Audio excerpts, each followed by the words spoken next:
Good morning and welcome inside the International Space Station Flight Control Room here in Mission Control Center in Houston, Texas. As today, two NASA astronauts prepare to exit the International Space Station and out into space for U.S. Spacewalk 96 to install hardware that will modify the space station's 3B power channel and prepare it for future installation of an International Space Station rollout solar array. Good morning, everyone. Joseph Zakshesky and Ken Appel with NASA Communications here to bring you this spacewalk as today. Copy. We'll perform step 7, and I'll come back to you when we're ready for you to continue. Okay, sounds good. Today is the 281st spacewalk in support of the International Space Station assembly, maintenance, and upgrades. And it is a part of a busy month of spacewalks in the month of August and the very first of Expedition 75. This will also be the 4th spacewalk of 2026. As you take a look around the room here in Mission Control Houston, you will be hearing communications quite often between the crew on the ground as well as the crew aboard the International Space Station as the teams continue preparations for today's spacewalk. Let's take a closer look at the two NASA astronauts that will be participating in U.S. Spacewalk 96, as well as the support team. And it will be Jessica Meir that will serve as EV1, and Anil Menon, the flight engineer aboard the International Space Station, as EV2. And throughout today's spacewalk, we will be able to identify the two of them, as Meir will have the red stripes, as you can see at the bottom left corner of her portrait, and Anil Menon will have no stripes on his spacesuit. Taking a look at their career stats for spacewalks for Jessica Meir, it has been a busy time for her aboard the International Space Station, especially this most recent expedition from 74 into 75. This will be her third run of her current time aboard Space Station and 6th overall, previously conducting 5 spacewalks totaling 36 hours and 6 minutes. Her most recent spacewalk was back at the end of June for U.S. Spacewalk 95, and then she also participated in U.S. Spacewalk 94 back in March, both of those with NASA astronaut Chris Williams, which Williams returned to Earth and would officially close out Expedition 74 and bring on Expedition 75 with the arrival of Anil Menon. And for Anil, this will be his very first spacewalk of his NASA career. It is again the 281st spacewalk in support of space station assembly, maintenance, and upgrades, the 4th of 2026, and of course the first spacewalk for the newly minted Expedition 75.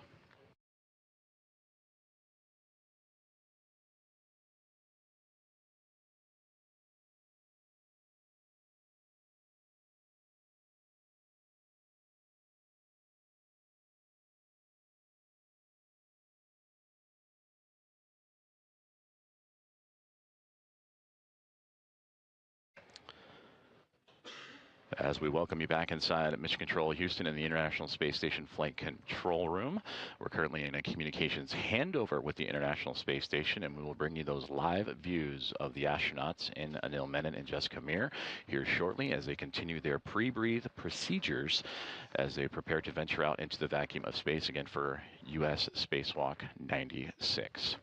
Supporting both Jessica and Anil Menon today are going to be NASA astronauts Jack Hathaway and Sophie Adno of ESA, and these two have supported so far every spacewalk that they have been on board inside the International Space Station, supporting Jessica Meir's, again, spacewalk number 94 and 95. That was back in March and back in June. So Jack Hathaway and both Sophie Adno in their first missions aboard the International Space Station, both of them arrived to the station back in February as a member of NASA's SpaceX Crew 12 on February 13th, and they're currently operating on their 174th day aboard the orbiting laboratory.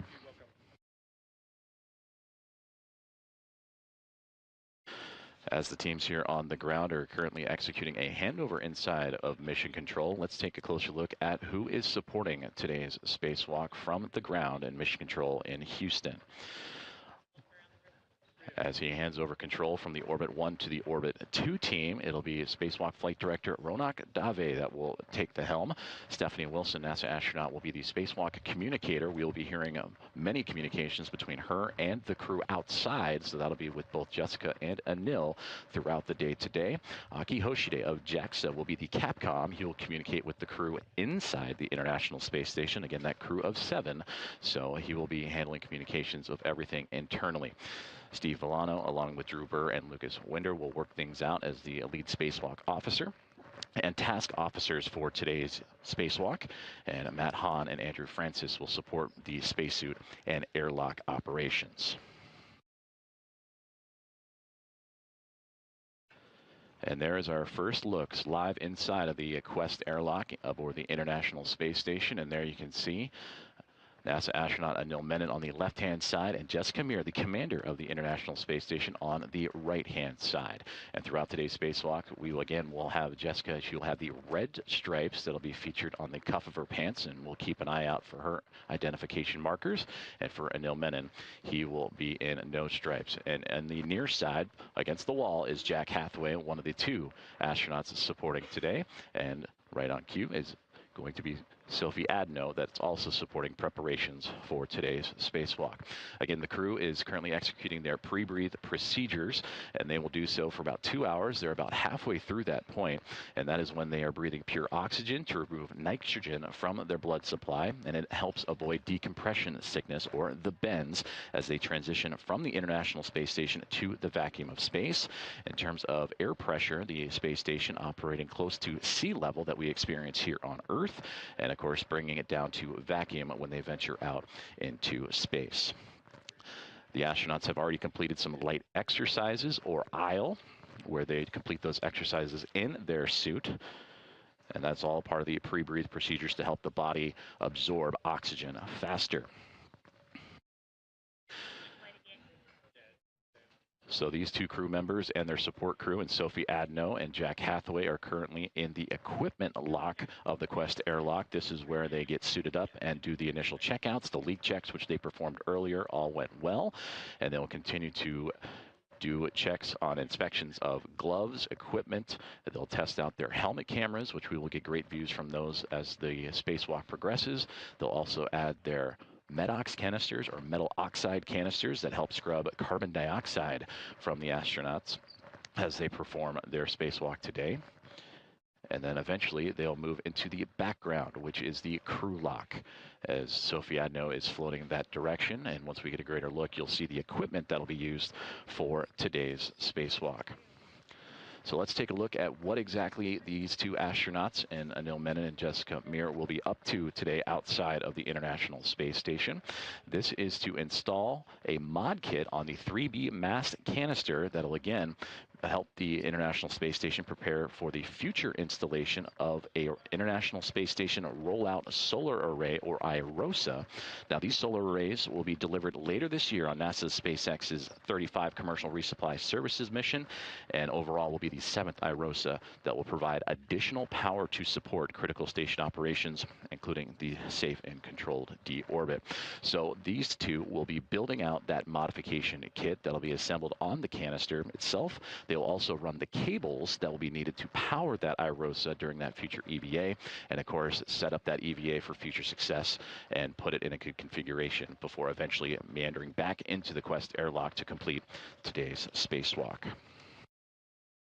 And to better help illustrate where exactly these astronauts will be traversing today, if they were to leave the Quest airlock towards the middle of your screen and make their way down what would be the left-hand side of this graphic, the 3B section is where they will be operating today, and again adding that modification kit to that canister for the rollout solar array. Now, a similar spacewalk was conducted earlier this year. We mentioned Jessica Meir, part of U.S. Spacewalk 94 with Chris Williams back on March 18th. That was to help complete the modification and mounting hardware of the 2A channel, highlighted in green. And they would also complete the work done initially by Nicole Ayers and Ann McLean back in May of 2025, when they would help build that out. So at the completion of today's spacewalk, the yellow looking to turn green, and then the 2 rollout solar arrays that will again fly up on a later cargo flight, NASA SpaceX's 35 later this year. Those will then be a part of future EVAs to roll out the IROSAs. And if you're curious what the IROSA looks like, you can move all the way to the right-hand side of that image, and there you can see 2 rollout solar arrays. It's a great example that go over top of the International Space Station's current solar arrays. So as we make our way back inside the Quest airlock, again, the crew, Jessica Meir on the right-hand side, up against the wall, and Anil Menon on the left-hand side, currently operating through their pre-breathe procedures, and will continue to work towards their checklist as Jack Hathaway in the foreground, working with the teams here on the ground. And again, we'll hear additional communications and expedited communications as the crew got to work earlier this morning in preparation for today's spacewalk.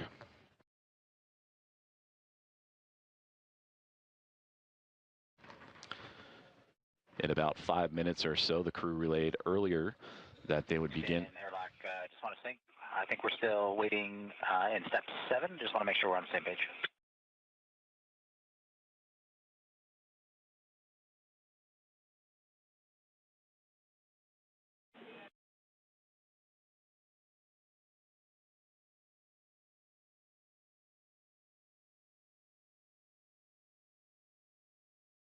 Okay, Jack, we are still working through step 7. We expect about 5 more minutes before we'll be able to give you go in step 8.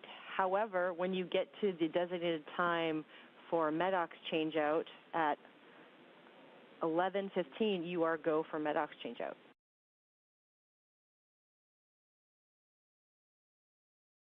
So I understand you guys are working 7, and we're going to leave the cameras on until you guys are done with that. But I understand we can get started now with a couple PET steps, and then at 11:15, we're ready for the first MEDOX pump. Good read. Communication between the team here on the ground and with NASA astronaut Jack Hathaway is. First MEDOX canister for EV1 is 1033, and Silt's got it up in the camera if you want to see. Good number.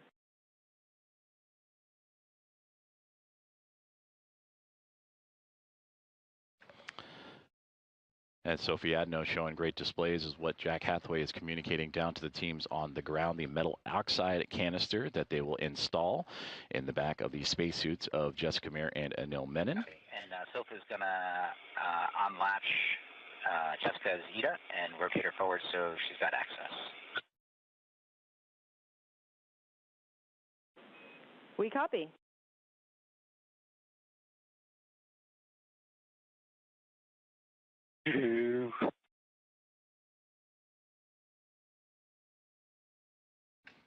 So as the crew and the support team of Jack Hathaway and Sophie Adno working with the support team here on the ground, continuing to work through those procedures. And again, they were talking about the metal oxide canisters, or MEDOX, that we will hear. We'll hear a lot of acronyms throughout today, but that metal oxide canister is placed inside the spacesuit, and that is to remove carbon dioxide during today's spacewalks.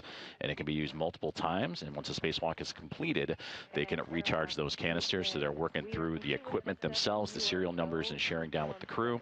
And ultimately, it will be installed in the backpack, or the PLIS, the portable life support system, mounted on the back of today's spacewalkers. And again, Jessica Meir, slowly tilted a little bit facing towards the camera, will be EV1 wearing the red stripes, and Anil Menon will be on the left-hand side, and now an above-view camera of Anil facing down as the crew again continuing to work through their procedures. They also mentioned HECA cameras.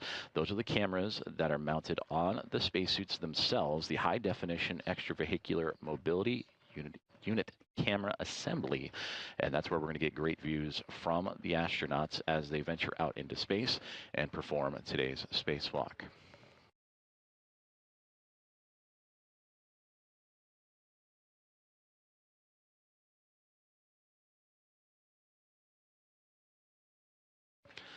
Once all the procedures are completed and the checkouts are done, they will then install their safers to the backside of their spacesuits. That is the simplified aid for EVA rescue. Those are nitrogen thruster-powered backpacks that are added to their portable life support systems and worn by the astronauts during a spacewalk on board the International Space Station. And they act as a self-rescue jetpack, providing 6 degrees of freedom and ultimately needed if a astronaut were to become untethered and be able to safely make their way back to the orbiting laboratory.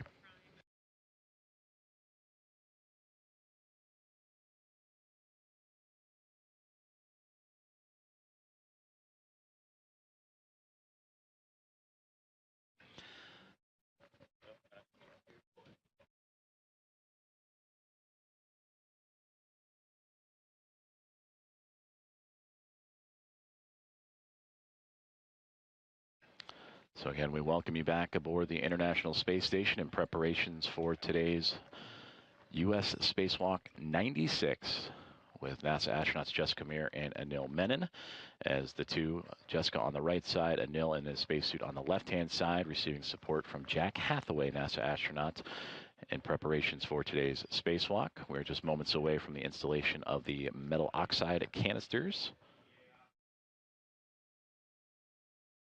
And you can see Jack working through those procedures with the team and the support group on the ground, again, helmed by Ronak Dave, flight director inside of the International Space Station Flight Control Team, and his Momentum Flight Control Team, taking over today's spacewalk duties from Elias Mirmo and the Orbit 1 team and his service flight team.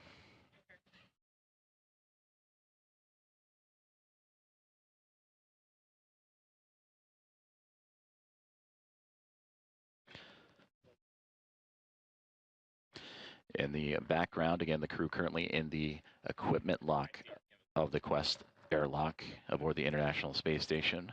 But in the background, you see the equipment necessary to complete today's spacewalk.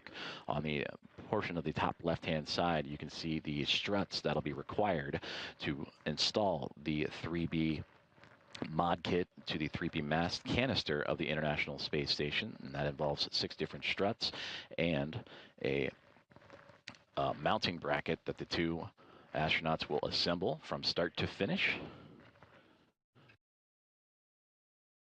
That bag is about 8 feet long and over 300 pounds here on Earth, and of course in space, though seemingly weightless, still carries that mass with it.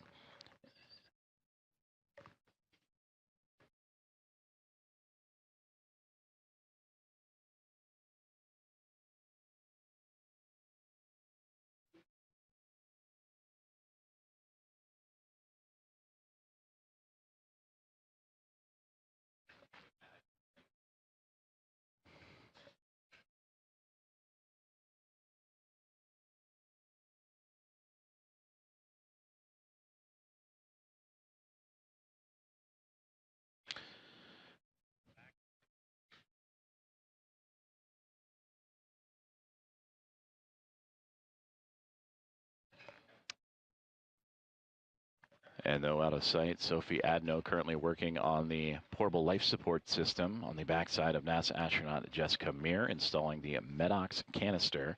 And there you can see Sophie swinging Jessica back up against the wall of the equipment lock as that canister put into place. Anil Menon on the left-hand side in his spacesuit, preparing for what will be his very first spacewalk of his career, will have his metal oxide canister installed as well. And they'll continue to go over multiple checks and safety inspections before coming off of the wall and making their way into what would be the crew. Serial number for Anil for EV2 is 1034. Good number.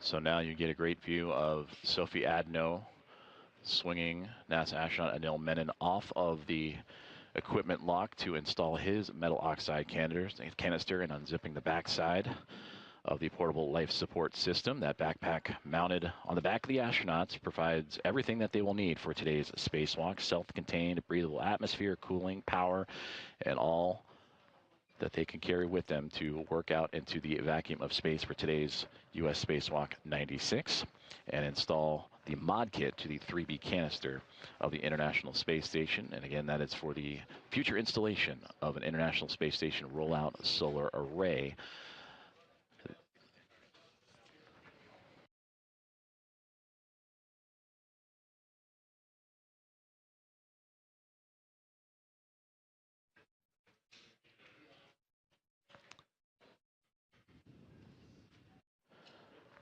For the astronauts in the spacesuits, continuing to also work through their pre-breathe procedures. And they did so about an hour and a half ago, began those pre-breathe procedures, breathing pure oxygen to remove nitrogen from their blood supply, and that helps avoid decompression sickness from going to a higher pressure, which is inside the International Space Station, down to vacuum at the lowest of pressures out in space. And these astronauts also did some light exercises to help speed up that process and get the oxygen supply into circulation faster. Divers experience these adjustments below the surface of the water here on Earth.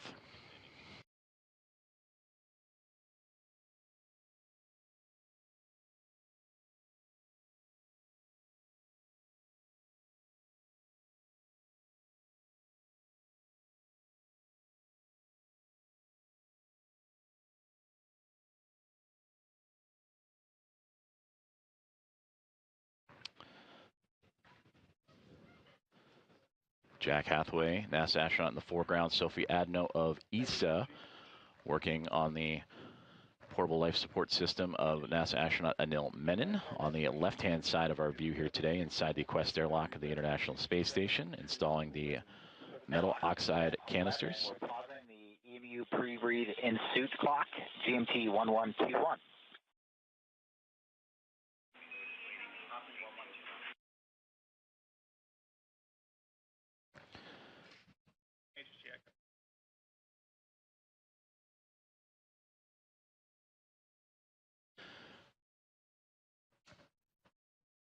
And we welcome you back inside the International Space Station Flight Control Room inside of Mission Control Center, Houston, Texas, as we are experiencing a communications handover in satellites. And we will rejoin the crew aboard the International Space Station here shortly. And there you can see a great view of Flight Director Ronak Dave. That'll be on tap for today's spacewalk. He and his Momentum flight team just completed a handover. Sitting immediately to his right is Stephanie Wilson. Then she will be the spacewalk communicator for today's activities outside of the orbiting laboratory. She will be the one that you will hear the voice of often talking with Jess Kamir and Anil Menon. And immediately to her right is Aki Hoshide. He'll be the Capcom for today's events. He'll be the one communicating with the Expedition 75 crew aboard the International Space Station.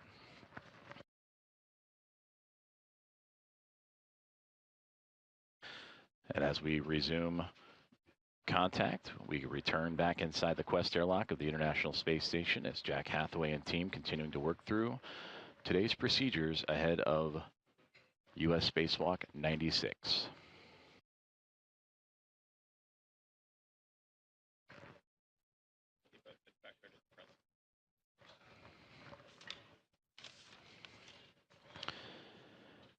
And then as I actually look to the bottom left where Anil Menon is up against the wall of the equipment lock, you can see one of the key tools that'll be used for today's spacewalk. That is the pistol grip tool that'll be used to help assemble the 3B mod kit to the 3B canister of the International Space Station. That is the power drill, or a non-powered ratchet wrench that'll be used to help secure bolts and pins. Jess Kamir will also be equipped with that tool as well, as the two will work in tandem throughout today's spacewalk to assemble that 3B mod kit that again consists of 3 struts. They'll build an upper triangle and then have a right side and a left side that they will attach to the 3B canister. And once affixed with the center mounting bracket, that bracket will support the future installation of an International Space Station rollout solar array, and those arrays, again... Houston airlock in step 18. The expended MEDOX for EV2 was 0022, and the expended MEDOX for EV1 was 0020. And also, we didn't hear you verify this earlier in step 11. Our GMT for the pause was 1121.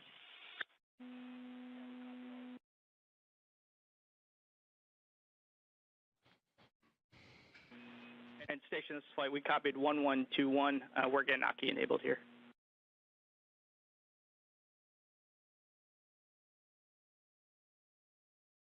And good numbers on the MEDOX as well.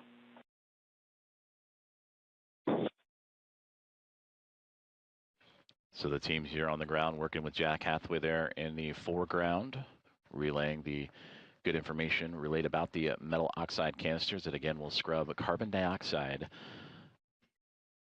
from the spacesuits of Jessica Meir on the right-hand side and Anil Menon on the left-hand side.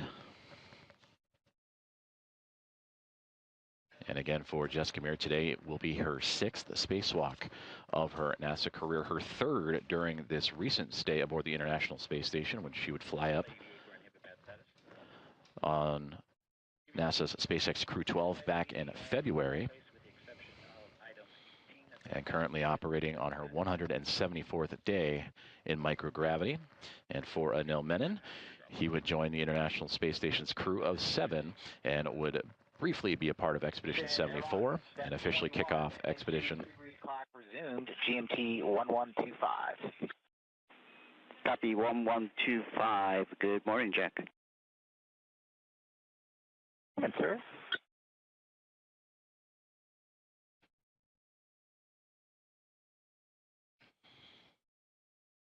And there you heard the return calls from Aki Hoshide, again, today's Capcom, that will be communicating with the astronauts inside the International Space Station. And Stephanie Wilson, the spacewalk communicator, will join in once both Mir and Anil Menon venture out into space. They continue to work through their pre-breathe procedures ahead of today's spacewalk. And again, for Jessica Meir, her 6th EVA, 3rd during her current mission as a member of NASA SpaceX Crew 12, the current International Space Station commander. And for Anil Menon, who just arrived a little more than 22 days ago after launching on July 14th from the Baikonur Cosmodrome as a part of Soyuz MS-29, and a great above-camera view of Anil as he works through his, again, pre-breathe procedures ahead of his very first spacewalk.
This is Mission Control Houston as we look inside of the Quest airlock of the International Space Station as NASA astronauts Jessica Meir and Anil Menon prepare to venture out into the vacuum of space for U.S. Spacewalk 96 in preparation of a 3B mod kit to the 3B mast canister. We have successful manual leak checks, and we're back into procedure 1.225, step 17. Copy that. Thanks. Jack Hathaway and Sophie Adno supporting today's spacewalkers. Jessica Meir on the right-hand side, Anil Menon on the left in the equipment lock. And there we can see in the background a great shot through into the crew lock that they will eventually venture out into, and the equipment used for today.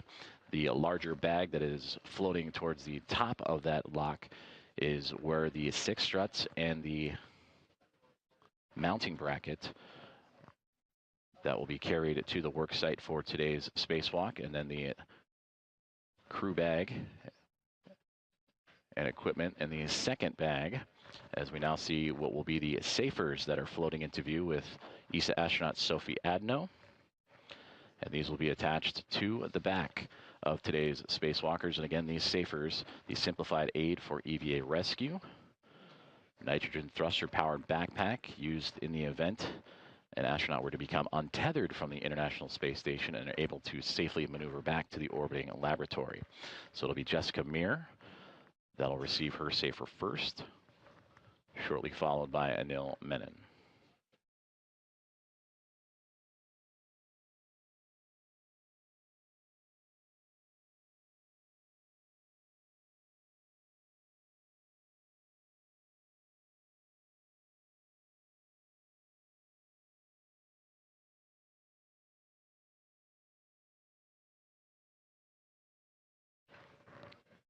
Again, we welcome you to today's live coverage of U.S. Spacewalk 96 as International Space Station Commander and NASA astronaut Jessica Meir alongside NASA astronaut Anil Menon will venture out to be a part of what will be a busy run of spacewalks in the month of August. The first of 3 here in the near future.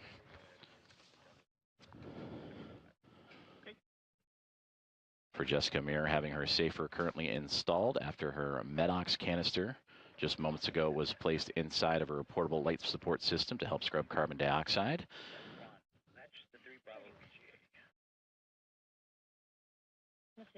Anil Menon on the left-hand side with his arms raised will receive a similar safer as the crew continues to work through its procedures in preparation for entering the crew lock in the background. Hatches will close, and then once that crew lock is brought down to vacuum, currently operating a little more than 14 pounds per square inch, similar to what we here on Earth would experience at sea level, will be brought down to vacuum, and the two will venture out into space. For Anil, it'll be his very first time, and for Jessica Meir, it'll be her 6th spacewalk, the 3rd of her current mission aboard the International Space Station. And that spacewalk will officially begin once the 2 crew members will switch over their equipment to battery power to mark the official beginning of today's U.S. Spacewalk 96.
Inside of the Quest airlock of the International Space Station, NASA astronaut Jessica Meir, with now her back towards the camera, having her safer installed to her portable life support system and spacesuit. She will be EV1 labeled by the team here on the ground and will be marked by what you can see now on the cuff of her pants, the red stripes for today's U.S. Spacewalk 96. And with her safer installed, they are maneuvering Jessica into the crew lock to continue their procedures and next steps. And for Anil Menon on the left-hand side, he will await his turn to receive his safer, and will then join Jessica in the crew lock.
Inside the Quest airlock, now NASA astronaut Anil Menon receiving his safer unit to the backside of his spacesuit ahead of today's U.S. Spacewalk 96. Jack Hathaway and Sophie Adno, NASA and ESA respectively, helping install those as Jessica Meir is now already inside of the crew lock and in position. For Meir, this will be her 6th spacewalk. And for Anil Menon, this will be the very first of his NASA career.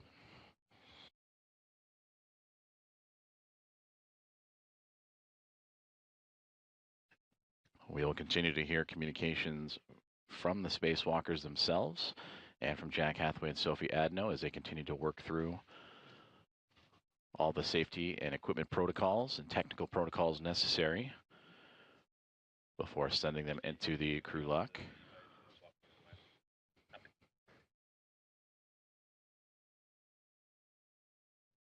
And once inside the crew lock, it will begin to depress, bringing the pressure down from what's inside the International Space Station down to the vacuum of space. And from there, the 2 NASA astronauts will venture out and begin today's spacewalk to again begin to install the hardware that will modify the station's 3B power channel and prepare it for the future installation of an International Space Station rollout solar array.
ESA astronaut Sophie Adno continuing to work on what is the left-hand side of NASA astronaut Anil Menon in preparation for today's spacewalk outside of the International Space Station. Jack Hathaway floating into the foreground.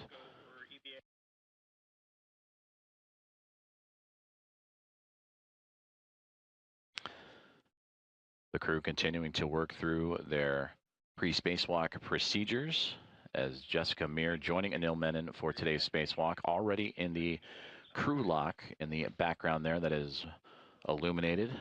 This view inside of the equipment lock, setting up Anil Menon for eventual entry to join Jessica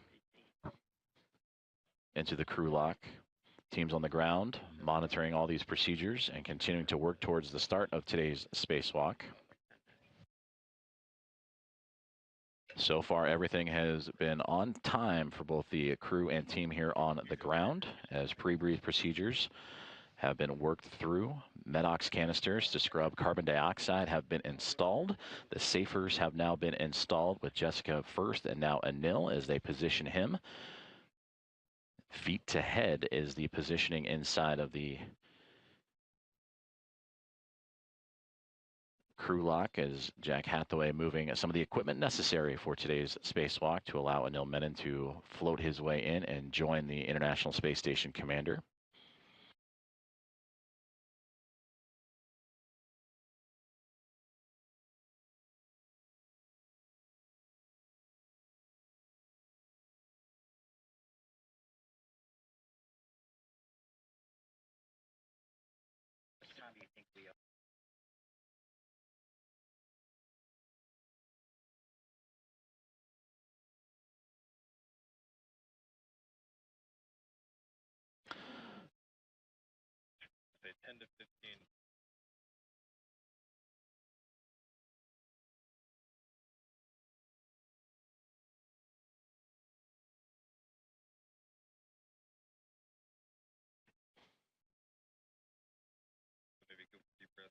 Today's spacewalk support group and Jack Hathaway and Sophie Adno now positioning NASA astronaut Anil Menon inside of the crew lock of the Quest airlock inside of the International Space Station as crew aboard the station as well as here on the ground in Mission Control Houston in the International Space Station flight control room.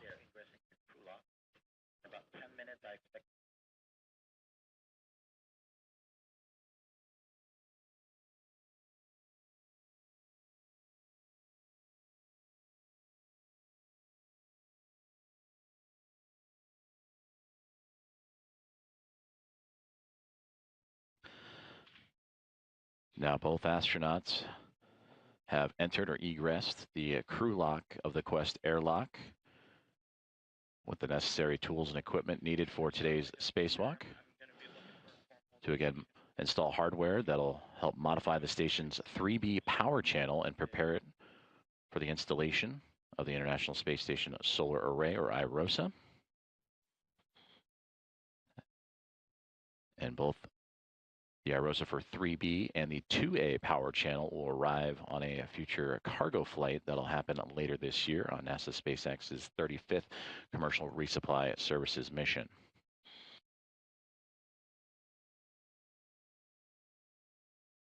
For Anil Menon, he is the astronaut in the spacesuit with his head facing towards Hathaway and Sophie Adno. Jessica Meir, just off to what would be Anil's left, are right from our view.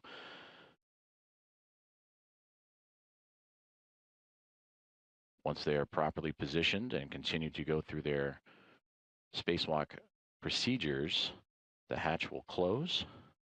The go will be given for depressurization of the crew lock, in which it will drop to about 14.5 pounds per square inch, similar to that of sea level here on Earth. To the vacuum of space, we'll also receive the official start time of today's spacewalk once both Jessica Meir and Anil Menon's suits have been turned on to battery power.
Back inside the International Space Station's Quest airlock, we welcome you for today's live coverage of U.S. Spacewalk 96 as NASA astronauts Jessica Meir and Anil Menon prepare to exit the orbiting laboratory and perform the installation of hardware that will modify the station's 3B power channel and prepare it for the installation of a future International Space Station rollout solar array that'll be completed on a future spacewalk.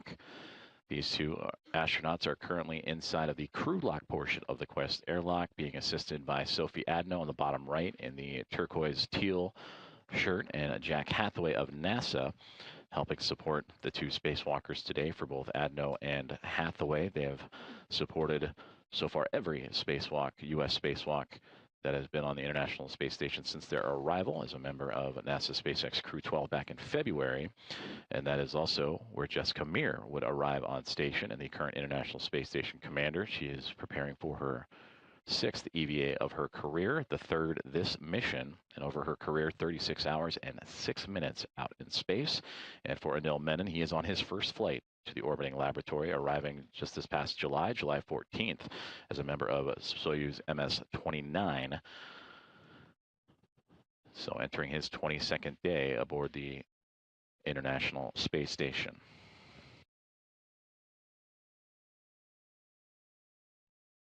Everything so far has been on time for the crew in their pre-spacewalk preparations, going through pre-breathe procedures, having their metal oxide canisters installed, their HECA cameras, that is the high-definition extravehicular mobility unit camera assembly. We will see views from those cameras throughout today's spacewalk as they will work in tandem to install this 3B mod kit to the canister of the 3B channel of the International Space Station.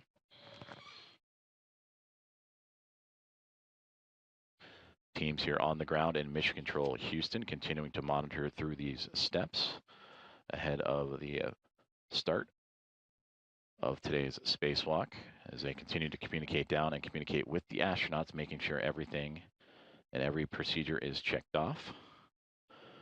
From this point on, the hatch will close, and the teams on the ground, as well as both Jack and Sophie, will monitor.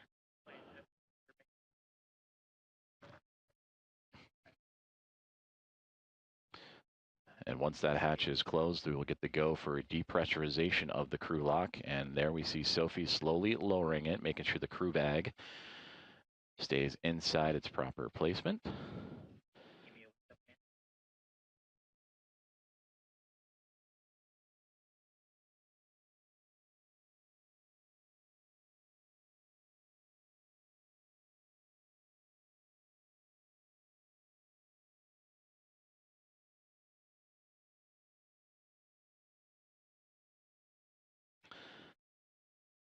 And with that, the hatch has been closed of the crew lock of the Quest airlock inside the International Space Station. We're on the other side of the hatch awaits Jessica Meir and Anil Menon of NASA, ready to venture out into space for today's spacewalk.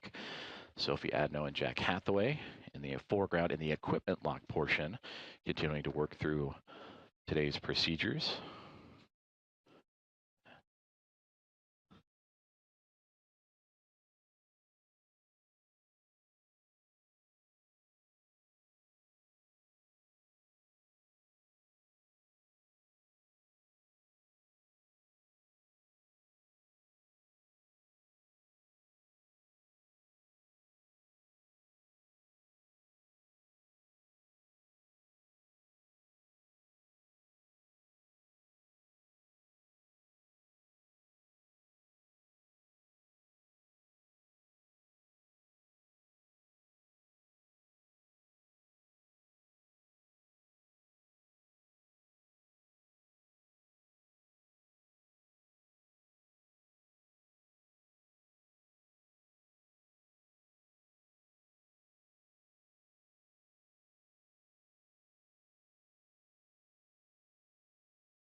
So for Jack Hathaway and Sophie Adno, officially closing the hatch of the crew lock, and again taking extra precautions and making sure everything is sealed up properly as the two astronauts, Anil Menon and Jessica Meir, are inside the crew lock, but also with a lot of equipment for today's spacewalk. The 6 struts needed to complete the 3B mod kit and the mounting a bracket necessary for the installation of an IROSA. That is an 8-foot long bag, which here on Earth would weigh well over 300 pounds. 77, the emergency MPEV is closed. The Node 1 vacuum access port is connected to the gamma cap. You guys are go for 78. And Houston copies will take care of 78 through 80, and be advised, EV crew will be hot mic after we complete step 80. All right, we copy. You guys are going through 80, and EV will be hot mic once you're done with that. We'll be standing by. Copy that.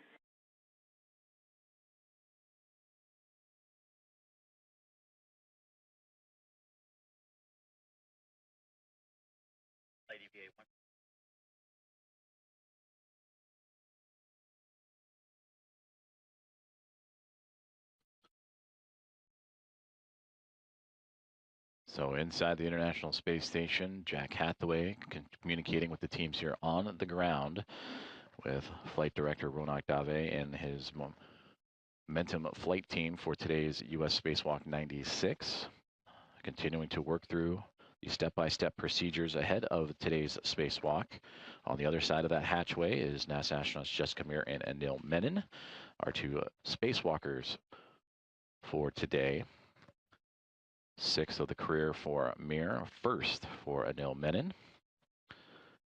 And then as they continue to work through their procedures, we will hear communication from the crew as they continue to work through their checklist, but also the go for depressurization of the crew lock.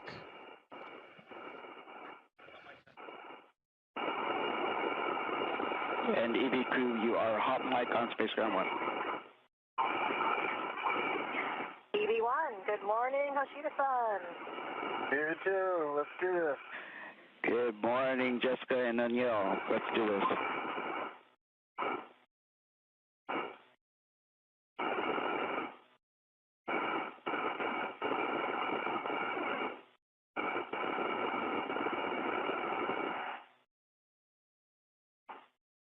Just to make sure I'm on the same page with you, I think that means that you guys are done with 80 and you're ready for me to do 81.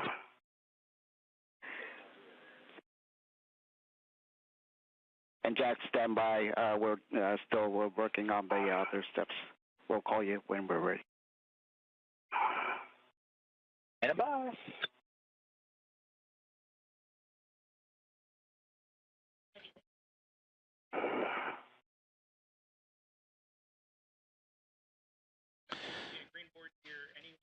And we heard the first communications down to the ground of today's coverage from Jessica Meir and Anil Menon doing the comms checks with the team here in the International Space Station Flight Control Center.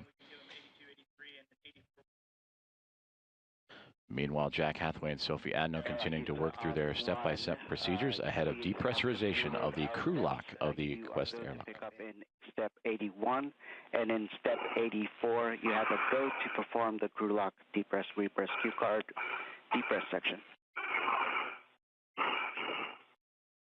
Some more go to start in 81, and in 84 we have your go to start the cue card. Good copy.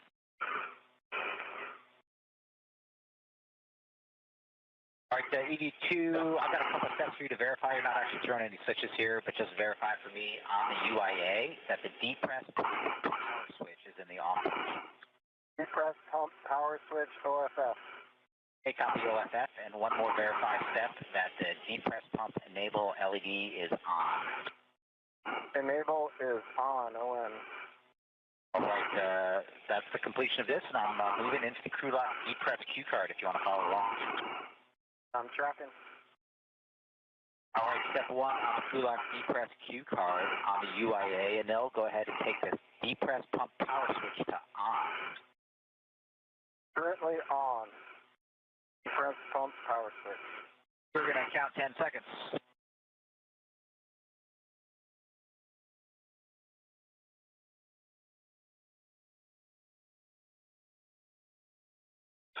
All right, that's a good 10 seconds. Step 2, you're going to take the depress pump manual isolation valve to open. You can expect to get an alert tone. Depress pump manual isolation valve open. All right, continue to monitor your suit P gauge. Stays below 5.5, and if it hits 5.5 or greater, go ahead and let us know.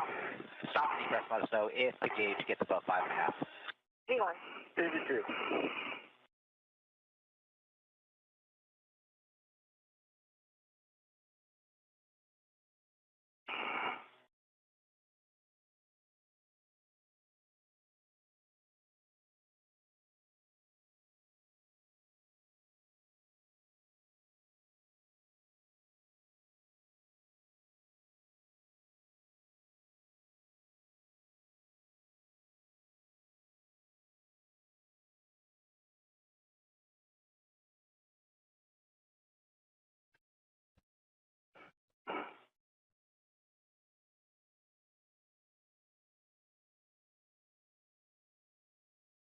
So with those procedures that were read out from Jack Hathaway communicating with Anil Menon, as well as the teams here on the ground in Mission Control Houston, we have received the go for depressurization of the crew lock, which on the other side of that hatchway, you can see through the window the flag of NASA astronaut, or one of the astronauts, Anil Menon and Jessica Meir. The crew lock started closer to sea level, about 14.5 pounds per square inch. It is currently falling, and a little more than 11.8 pounds per square inch at the moment. We'll continue to monitor this depressurization of the crew lock. And of course, the teams inside and Menon and Mir will also monitor their spacesuits and safety systems as the depressurization takes place, along with Jack Hathaway and Sophie Adno, who you see in the foreground.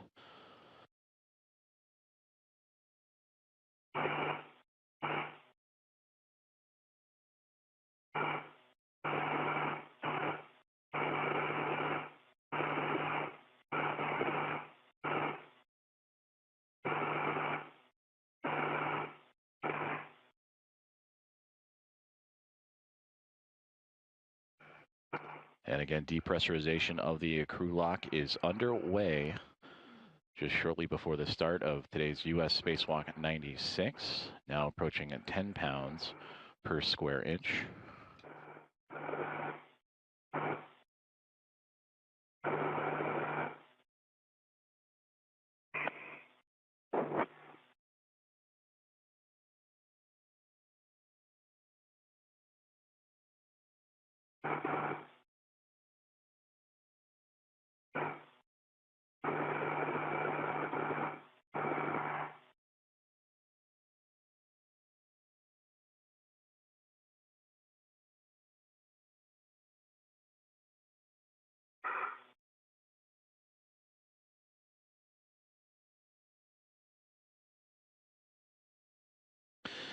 We welcome you back inside the International Space Station Flight Control Room here at Mission Control Houston, as we are transferring communication satellites and bouncing between the two, and we will bring you back views inside the International Space Station as depressurization of the crew lock is underway ahead of today's U.S. Spacewalk 96 with NASA astronauts Jessica Meir and Anil Menon.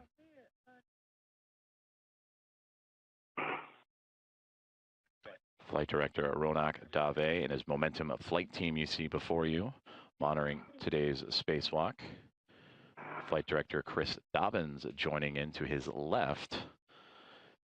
He will be the flight director for a future spacewalk, part of a busy month of August for the International Space Team and Spacewalk team. Stephanie Wilson, who just departed the screen, she will be the spacewalk communicator, working with Jessica Meir and Anil Menon through today's procedures. And JAXA astronaut Aki Hoshide on the top part of your screen, he will be the CAPCOM, or capsule communicator, and relaying communications to the Expedition 75 crew that remains inside of the International Space Station. And as we return aboard the International Space Station itself, the depressurization of the crew lock continuing and now approaching 8.5 pounds per square inch as Jack Hathaway and Sophie Adno continue to monitor that depressurization.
Now approaching 7.5 pounds per square inch inside of the crew lock, where Jessica Meir and Anil Menon preparing for today's spacewalk and the installation of hardware to the 3B mod kit and mass canister aboard the International Space Station in preparations for the rollout of a International Space Station rollout solar array to help augment the power of the orbiting laboratory.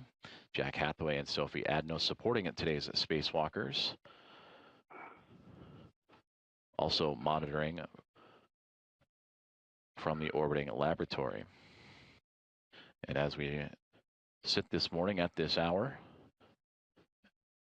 the International Space Station currently flying over the South Pacific, about to make its way to the northwest portion of South America.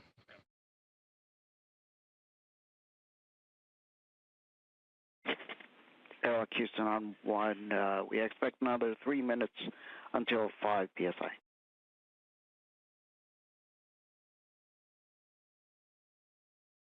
We copy 3 minutes. We're seeing about them pass through about 6.5 now, and EV1 and EV2, you can expect an alert tone at 6, and we'll check in with you again at 5 psi. EV1, 2.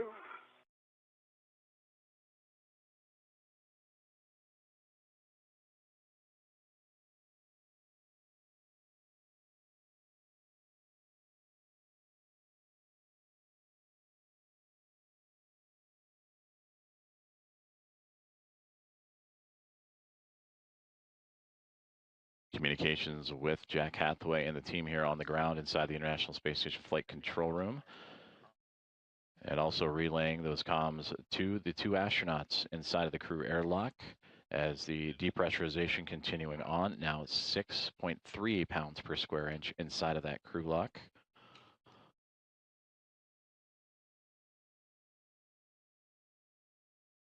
And again, all of these procedures on the checklist ahead of today's U.S. Spacewalk 96.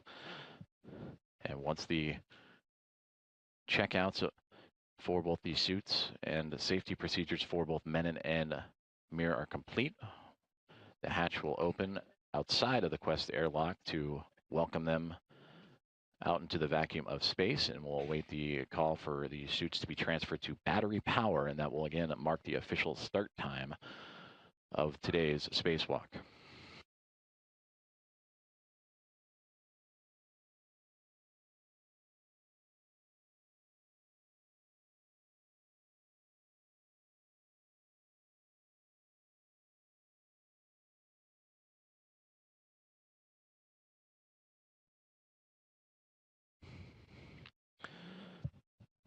Now approaching 5.5 pounds per square inch inside the crew lock, which is on the other side of that hatchway you see before you.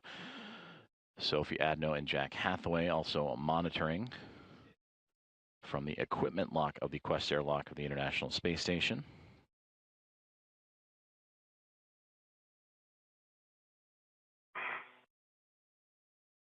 EV2, you guys are about 5.5 psi now. When we get to 5, we're going to have you do a step, so we'll just, we're almost there. Copy. And there you hear the commands that once we reach 5 psi inside of the crew lock, there will be additional commands and checkouts performed before continuing on with the depressurization to bring that crew lock down to vacuum and allow Jessica Mir and Anil Menon to exit the International Space Station.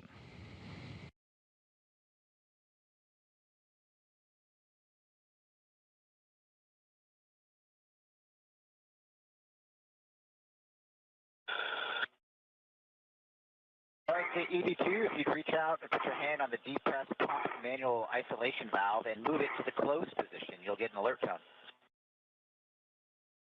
Depress man ISO valve is closed. We're just going to watch for a second, watch the pressure stabilize.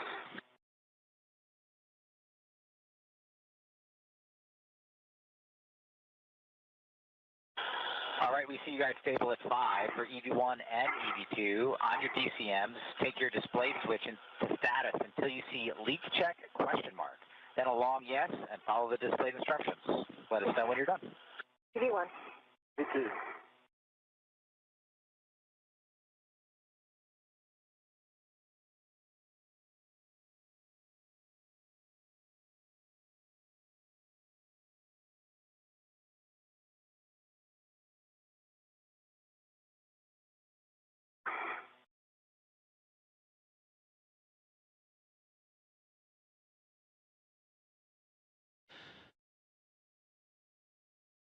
Right now, the crew lock continuing to hold stable at close to 5 psi, pounds per square inch, as Jack Hathaway and Sophie Adno working with NASA astronauts Jess Kamir and Anil Menon through today's checkouts ahead of U.S. Spacewalk 96, and of course monitoring from the ground as well and communicating some of these checkouts are today's U.S. Spacewalk 96 team.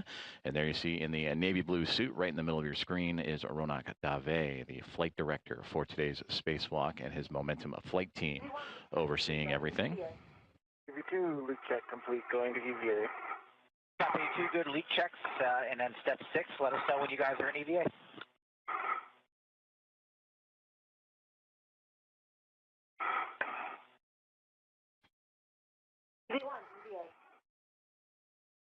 Copy, EV1 EVA.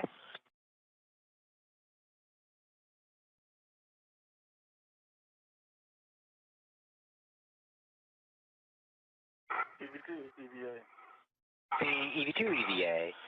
And EV2, if you take the depress pump manual isolation valve to open, you should get an alert tone.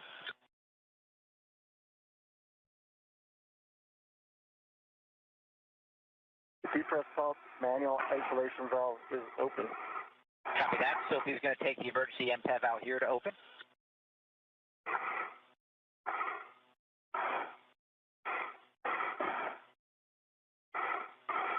All right, the emergency MPEV is open out here. Both of you monitor your suit P gauge, stay below 5.5, and let us know if it doesn't. EV1. EV2.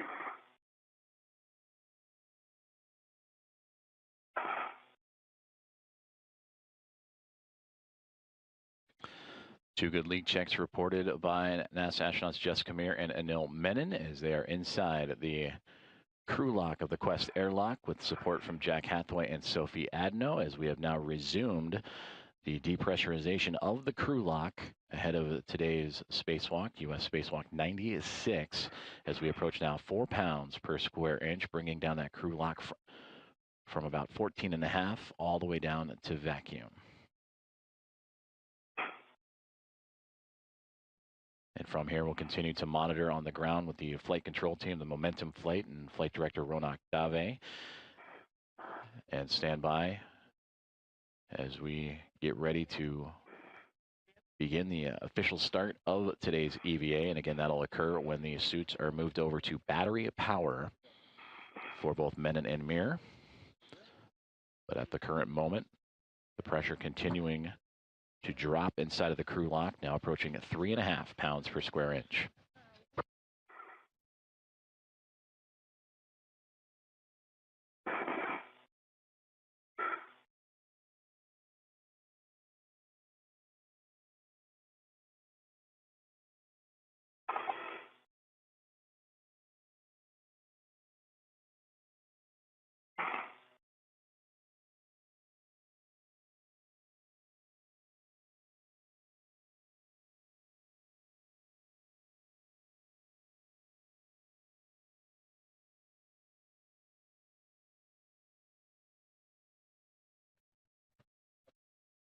Pressure inside the crew lock continuing to fall, now approaching 3 pounds per square inch. All right, decreasing through 3.0 psi. Our next step's at 2.0 psi.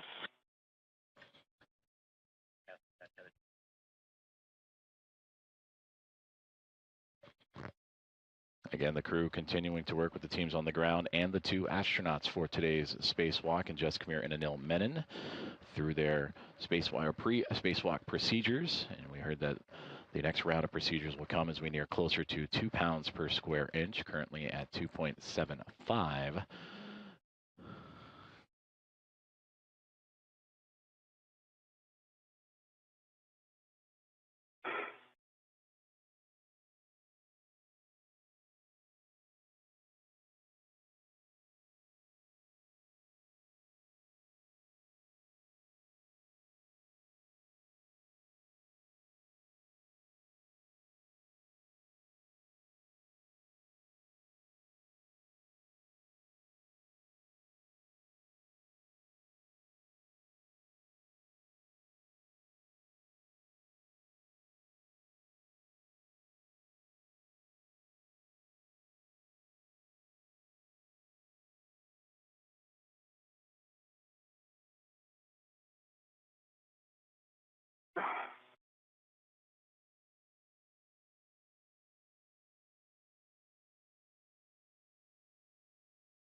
Again, we welcome you to the live coverage of today's U.S. Spacewalk 96 as depressurization of the crew lock inside of the Quest airlock well underway, now approaching close to 2.10 pounds per square inch, monitored on your screens by Jack Hathaway and Sophie Adno.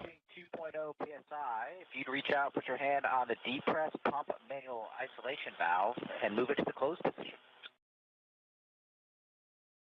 Depress pump man ISO valve is closed. All right, we're looking at the pressure for a second or two.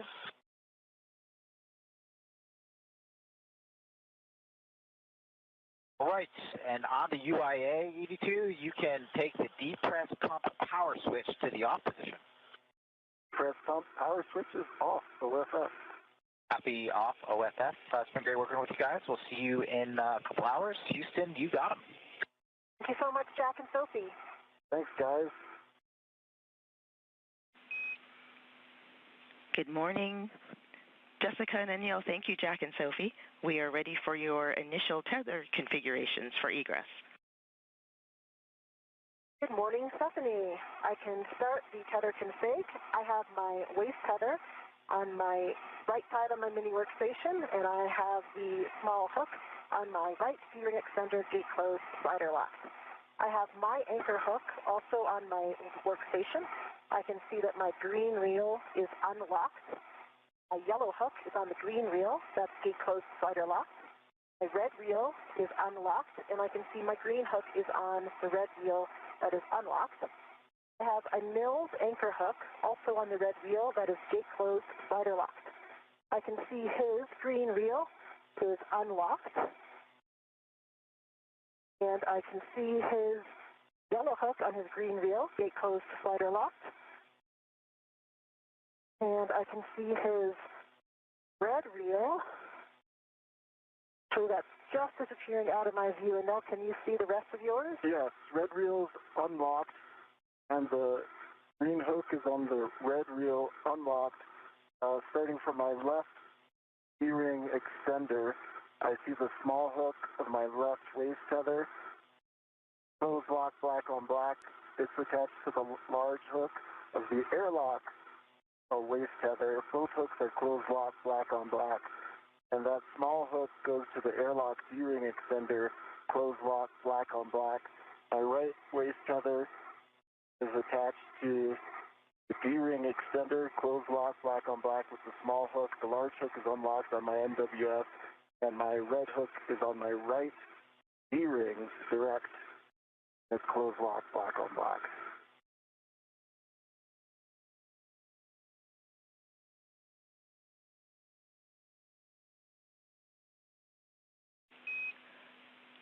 And we copy all. We need EV1's red hook. My red hook is gate closed slider locked on my right D-ring extender. Two good tether configs for EV1 and EV2. Thank you. When crew lock DPDT is about 0, EV crew expect an alert tone.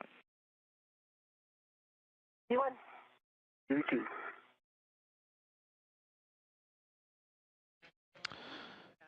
Communications from the team here on the ground in Mission Control Houston in the International Space Station Flight Control Room, relaying information shared with today's NASA astronaut and spacewalkers, Jessica Meir and Anil Menon. That was Stephanie Wilson, the voice you heard on the ground after communications was officially handed over. And thanks to Jack Hathaway and Sophie Adno of NASA and ESA respectively for preparing both Menon and Meir for today's spacewalk. Currently inside the crew lock where those two astronauts reside, approaching a 1.30 pounds per square inch. And the view you see right now, an external camera aboard the International Space Station looking at the Quest airlock. So as the crew continues to work through its safety tether procedures is what you heard. And again, safety checkouts will be quite often occurring during today's spacewalk. But we will await the suits for both astronauts to be turned on to battery power, and that'll officially mark the beginning of today's spacewalk to install a mod kit on the 3B mass canister to set up for the rollout of an International Space Station rollout solar array to help augment the power of the orbiting laboratory.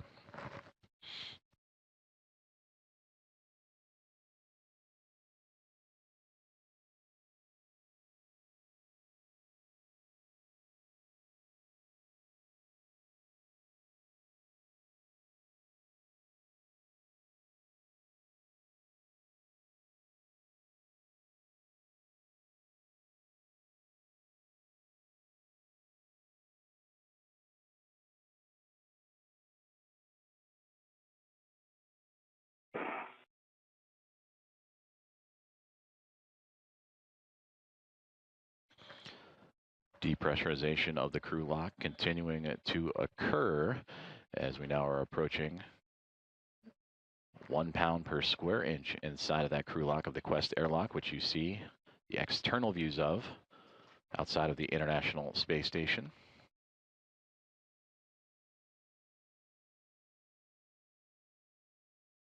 Right now, the International Space Station orbiting 260 miles above the Earth, currently passing over the Atlantic Ocean.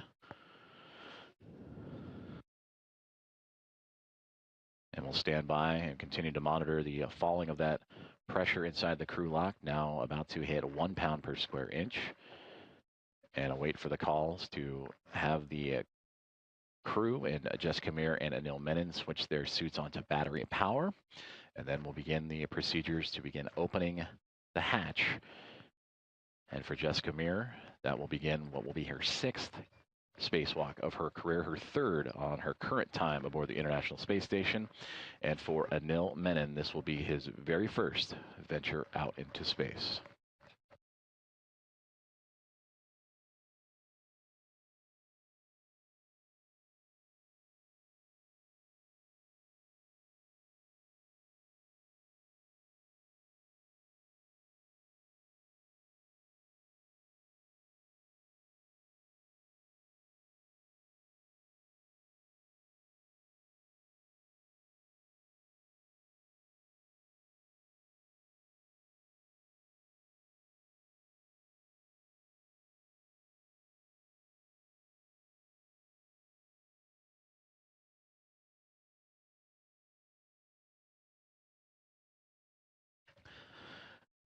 We welcome you to today's live coverage of U.S. Spacewalk 96 outside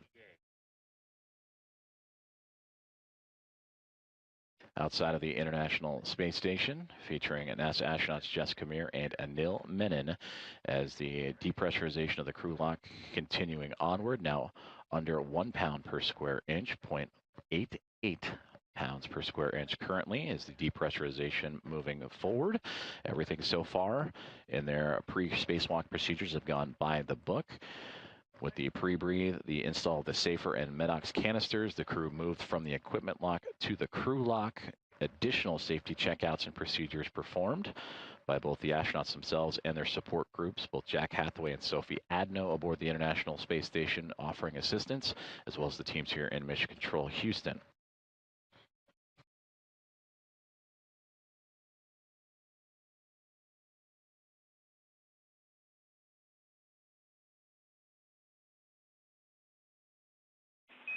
Airlock Houston, we are tracking about 4.5 minutes to 0. EV1.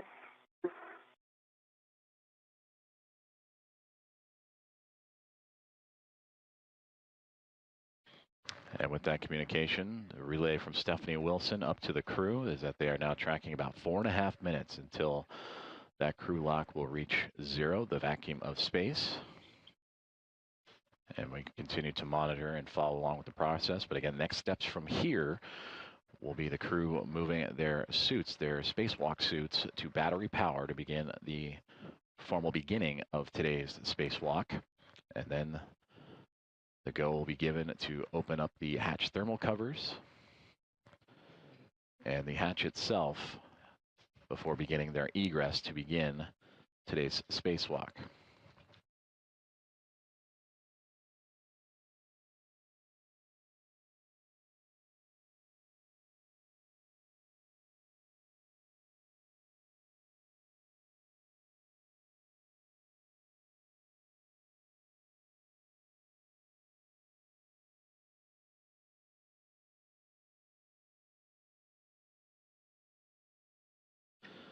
Again, today's spacewalk performed by Jess Kamir and Anil Menon. They will exit the Quest airlock here in only a few more moments, and that will begin their journey to install hardware that will modify the station's 3B power channel and prepare it for future installation of an International Space Station rollout solar array. And that solar array will be scheduled for delivery a little bit later this year aboard NASA's SpaceX's 35th Commercial Resupply Services mission. It will be the 7th IROSA and will provide additional power to support critical station operations, including its safe and controlled deorbit. Now, 2 minutes relayed to the pounds per square inch to reach 0, the vacuum of space currently sitting at 0.68. Part of today's EVA tasks are to install the mod kit, the construction of the mod kit for the 3B mast canister, and route the IROSA cables necessary to then power up that future IROSA and connect it to those power channels for the space station. And of course, for Anil Menon and Jess Kamir, set up that mast canister and the 3B mod kit to a good configuration, a good position for that future EVA and eventual rollout of the solar array.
Continuing to monitor along the depressurization of the crew lock of the Quest airlock, which inside the view you see here of the Quest airlock is NASA astronauts Jess Kamir and Anil Menon, approaching 0.60 pounds per square inch as it is being brought down to vacuum.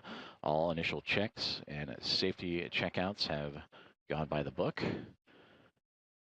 and we'll await the commands from the team here on the ground in support of today's U.S. Spacewalk 96 for instruction to move their spacesuits to battery power, which will bring the official start of today's spacewalk, and then the commands to begin opening the hatch thermal cover and begin egress or exiting procedures to move into the vacuum of space. And for Jess Kamir, again, this will be her 6th spacewalk of her career, the 3rd of her current mission as a member of NASA SpaceX's Crew 12 and the current International Space Station commander. And she will add to what has already become an impressive total of time out in space, 36 hours and 6 minutes as it stands this moment. And for Anil Menon, who just arrived to the orbiting laboratory only a few weeks ago after launching on July 14th as a member of the Soyuz MS-29 crew. This is his first space flight, and this will be his first adventure outside into the vacuum of space. And for today's 3B mod kit installation, we mentioned that this would be a part of a package deal that will be brought up 2 IROSAs and pairs on the NASA SpaceX 35th Commercial Resupply Services mission. The 7th IROSA set will be a part of the 2A mod kit channel that was completed in portions back in March of 2026 and beginning in May of 2025.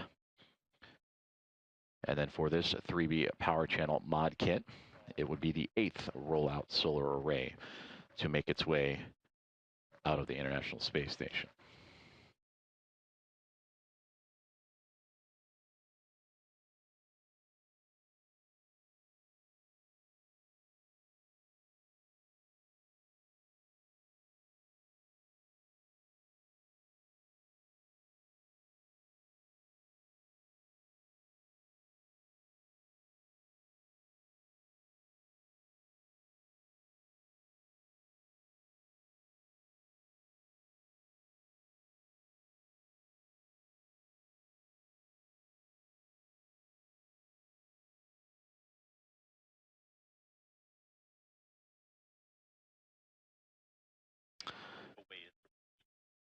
now reaching 0.50 pounds per square inch, half a pound per square inch as it currently stands inside of the crew lock of the Quest airlock of the International Space Station.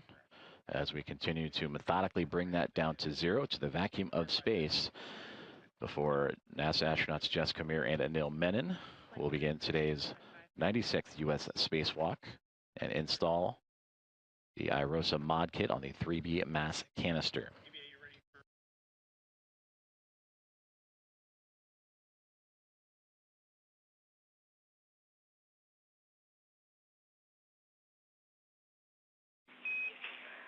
Airlock Houston, we see crew lock P less than 0.5. We are ready for you to verify EV hatch gauge. And work. And now I'm coming left a little bit toward your feet to reset. I'm moving my feet up. I see negative 0.4.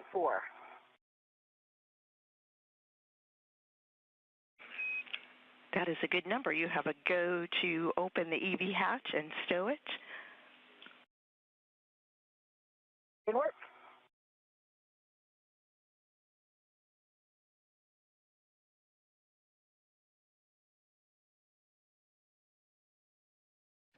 Communication is there as the team has received the go to open the EV hatch.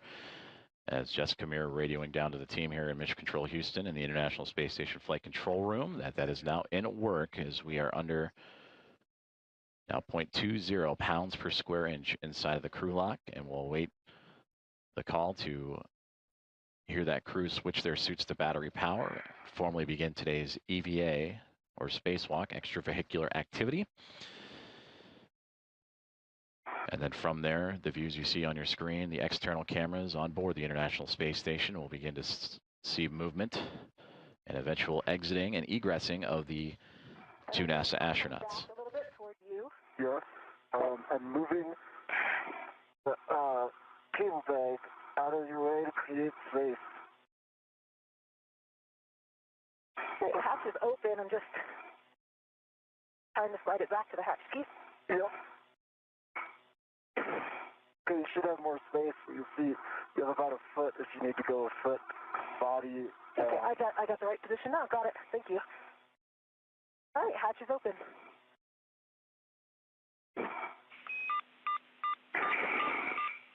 Copy, hatch open. For Jack and Sophie, take emergency MPEV to closed.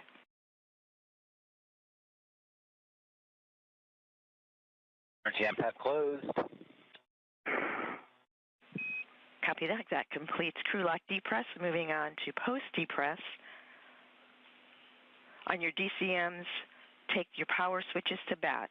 Stagger switch those, expecting a warning tone. Okay, copy, and work. And power back. Power is back. Take display switches to Pro to verify functional display.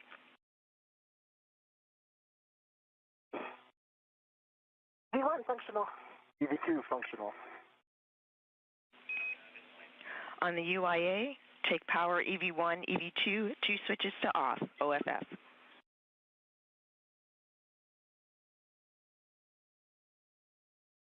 EV1 power off.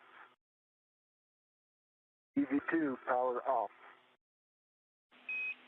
Copy, Expected check. water off message. Copy expected water off message. Check power EV1, EV2 LEDs, 4 of them off, OFF. 4 off, OFF. EV1 has the expected CP high. Also copy expected SUP high. On your DCMs, disconnect the SCU from the DCM and install the DCM cover. Good work.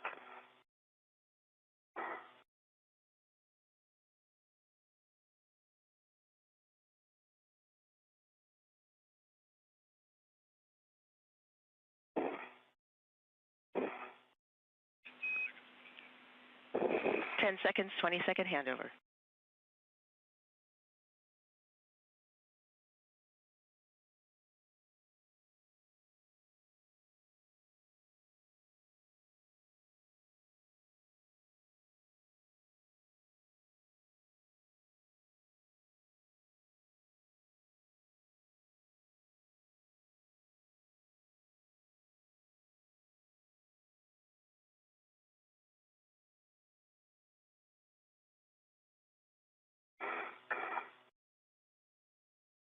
LOS, but EV1 has SCU disconnected and in the pouch, and DCM covers up. EV2 is disconnected into the pouch, DCM cover is up. Copy all EV1, EV2.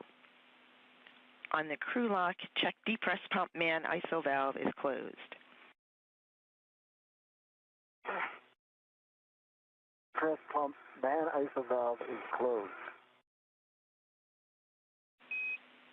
On your DCMs, take temperature control valves to max hot.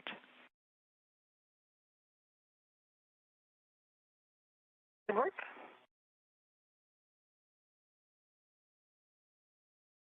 EV1 max hot.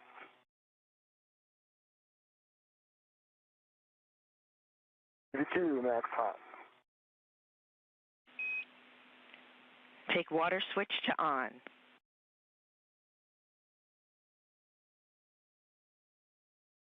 EV1 water on. EV2 water on. Check DCM blank, bite off. DCM blank, bite off. DCM blank, bite off. Take your temperature control valves as you desire and report the settings to us.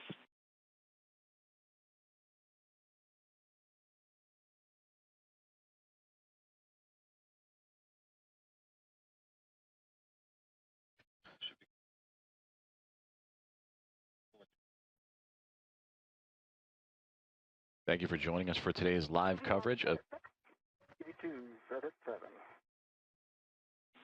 Copy EV16, EV27. Please report all subsequent TCV changes to us. Report suit P gauge pressure.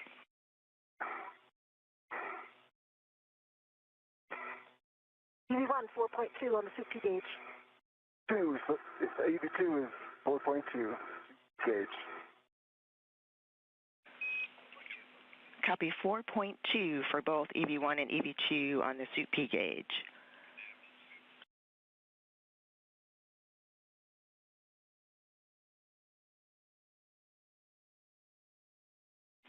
You can set your visors as required for day.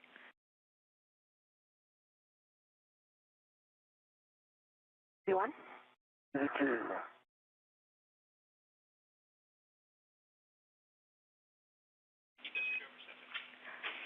And we have good suit parameters on the ground. We will take the airlock VRIV step also from the ground. That completes post-depress.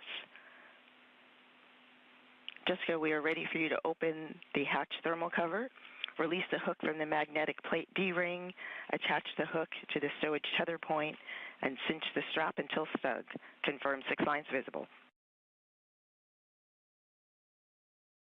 Okay, copy and work. And we again welcome you to today's live coverage of U.S. Spacewalk 96. We're just a couple of moments ago at 7:33 a.m. Central Time, 8:33 a.m. Eastern. The suits to NASA astronauts Jessica Meir and Anil Menon have been switched on to battery power. They just completed their post-depress checklist that you heard in communication with Spacewalk communicator Stephanie Wilson, you see on your screen here, sitting next to Flight Director Ronak Dave. So again, the official start time of today's Spacewalk, 7:33 a.m. Central Time, 8:33 a.m. Eastern, as the International Space Station was flying over Germany. You can egress the airlock and turn on your HECA.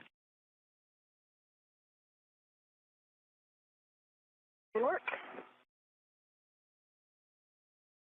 We are currently experiencing communications handovers between satellites as expected, and the team is monitoring, so we will keep things here inside of Mission Control Houston in the International Space Station Flight Control Room, as the team's actively working through today's pre-spacewalk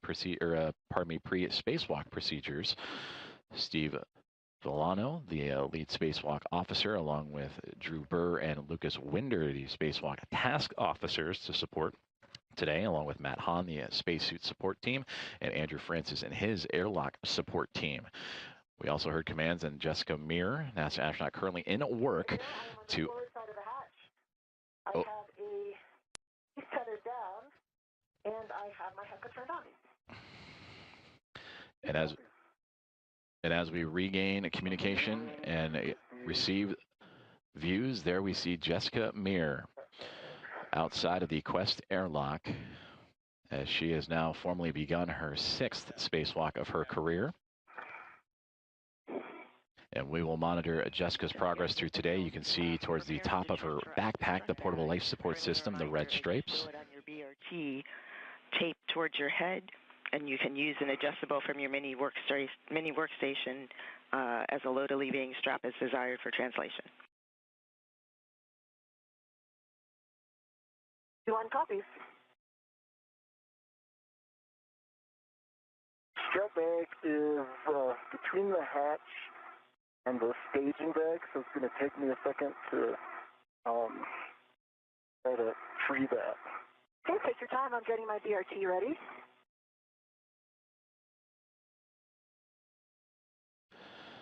So Jessica Meir now outside of the Quest airlock. NASA astronaut Anil Menon still inside. For Jessica, she mentioned the BRT. That is the body restraint tether that creates and provides greater body positioning and stability. And that is when working in close proximity to the International Space Station and being able to retain the use of both of her hands. And she will need that because Anil Menon is going to hand her the strut bag for today's spacewalk. That consists of 6 struts and a mounting base for the future use of an International Space Station rollout solar array. And that bag, quite large, 8 feet in long, and weighing here on Earth what would be 330 pounds. And that mass will be handed over to Jessica Meir to then have connected to her suit. And then once that is handed over, Anil Menon will make his way out of the hatchway and get his first views and begin officially his first spacewalk.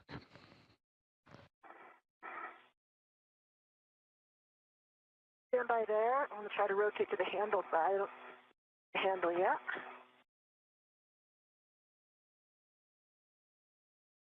If you could keep turning it that direction. Yep, I can. Okay, I've got my hand on the handle. Okay. Stand by. I'm going to get my BRT ret on it. Pause there.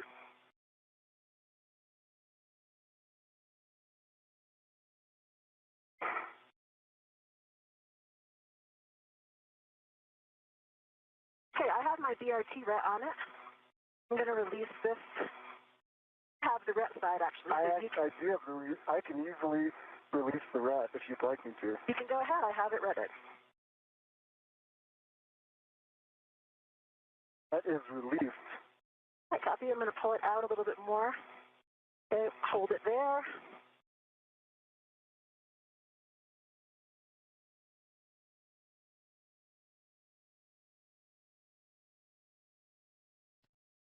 And we get our first views from the helmet cam of NASA astronaut Jessica Meir outside of the Quest airlock, being handed the strut bag for today's U.S. spacewalk.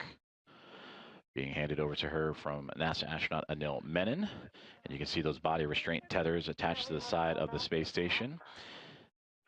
And there in the background, you can see the solar array wing and the Northrop Grumman NG-24 vehicle and cargo craft attached to the station. And again, that strut bag, quite large, 8 feet long, weighing over 300 pounds, that has now been handed over to Jessica Meir.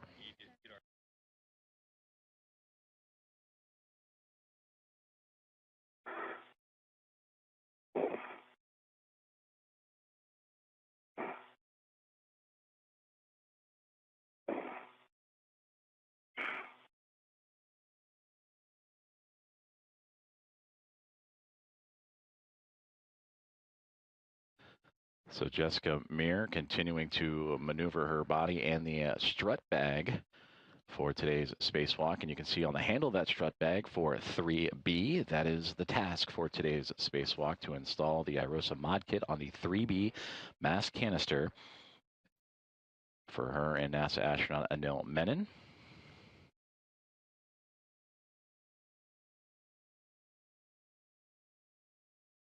Got the adjustable, and I'm putting that over to my mini workstation for some extra maneuverability.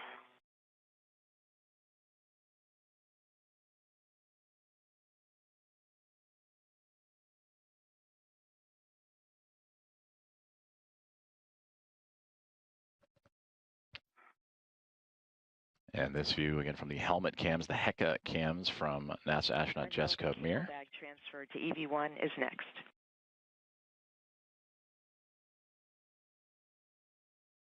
No copies. In Okay. place. I'm going to refine this bag, I think, a little bit after, come out a little bit more. I like the position I'm in right now to receive the cable bag. Okay. My handle's coming out first. And give me some station coordinate directions to get it to you. Right, stand by. I'm going to get a rep.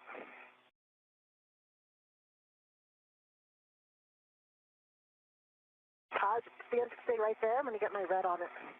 All right, no problem. I Can can you come down a little bit more? Yeah, I'm going to try to get a red. I wanted to get a red on the other side. On the other side, I can help you with that. Hold on. Is that easier?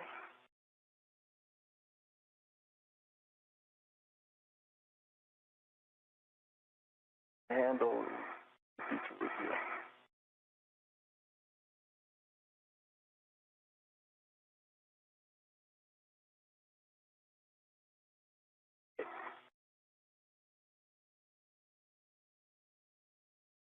Okay, I've got a ret on it. You can release that ret. Okay.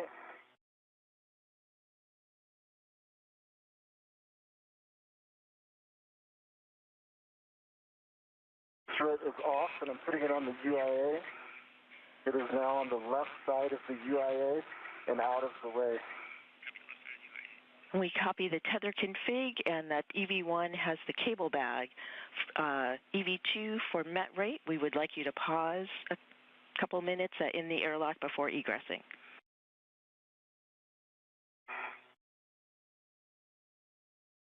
Copies. So now, just to plan out this egress, I am immediately on the forward side. I have the strap bag on my left and the cable bag on my right. The cable bag is out of your way, I think, but it's just kind of underneath the hatch. You can see it. I can see it. But if you come out and then go straight aft, we should be in good position. I'll do that. I think a driver for the net rate might be, I had to really get that net bag from behind the hatch. Copy. We understand. That's why it's notated as EV3 in the procedures. It's a big bag. Yeah, and I think on that egress, that was what was preventing me from closing the hatch all the way. I couldn't see above it. Sorry, from opening all the way. Then we got past it.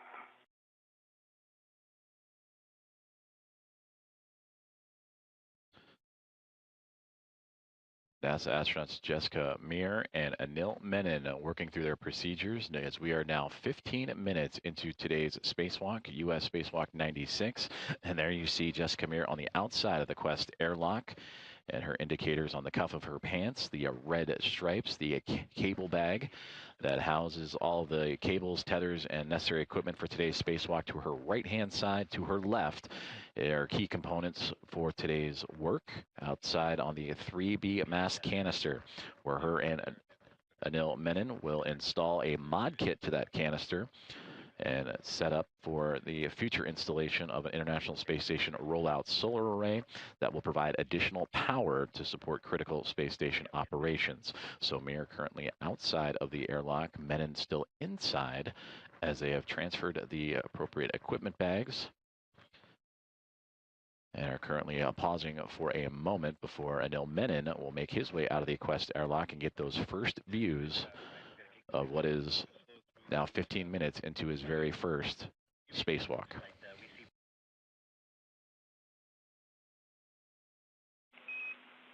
EV2, nice work on the pause. We show good met rates continue. You have a go to egress the airlock. Please go to egress.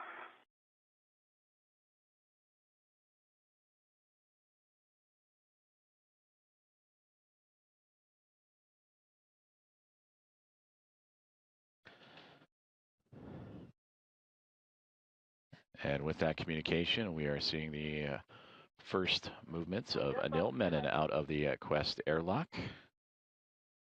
as you will join Jessica Meir.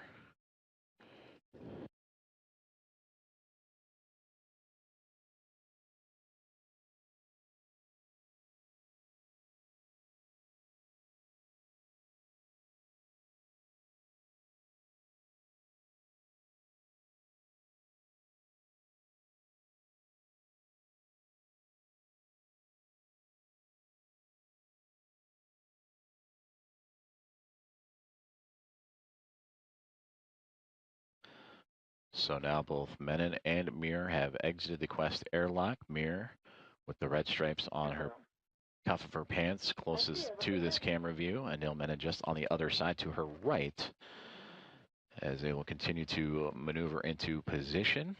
They have already transferred today's equipment and tools necessary, the cable bag and the strut bag, for the installation of the mod kit on the 3B mass canister. And then soon they will step into buddy checks, and that is when they will look over each other's spacesuits and check in on each other, make sure everything is okay before proceeding on with today's spacewalk. And if you have the handle handy. We go.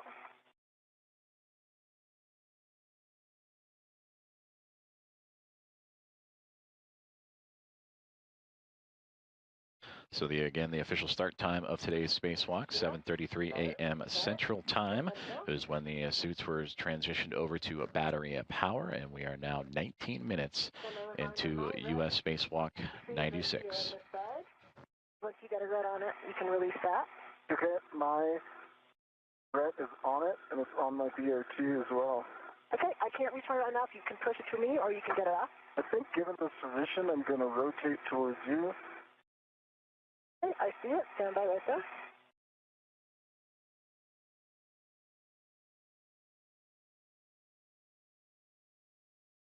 I've got my red off. Thank you for the help.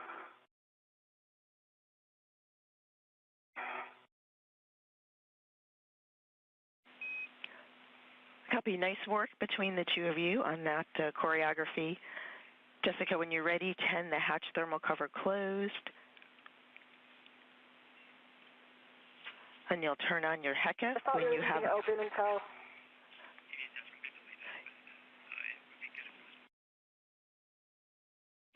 Okay. You just want it partially closed? Definitely. Yes, it's just a partial tending it in the closed direction. Okay, copy, inward.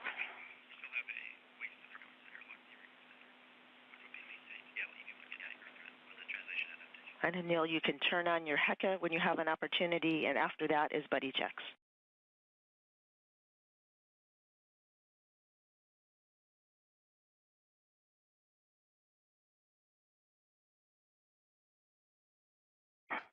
Mills HECA is on.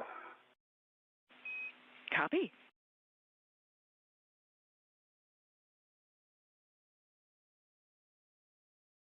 Depends the thermal cover. Could you move those tethers a little bit? Bring them. There we go. Here.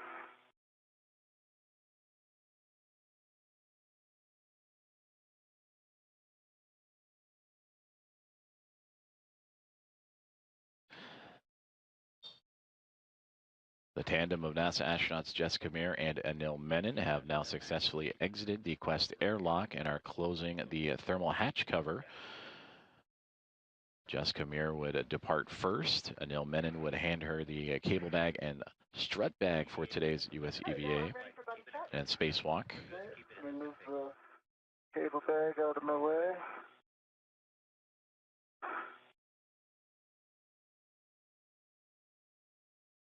Ready for buddy check. Okay, I'm looking at you. I see that your green HECA light is on.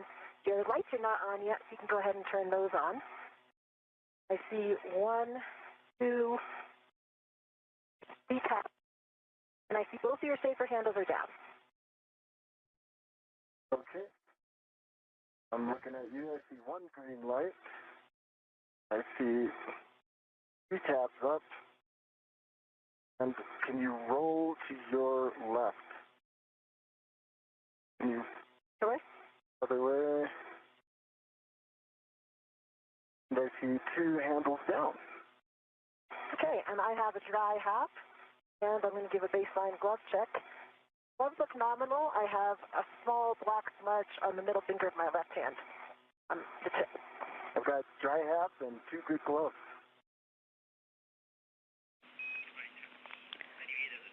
Copy. Good buddy checks, good hap, and good gloves. And for EV1, we copy nominal with the small black smudge on the finger.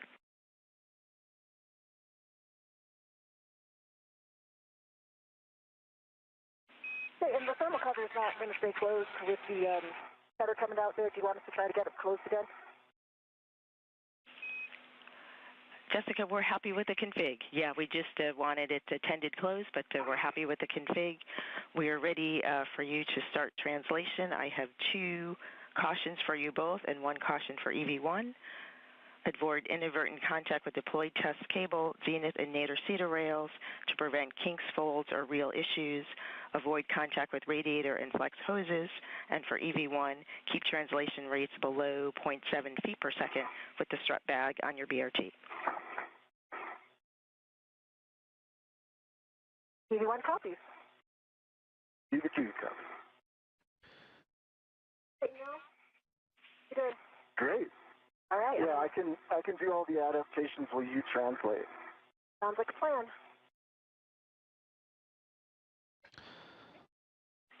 We concur with that plan. Please verify as part of your buddy checks you saw good tools and tethers on both crew.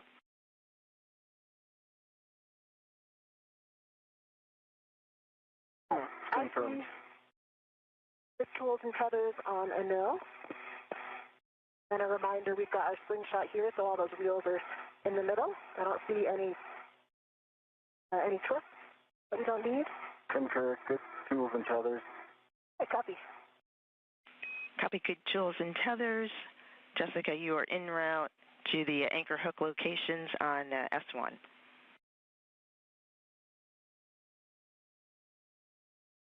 V1.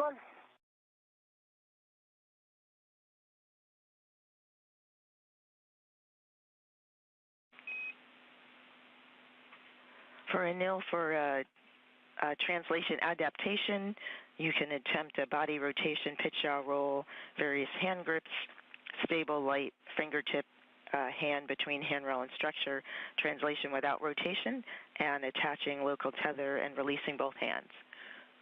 We are also about 50 seconds to a handover. Anil copies all.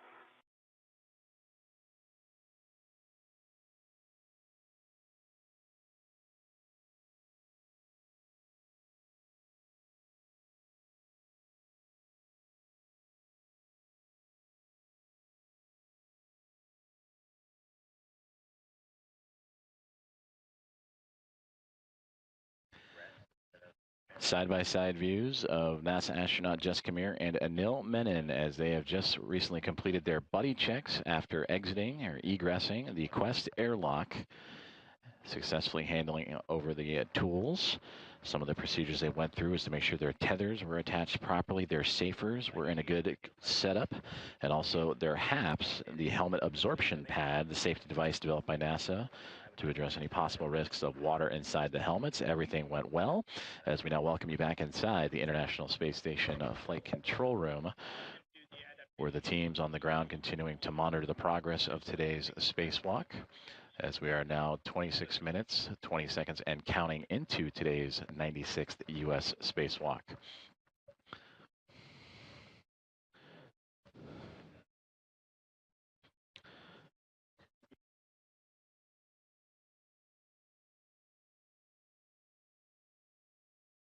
We're currently switching over communications satellites, and we will bring you back those live views and communications with the NASA astronauts, Ronak Dave and the Momentum flight team overseeing today's spacewalk. The anchor hook location for EV1's anchor is handrail 3217, the zenith side. 3217. And for EV2, for your translation adaptation period. We are still seeing MET rates a little bit high, so we'd like you to perform the translation adaptation that you need, but be sure to build in a rest before beginning translation for the procedure. Copies. Thanks for the feedback. Will do.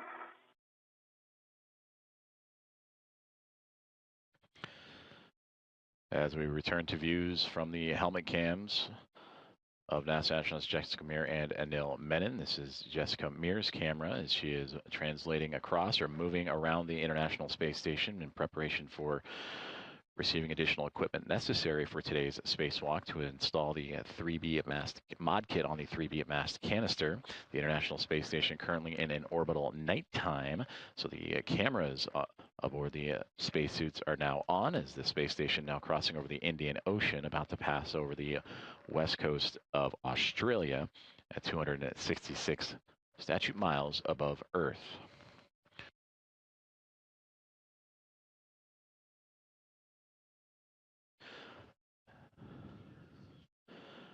And that is a view of Anil Menon that is still close to the Quest airlock, continuing his translation adaptation as necessary. As for Jessica Meir, continuing to make her way across the space station in preparation for today's install.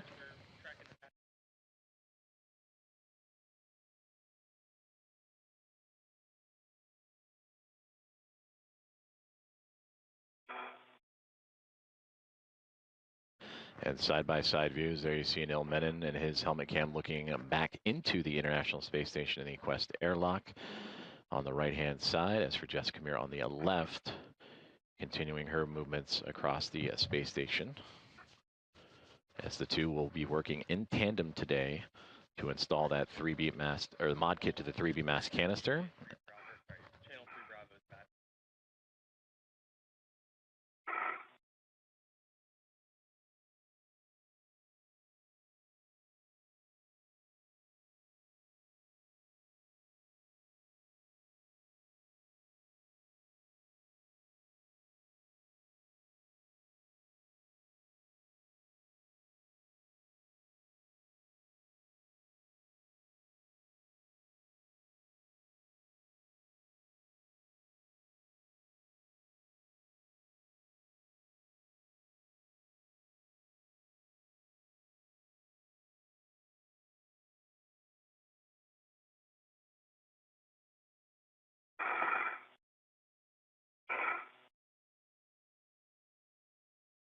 All right, I am at the starboard seat of cart, going very slowly with the strap bag, and I'm going to come find our handrails.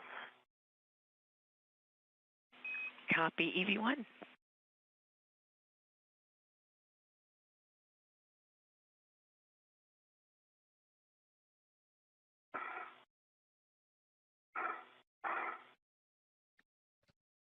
And again, side by side. 17, I'm going to put my anchor on 3217. Houston concurs.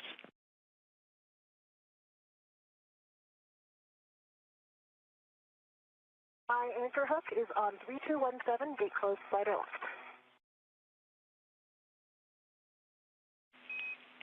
We copy, Jessica. Good load path for EV1.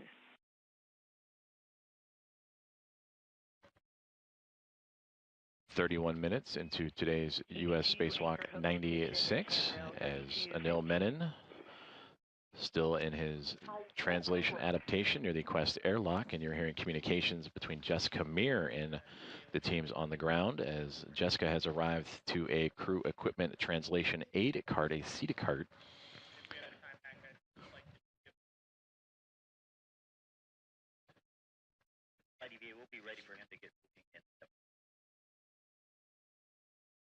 And those carts that Jessica has arrived at is offering a method to help translate or help move large pieces of equipment. And for Jessica Meir today in her spacewalk, currently tethered to her spacesuit is an 8-foot strut bag with a mass of 300 pounds, over 300 pounds.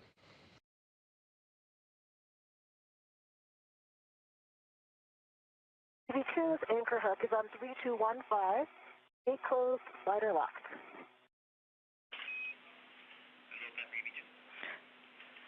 Copy all, Jessica. Good load path for EV2. You can give EV2 a go to release the waist tether.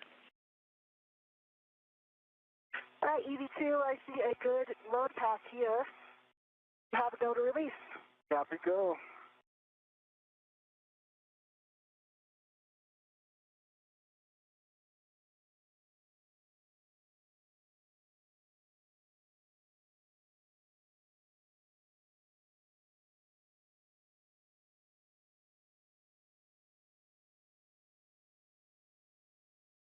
Stephanie, do I have a go to continue my translation starboard?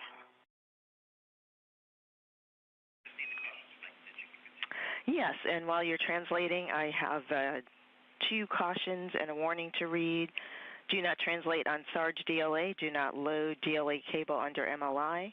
Avoid contact with ECU and SSU on unlatched BGA mass canisters.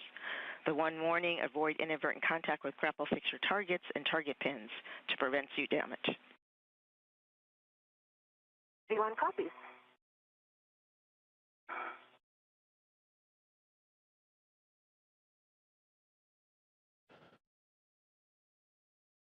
33.5 minutes into today's spacewalk as we get side-by-side views of the helmet cams of Jessica Meir and Anil Menon. The thermal cover. Thank you. Thermal cover is closed. Copy closed. Translate to port CETA cart with 2 for the WIFX bundling to the cable bag. CETA port translating now. E2.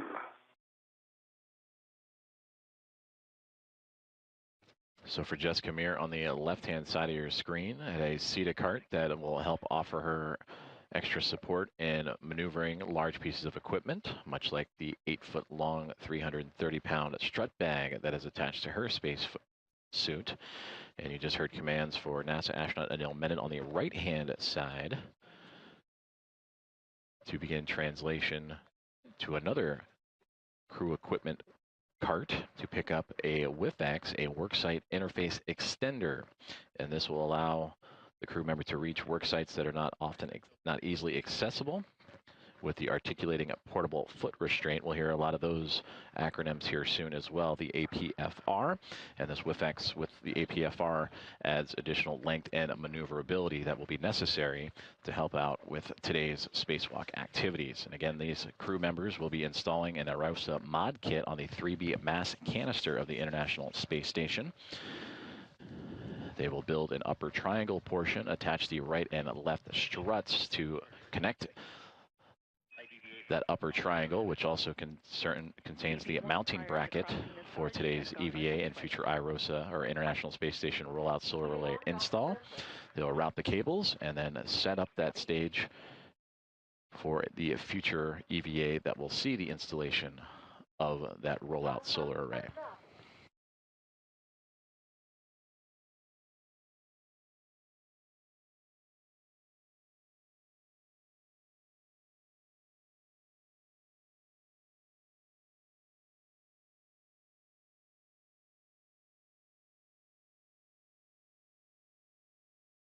EV2 is at CETA rail.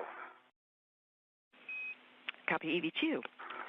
And for EV1 for translation at S4, follow the keel side non-radiator edge. There is an optional fair lead on the non-radiator side of the grapple fixture per your preference. You are en route to your green hook location on X6, on S6, handrail 2042. Copy all.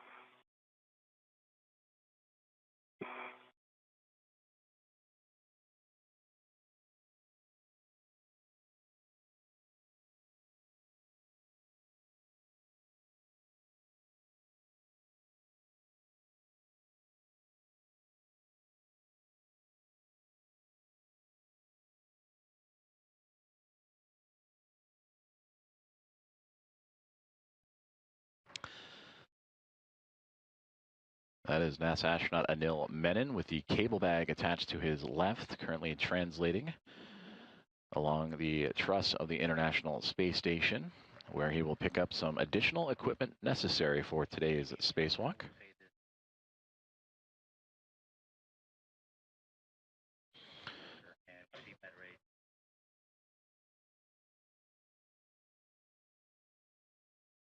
EV2 is at the Cedar Cart. Copy EV2 at the Cedar Cart.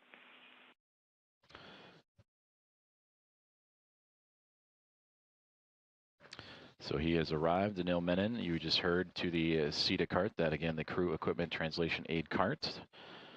And that is where a lot of the extra equipment outside of the International Space Station and orbital replacement units also could be found.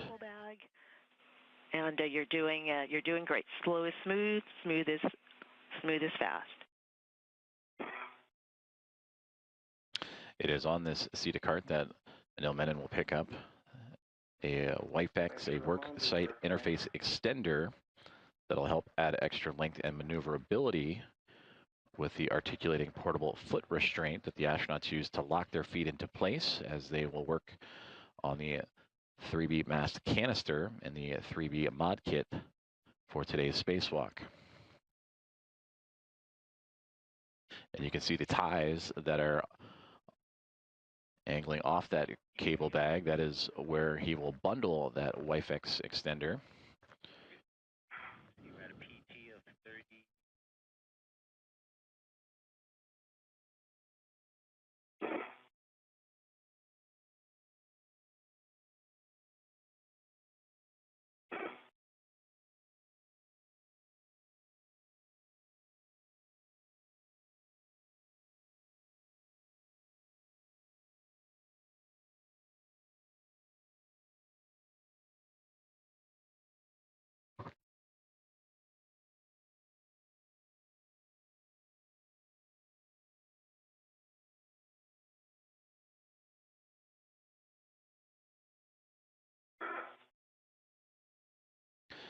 A view from the helmet cam of NASA astronaut Anil Menon, as that is the worksite interface extender that he is currently manipulating and maneuvering, that he just removed from the Cedar Cart. And he will now bundle to the cable bag that he has in tow. And we copy, per your discretion. And by bundling, he will take those wire ties that are attached to the cable bag to secure it before maneuvering any further in today's spacewalk tasks.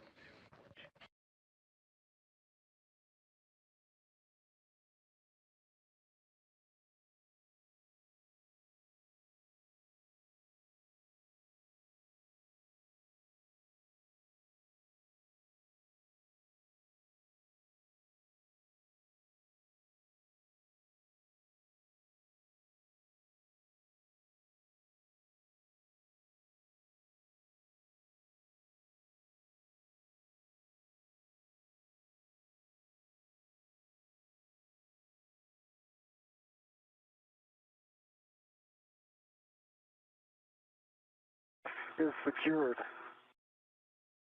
Extender is secured. We copy. You have the your bundle of joy now, the WIFEX bundle to the cable bag. And next is the translation to S6 IEA. Prior to crossing the star, check gauntlets in place. How's my mat rate doing?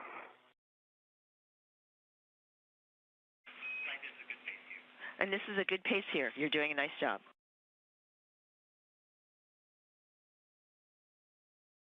Okay, gauntlets are down, and I'm headed out.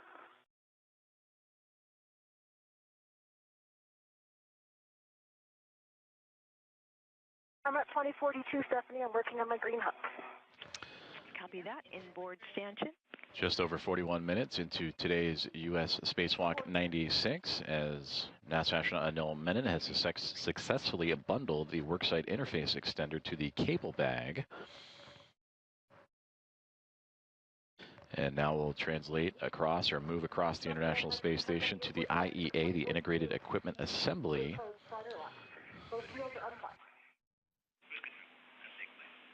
Copy. Good config. Nice job. Next, stow the strut bag on the outboard non-radiator corner of the IAA using handrails 2045, 2071, and 2070. Tape towards the mass canister. I'm headed there. Handrail towards the center of the IAA.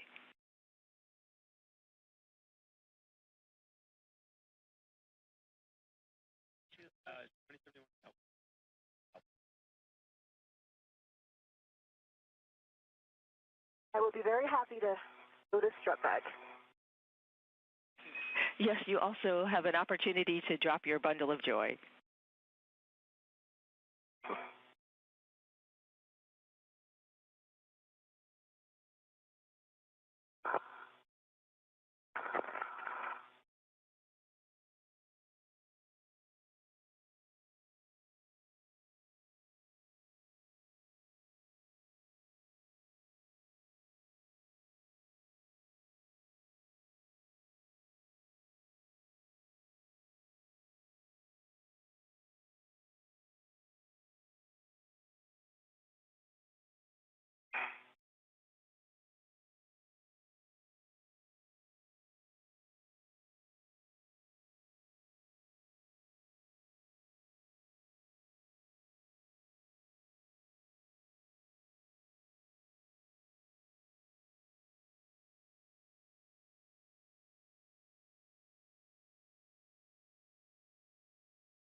All right, EV2 has passed the MT, and it's 1,000 times easier than in the pool.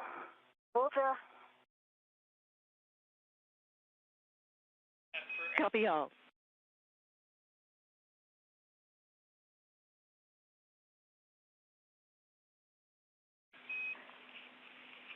For EV2, for your translation at S4, you'll follow the keel side non-radiator edge, also optional fair lead per your discretion on the keel side of the grapple fixture. En route to stowing the cable bag on the inboard non-radiator corner of S6.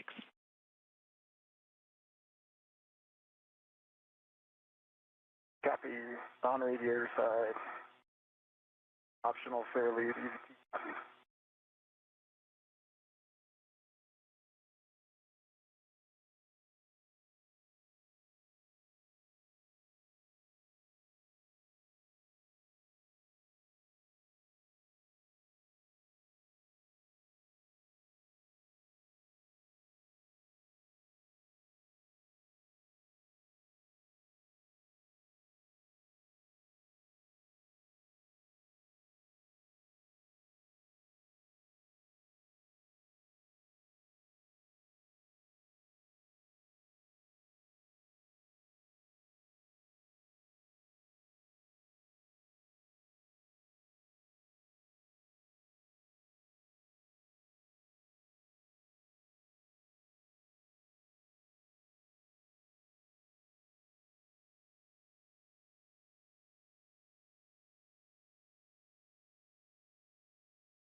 "45 minutes into today's U.S. Spacewalk 96 as NASA astronauts Jess Kamir and Anil Menon continue preparations for the construction of the 3B mod kit, the mass canister of the International Space Station. After exiting the Quest airlock and doing quick buddy checks, they would begin their movements across the station to pick up additional equipment necessary, including the WIFX worksite interface extender, also a quick stop off at the crew equipment translation aid cart or CETA cart, and that helps them move large equipment across the International Space Station as needed. And part of that equipment does include an 8-foot-long, 330-pound strut bag that is a part of today's spacewalk activities.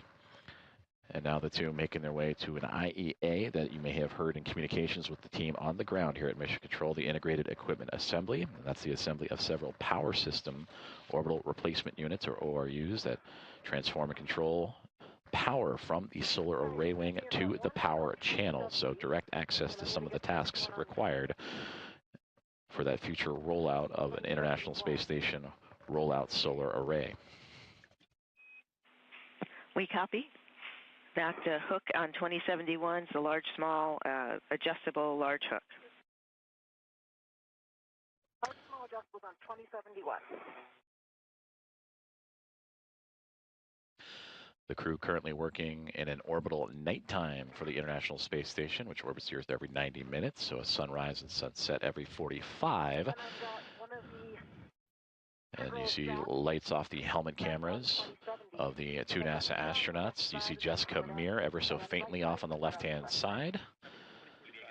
And you can identify her by the red stripes on the cuff of her pant leg of her spacesuit today. And for Anil Menon, in the foreground, you see his helmet lights really shining and reflecting off of the International Space Station, as those two will be working in tandem to build today's modification kit to the 3B mass canister.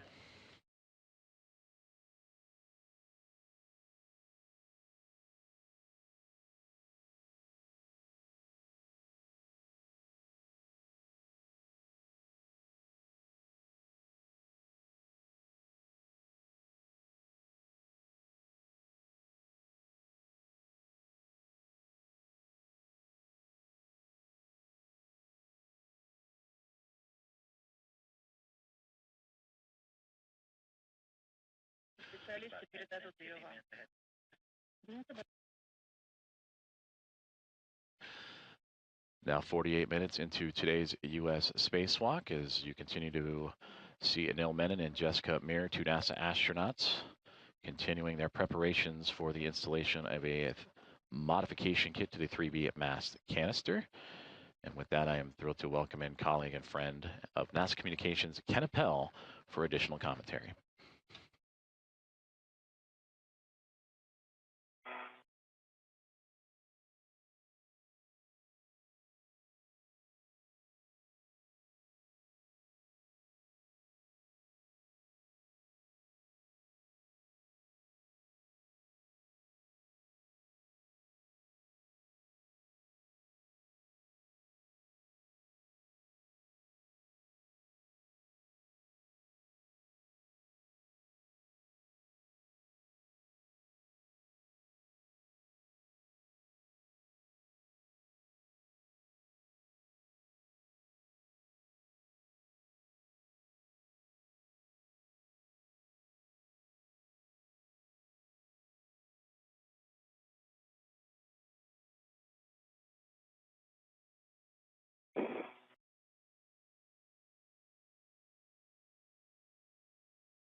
All right, Jessica, I'm here.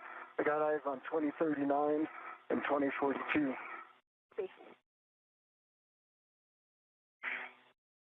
Those are good handrails for EV2 for the cable bag.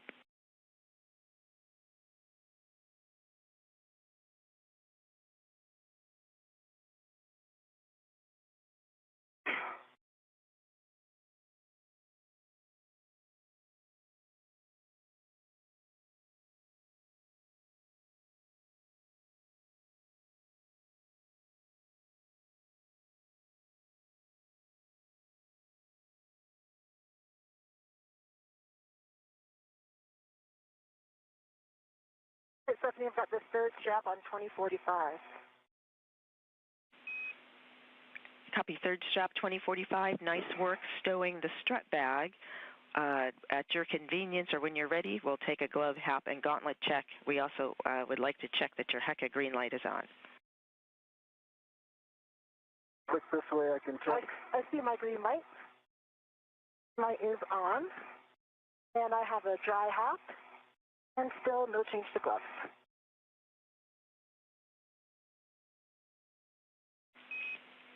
No change to gloves, dry hat, gauntlets down, check, good green light on your HECA for EV1. Okay.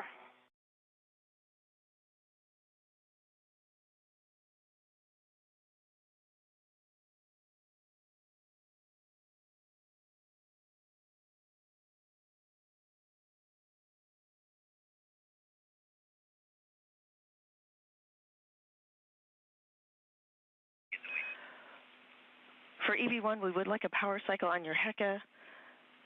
Anil, as you work to stow the cable bag with the handrail towards the center of the IAA, we'd like you to take a few-minute pause.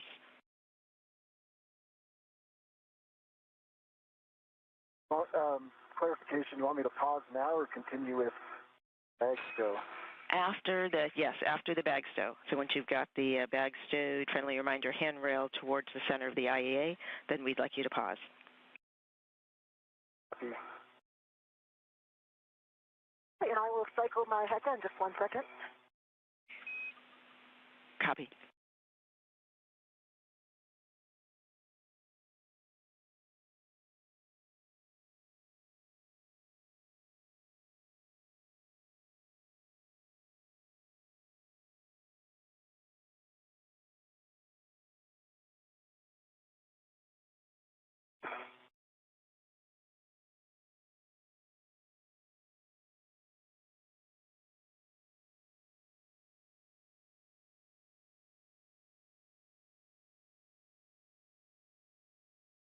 HECA is off, and I need to wait a certain number of seconds to just right back on.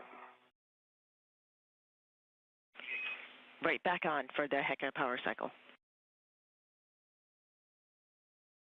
Back on, and I see a good green light again. Copy. Thank you.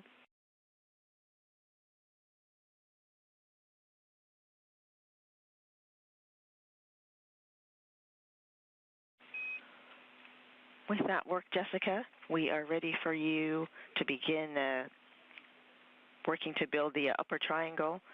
Open the strap bag, securing the straps as needed. Retrieve the mounting bracket from the strap bag, keeping that tethered to the bag, and you may lock out the ret if required. Copy.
My cable bag is fully stowed. 3 locations tied down for stability. Taking a pause. We copy. Nice work. Also saw the WIFX on your BRT. We still would like you to pause for met rates. Thank you.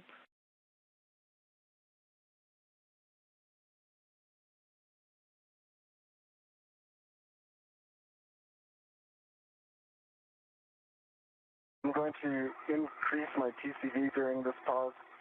We'll report. Copy.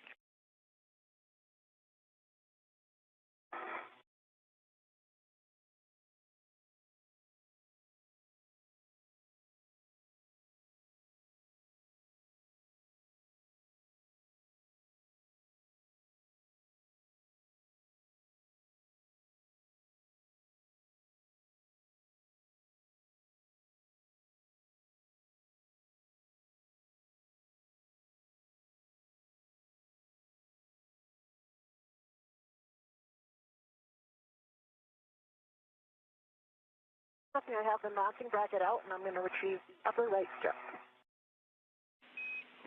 Copy. Upper right struts under straps 3 and 4. Work. TCV set to 8 for EV2. Copy. TCV 8 for EV2. Thank you.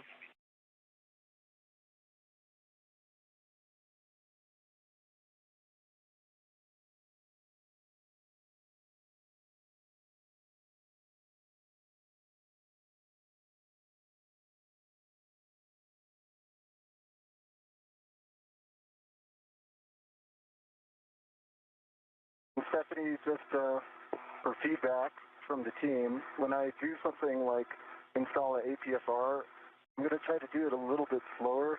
It seems like when I take action, it pops my met rate, so I'll just maybe slow down those procedural steps a little bit. And we copy, we We think it'll stabilize as you ingress the APFR and work throughout the EVA. We're just trying to be conservative with the pacing. Copy. Let me know if that hypothesis is accurate. Else I'll just continue doing as I'm doing until the APFR with your pauses. And your hypothesis is correct.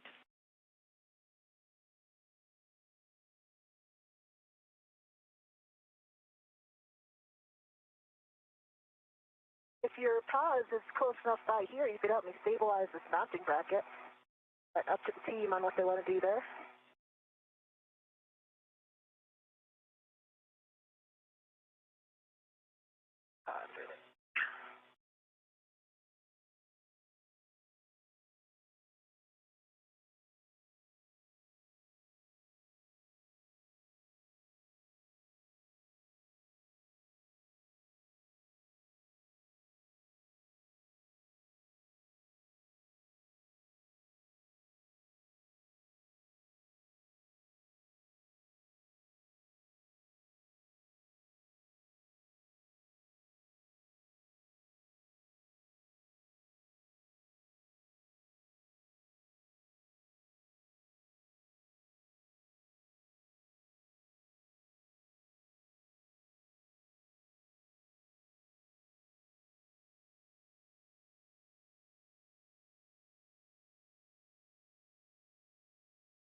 Stephanie, I don't know if you caught that. Do you want me to help Jessica stabilize the mounting bracket while paused?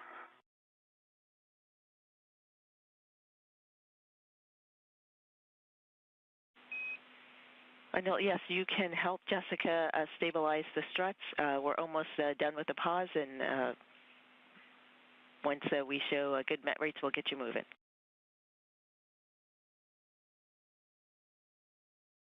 Who wants to help, Jessica? Let's see when we're ready to pause, and we'll make a call then. Okay. Dropping my visor.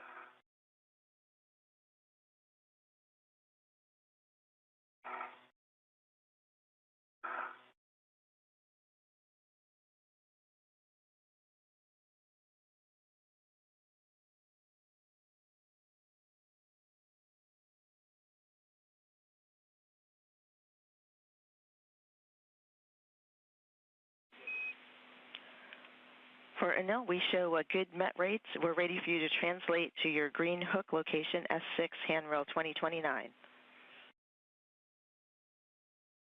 Going to the green hook, handrail 2029. It's a good copy.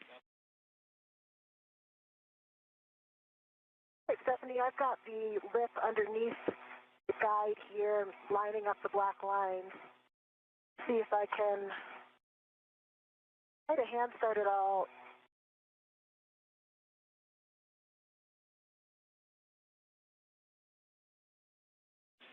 Jessica, we copy. And Anil, as you translate, there are 3 cautions. Do not translate on the S6 PVR base handrail. Avoid inadvertent contact with PVR pit pin near PFCS, battery adapter plate cables on IEA, or potential snag hazards.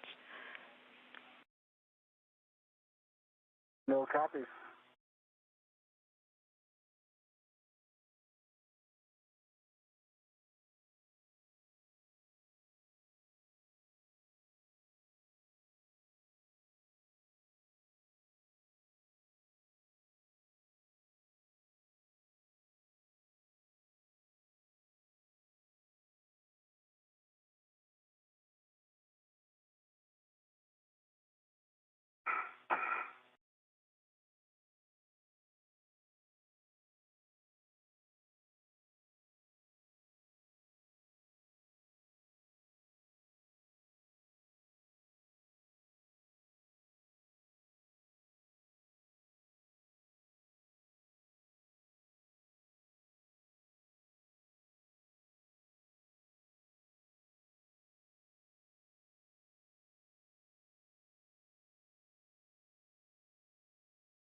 I'm just pausing for tether cleanup. We copy.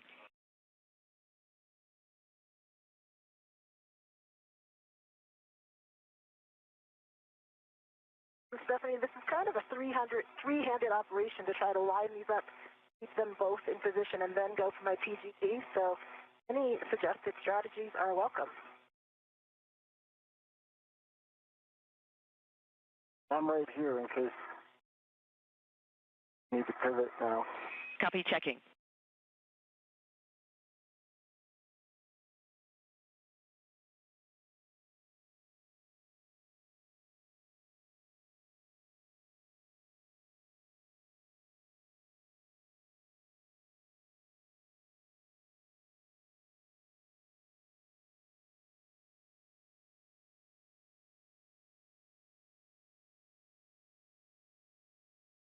The other thing is, Jessica, once I get the APFR install, I'll eventually be able to help them too. That trying to stabilize two free-floating objects, then get the PGT is a challenge.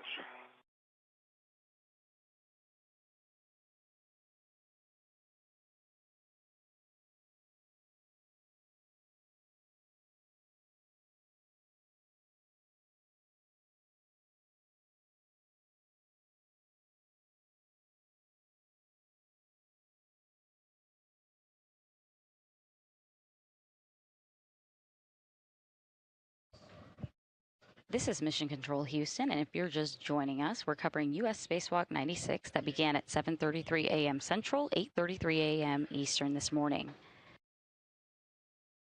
We are currently just over an hour into today's spacewalk, and all procedures have gone by the book. Actually, a bit ahead of schedule this morning, about 10 minutes or so. 2029, reel unlocked. Also double check on the outboard. Today's spacewalk prepares the 3B power channel for the future installation of new rollout solar arrays. Once installed, the arrays will provide additional power to support critical station operations. That handrail is not. NASA astronauts Jessica Meir and Anil Menon, who you see on your screen, are currently assembling the upper triangle, which is the first portion of today's construction. This assembly consists of the IROSA mounting bracket and two struts that'll connect to the 3B canister. This 37.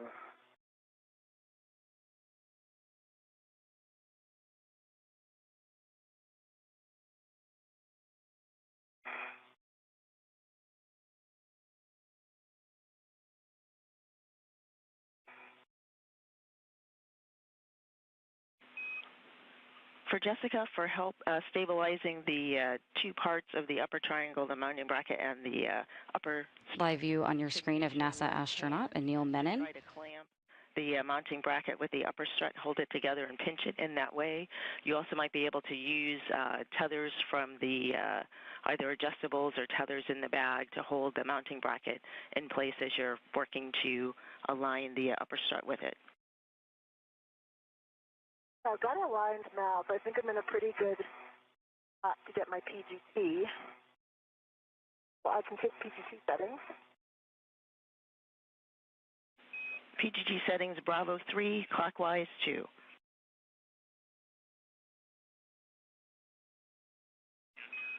And this is the EV3 PGT. It is the PGT from the strut bag. Oh, that's right. With the 2-inch rigid.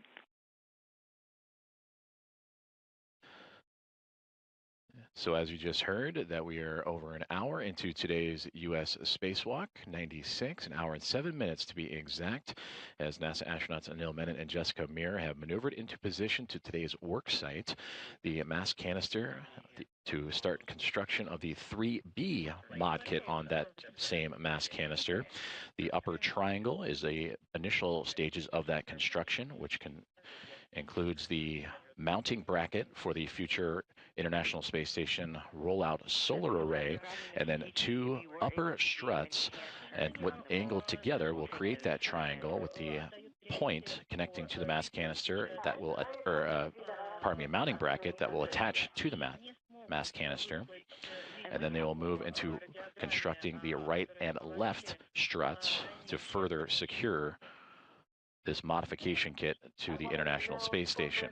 And with this view, you see the teams working in tandem together, and you had a great view there. And then now in the hands of Jessica Meir, who in this view looks like she is upside down, but we can identify her due to the red stripes on her pants and backpack of her spacesuit, the portable life support system. She has the pistol grip tool, or PGT, the powered drill that will help assemble today's struts to the mounting bracket and attach it to the mass canister. 3 clockwise 2.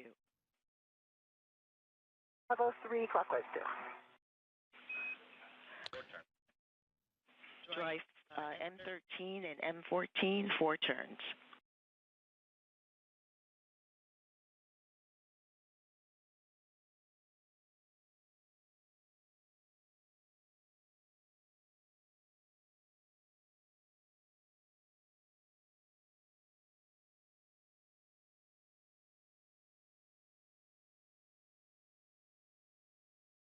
Actually, looks like I was successful in getting a hand start on M13, probably about a half a turn.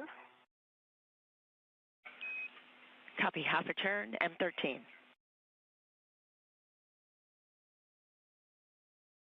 See, I'm at WIF 37. With 37, the WIF-X takes a clocking of 6. And there you see in action the pistol grip tool securing one of the upper struts to the mounting bracket. The mounting bracket, the more vertical portion in Jessica Meir's left hand, the strut portion that will go from the bracket to the mass canister on the right hand side. And using that pistol grip tool to start securing the pins and bolts as they continue to work through procedures to build again the upper triangle. And a part of this construction consists of 6 struts. You have the 2 struts that'll help build this triangle, but you also have the right struts, a mid strut and a lower strut, and then also mirror that on the left-hand side, a mid and lower, so 6 in total. That will be needed to construct this modification kit to the 3B mast canister.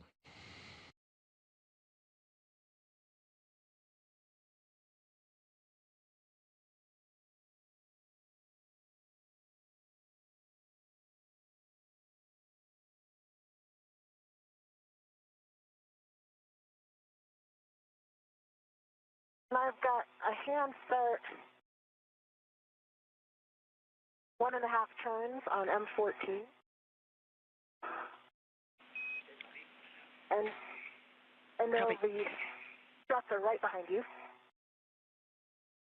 Need me to move? Or is that? No, it's just a caution for you. Okay. Copy, 1.5 turns, M14. I did another 2.5 turns on the PGT. So that's 13 and 14. I can see there's definitely still a lot of play. Should there be that much play with 4 turns? Should I get any additional?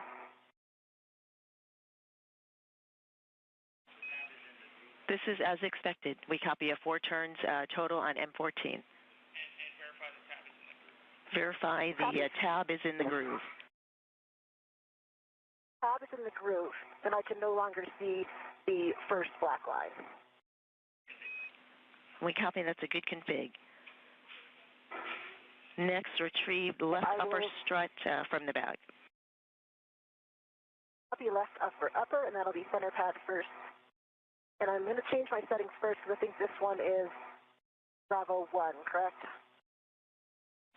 That's correct. Bravo 1, clockwise 2 on the strut bag, PGT, 20 seconds to a handover. 2 minutes to a handover. Stephanie, the WIF extender is 6, Golf 5, full twist test, black on black. Copy, 6, Golf 5, black and color, black on black, good pull twist test.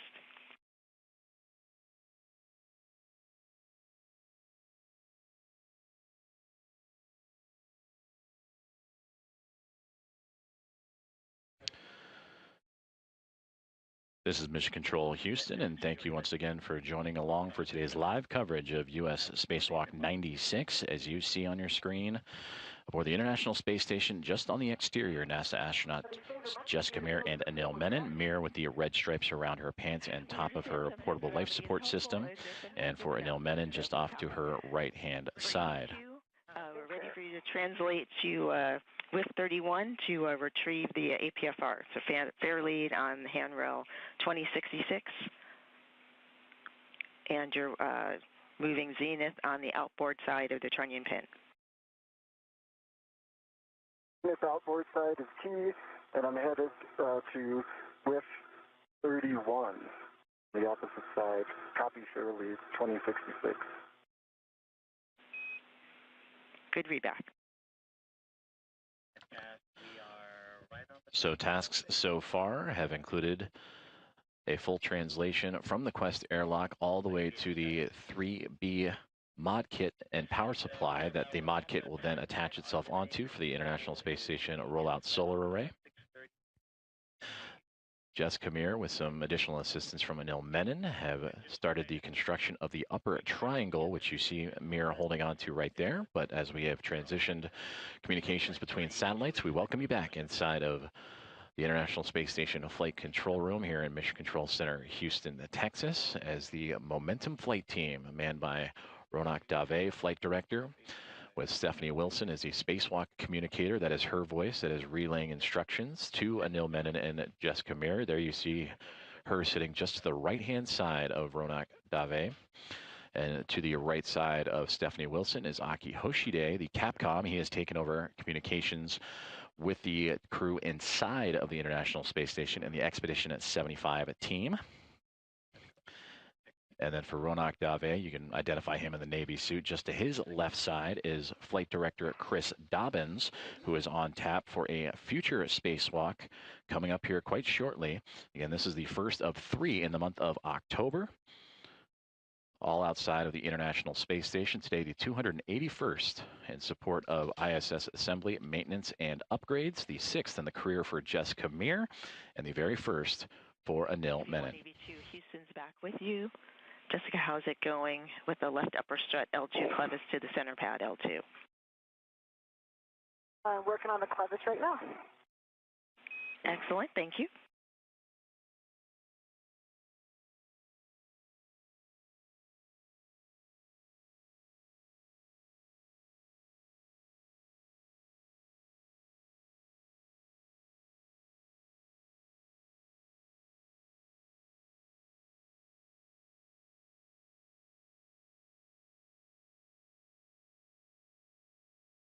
Now, an hour and 15 minutes into today's U.S. Spacewalk 96, as Jessica Meir on your screen there, still holding on to that mounting bracket and one of the struts attached to it, as her and Anil Menon continuing to proceed through today's construction of the 3B modification kit.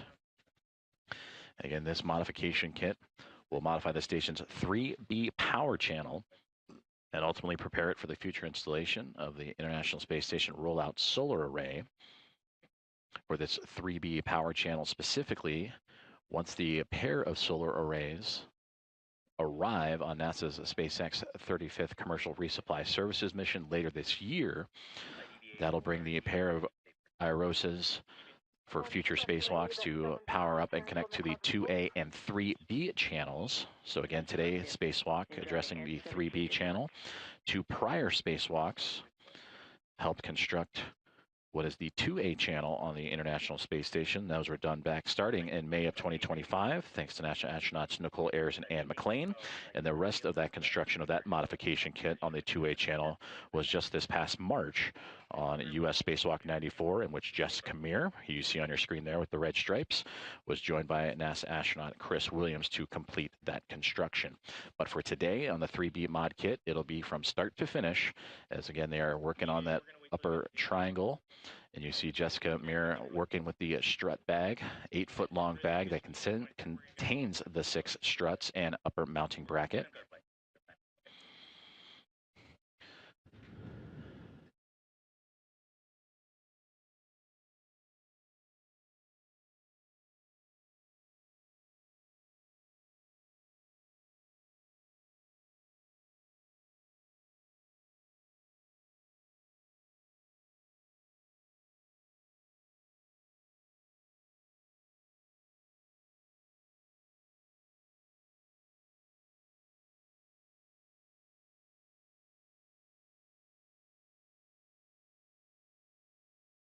APFR is secure. Copy. APFR is retrieved. Translate back to width 37 and install it in the WIFX with a clocking of 12. Clocking at 12 in WIFX. So there you heard NASA astronaut Anil Menon, who was sent off to retrieve the APFR, that is the articulating portable foot restraint that functions as a standing plate for the crew members to snap their boots into and lock themselves into place, and that helps them provide a hands-free, stable position for what will become some complex tasks ahead in constructing the remaining struts, attaching them to the mounting brackets, and then taking the other end of those struts and attaching them to the 3B mass canister. He will attach that APFR, or again, articulating portable foot restraint, to the WIFX, which he obtained earlier in this spacewalk. And that WIFX helps add extra length and maneuverability to Anil Menon's future tasks ahead. So far, we are an hour and 19 minutes into today's spacewalk. Copy. Black line flush. Upper triangle construction is well underway. Left upper strut to grounding block on the center pad. And also verify the pip pin from the right upper strut is still installed in the grounding block on the center pad.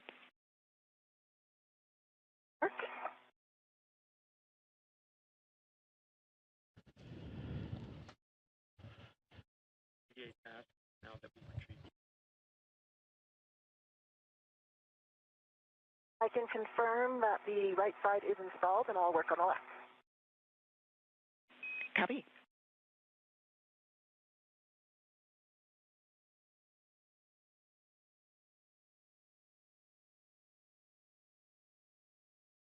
And just to your right, the mounting bracket's just to your right, just for your SA. Okay. I'll stay tight.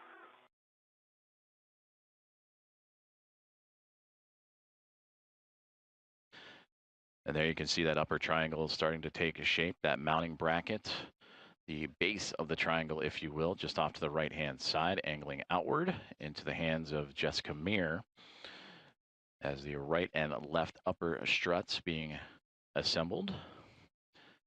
And then soon they will add the center pad, which is the top point of that triangle, the one that is in Meir's hands at the moment. That is what will attach to the 3B mass canister. MLI and center pad covering L2 clevis.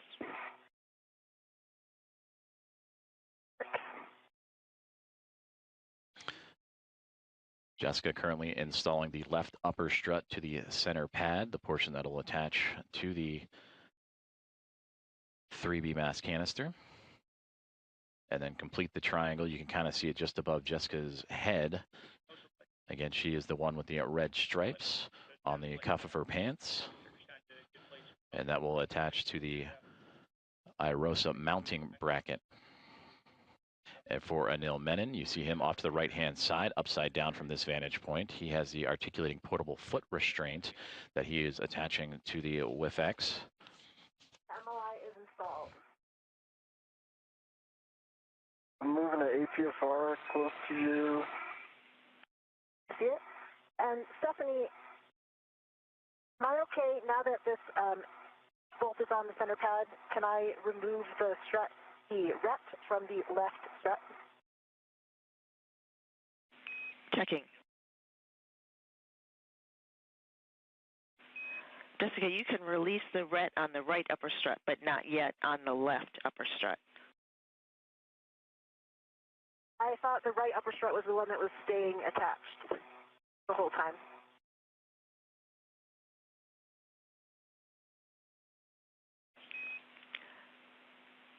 Jessica, the ret on the mounting bracket will stay attached the entire time. Okay, copy that. One remaining step for MLI, verify right upper strut MLI on center pad covering L1 clevis.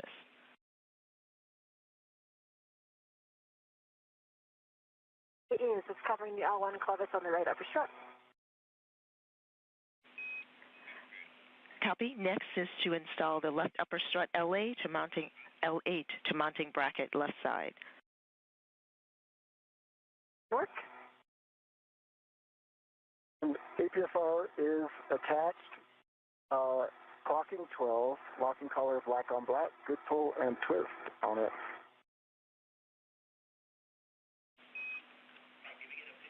Copy 12, black on black, good pull twist. Remaining settings, Tango Tango, Foxtrot 12.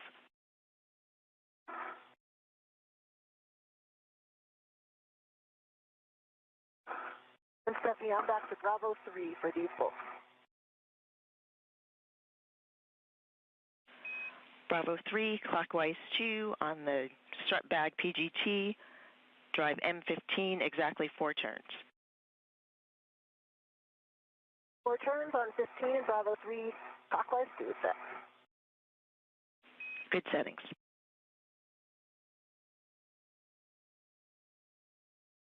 All right, Adele's going for Tango Tango, Foxtrot 12.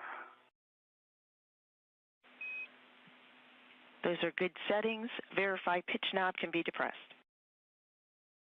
Oh, sorry, I'm initiating that. I haven't done it yet. Copy. Thank you for the clarification.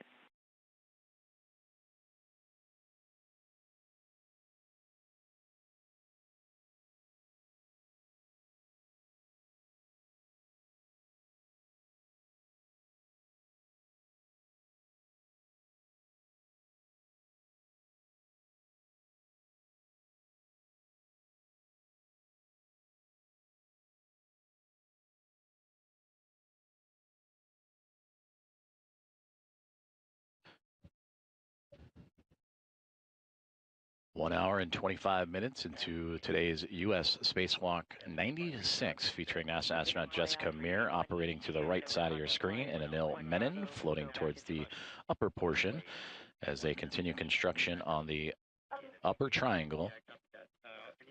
That is a part of the 3B modification kit to the 3B power channel for the International Space Station. And this modification kit will prepare for the installation of an International Space Station rollout solar array on a future spacewalk. Currently, the task, as you can see, is Jessica Meir is continuing to work on that construction of the upper triangle. The silvery gray portion is the mounting bracket in which the IROSA will attach itself to. And then the actual struts themselves and center pad, closest now to Jessica's left knee, is what will attach to the mass canister. Now, as for Anil Menon, he is currently attaching and working on the articulating portable foot restraint that will allow him to step into that restraint, lock him into place, and that'll allow him to be safe and secure, but also free up use of his hands as they continue to build through today's modification kit. And again, that modification kit includes 6 struts.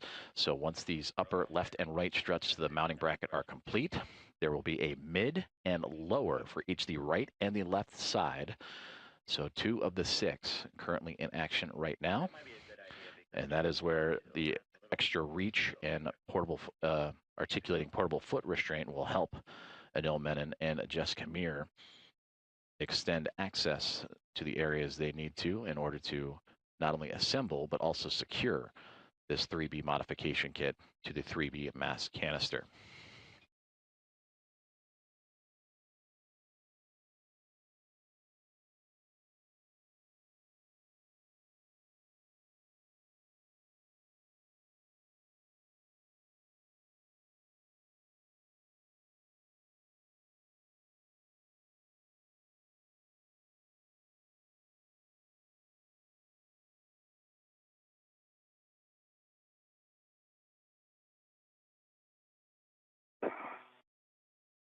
And I know I'm right behind you. Yeah, I'll be out of your way in a second. And again, Jessica Meir and Anil Menon on the left and right sides respectively, upside down from our vantage point here on NASA Plus and the NASA channels, constructing that upper triangle for the 3B modification kit. Today, the 281st spacewalk for support of the International Space Station assembly, maintenance, and upgrades. For Jessica Meir, this is her 6th spacewalk, and the crew member wearing the red stripes on the left. For Anil Menon, this is his very first. It is the 4th spacewalk of 2026. in which Mir had previously participated in 2 of those previous 3, and then the first spacewalk of Expedition 75. Copy Tango Tango and pitch knob depressible.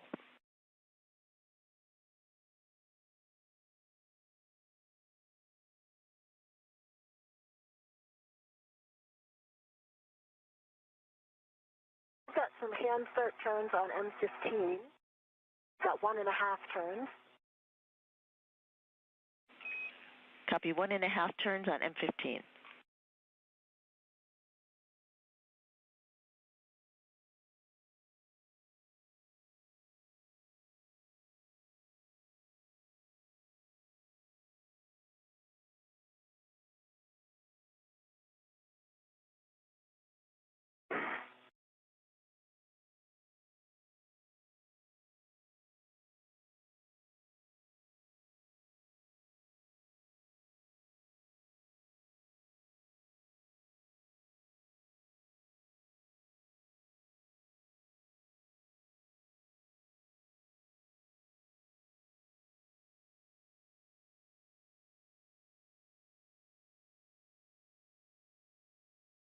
Two and a half more turns on M15 with the PGT.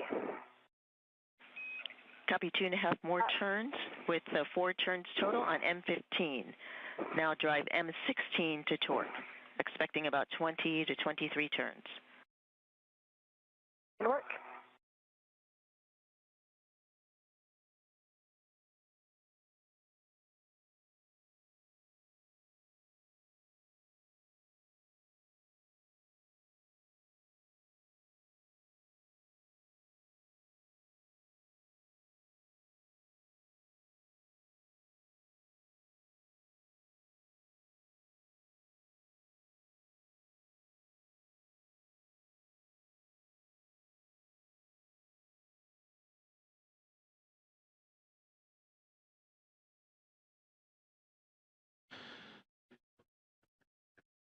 We have hit the 90-minute mark. 1 hour and 30 minutes have gone by in today's U.S.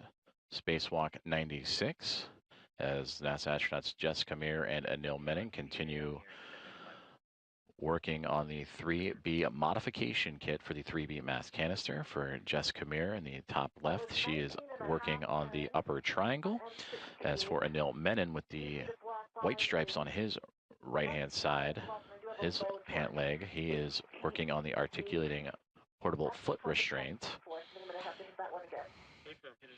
So far, after beginning their spacewalk at 7:33 a.m. Central Time, 8:33 a.m. Eastern Time, the crew has not only departed the Quest airlock of the International Space Station, but also maneuvered its way down the truss system to the 3B power channel, picking up some extra equipment along the way, including that articulating portable foot restraint and the WFX worksite interface extender to help with today's construction. And as you can see, Jessica Meir continuing to diligently work on the upper triangle. That is the mounting bracket and 2 of the 6 struts required for today's tasks. Also a part of today's tasks, not only the construction and attachment of this modification kit for the future installation of an IROSA, or International Space Station Rollout Solar Array, but also routing the cables necessary for that connection of the IROSA to help augment the power of the orbiting laboratory.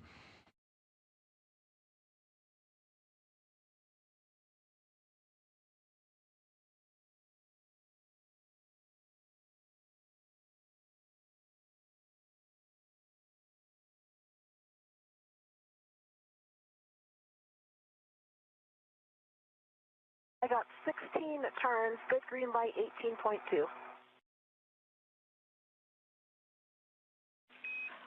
On M15, 18.2 torque, 6 turns, green light, 16 turns. 16 turns, sorry, check black line flush. Confirm, black line is flush. Right. Stephanie, I'm all set on the APFR.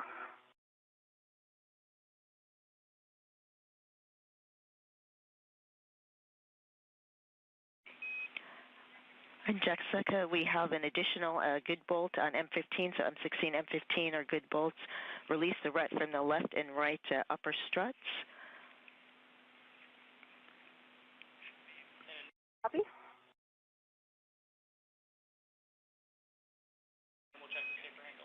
And for EV2, we'll take a glove, hap, and gauntlet check from you. Gauntlet's down, gloves look good, and hap is dry.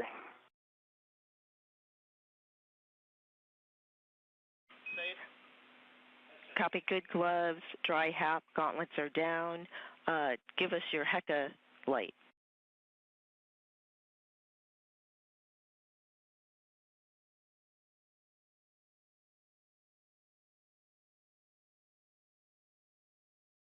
I see, green light.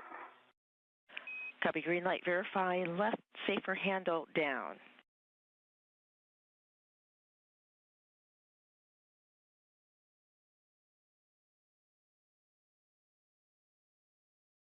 I think there was a little movement on that. It's now down. We copy. Thank you for checking, verifying. For Jessica, next for you is I have PGT settings when you're ready for torquing the right upper strut to the mounting bracket. I am ready. I believe those are the same settings, Bravo 3, clockwise 2. I'm in position for 13 and 14. Excellent. And you are correct. Same settings. You'll drive M13 and M14 to torque an additional 18 turns. North. So there you heard communications for NASA astronauts Neil Menon and Jessica Meir on the next steps of their procedures for today's U.S. Spacewalk number 96. For Jessica Meir on the bottom right side of your screen, she continues to work and now torque down using her pistol grip tool or the space drill to connect the upper struts to the mounting bracket for today's spacewalk tasks of constructing a modification kit to the mass canister. And there you actually see a great view as we just translated up and panned up to the mass canister. On the upper left and right hand sides, just for perspective, that is NASA astronaut Neil Menon stepping into the articulating portable foot restraint, but just off to his left shoulder and then off to his far right are the solar arrays for that 3B power channel for the International Space Station, and that is the canister that they will attach this collection of 6 struts and a mounting bracket for a future IROSA install. Now, 1 hour and 35 minutes into today's spacewalk, the International Space Station currently flying over France. Jessica, I copied on M13, 18.4 on the torque, 17 turns, green light, black line flush. Good copy. Starting 14. Copy.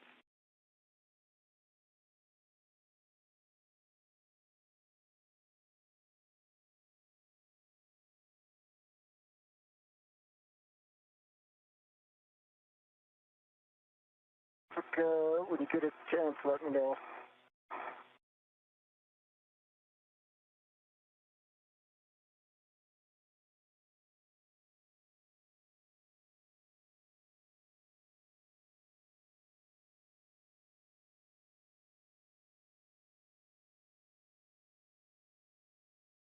Stephanie, I got 17 turns again, 18.2, good green light, black line is flush on M14.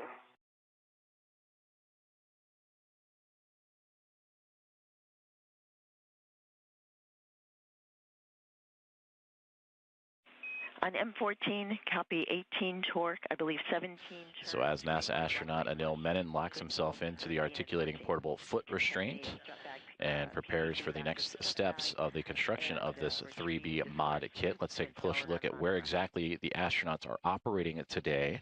They're on the starboard side of the International Space Station, down the backbone of the truss system, the S6 portion of the truss system, and where you see the 3B highlighted in yellow, they are all the way at the tail end of the orbiting laboratory, and at the base of that 3B construction along the truss structure is where the 2 astronauts are currently operating to assemble the collection of 6 struts and the mounting bracket for a future rollout of an International Space Station rollout solar array.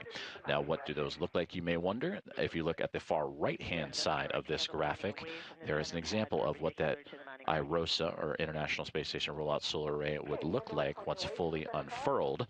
And again, those will arrive to the International Space Station for both the 3B and the 2A power channels later on this year.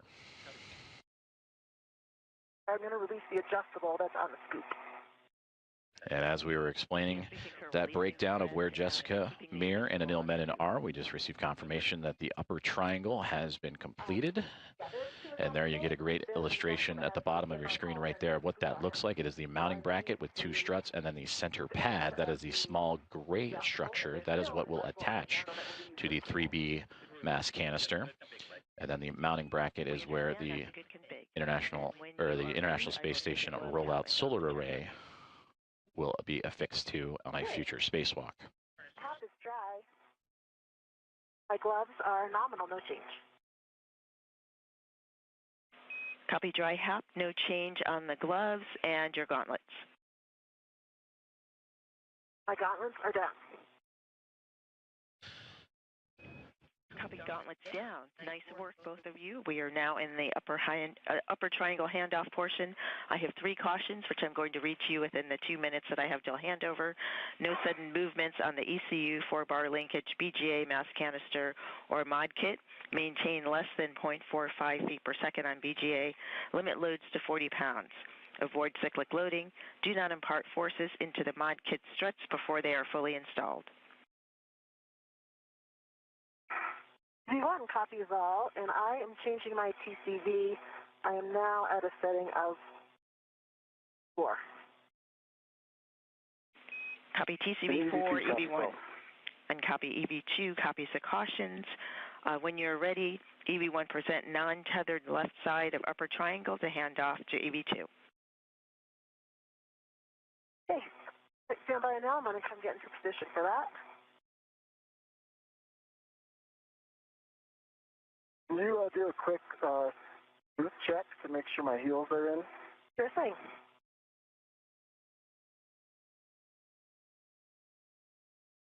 Looks like your heels are in from this side. I'm behind the boot plate right now. When I come over to the side, I think I'll have a better view. Copy. A check for EV1 for the upper triangle and the PGT. We would just like you to double check that the PGT is not tangled in the upper triangle. 30 seconds to a handover. Yeah. Copy.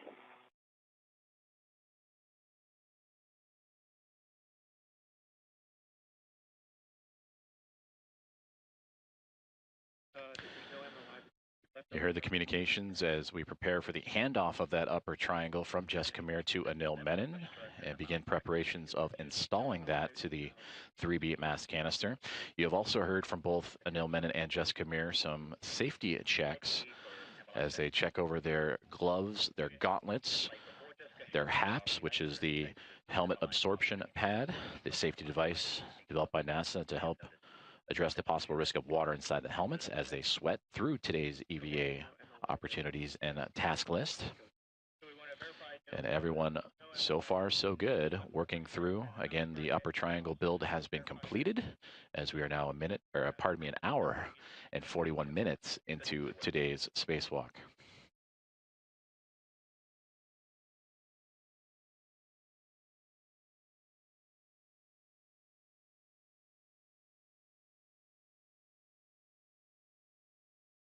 Okay, I've got that PGT free. Like that. EV1, EV2, Houston is back with you. We copied partial comm. Sounds like the PGT is free of the upper triangle. We welcome you back inside the International Space Station Flight Control Room here at Mission Control Center in Houston, Texas, as Flight Director Ronak Dave in the Navy suit overseeing today's spacewalk operations. To his right-hand side is NASA astronaut Stephanie Wilson, who has been the one that you have heard communicating with Jessica Meir and Anil Menon today. Aki Hoshide, immediately to her right, is operating and talking to the crew that are not participating in today's spacewalk. double checking. Jack Hathaway and Sophie Adno, along with Andrei Fedyaev, Pyotr Dubrov, and Anna Kikina, the other members of the Expedition 75 crew aboard the International Space Station. So now we make our way back outside as the upper triangle will be passed from Jessica Meir in the red stripe spot at the bottom of your screen up to Anil Menon, who is preparing to secure that upper triangle and the center pad, that is the smaller portion of the triangle that is now being pointed his direction. And that will make its way to him and eventually attached to the 3B mass canister. Anil Menon is in the articulating portable foot restraint, which is also attached to a workspace interface extender, almost like a step stool or step ladder, to extend his ability to reach the top of that 3B mass canister.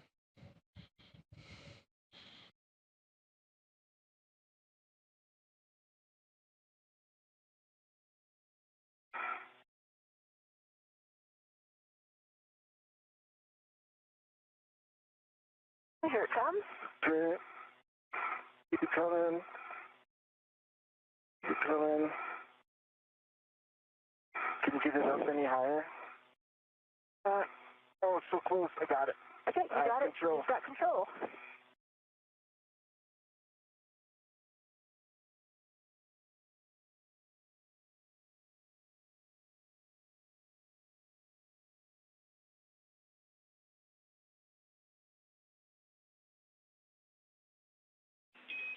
And he'll install center pad on mass canister with the arrow pointing towards the array.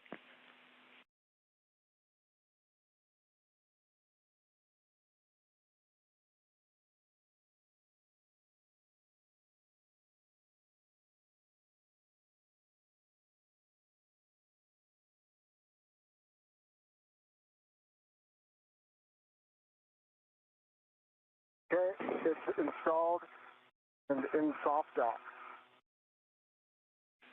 Copy installed and in soft dock. Verify upper triangle to neutral down for later access. I came out, Stephanie, so I must have been wrong about that. Let me just give it another try. Copy that. As you're working with it, engage left side, then press in on the right side to engage the soft dock detents. Okay.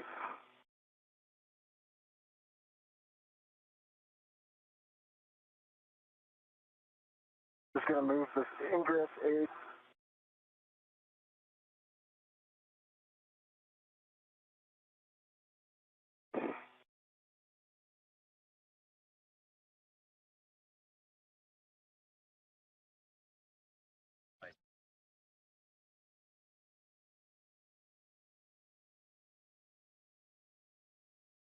Stephanie, I have stowed the RET for the for the PGT and the torque wrench onto the WIFX.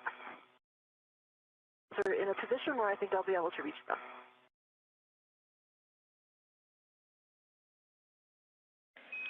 And we copy. Thank you. Nice work.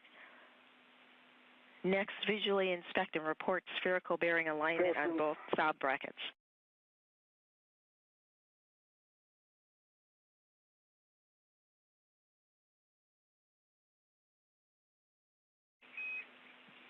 Go ahead, Anil. We are in soft dock. Copy soft dock. Nicely done. I see you retrieving your PGT settings alpha 2 clockwise 2.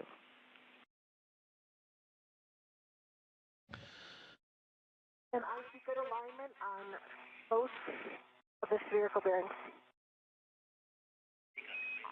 Copy good alignment on both spherical bearings. For EV2 1 caution, verify proper alignment for Fairchild fastener installation due to side loading cross-threading sensitivity. 2 copies and alpha 2 clockwise 2 is set and good. Cal. Copy all. We're looking for 2 turns on M5 through M8. Turns M5 through M8.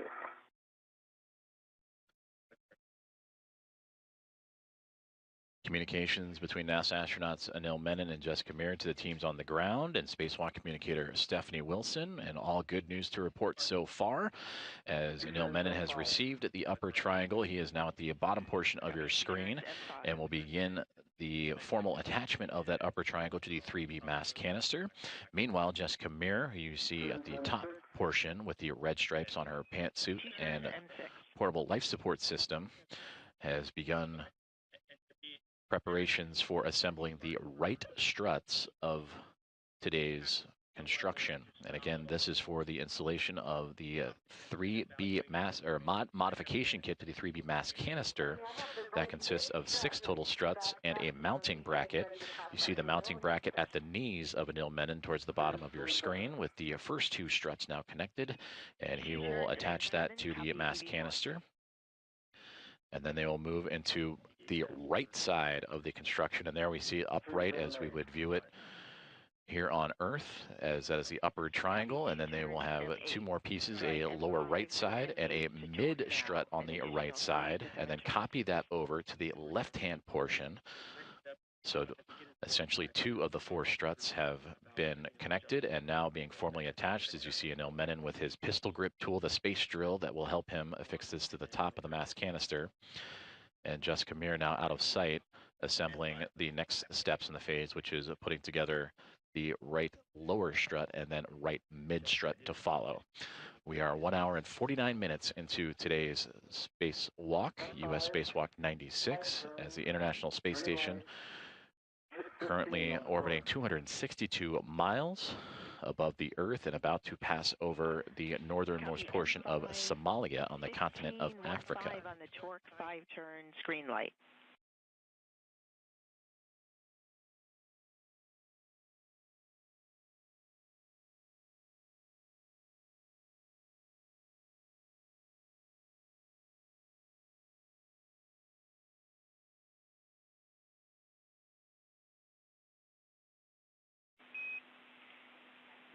Anil, verify your PGT settings, Alpha 2, clockwise 2. Alpha 2, clockwise 2. Let me just read you this. M6 was 5 turns, green light, and it was 3.7 on the torque. The last one was 3.8. I accidentally read you the turn count showing up on the PGT, which is probably why it seemed high. Now we're tracking. So I got M5, 3.8 torque, 5 turns green light, M6, 3.7 torque, 5 turns green light. Stay firm. I'm going to M7. We concur.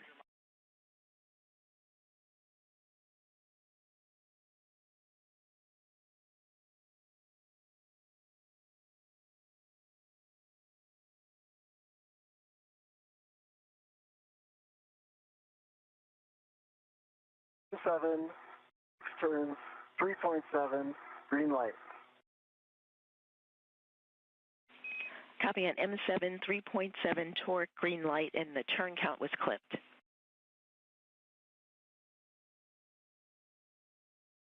Turn.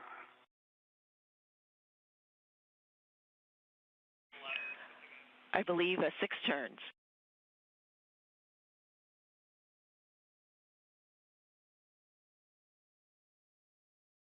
Confirm 6 turns.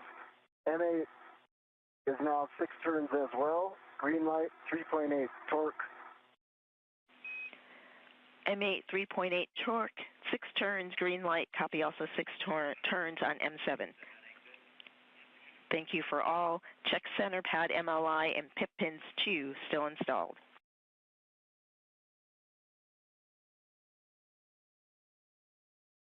Okay. Also M5 through M8, all good bolts.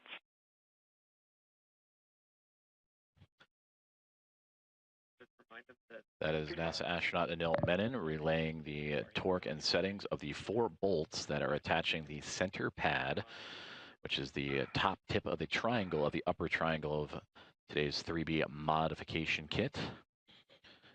And the crew's here on the ground confirming good bolts as he is now attaching that structure and testing out that structure and inspecting those bolts as we see on our screen.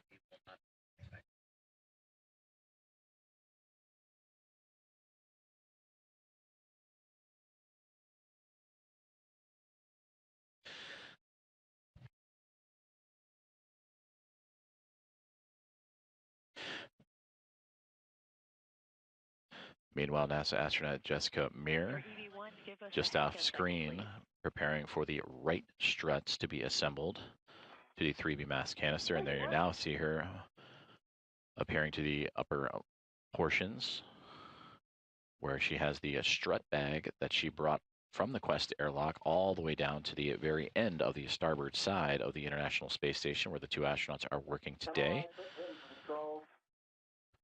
And those struts will attach themselves to the mounting bracket and the upper triangle and provide additional support to the 3B mass canister. And we copy. That is a good config. Thank you. And with each task, you hear communications from the ground for regular updates on the status of their gloves, the status of their HAPs or helmet absorption pads, all part of the ongoing safety checks as each step continues to make its way down the timeline for both astronauts. Now 1 hour and 54 minutes into today's spacewalk. Copy, EV1.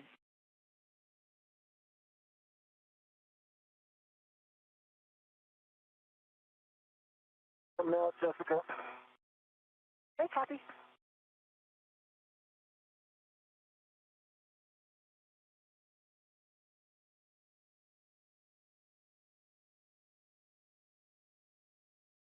I'm going to go ahead and adjust the APFR with X.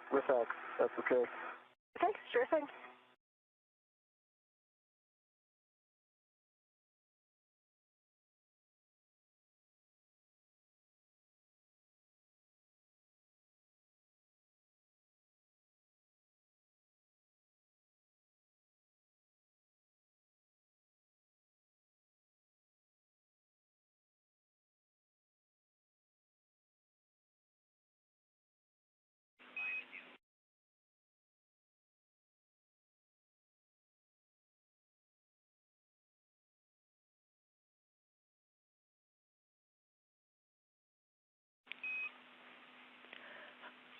I know I see you working And to... Stephanie, can you confirm with X?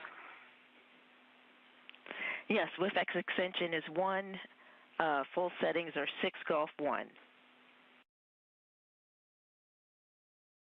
Golf 1. And after the extension, verify ingress 8 is clear of the upper triangle. And your met weights, you've been doing a nice job with everything. Just continue your slow and steady and smooth pace. You're doing a good job. Thanks for the feedback.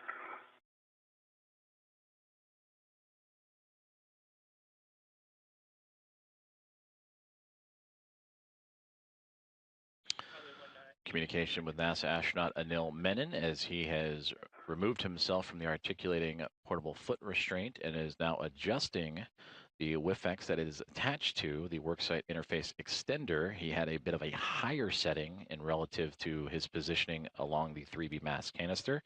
He will now adjust that in support of Jessica Meir, who is to the upper portions of the screen, and Anil Menon with his full backside to the cameras as we see them, as they prepare to now assemble the right struts of this 3B modification kit.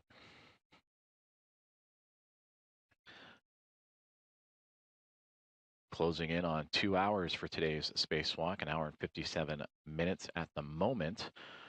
The 6th spacewalk for Jessica Meir's career, the first for Anil Menon. For Anil Menon arriving just 22 days ago We're launching just 22 days ago aboard Soyuz MS-29 back on July 14th from the Baikonur Cosmodrome. As for Jessica Meir, in her 174th day in space on her current mission after launching with NASA SpaceX Crew 12 back in February.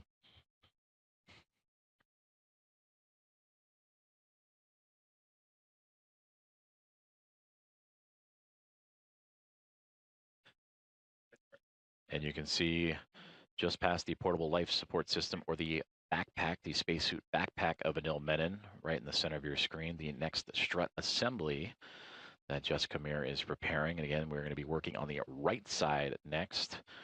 So this will be in total strut 3 of 6 that will be next to be attached to provide additional support to this modification kit to the 3B power channel for the International Space Station. Anil, APFR settings 12, Papa Papa, Charlie 12. 12, Papa Papa, Charlie 12.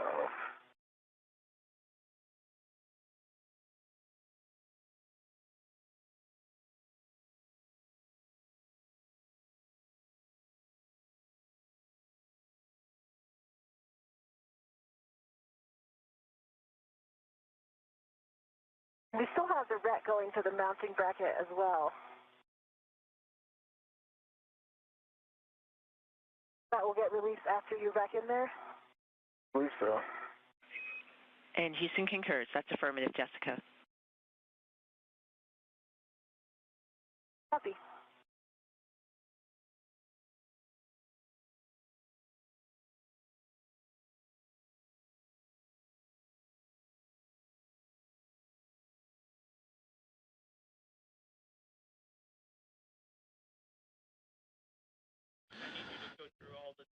As we see on the screen, it is becoming a little bit darker outside of the International Space Station as they are making their way into an orbital nighttime pass.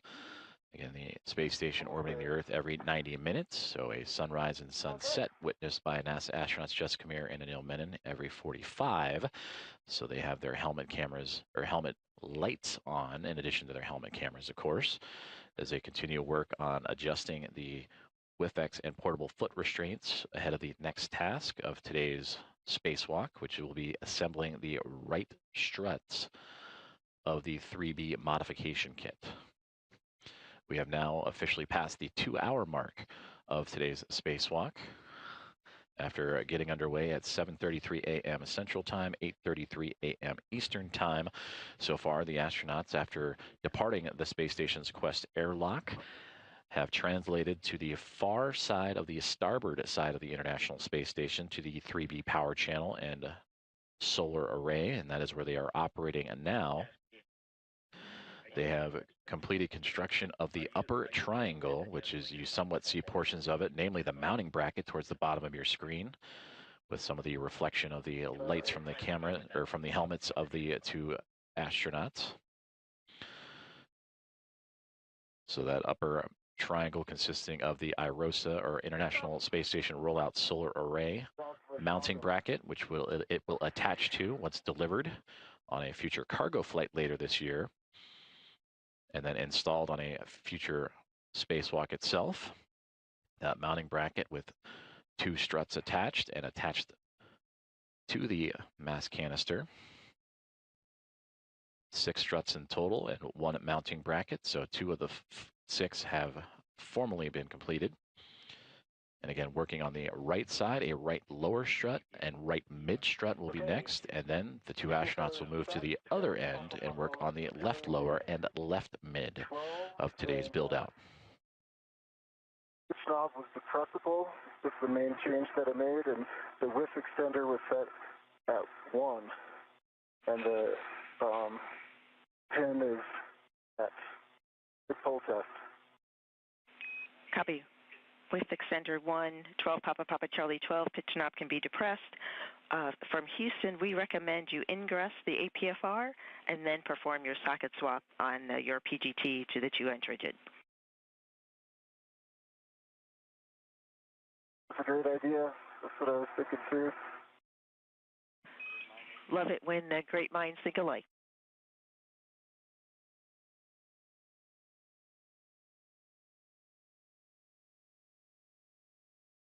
and I see that ret in front of you.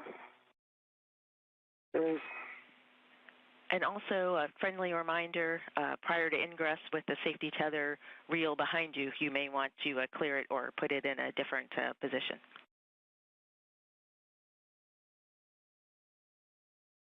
Thanks, Jessica. Looks like you're almost there, so I would continue. I see your toes in. Okay. We are okay with that.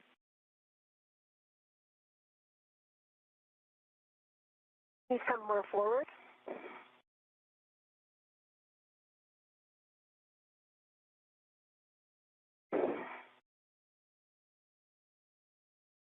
You look in. No, your heel's not in. You need it. Yep. There you go. Keep going a little bit more. Exaggerate that a little bit more in. A little bit more.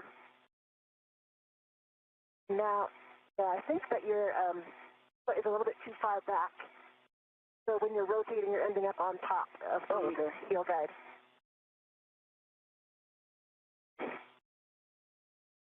That looks better. That looks good. All right. Thanks for the assist. Where does my safety tether go? Your safety tether is between your legs behind you. Okay. I think I'm okay with that. Yeah, I think just when you come out next time, just watch where it goes and get it on the other side of your leg. Okay. Get it on in front of my left leg, essentially. Concur. Okay. All right. I have the right mid strut. Are you going to do your socket swap first? Yeah. Okay.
Six inch off. Good pull test.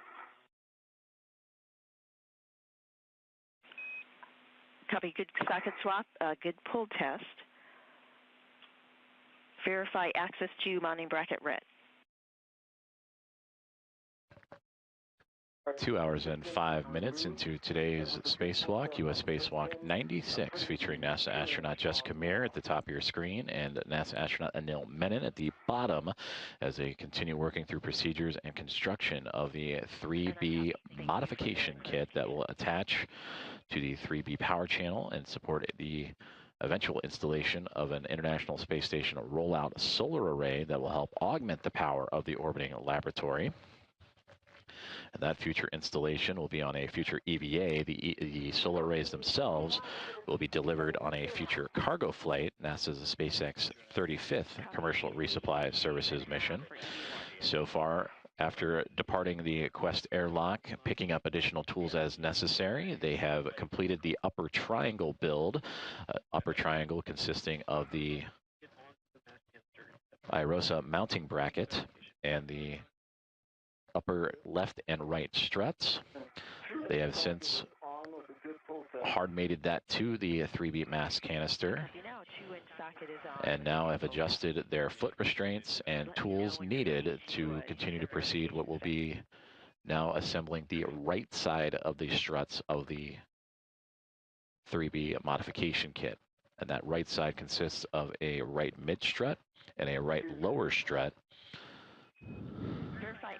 in which one portion will be attached to the 3B mass canister and one portion will be attached to the mounting bracket.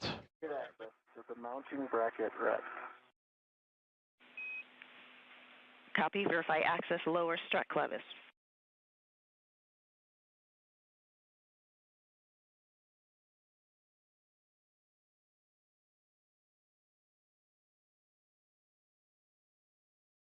Good access, lower strut clevis. Verify access mid-strut clevis.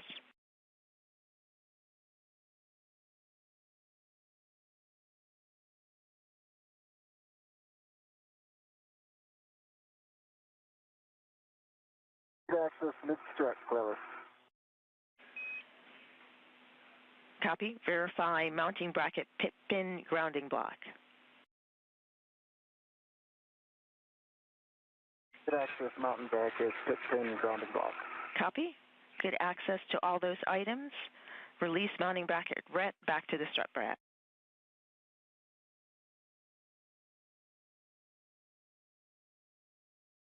All right, Jessica. We've got it all. Okay, I've got a hand on it. I'm tending it. Okay, I'm releasing. Okay, it's back in the bag.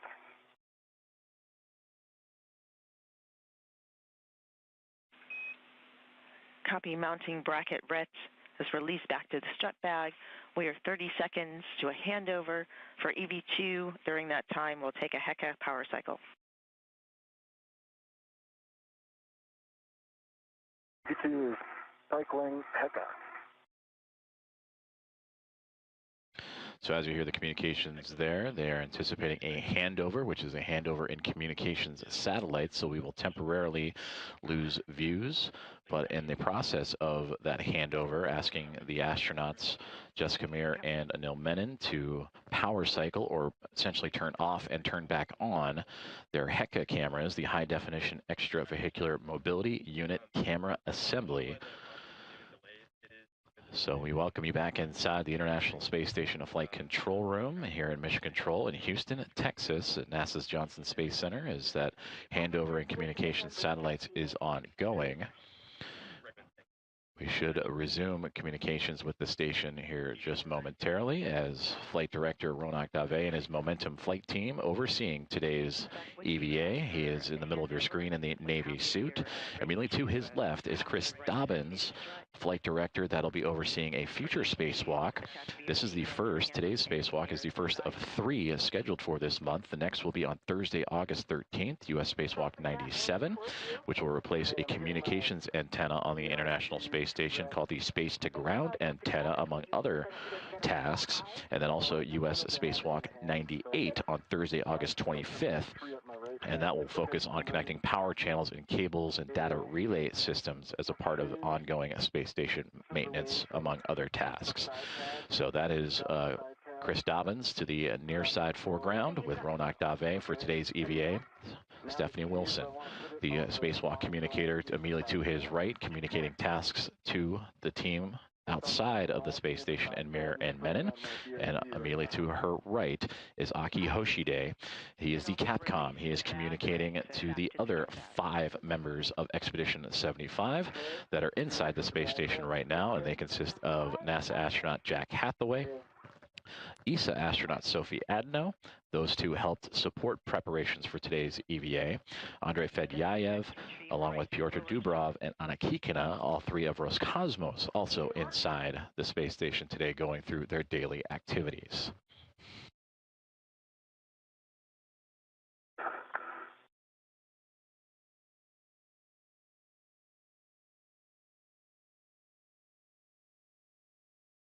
I'll reposition to get down to this other strap, and then I'll get it.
I've got the right lower strut. Transfer right lower strut to EV2 with the clevis end towards him. Work. Okay, I'm rotating this up and now. Great. Tracking it. View from the helmet cam of NASA astronaut Jessica Meir inside the strut bag. At the start of the EVA, that bag had 6 struts and a mounting bracket, but she has now pulled out the right lower strut. That is what is in her right hand, and the LR for lower strut. She is handing that over to Anil Menon as they begin construction of the right-hand side of the 3B power channel modification kit for today's U.S. Spacewalk 96. And there you can see the two of them working in tandem. Jessica Meir more towards the middle of your screen as the International Space Station currently in an orbital nighttime. So the two working with their helmet lights on. Meir with the red stripes on her pant leg. For Anil Menon at the bottom of the screen, he has one side of the right strut. And as for Meir, she will grab a hold of the other end of that strut as they maneuver it into position. And again, this is the right lower strut that will help secure this modification kit to the 3B mass canister of the International Space Station. Right now, the two astronauts among their Expedition 75 crew members orbiting 272 miles above the Earth, and they are pretty much at the halfway point, the International Space Station, between the southernmost coast of Australia and the northern portion of Antarctica at the moment. Today's EVA now 2 hours and 14 minutes and 30 seconds of phased elapsed time.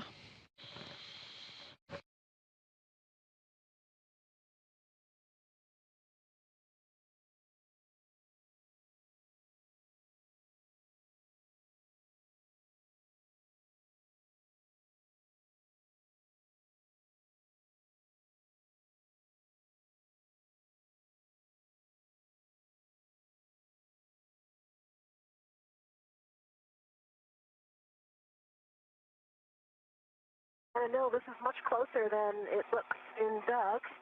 Agree. It got a good look at the translation area on the left that you need to use, and I think it's going to work just fine. There's a lot of structural handholds the opposite side of you, on the radiator side.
Let's hand this PGT over to me first.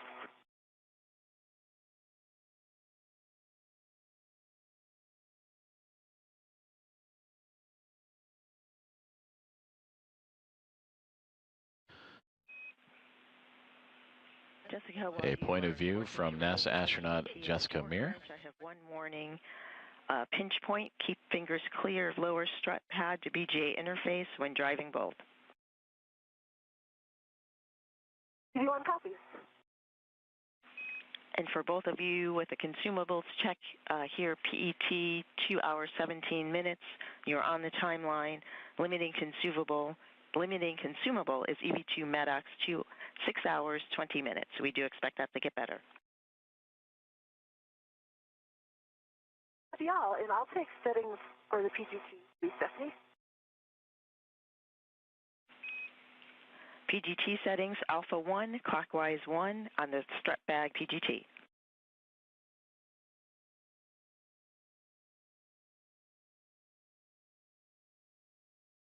Alpha 1 clockwise, 1 is set. Good settings.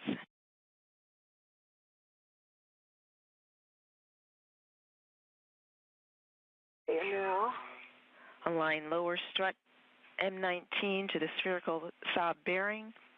Looking to drive M19 exactly 4 turns. copy.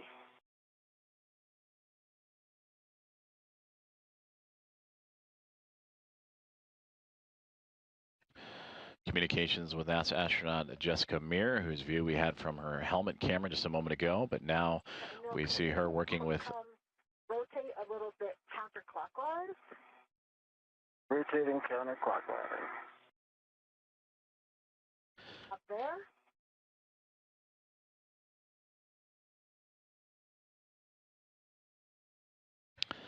So again, Jessica Meir at the bottom right portion of your screen with her helmet light on, securing one side of the right lower strut as they continue to work through their procedures, building out the modification kit for the 3B power channel and 3B mass canister they are attaching it to for today's spacewalk with spacewalker and NASA astronaut Anil Menon. Bravo 1 clockwise 2. Bravo 1 clockwise 2.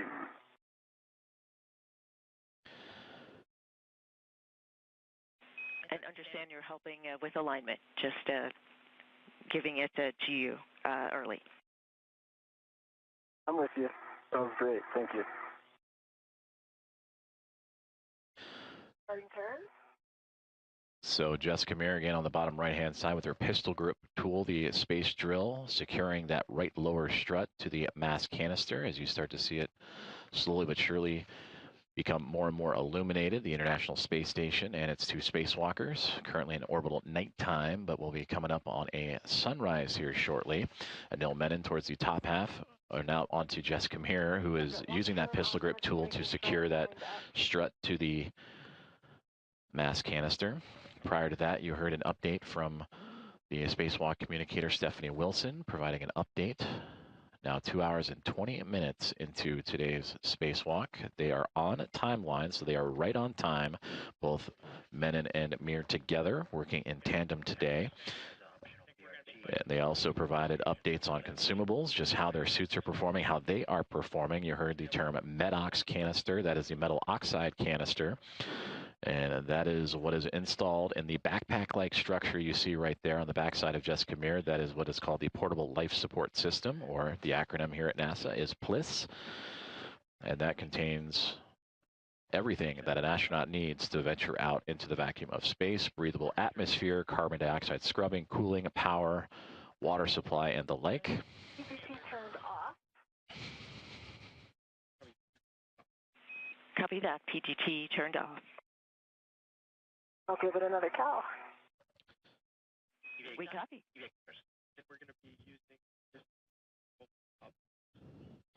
So right now, as we just heard on the communications channel, Jessica Meir again adjusting her PGT or pistol grip tool, the settings, the torque settings needed to secure this right lower strut to the 3B mass canister.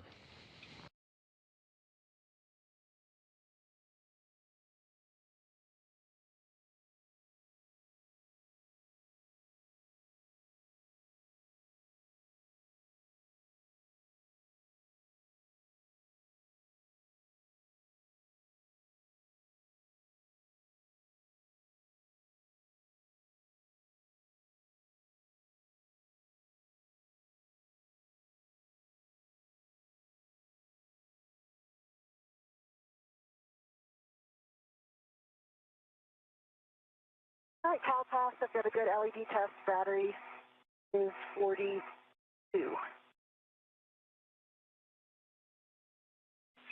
Copy, Jessica. It's a good number. That was Alpha 1, clockwise 1. Good settings.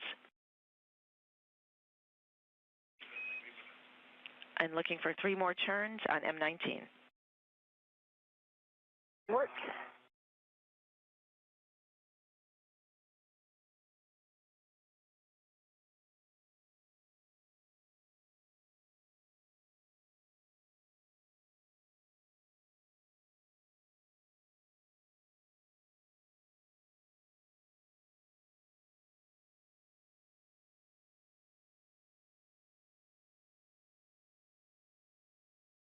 PGT turned off again as soon as I put it on the socket. I'm not sure what happened there.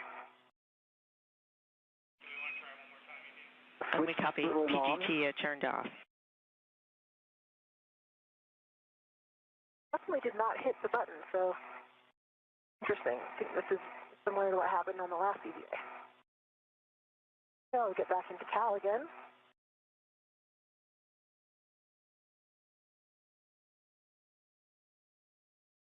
Cal pass. Jessica, we copy Cal passed, and we'd like you to use this PGT one more time. We're talking about options. Okay, copy. Good LED test. 3 volts.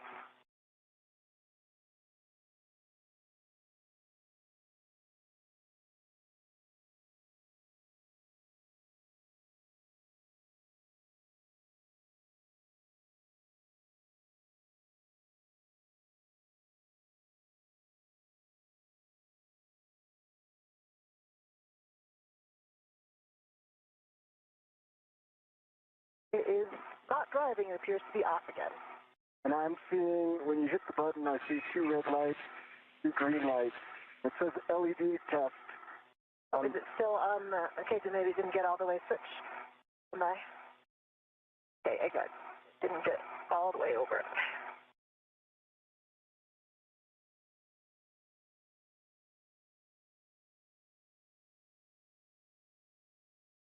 And if that doesn't work, Stephanie, I'm just throwing out an option for you guys to chew on, which is I could take out 1 foot and pass her my PGT. I have my PGT as well. Obviously, yours has the right socket on it, but I can always socket swap if needed. All right, we're turning now. Copy.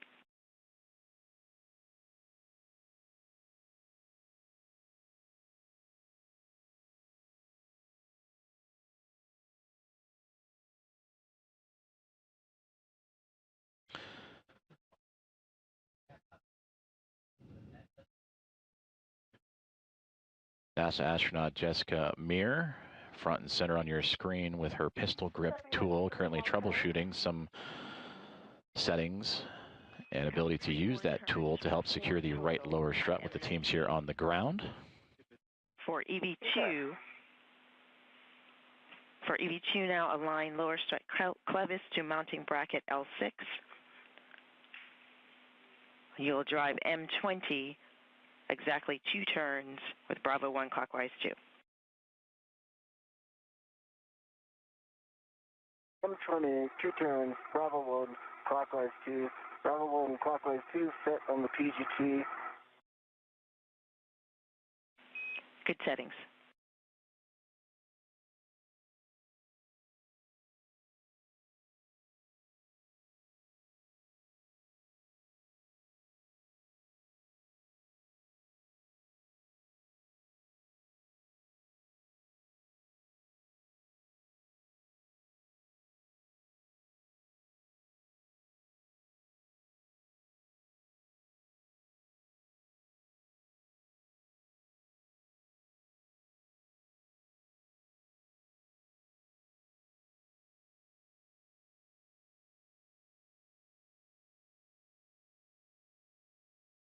Return. That first line has gone in. Copy the line report. 2 turns on M20 for EV1 for the strut bag PGT. You can continue to use this PGT or the options that Anil discussed. His PGT has the appropriate socket, or you could do a socket swap on your PGT. We think the time would be equivalent. Okay, copy. The PGT seems to be working right now, so we'll try it again. And we concur. For M19, PGT settings, Bravo 7, clockwise 2. You'll drive it an additional 9 turns. You might like the optional BRT position on handrail 2070 or 2071. Yeah, I'm not sure if I'll be able to reach with the BRT because of the BRT being on the left side. It'll be easier on the other side, but I will assess that. Bravo 7, clockwise 2. Clockwise 2. Good settings, Bravo 7, clockwise 2, and understand.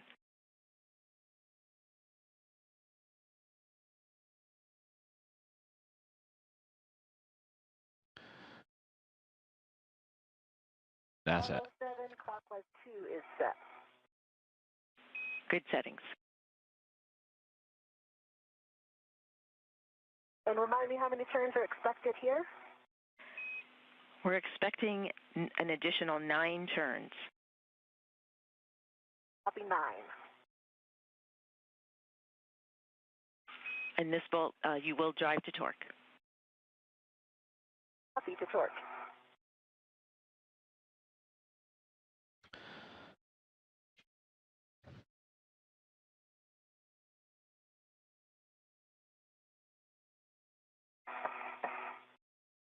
Okay, that was turns.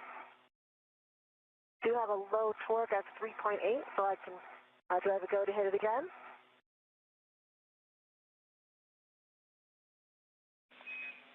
Jessica, say again the turn count. 6 turns, and I had a low torque. Copy 6 turns, low torque, checking.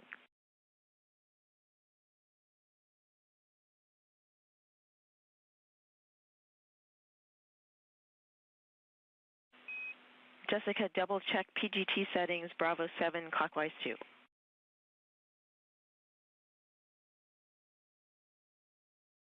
Bravo clockwise 2 is set. Copy, we'd like you to drive the bolt again. Torque.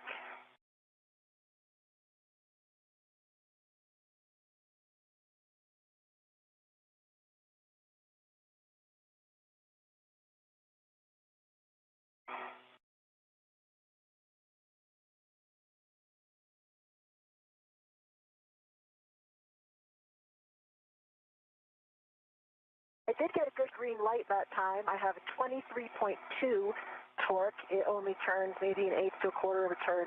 I do have a fault red light on the PGT, but a good green torque light.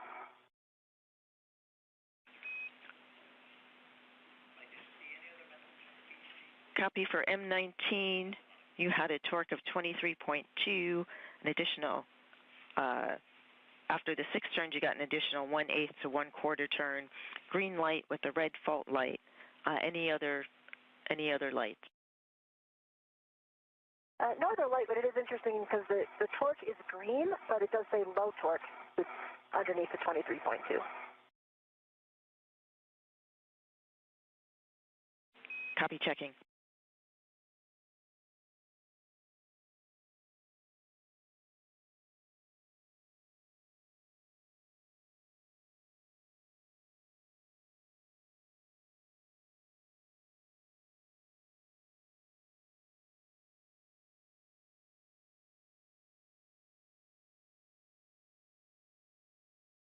So I think I have a little bit of a better position to brace right now if I'm going to hit it again. Okay, that's good. We do what you are seeing is expected. We would like you to drive it again with the PGT, and then we'll go to the torque wrench. Work. Okay, that felt better. But my torque value is, again, it was like maybe an eighth of a turn. The green light, and I see 25.4 on the torque value. The black line is flush. For M19, 25.4 now on the torque, an additional eighth of a turn, green light, black line flush. Got a good view of the bearings right now, too. I can see it looks like no gap. I see the black line is parallel to the bolt canister. And it's got a good wiggle test, so it looks like a good bolt. Copy, a good report for the solid bolts for the torque wrench. Manually drive M19 to final torque. We're looking for 2 breakovers. Copy, 2 breakovers. Oh. communications between a NASA astronaut Jessica Meir and the Spacewalk support group here in Mission Control in the International Space Station Flight Control Room as the views illuminating as the International Space Station makes its way into an orbital sunrise as we continue on today's tasks for US EV-896.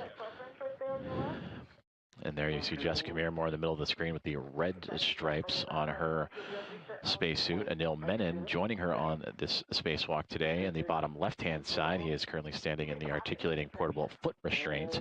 Together, they are looking to attach the right lower strut 3 of 6, to be a part of this 3B modification kit that is being attached to the 3B power channel and mast canister around the International Space Station on the far end of the starboard side. You heard communication, some troubleshooting going on between Jessica Meir and the teams on the ground, looking to work her PGT, as you heard, or pistol grip tool, the space drill, as they were trying to get it to operate properly. They offered a couple of different solutions, also providing the torque wrench to help secure this strut to the mast canister. So we'll continue to monitor that as they proceed through their timeline. We are 2 hours and 34 minutes into today's spacewalk. Everything went by the book, pre-breathing, and all of the pre-spacewalk safety measures were all checked off. And the start time of today's spacewalk, 7:33 a.m. Central, 8:33 a.m. Eastern Time. And again, now approaching 2 hours and 35 minutes into today's spacewalk as both Jessica Meir and Anil Menon now orbiting right over the Pacific Ocean at 260 miles above the Earth. So to, again, recap the process so far, after egressing or exiting the Quest airlock, the two astronauts working together would move down the starboard side truss, the backbone and support structure of the International Space Station, to make its way all the way out to the far end of the starboard side. And that is where that 3B mast canister and power channel will be occupied. They have set up shop and have since constructed the upper triangle, which is the mounting bracket that the future International Space Station solar array will attach to on a future spacewalk, and 2 struts, a left and right upper strut. And together between those 3 items, they form the triangle and have since been connected to the top portion of the mast canister. So now what they're doing is working on the lower portions of that structure. Again, the right lower, and there will be a right mid strut, all to add extra security and attachment to this 3B mast canister. They will then transition over to the left-hand side of this structure that they are building and do the left lower strut and left mid strut. Are you able to estimate the turn count? It barely turned. I would say maybe a quarter turn max.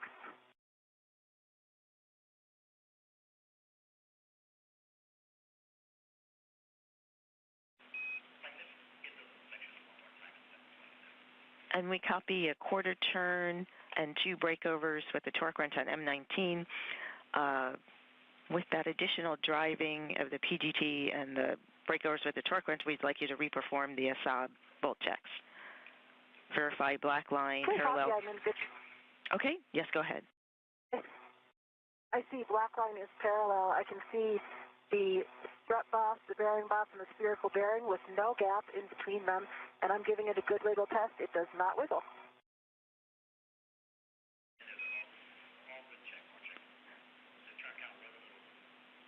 Good checks. We are checking the bolt. Also verify lower strut MLI covering the strut pad. I need to pull the MLI back down a little bit. That's in work now.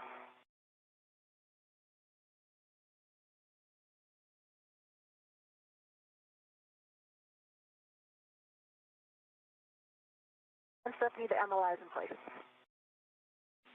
Copy, MLI is in place. We can verify a good, we can confirm a good 19 bolt, M19 bolt. You can release the RET from the lower strut. For EV2, PGT settings are the same on your PGT Bravo 1 clockwise 2 to drive M20 to torque, an additional 5 to 7 turns. M20 to torque, Bravo 1, clockwise 2 is still set. Good settings, go to drive. The ret's been released. Copy, ret released.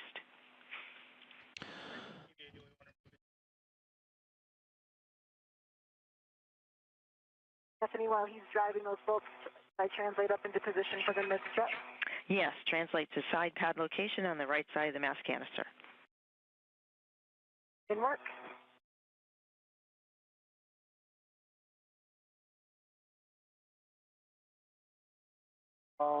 Five turns, low torque. Line is half a millimeter off of being flush.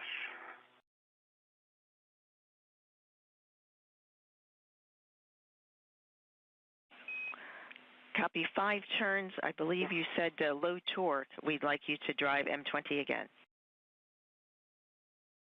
Driving M20 again.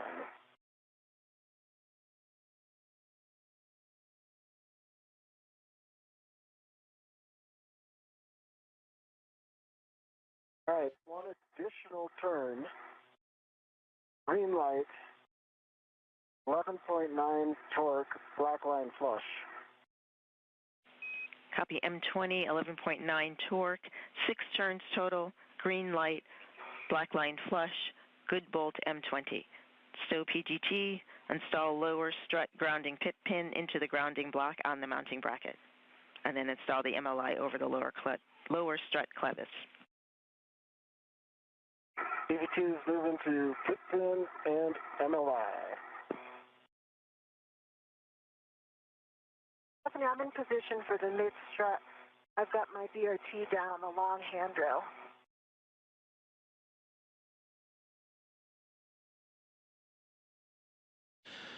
We copy.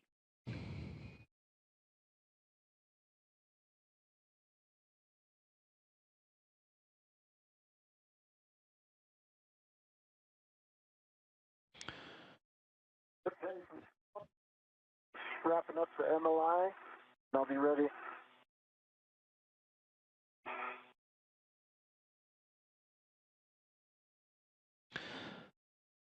Some good communications there between Jess Kamir and Anil Menon, the two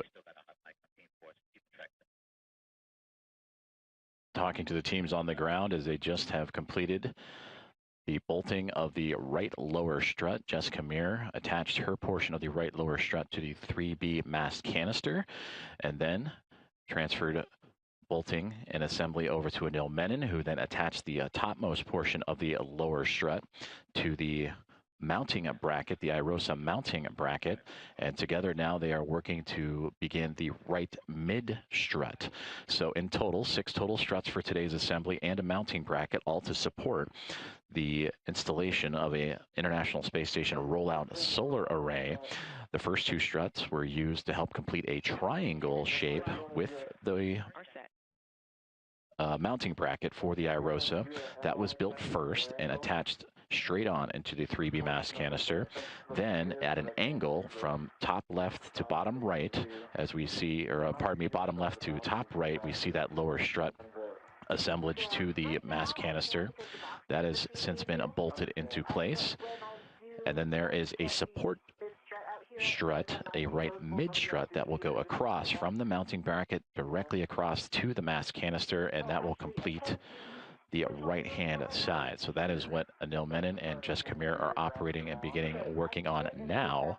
And then they will take those procedures, lower strut, right strut, and make their way to the left hand side for lower strut and mid strut, pardon me. Now 2 hours and 42 minutes into today's U.S. Spacewalk number 96, the 6th of the career for Jess Kamir, the 1st of his career for Anil Menon. So far, everything on timeline, the crew working diligently through their tasks after building out the mounting bracket with 2 struts to form a triangle, and which affectionately named the upper triangle. Lower strut has, on the right side, has been bolted on, and now working on the right mid strut of the structure today. Descending and passing the mid-strut.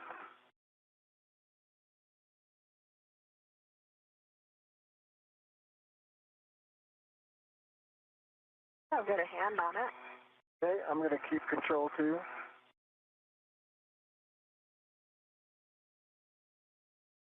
Okay, if you can hold it right there for a minute.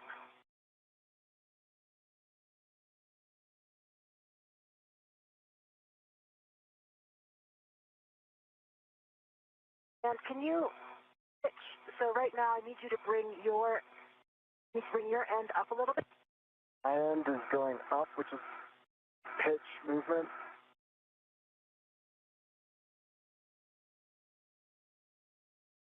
Here we go. We are in soft dock. Okay. Just FYI, the threading seems about 2 inches out, so we might experience an MLI challenge. Understand. Good call. Copy soft dock. 1 caution, verify proper alignment for Fairchild fastener installation due to side load cross-threading sensitivity. PGT settings for EV1 PGT, Alpha 2, clockwise 2, driving M9 through M12, exactly 2 turns.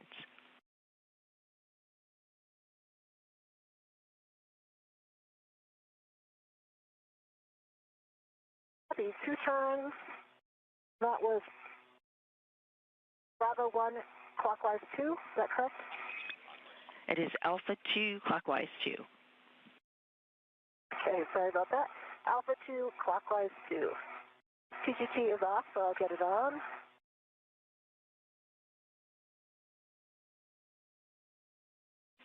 And we copy. And this one is expected to be off. Concur. The first use, I have CalPath, good LED test, and 41 volts. Those are good numbers. Go to drive M9 to M12, exactly 2 turns, 1 minute to a handover. Alpha 2, clockwise 2. Good settings. And 2 turns. Concur. Starting turns on M9. Copy M9.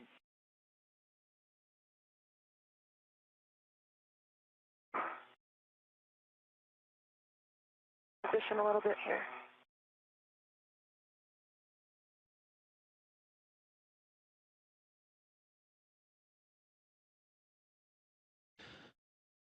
NASA astronauts Jessica Meir and Anil Menon continuing progress on today's build out of the 3B mass canister and 3B mod kit attachment modification kit. And we just heard prior to all the settings that were radioed up to the crew from Stephanie Wilson, the Spacewalk communicator, that they have reached the midway point of construction of this modification kit, which leaves the kit currently in the minimal configuration to safely and be structurally sound to the side of that mass canister, but continuing to press ahead as we are now 2 hours and 46 minutes into today's spacewalk.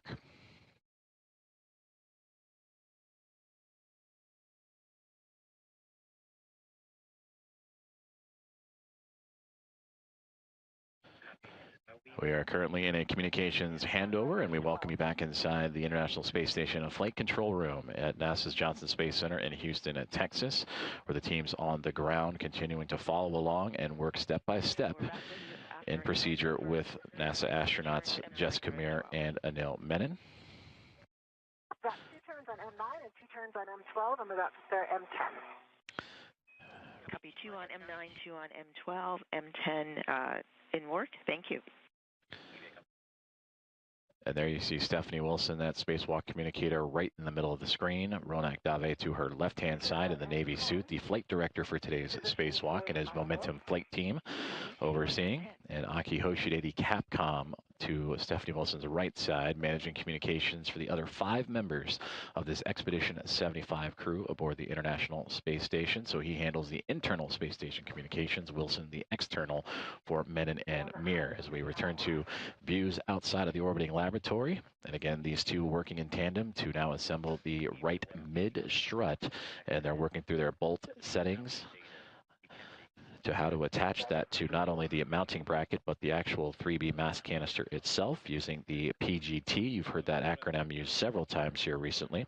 The pistol grip tool or space drill they are using to attach all of these struts to the mass canister.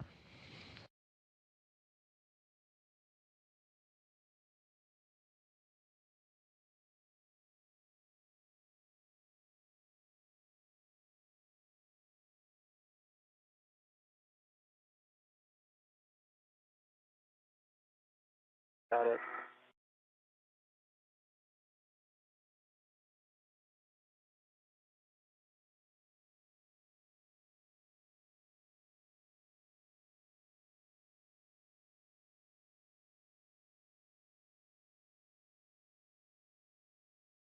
So I can get lined up a little better. Yeah, I can see a little bit of a side load. That's probably the tricky part. That's it. It's a 6-inch.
Two turns on M11.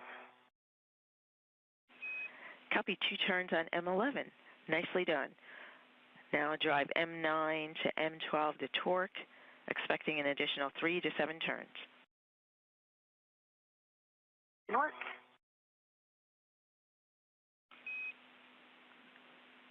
For EV2, align the mid strut L7 with the upper strut L7. If needed, you can egress 1 foot from the APFR.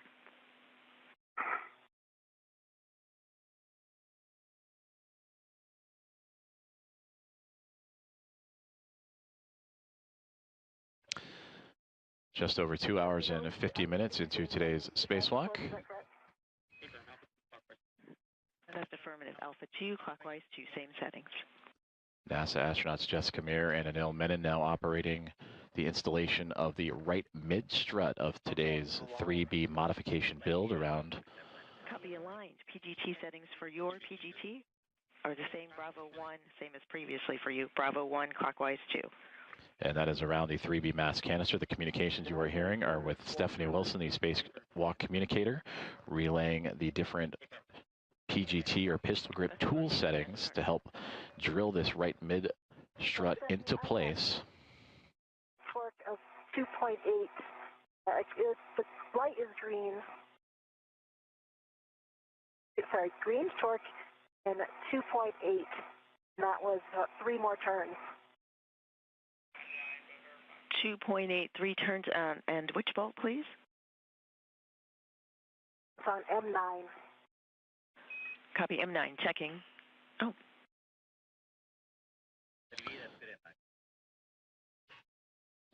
And that's a good M9. We're ready for the remainder of M10 through M12.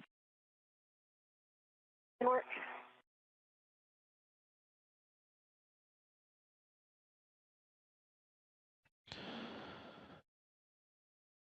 So astronaut Jessica Meir in the red stripes on the bottom of your screen as identified on the pant leg cuff of her spacesuit, relaying down the amount of turns and torque of her drill as she works through the what will be 4 bolts to attach one side of the right mid strut.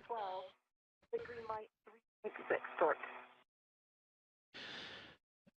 As she and Anil Menon continue to work through this right mid-strut assembly, I will turn over commentary for today's live coverage of U.S. Spacewalk 96 to my colleague with NASA Communications, Ken Appel.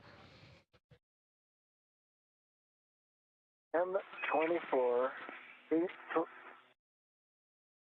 total turns, green light, black line flush, 11.8 torque.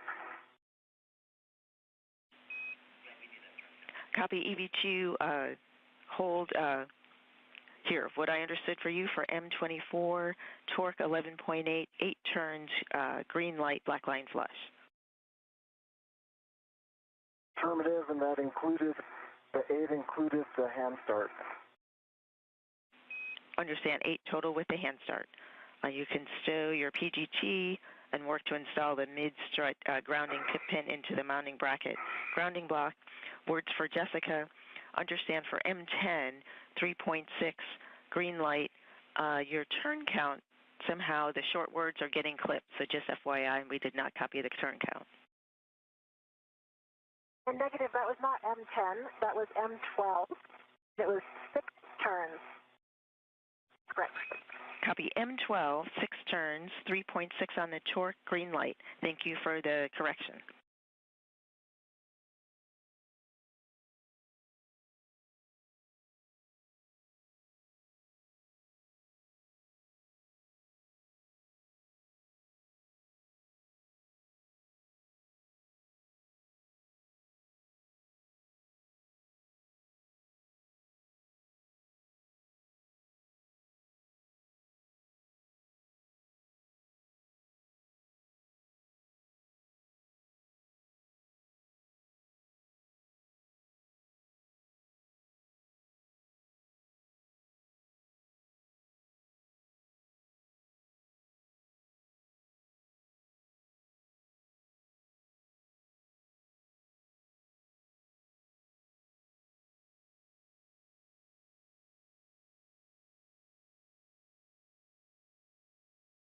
And Stephanie, did you copy my last? I last copied your report for M12. Sounds like a bit ratty comm, Stephanie. That was broken.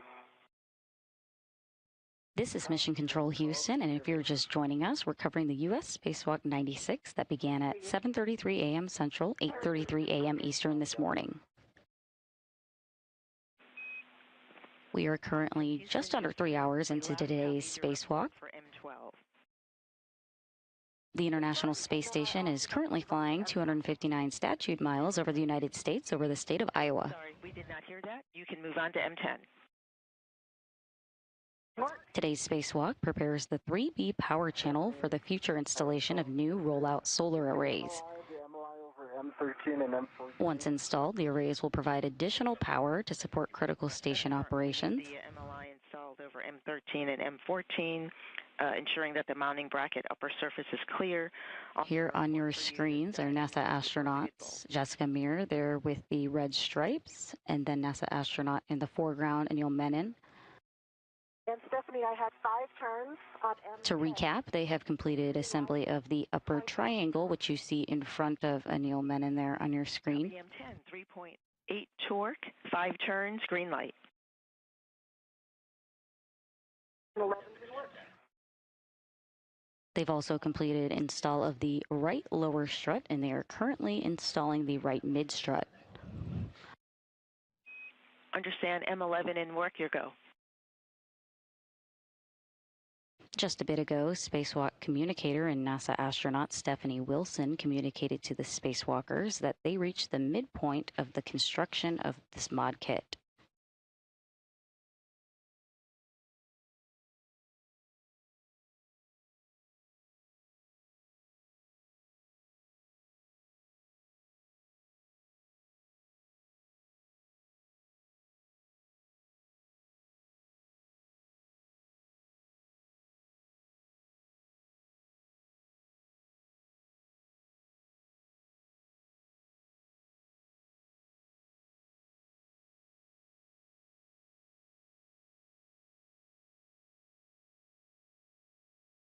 Stephanie, 7 turns on M11, good green light, 3.7 torque. Copy M11, 3.7 torque, 7 turns, green light. We would like you to drive M9 again. Copy M9 one more time.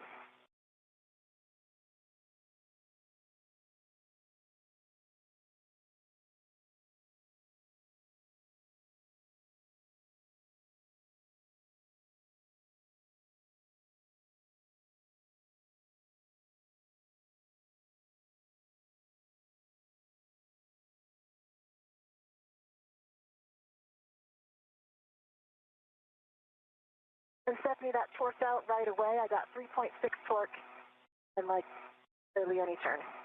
Big green light. Copy it, torqued M9. out right away, 3.6, green light for M9, checking.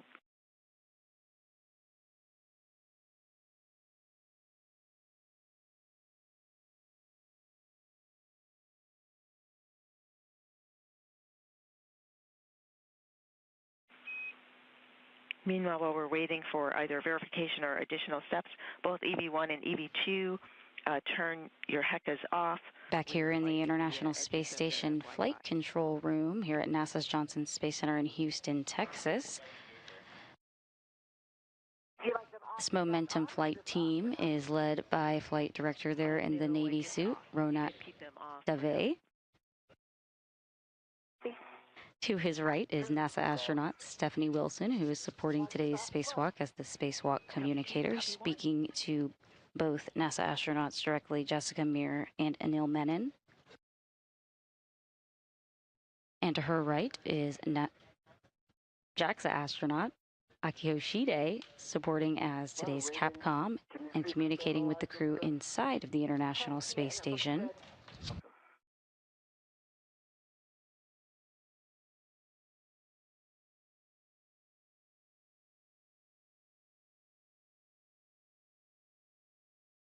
Currently aboard the International Space Station is NASA astronaut Jack Hathaway and ESA astronaut Sophie Adeno, who supported this morning getting Jessica and Anil out the door. On that bolt, including the 2 turns.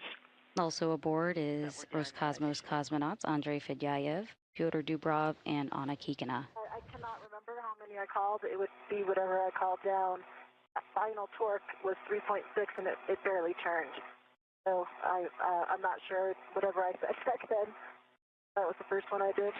Yeah, I copied 2 initially and then 2 the first time.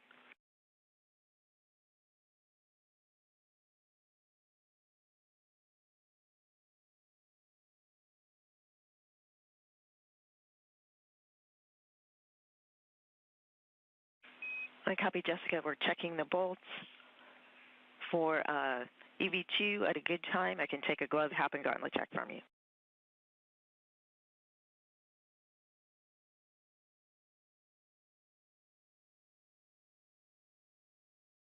Who's checking?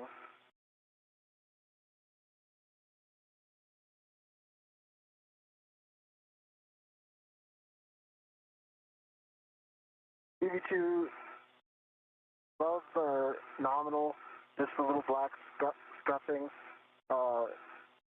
Outlets are down and half dry.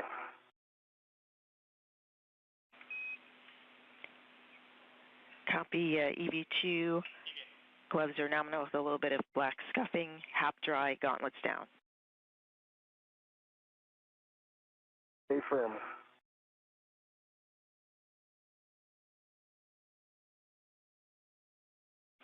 For EV1, while we are discussing bolts, release EV2 rep from the mid-strut and verify side. We are currently in a brief but expected loss of signal. Installed in the side pad and MLI standby. Just release EV2 rep from the mid-strut and verify the side pad final config. NASA astronauts Jessica Meir and Anil Menon continue installing the right mid-strut.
know ready for your rat?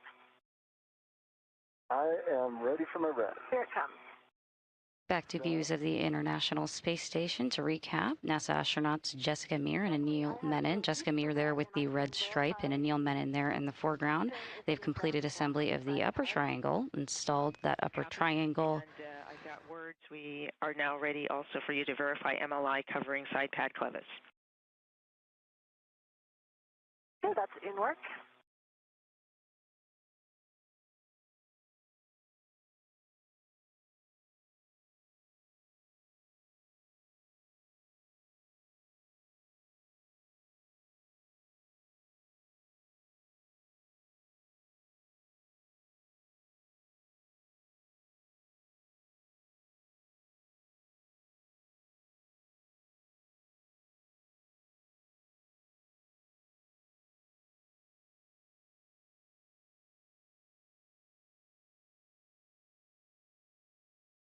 And Stephanie, it's covering the clevis now. Can you verify for me whether or not pit pin should also be covered by the MLI? Checking.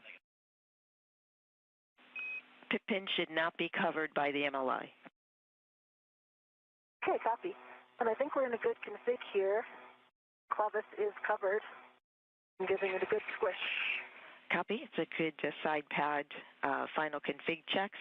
I'll take a go of HAP and gauntlet check from you. EV1 half is dry. Gloves are still nominal. I have a few black smudges, one on each pinky finger and one on my right thumb. My gauntlets are down. Copy. EV1, nominal gloves, few black smudges, pinky and right thumb, HAP dry, gauntlets down. Today's spacewalk prepares the 3B power channel for future installation of new IROSAs, or International Space Station Rollout Solar Arrays. We are still Once those are installed, the arrays will provide additional power to support station operations. To recap, NASA astronauts Jessica Meir and Anil Menon have completed assembly of the upper triangle, which you see there in front of Anil Menon on the foreground of your screen. They've also completed installation of the right lower strut and are currently finishing install of the right mid strut.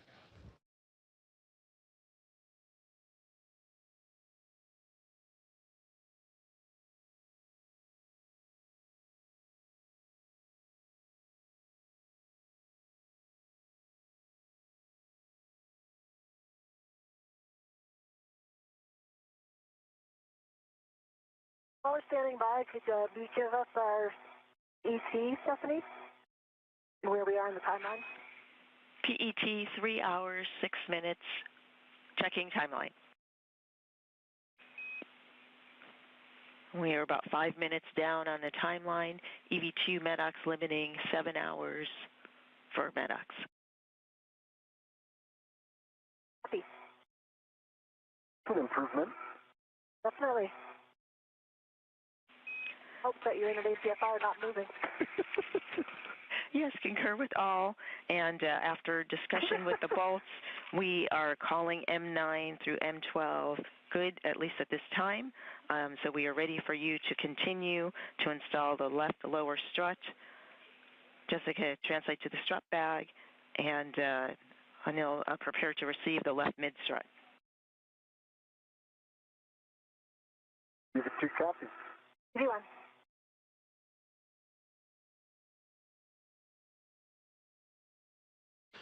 And with that communication to the crew from the ground team here at NASA's Mission Control Center at NASA Johnson Space Center, that they have instructed that Jessica Meir and Anil Menon, the two spacewalkers for today's U.S. Spacewalk 96, have moved on and have completed the assembly of the right mid strut. They were going over reviews of the bolts that were needed, the 4 bolts to attach that right mid strut to the 3B mast canister.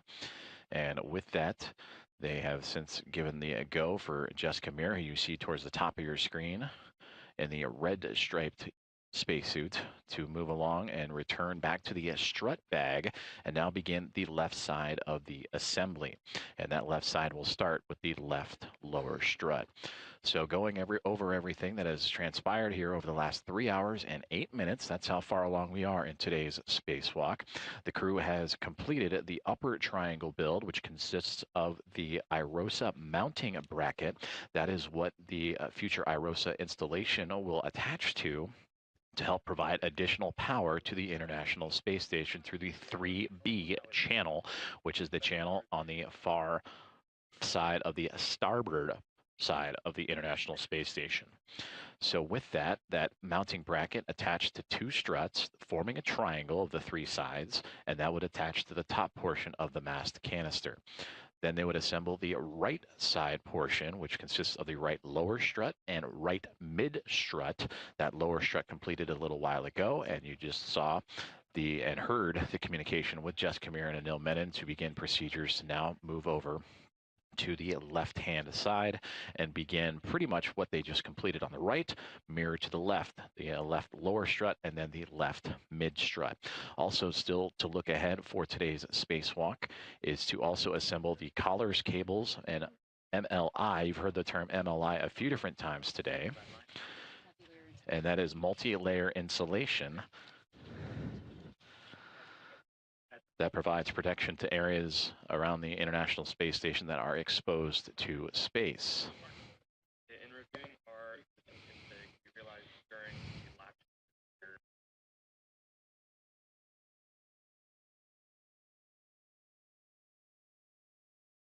Coming your way, Anil? Oh, there we are. And there's a great view of that strut bag as Jess Kamir when that red stripes. I have control. And I'll let go. This will view the moon to the left. I am reading to the side here. It's the side pad, right? Sure, side pad side. Okay, side pad side is readed. That's affirmative. I'm going to take off the bag wrap. Yes. I can't see it. Can't Number. see it, but I mean, just let it go. There it is, you got it. I got it.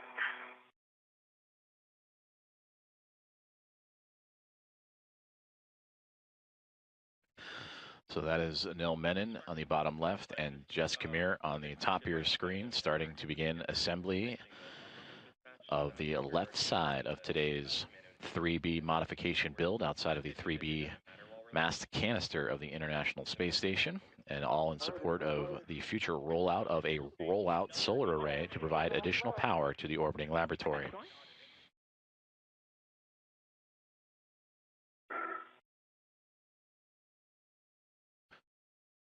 The strut bag that you saw images of, 8 feet in length, weighing over 300 pounds on Earth. Though they do not feel that weight in space, they do carry the mass of that bag as they manipulate it around their work site.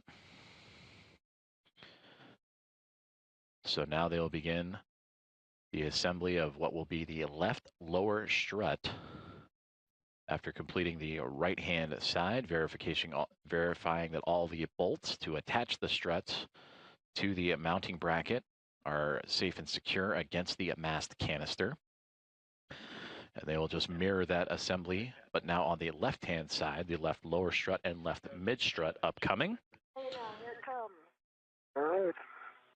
Hands are out. See it coming up. Almost there. That coming. I almost have it. There we go. I have control. Okay, you have control. I'm letting go. I have control. I'm right to the handrail stanchion nearest the clevis. And I think we're going to get on this side of this. Stephanie, can you repeat? Yes, just a friendly reminder, right to the handrail stanchion nearest the clevis.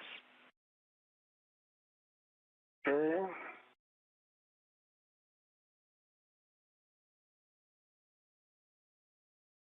MWS RET is on the handrail stanchion nearest the clevis, near M22.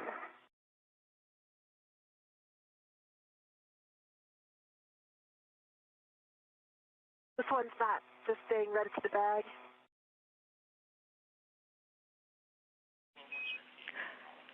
This one, once the red is on the handrail stanchion, you can release the bag to the red to the bag. Okay, go to release now. Go to release. Okay. That has been released. Right, I have control. I see you have control. Jessica, verify access to the strut bag PGT and torque wrench for the left sob spherical bearing, and then translate to the left side of the IEA. Okay, copy. It's in a good position right now. Hopefully it stays that way, but I will start translating. Excellent, thank you.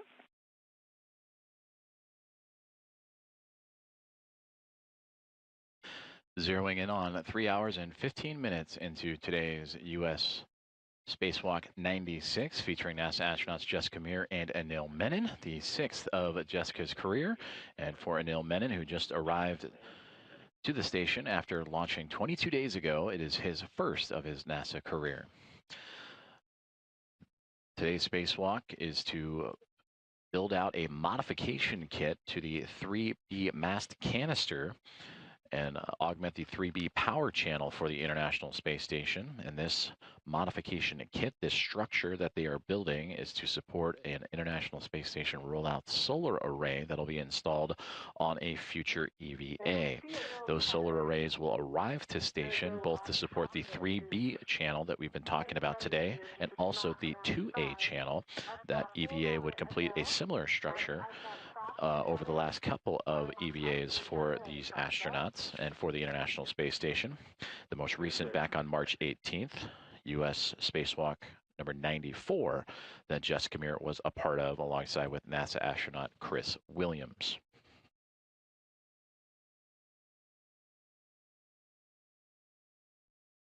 So far, they have completed the upper triangle and the right side of the strut assembly to attach to that 3B mast canister, which is located all the way to the far end of the starboard side of the International Space Station. So they had covered some ground after exiting the Quest airlock. Over here on your left, I'm at the A-frame, so I'm going to get into a position to adjust your APFR.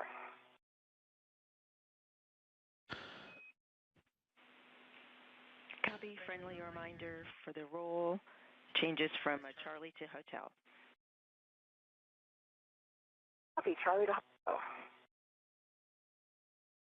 And that is Jessica Meir relaying communications to the ground as she has moved around backside of where she previously was, supporting the right side build out of the structure. She since has gone up and around Anil Menon and is now popping up on the left side of the structure to help build out that left lower strut and left mid strut. Meanwhile, Menon at the bottom of your screen, he is locked in to an articulating portable foot restraint to help extend his reach, which I think might be a song. Copy, a slow roll for now. Right, and now. Be my theme song. I've got a.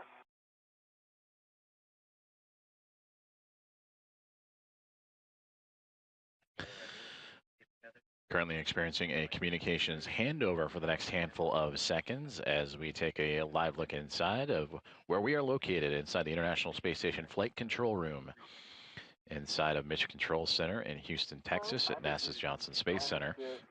The team here on the ground working in lockstep with the two astronauts outside of the International Space Station, led by Ronak Dave, the flight director for today, and his call sign Momentum Flight, as him and his team overseeing everything on the outskirts of the orbiting laboratory. Might be in position golf.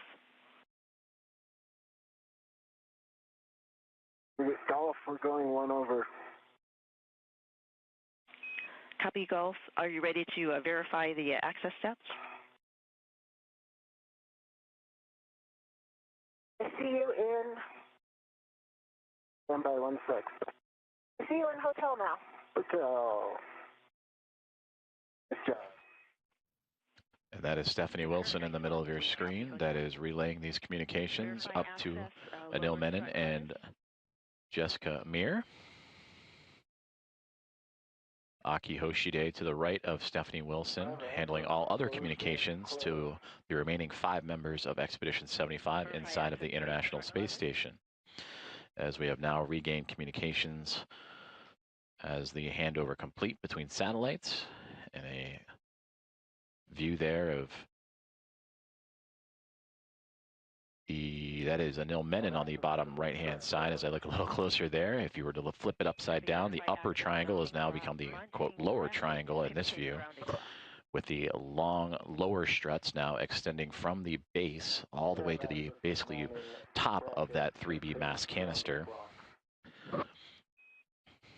So it now, since we are viewing it from essentially upside down from the original construction, what's now left is right, or right is left. For Jessica Amir, again, moving into position after completing that right-hand side build out of the lower strut and mid strut, and preparing to receive one end of the left lower strut from Anil Menon, who is currently holding it, while Jessica gets positioned properly.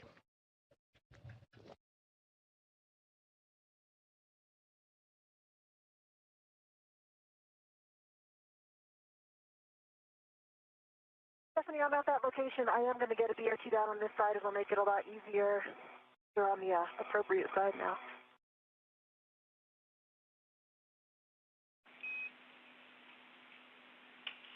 Copy BRT.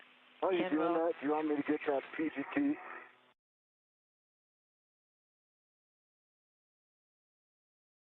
I think I can reach it. I can reach it, I think.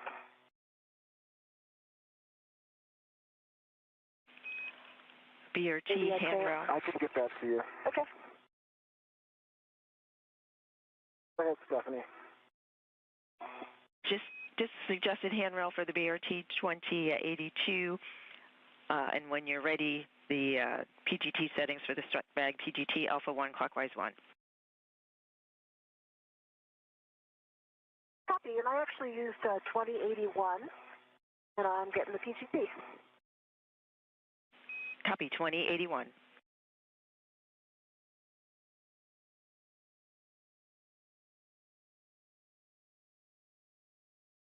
Also, give it a cow.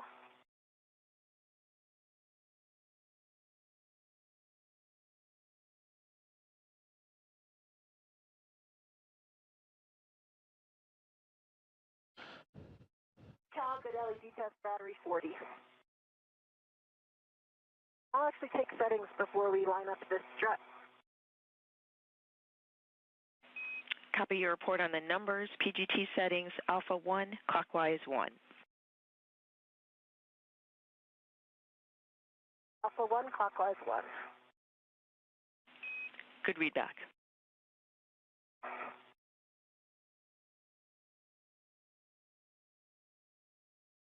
That is set. All right, so now I'm ready to get that strut in position. Line lower left strut M21 to the Saab spherical bearing, and on an ill side check pin lanyard is free of the clevis.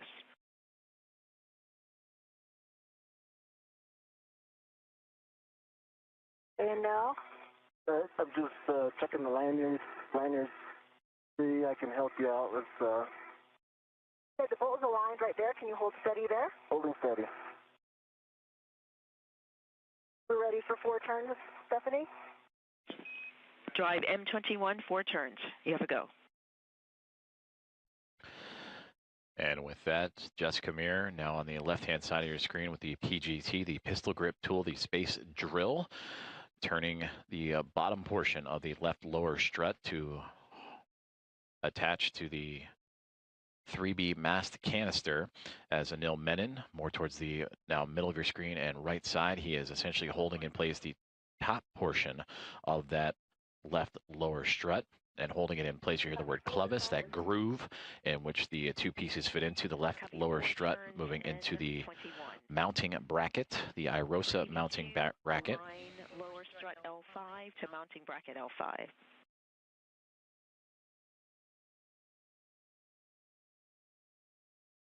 So while Jessica Meir on the left is attaching the lower portion of this strut, Anil Menon just receiving instruction to now arrange that strut and properly align it into its correct configuration, and now properly aligned to the mounting bracket. Settings for your PGT, Bravo 1, clockwise 2. Is this just 2 turns here? That's affirmative. You'll be driving M22, 2 turns. And you can hand start them, your preference. I'm just going to hand turn them. That's a good plan.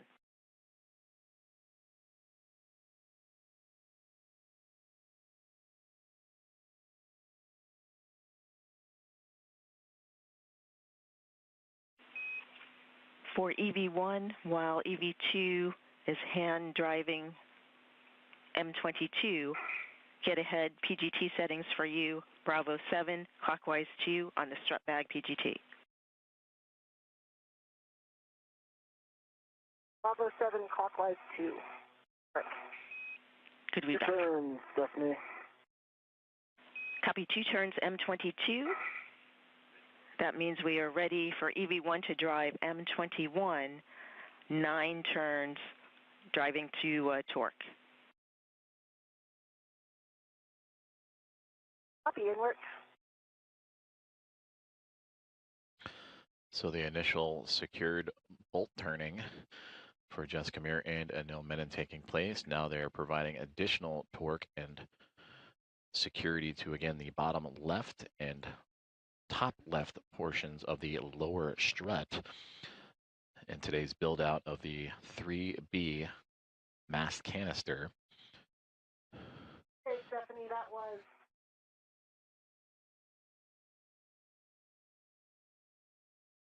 9 turns.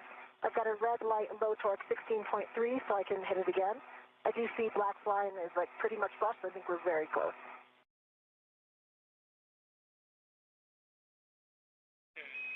We copy. Thanks for the report. We'd like you to drive M21 again.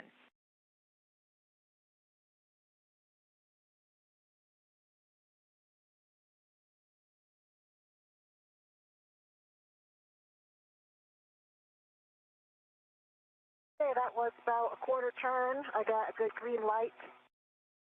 21.8, it does say it's a good green light, so I'm assuming it needs one more hit. Okay.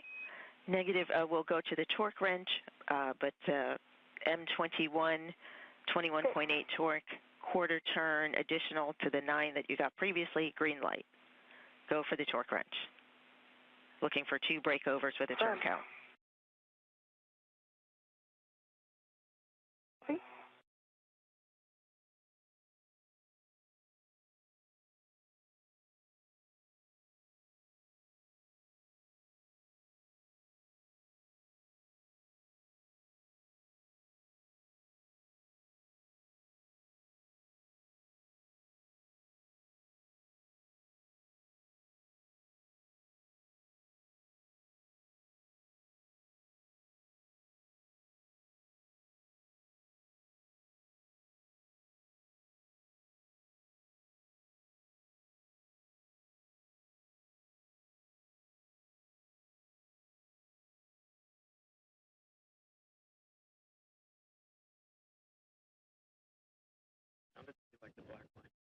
Approaching 3 hours and 30 minutes into today's spacewalk, US EV-896.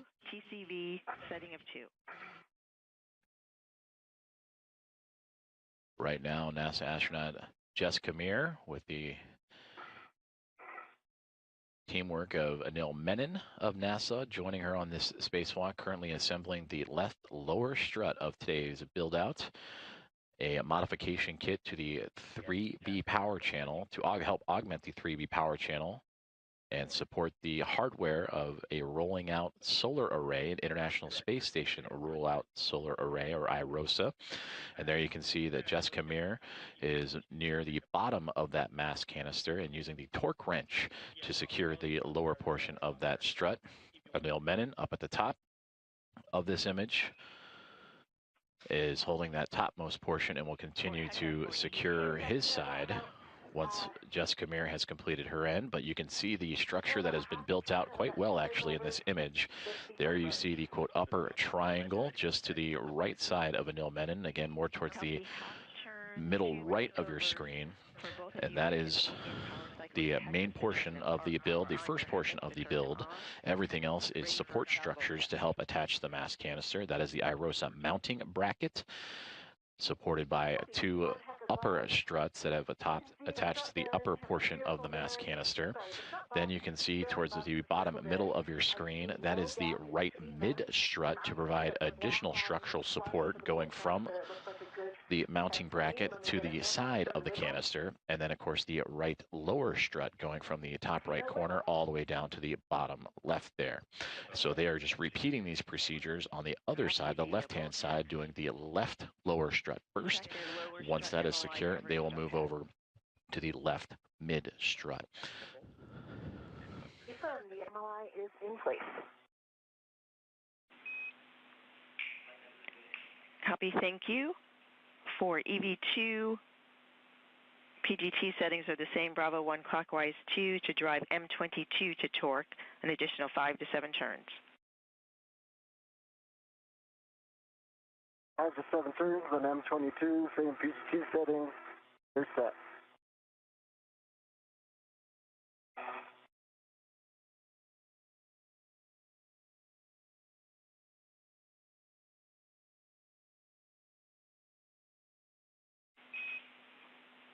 Jessica, with the completion of your Saab bolt checks, when you are ready, you can translate to the left side pad installation location. Okay, copy that, Stephanie, and my TCV settings back at 4. Copy EV1, TCV setting of 4.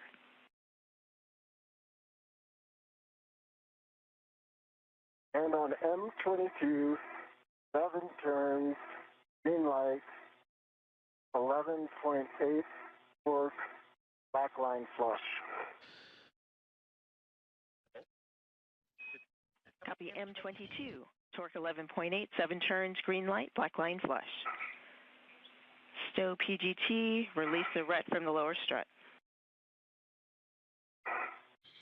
And with that call out and releasing the ret from the lower strut, the ret is the retractable equipment tether. That is to make sure that the equipment that they are working on, in this case the left lower strut, were not to break away from their workstation. The left lower strut has now been assembled after Jessica Meir did the bottom portion, and Anil Menon did the upper portion, and you just saw a great helmet cam view from Anil Menon where you saw the upper triangle build. The right side has been completed, and then we go back to that camera. So that's a great view of that upper triangle. That is the IROSA mounting bracket on the near side, covering the bottom portion of your screen, with those two top struts, left and right, attaching to the top portion of the 3B mast canister. So there you can somewhat see off the left-hand side of Menon's glove, the lower left strut going from the mounting bracket all the way down the canister to the bottom left-hand portion. Jessica Meir, who is floating just off to the top of the left-hand portion of your screen in the red stripes. She has now moved her way to the mid-center pad location. What's going to happen now is that they will prepare to install the left mid-strut. Jessica will be in charge of fixing the portion that will attach the mass canister, and for Anil Menon, he will attach his side to the upper triangle and the IROSA mounting bracket. So again, the NASA astronauts Jessica Meir and Anil Menon continuing to proceed along with today's spacewalk procedures, now passing 3 hours and 32 minutes on in, and they continue to cruise along with today's build of 6 struts and 1 mounting bracket. So once this left mid strut is on, that will be strut 6 of 6 before moving on to their next task, which would be helping assemble cables and additional installations in preparation for that installation of an IROSA or International Space Station rollout solar array on a future space flight. The full length pending the side pad towards the mass canister.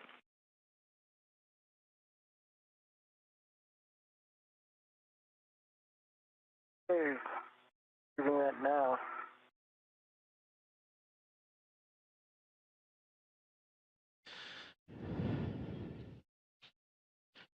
And now the International Space Station making its way into an orbital nighttime. We've had a handful of those throughout today's spacewalk, as you see Anil Menon starting to properly line up that left mid-strut now. It is a telescoping strut that expands out, so you can see him extending that mid-strut, in which he will hand off the end of that to Jessica Meir.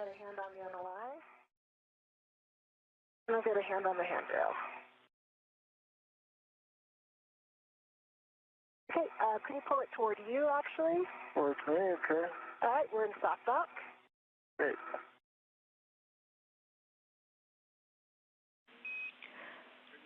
Copy soft dock. PGT settings. Jessica, with your PGT, Alpha 2, clockwise 2.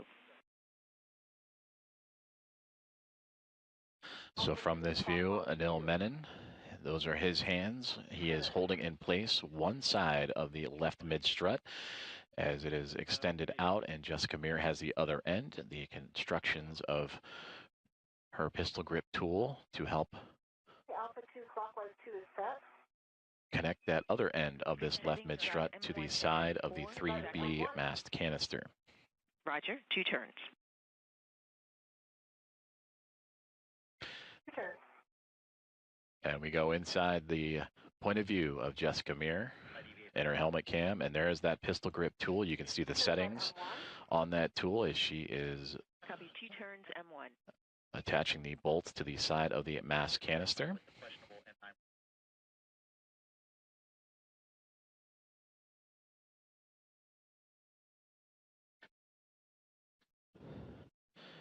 And there you can see those settings in action, the clockwise settings, the torque settings, all radioed to Jessica Meir as she continues to work across the 4 bolts required to secure this section of the mid-left strut to that 3B mast canister.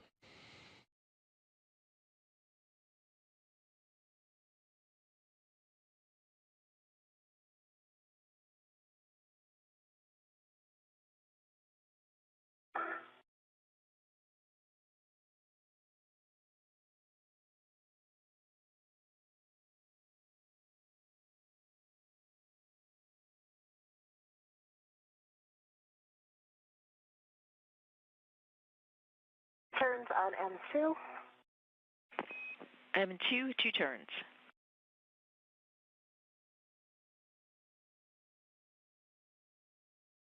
Turns on M3. Copy 2 turns. Actually, I did get 2 M3. turns. I'm going to hit M3 again. It didn't.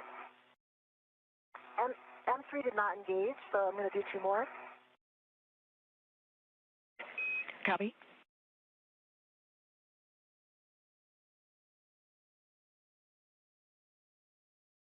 Now we're engaged, 2 turns.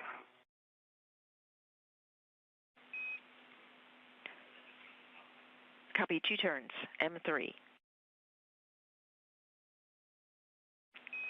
Drive now M1 to M4 to torque, an additional 4 to 7 turns. For EV2, align mid-strut L8 to upper strut L8. 4 to 7 turns.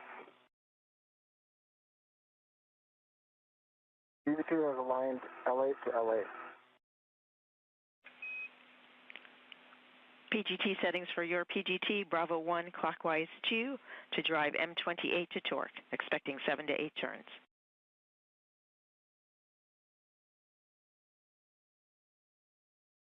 Bravo 1, clockwise 2, copy.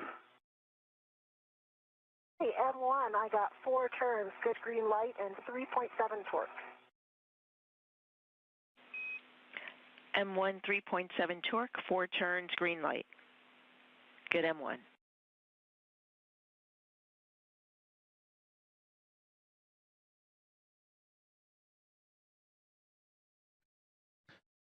NASA astronaut Jessica Meir from her helmet camera continuing to secure the 4 bolts to attach one side of the left mid-strut.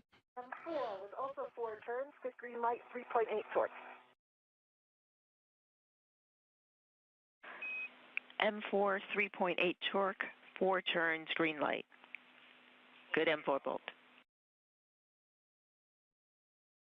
She initially provided the initial security, so a couple of turns, 2 turns each for bolts M1 through M4. That is the 4 you see on your screen. And now she is going back around to create additional security and threading of those bolts into the side of the 3B mass canister. M2 3.8 torque, 4 turns, green light. 28, 2 turns.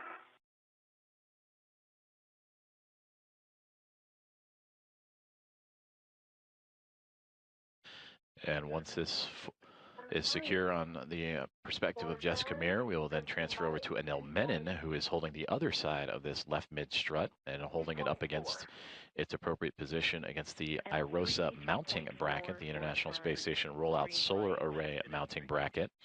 And then he will take his turn with the PGT or pistol grip tool, the space drill, to attach the other side of this left mid strut. Actually, Ducky, that was 3.6 for M3. Copy 3.6. Thanks for the update. And for EV2, M28, you can drive it to torque. Going to torque on M28.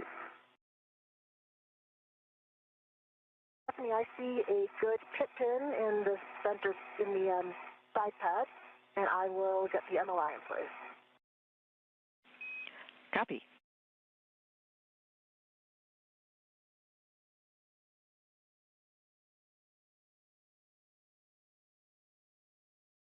Seven additional turns on M28, so a total of 9 turns on M28. Black line flush, green light 11.4 or 11.9 on the torque.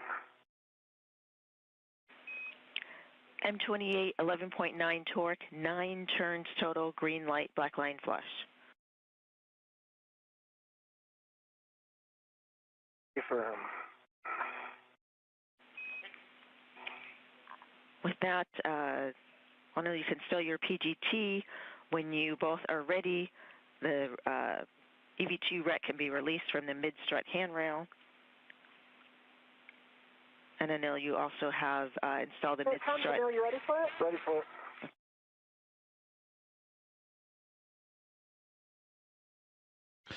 So with those call-outs, you heard the 4 good bolts from the perspective of Jessica Meir, and then Anil Menon on the other side with his bolt also good.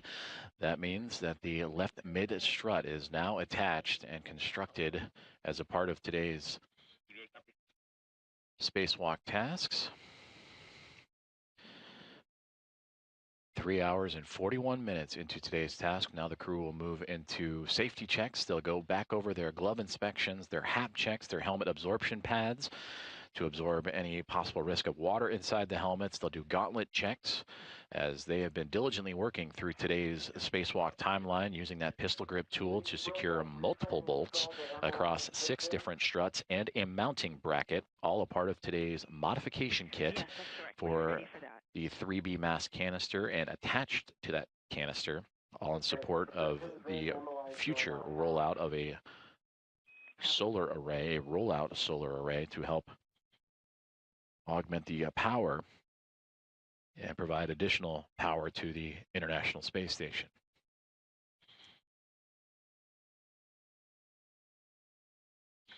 And again, we have had these glove, HAP, and gauntlet checks. Again, HAP, the helmet absorption pad, all throughout today's spacewalk.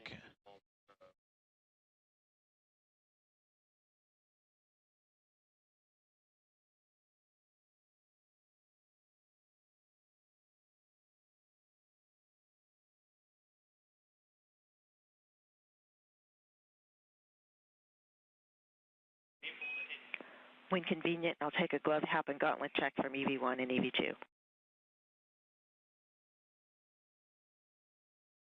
V1, dry HAP.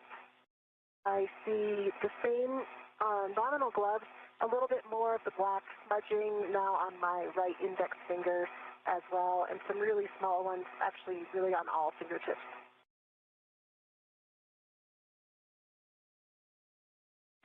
Copy for EV1, nominal gloves a little bright, a little more smudging, especially on the right index finger and all tips. Dry HAP, check your gauntlets. And sorry about that, gauntlet are down. Thank you. Appreciate the report.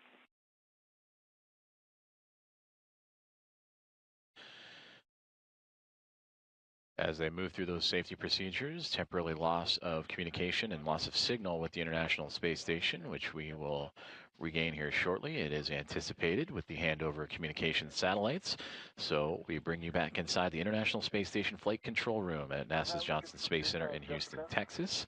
We still have audio communication coming down from the crew as the flight team here inside the room, led by Flight Director Ronak Dave and his Momentum flight team, working through today's spacewalk procedures. To the left of Ronak is Chris Dobbins, who will support an upcoming spacewalk here in the month of August. Today's is the first of 3 this month.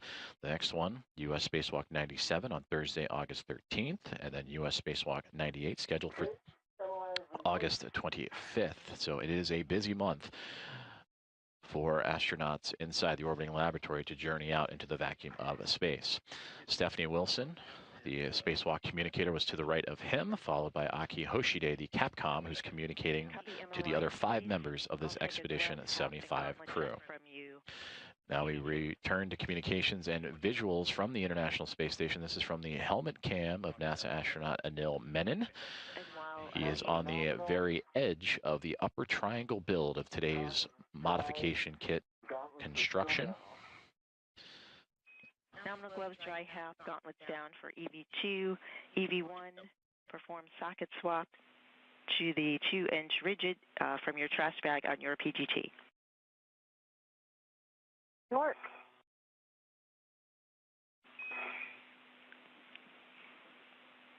Anil, for the MLI, was that also for the MLI over M15 and M16? M15, M16, A firm.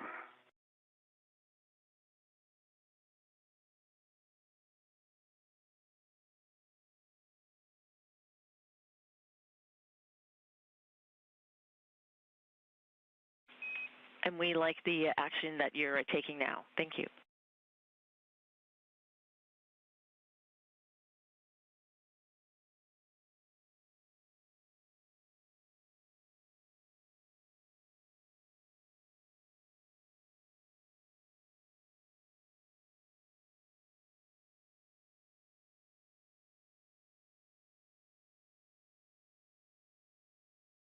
Stephanie, I have the 6-inch wobble off of the PG good pull test on my jet, and I'm going to go for the other one. Copy EV1. EV2, we like the MLI, double check mounting bracket upper surface clear, and we're ready for you to egress the APFR.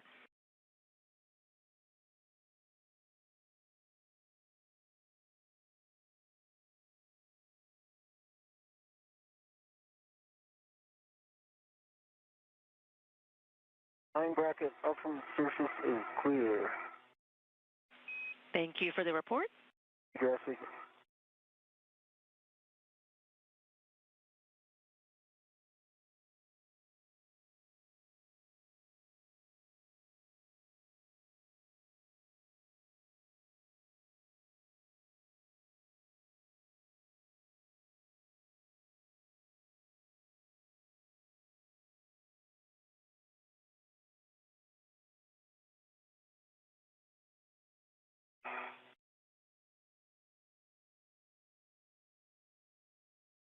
The 6-inch wobble is in my trash bag.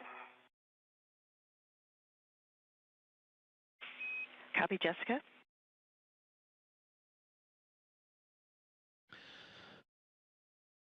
So after successful checks of the MLI, the multi-layer insulation protecting the build-out that Jessica Meir and Anil Menon just completed,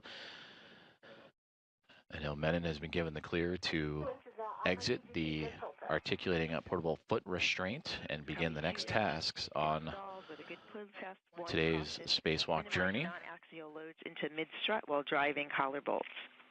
You can adjust your body position to reach the mid-strut collar. And for EV2 and adjusting the APFR, it's a roll to a foxtrot. Only it's a foxtrot.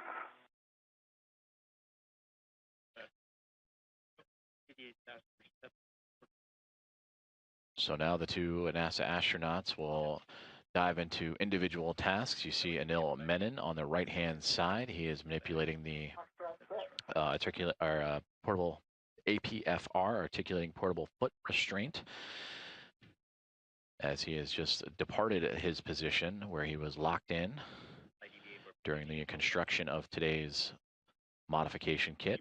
And now for Jessica Meir on the left-hand side, she will address and take a look at the left mid-strut collar, as well as the right mid-strut collar eventually.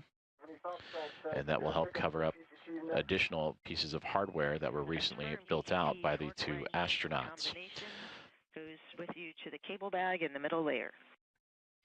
Now 3 hours and 49 minutes into today's spacewalk is Meir and Menon continuing to progress well along today's timeline as they and their Expedition 75 crewmates, 272 miles orbiting above Earth and currently passing right through the midsection of Antarctica and Australia in the southern hemisphere.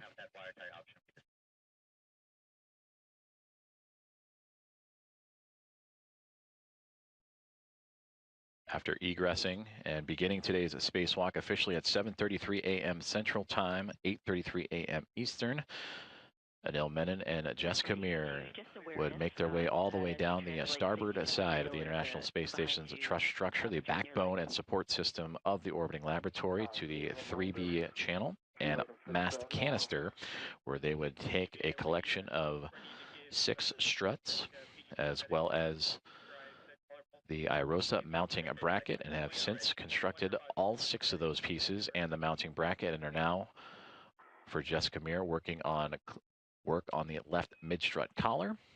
And for Anil Menon, with the body position, it's a good position to reach the mid. Cleaning up the articulating portable foot restraint, and will now begin one of the next major tasks of today's spacewalk, which is preparing the IROSA cables that need to attach for that future rollout solar array. Was that Bravo 7 clockwise 2? Yes, that's affirmed. Bravo 7, clockwise 2. Okay, and I've got my BRT down. I will retrieve my PGT. And I believe we said the tab side first this time, which would be top one, M30. That's affirmative. All good. Your PGT, tab side first, M30 to torque.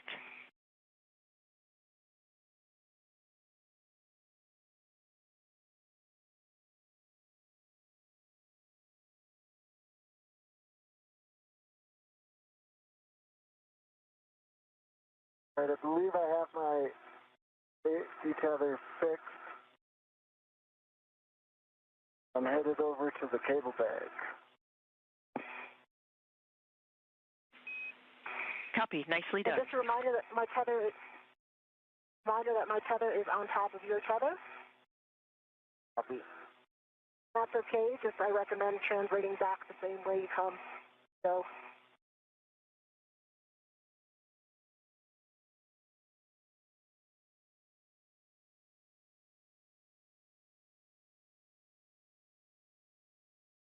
Bravo 7 clockwise 2 is set. Good settings. Drive M30 tab side to torque, about 4 to 5 turns. 4 to 5 turns.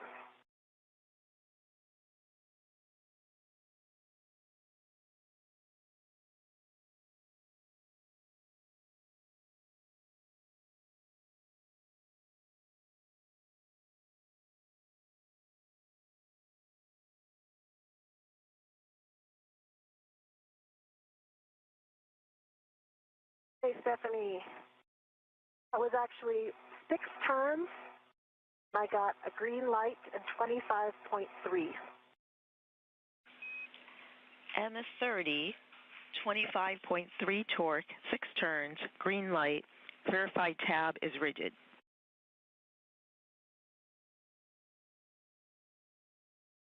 But the tab is not rigid. Copy checking.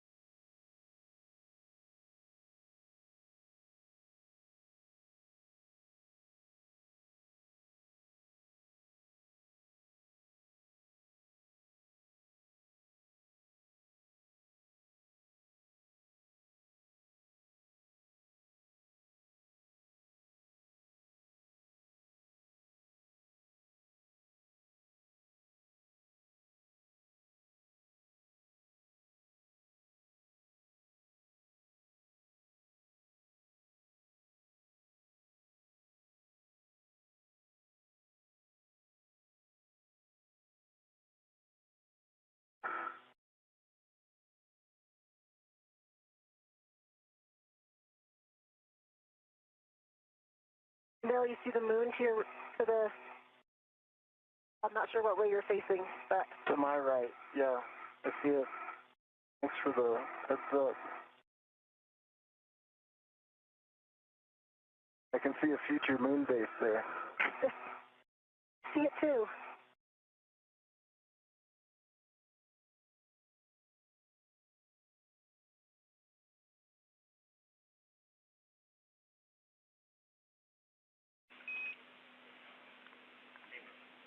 For Jessica, we'd like you to inspect the clamshell interface for FOD or interference. Okay, copy.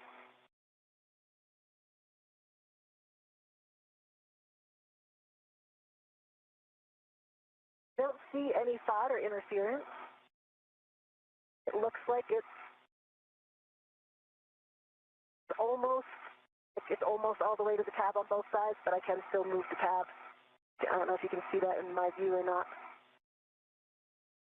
But I would say it's definitely not, the two sides are not completely mated. I think I recall in the other ones they may have been a little bit tighter, but that may have been after I did the torquing with a manual ratchet.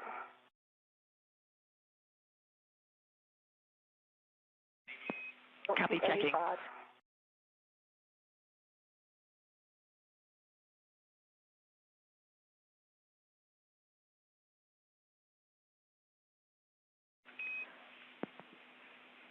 Jessica, we appreciate your words. We'd like you to drive M30 again, same PGT settings, Bravo 7, clockwise 2. Copy and work.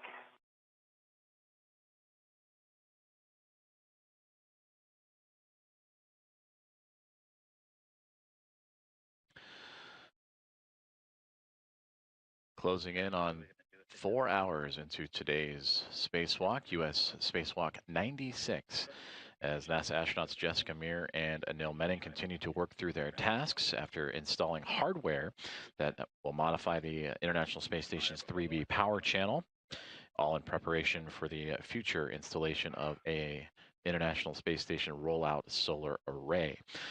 After exiting the airlock and beginning their EVA at 7:33 a.m. Central Time this morning, they have moved to the work site, the far side of the starboard end of the International Space Station, where that 3B power channel and mast canister has resided.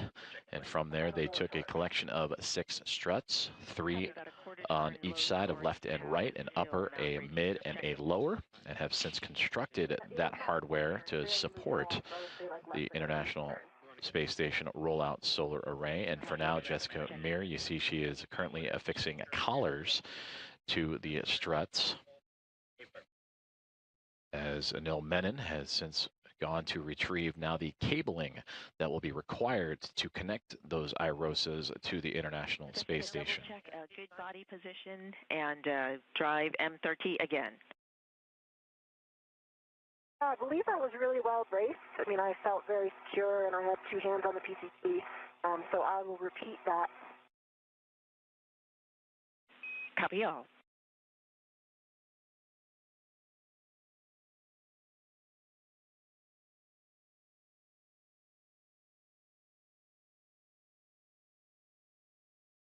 Hey, that was the same thing, barely moved. I got a good green light that time, 25.6 torque, and now the cab is almost rigid. It has a tiny little bit of play in it, but it's not moving freely like it was previously. Copy, 25.6 torque, almost rigid, checking.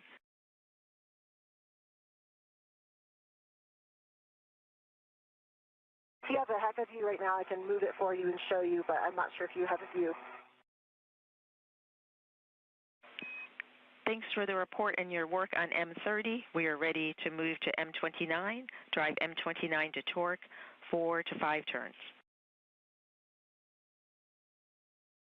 Work.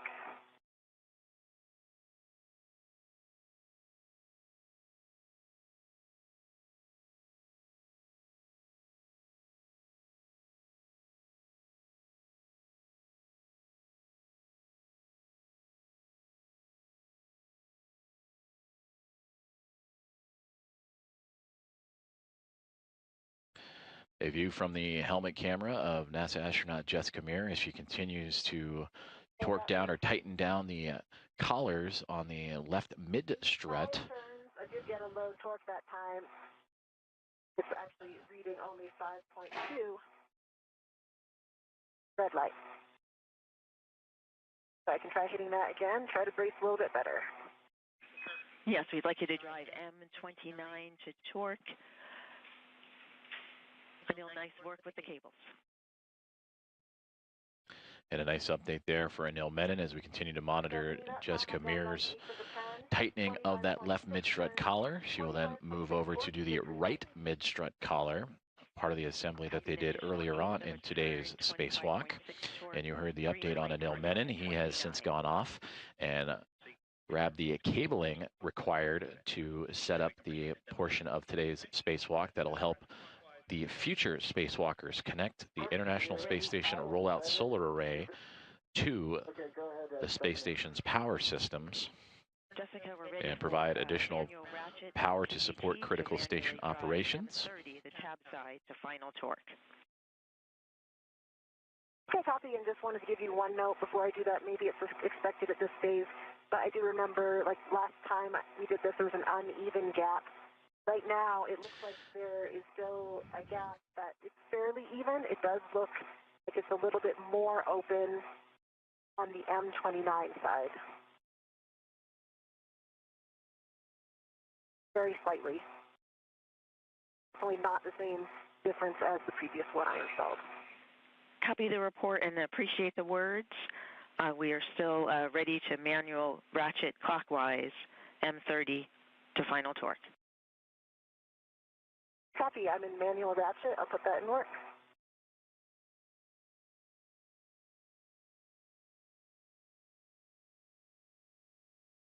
I have a confirmation question when able. We are ready. Okay, I have the cables and I'm ready to them for my MWS. I do not need to bring the RET from the cable bag along with the AET that's holding the cables, right? I can leave the RET holding the AET and I can leave it with the cable bag. That's a good assessment. We concur. RET stays in the bag. We use that RET for the... Stephanie, I've got 2 pops on M30.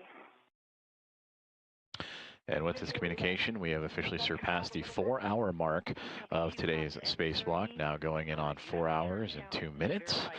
As Jessica Meir continuing to torque down that left mid-strut collar.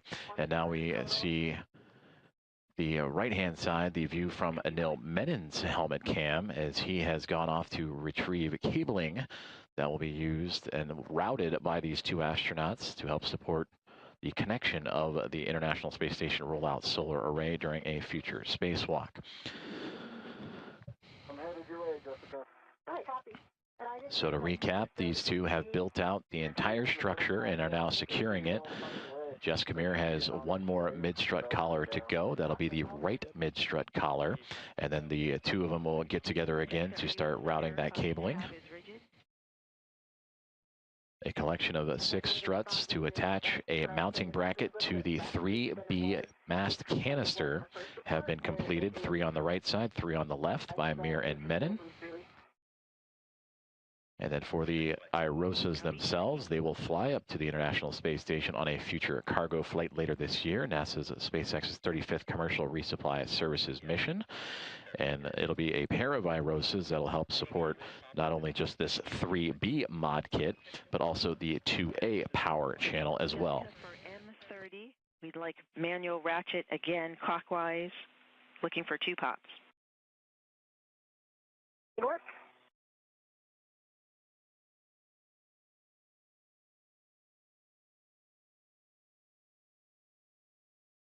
Pop. Didn't turn any further, it pops right away. Copy, no pops, no turns, but pops. First.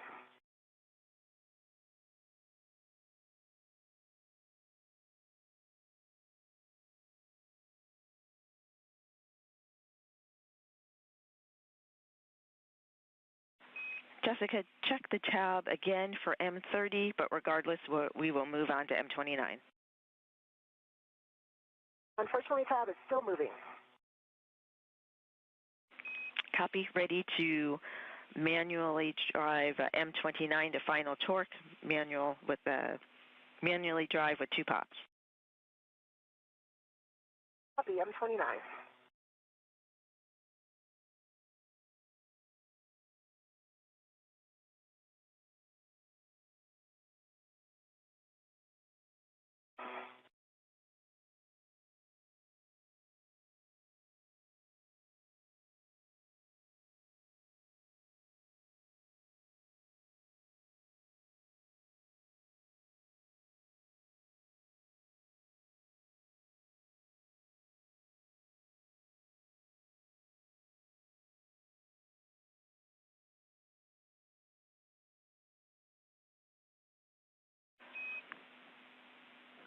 I know for the cables, the IROSA cables, there is an adjustable on the scoop, and the adjustable on the cables can go to the adjustable on the scoop.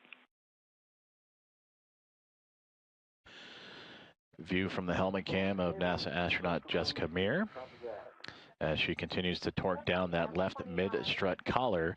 But if you look just over her left-hand side, you can see the orbital sunrise starting to make its way around and up and over the horizon as the International Space Station soon to be coming out of its nighttime pass. And for the space station, currently flying over the island of Tonga across the Pacific Ocean, and will soon be making its way toward the western coast of California.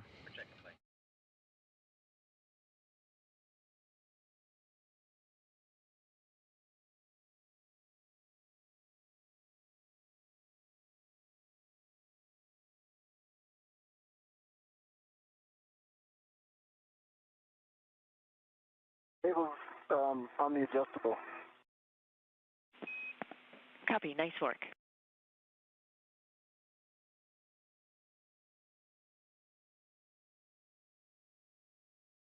The space between each side looks fairly uniform.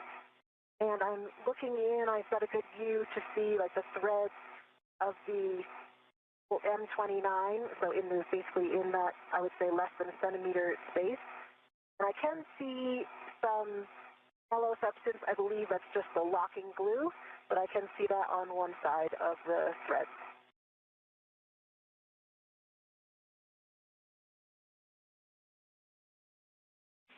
Jessica, thanks for the report. We think we're in a good config. We'd like photographs just so we can verify. Jessica, I'm taking photos right now. Okay, I can get some close-up ones. Not sure with this one how in focus they'll be, but I see a cable over my head as well. Sorry. We appreciate photos of both EV1 and EV2. Copy.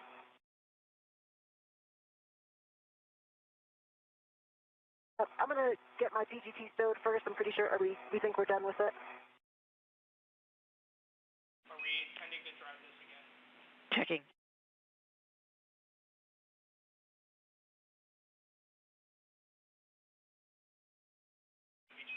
Set PGT to manual ratchet and stow.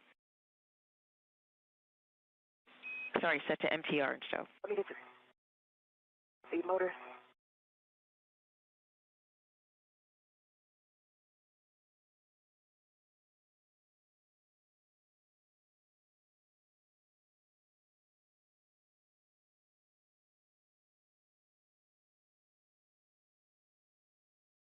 Okay, I took a bunch of photos from this angle. Okay, I'll get a few from over here. Not sure if I'll be able to get any of M30, but I'll do my best. Appreciate the effort. Yeah, we're looking for photos from different angles.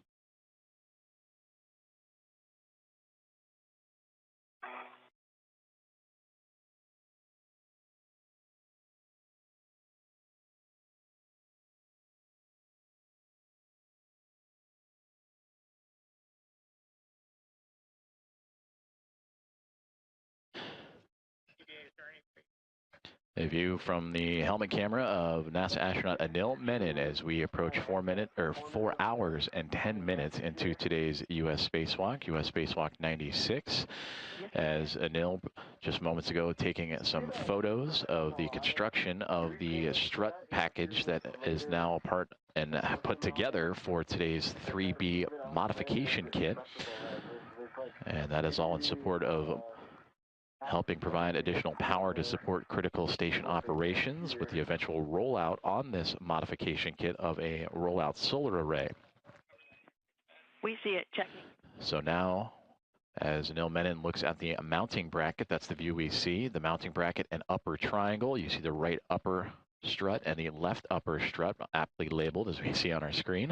Also mid struts for either side and lower struts from either side to help secure that mounting bracket safely to the side of that 3B mast canister.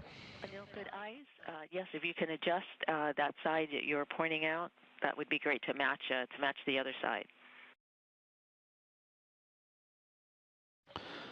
And there you can see towards the left-hand side of your screen, NASA astronaut Jessica Meir with the red stripes on her spacesuit taking photos of her work. That was done for the left mid-strut collar, again helping secure all of these struts to the side of the 3B mast canister. And then she will eventually make her way around back to the right-hand side, where she will tighten down the right mid-strut collar.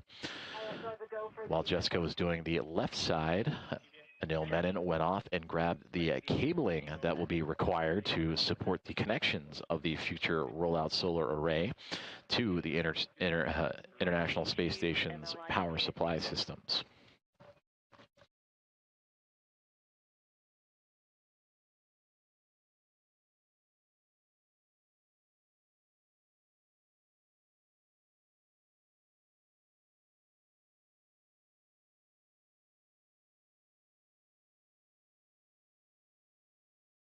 Also, Stephanie, another thing to check, I noticed that the pins for the IROSA, one of them's in the engaged, two of them are like fully deployed. I can set them to engaged if needed. No, thank you for the report. We will take that forward to the IROSA team. Jessica, thank you for the photos. We're ready for you to install the collar pit pin in the final location. Copy, collar pit pin in work.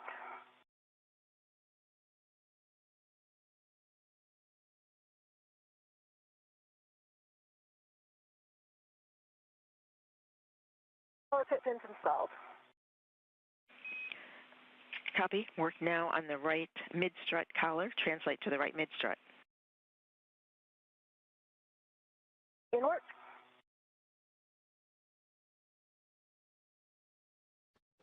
This is Mission Control Houston, and we are currently 4 hours and 12 minutes into today's spacewalk. As you just saw, Anil and Jessica took some photos of the assembly of today's 3B mod kit. Jessica just finished tightening the left mid-strut collar and now working to do the same on the right mid-strut. Anil is about to begin cleaning up the work site.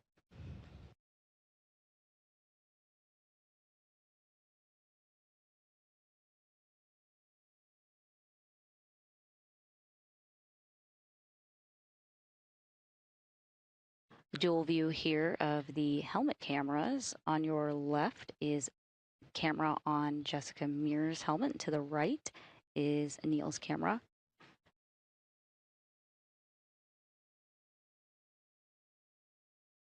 The work on today's spacewalk prepares the 3B power channel for the future installation of new rollout solar arrays, or IROSA.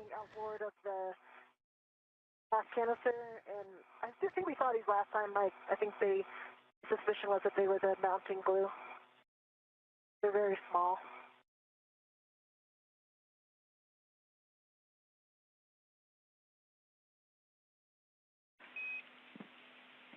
Jessica, thanks for the report. We copy. The IROSA, or International Space Station Rollout Solar Array, that Jessica Meir and Anil Menon are preparing for will arrive to the International Space Station later this year aboard NASA's SpaceX 25th Commercial Resupply Services mission.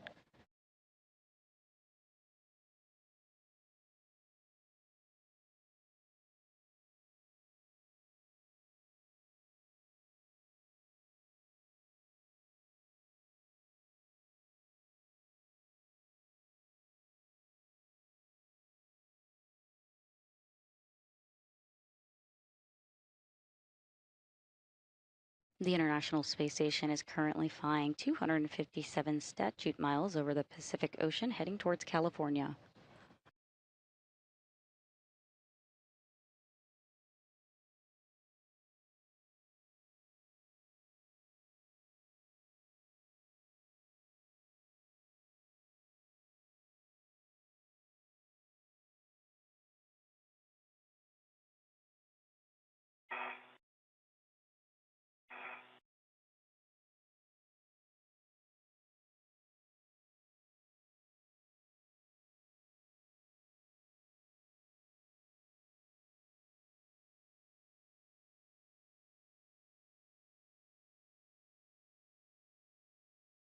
Hey, now where are you, just for my tether awareness?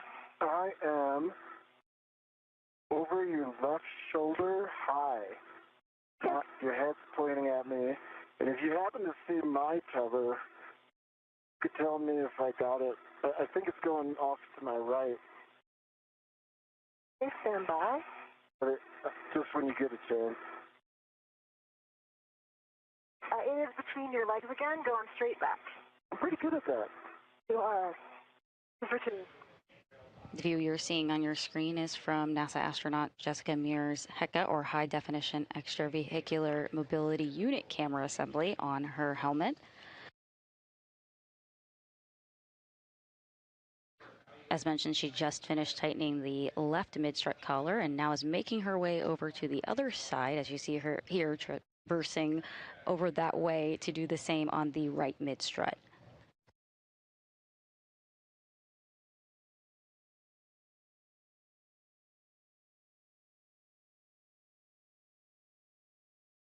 And I see your tether. I'm crossing back over it. Nice. Take a peek at the cable bank as you go by and see if it's together. Your tether is air-led on a handrail over here on this side. I'm assuming that's not intentional? Not intentional. Okay, I will free that so that it'll go back to your side.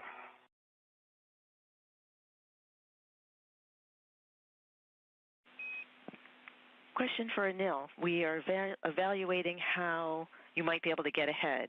The IROSA mod kit is not yet ready for loads, and we'd like to evaluate how you feel you could reach the upper handrails on the lower strut.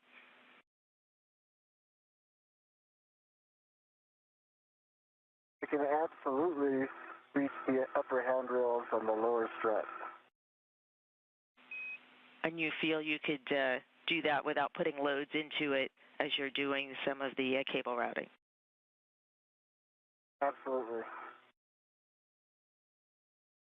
Thanks for the info. Stand by. And now your tether is still between your legs, of course, but it's running straight behind you to your green hook like it was previously. That should be an easy save. I'll just do a little roll when I get out. Maybe Stephanie can remind me if she sees me getting out. Good.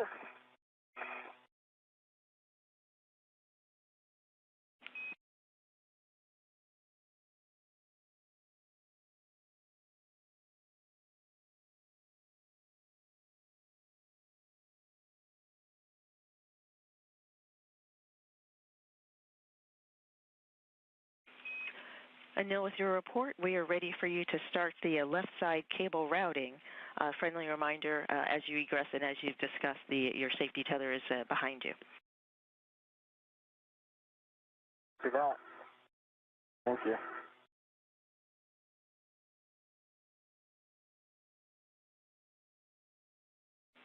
And my mistake, we believe you can do this while you are in the APFR. I'm just taking 1 foot out. And that works fine.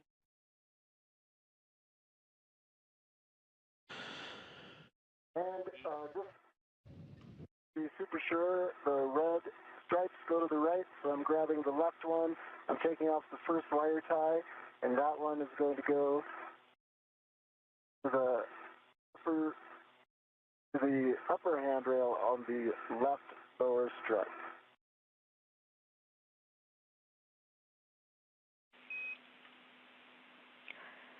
Yes, that's a good summary. You'll release 1 twist on the long wire tie labeled left on the cables to release each coil, and then at the alignment mark on the cable, secure in the pre-positioned wire tie on the left strut handrail with 3 twists.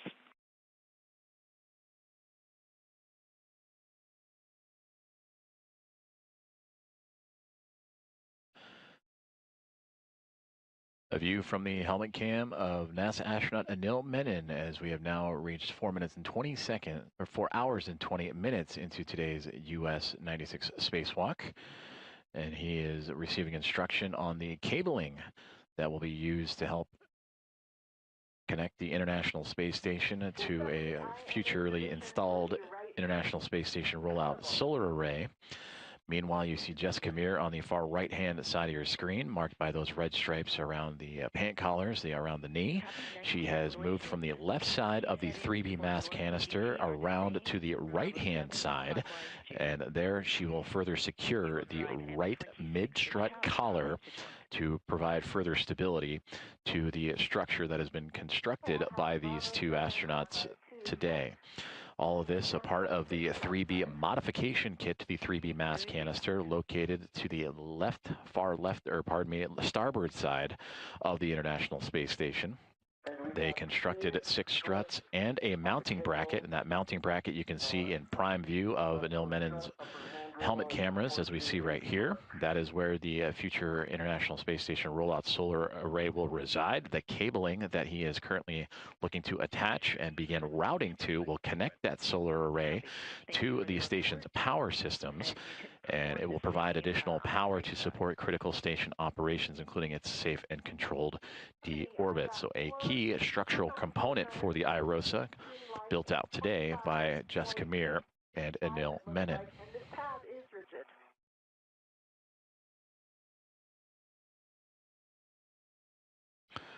Copy M26, 25.5 torque, 4 turns, green light, rigid tab. Drive M25 to torque, expecting 4 to 5 turns.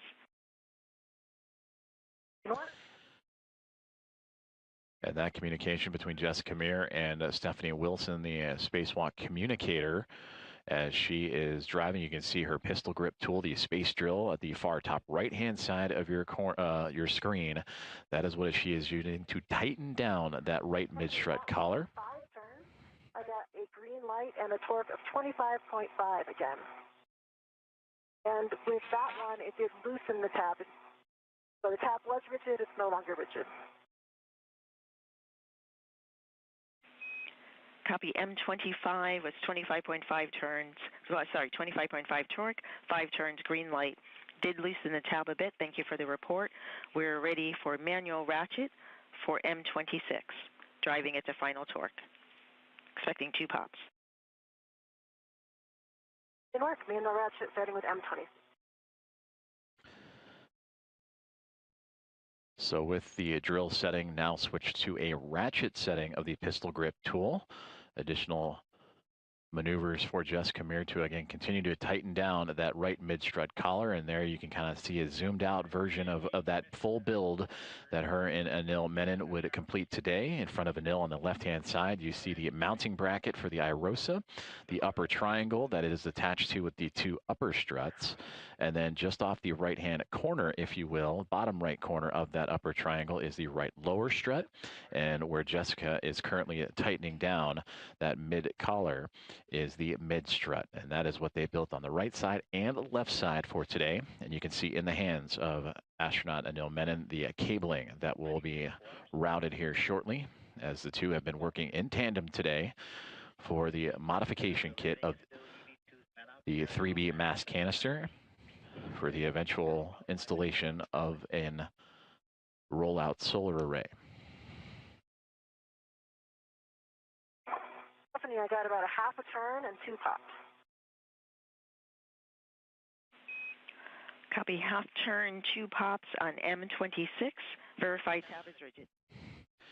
And from the helmet camera view of Jessica Meir with that pistol grip tool, you see the expansiveness of the solar array for the International Space Station up against the horizon of the Earth as, again, she continues to work on that right mid-strut collar, and it's tightening down of the 3B mast canister. That's a black mark. That's what I thought. Okay, just double checking. Just remember, you got to do the MLI first, too, so if you do the mid one, we don't have to do that MLI. Copy that.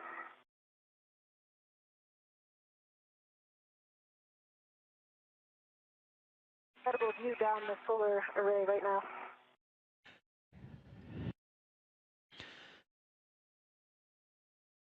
And NASA astronaut Jessica Meir relaying exactly what we were just looking at as well. The look down the space station's solar arrays facing Earth as she continues to tighten down that right mid-strut collar. Okay, and Stephanie, I'm on M20. I just did M25. Do you want me to go back to M26 and do the manual ratchet again? Or do it again on M25?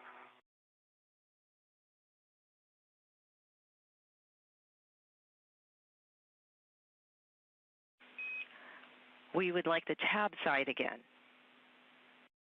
Okay, in work.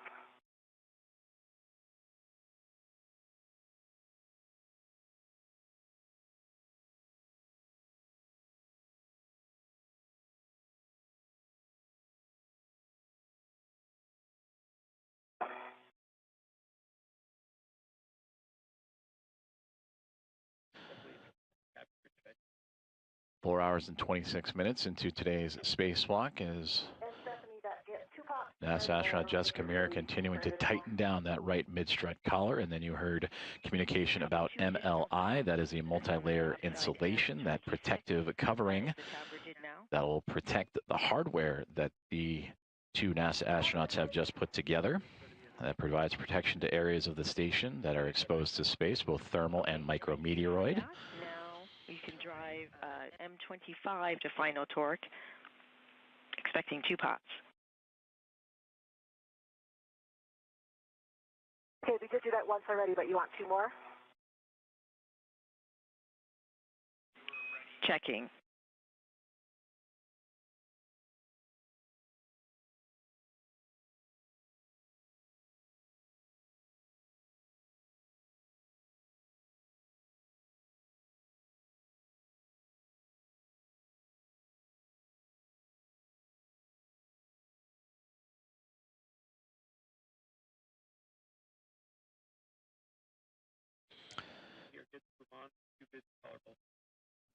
By DVA, we got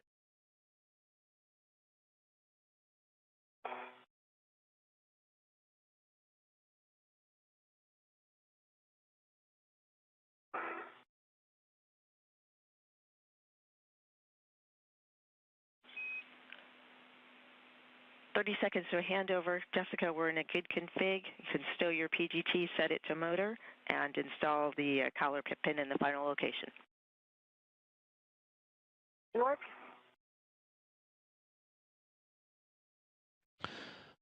And with that communication, that right strut mid collar has been successfully tightened down.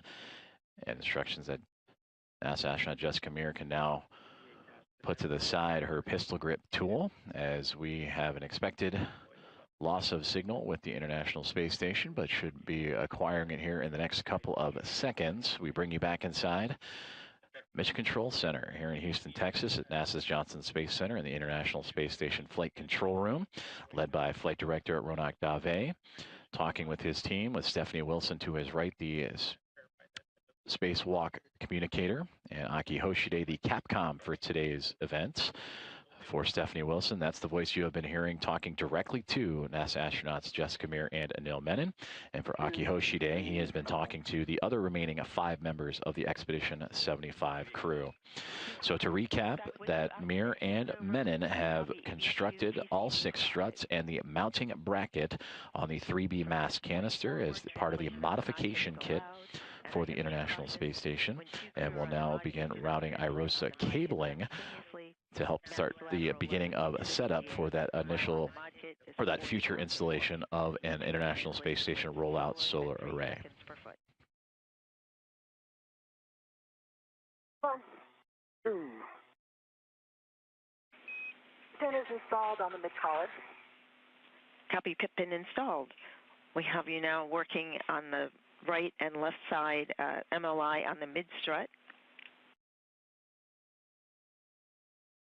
Okay, so EV2 is go to start on the left side MLI.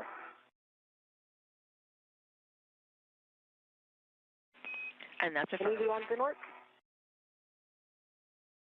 And there you can see as we've regained communication and video from the outside of the International Space Station, that Jessica Meir on the left with the red stripes on the back of her portable life support system is working that multi-layer insulation. It was pulled back so she had access to that collar that she had been tightening up. Now she is since going to unfurl it and cover back up that hardware to again protect it from thermal and micrometeoroids. And then she will eventually make her way back over to the left-hand side and unfurl those MLIs or multi-layer insulation coverings to protect that portion of today's construction.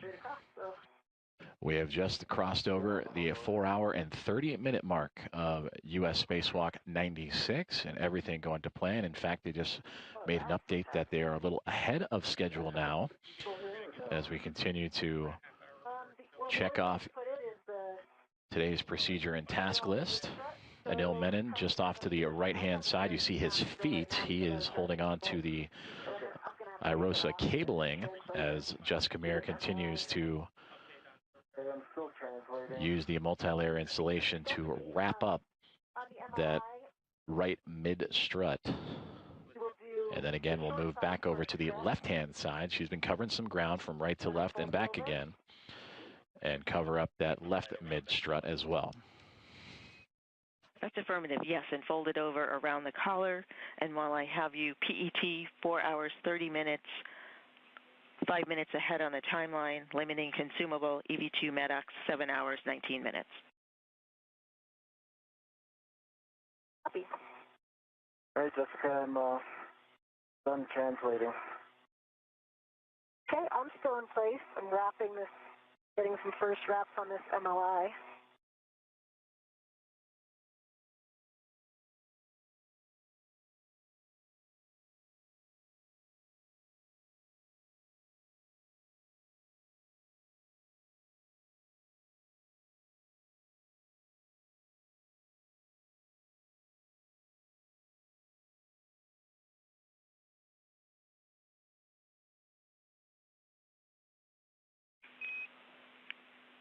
EV1 and EV2, as you work the MLI, you have our concurrence to use the long wire ties as needed.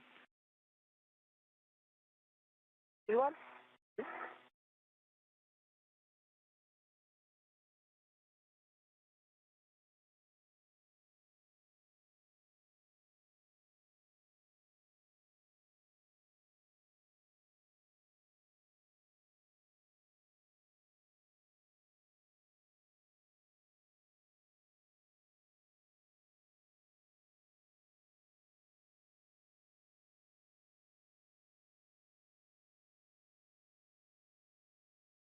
Definitely just shy of the bolt, but I think I'm going to be able to get it over.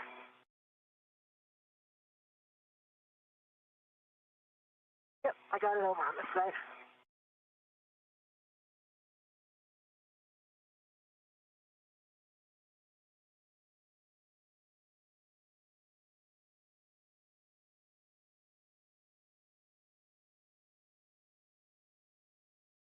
Translating.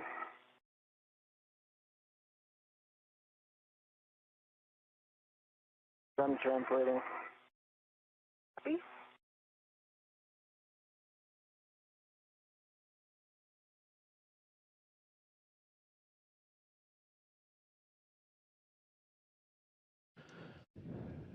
Point of view from NASA astronaut Jessica Mears' helmet camera as she continues to wrap up that mid-strut with MLI, or multi-layer insulation, to protect it from the thermal extremes of space as well as any micrometeoroid.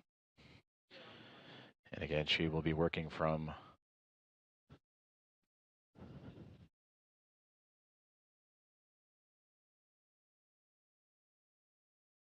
she is currently working on the right mid strut.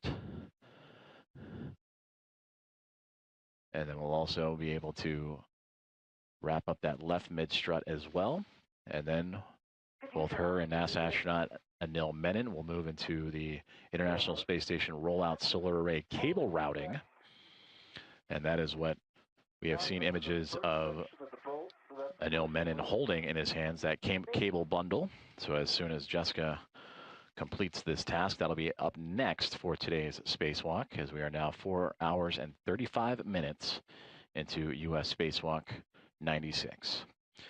And currently Menon, alongside with Mir and their additional 5 crewmates of Expedition 75, are orbiting over the northern portions of Quebec, Canada, at 262 miles above Earth.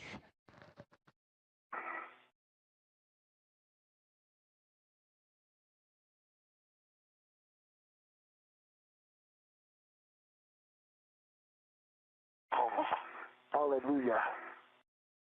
Just made it.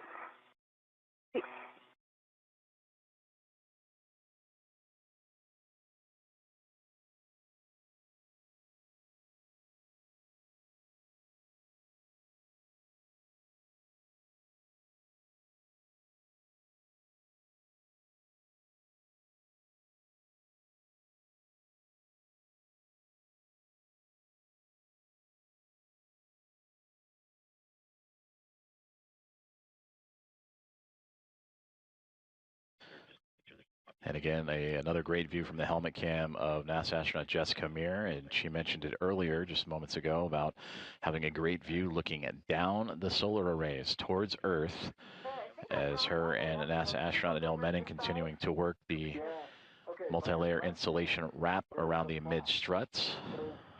Mir is currently working on the right side mid-strut, and Menon, just across her field of view, is working on the left-hand side, together in tandem, to cover up that mid-strut and protect it before eventually moving into the rollout solar array cable routing that will be needed once those solar arrays arrive on station. Those will arrive as a part of NASA's SpaceX 35th Commercial Resupply Services mission later this year. It'll be a 2-pack of sorts of the solar arrays. That'll be the 7th and 8th collection. The 7th one will be a part of the 2A power channel. And that EVA most recently was completed back on March 18th, 2026. That was U.S. Spacewalk 94 EVA, extravehicular activity. That was done by Jessica Meir and Chris Williams, completing the work of Nicole Ayers and Ann McLean, who started that modification build for that 2A channel back in May of 2025. But today, these two going the distance from start to finish of the full build out of the structure, 6 total struts and the mounting bracket. They are covering up the collars and insulation for extra security, and we'll prepare again for those IROSA cable routings here momentarily.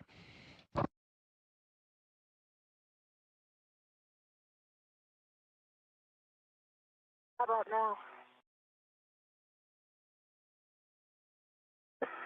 They still fold outwards. They're not rolling around. I almost feel like I could just cruise over there and collapse them after this, or if you can roll around the corner, you can see it a little bit better. It's kind of. I think, not sure if this part's supposed to be under. There we go. Getting closer.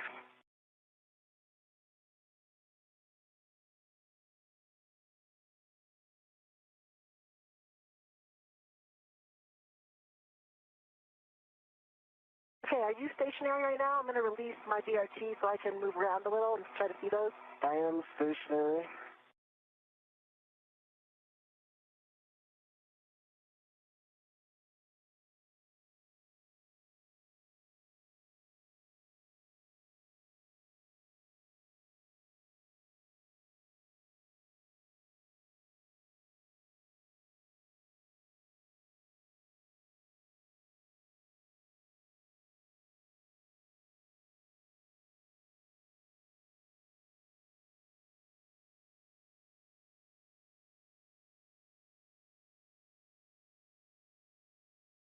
Yeah, I'm translating.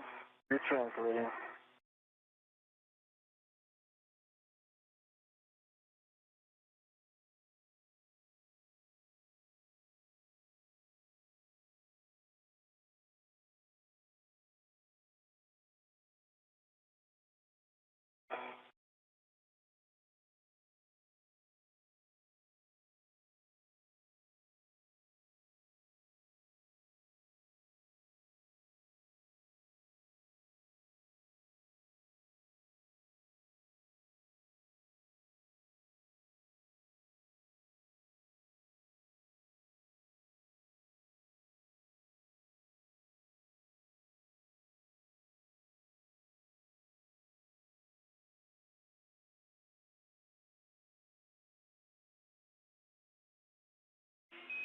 For EV1 and EV2, we are turning your HECAs off from the ground to manage temperatures. We will turn them back on when needed for the HECA scans upcoming. V1. All right, what do you think now, Anil? I think it's fantastic. Okay. Stephanie, my MRI is complete. I've squished it down in all the areas. I can't see any metal showing, and Anil evaluated from his side that there are no gaps.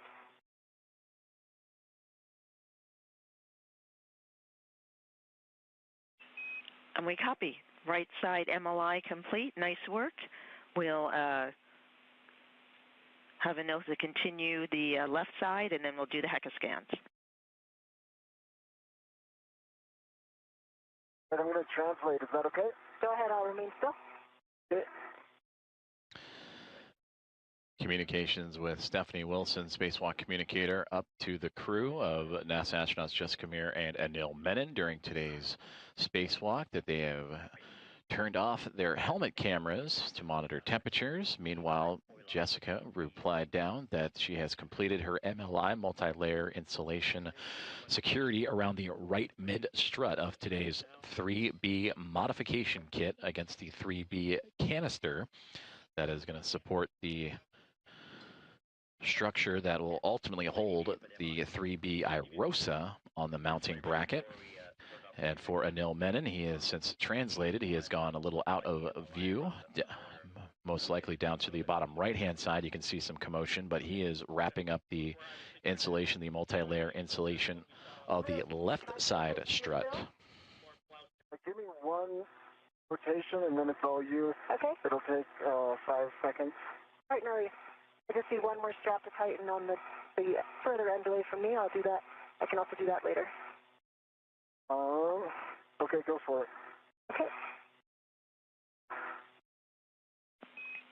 And Jessica, you might be working on this, but before we lost the HECA view, we saw some blousing on the MLI around the collar bolts. So if you're able to, we'd like you to squish that down. Exactly what I'm working on right now. Excellent. Approaching 4 hours and 45 minutes into today's U.S. Spacewalk 96, as NASA astronauts Jessica Meir and Anil Menon continue to wrap up the multi-layer insulation of the right and left mid-struts. Meir has recently completed the right-hand side, and Menon is also operating and securing the left-hand side.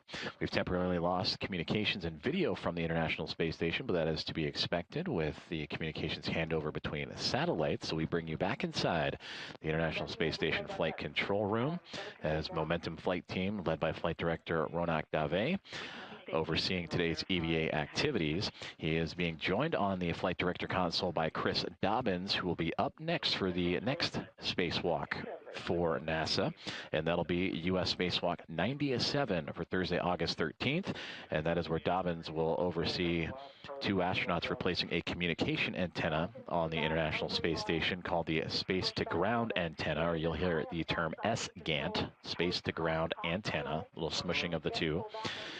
And that is a critical communication system of the space station used by NASA to transmit data, and the antenna enables high-speed communications between Mission Control Center in Houston and the orbiting laboratory. The one in your hand right now is the one going toward me. Okay. And then there's one that is... This one right here? Oh. That's not the tab. It's very close to your index finger on your right hand. So there you go. You got it. Okay. Just pull that one down. This way? Yes, that way. Okay. Now the other one, unfortunately, is kind of underneath there, so you might have to get it out first. Fish it out? Yeah. Okay, let me see if I... But if you squish, with the one that you have right now, if you squish, you might be able to close that gap. That tie that I can see is right there by your... That's it. You see it? Yeah. Which way does it go? I think it goes toward you. But that part on top still needs to squish together. Okay. So if you can get it, right there lower, that will work. Okay. Like that? Yep. In doing that, you expose a little bit just distal. You see there's another strap that's on my side. Okay. You pull that down. This one? Yeah, and I think before you do that, see those flaps? I think they were the same ones I had. They're sticking up on the other side. Uh-huh. I think those are supposed to go, other direction. Oh. On the other side, not towards the mounting bracket, towards the mass canister. Okay. There's 2 flaps, and I think they're supposed to go underneath that piece with the tie. This piece with the tie? That's the piece with the tie. Okay. And just towards the mass canister from there, if you can fold those. These 2? Yes. Okay, and they go under here. I think so, and the other one too. If you get the other one, it'll close that gap. It's right underneath your right hand. I see it. That's it. Great directions. Okay. There you go. Now if you wrap that around, I think you'll be closed. Okay, that's a good squish there. Now if you can get that tie that's going across the top toward you. This one? Yep. Pull that toward you. The other direction. Across the top toward your mini workstation. Okay, like that? Yep. And if you can just do a squish with the corner that's all the way on my side, so the edge, basically the very edges at the end, if you can squish those in, then I think you're good. Right here? Yep. Perfect. Okay. How's that look? It looks pretty good. Great. Yeah. I can see a tiny little gap between those 2 folds. If you can do one more squish, I think you'll get it with your other hand. Okay, moving the other hand in place. Bring your other hand on the top part there and squish it down. Like that? Yeah.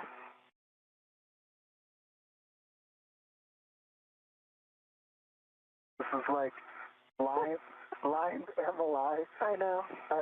I think the NDL training should be with just the blindfold. Yeah. Okay. How's that looking? It looks pretty good, but you're spinning around, so watch your back. Okay. So spin back towards the mass canister with your legs, because your breast is right next to that, the part that sticks out above those connectors. I'm going to rotate this way. Is that okay? This way? Feet towards inboard. A-firm. Like this. A-firm. Okay.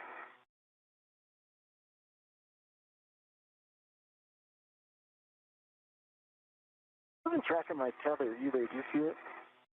Tether is under move your left foot back. And now it's between your legs. You lift your right foot up and put it behind. There you go. You got it. Okay. All right. I think we're good. I think we're good too. Stephanie, I think we're ready for the HECA scan. And actually, nice work, both of you, on the MLI. From here, we would like each of you to work to route the cables on each of your sides, and then we'll come back and get the full HECA scans.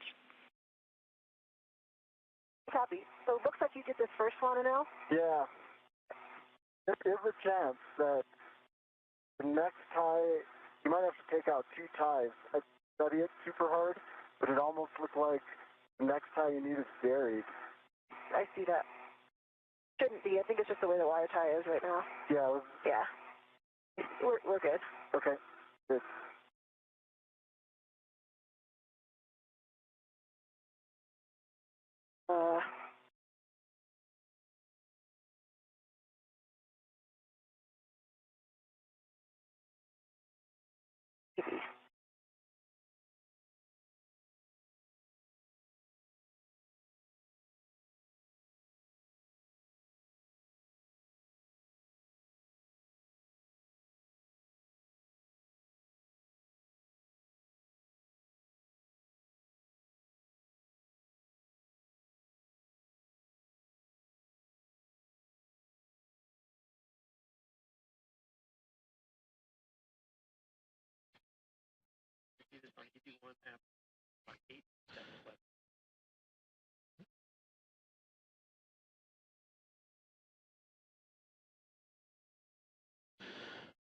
So this is not in the right config. Let's see. Dual camera views from NASA astronauts Jessica Meir and Anil Menon.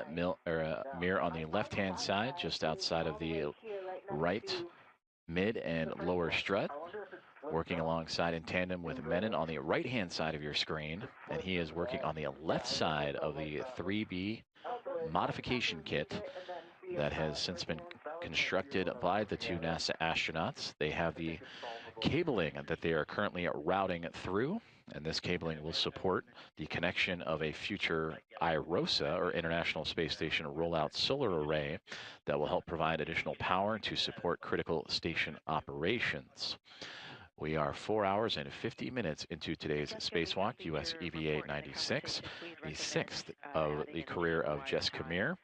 And again, her view on the left-hand side, and the first spacewalk for NASA astronaut Anil Menon. And you can see his point of view on the right.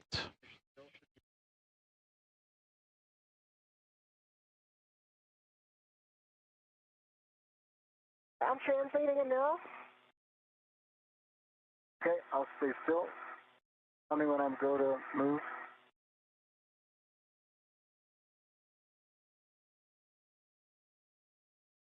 Yeah, I'm going to be in position here working on this wire tie, so you can translate as needed.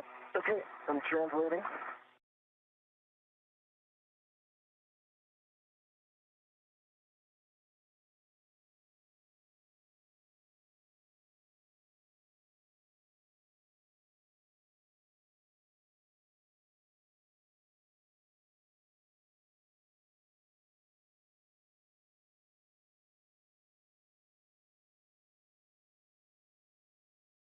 And let me know when I can translate. Almost there.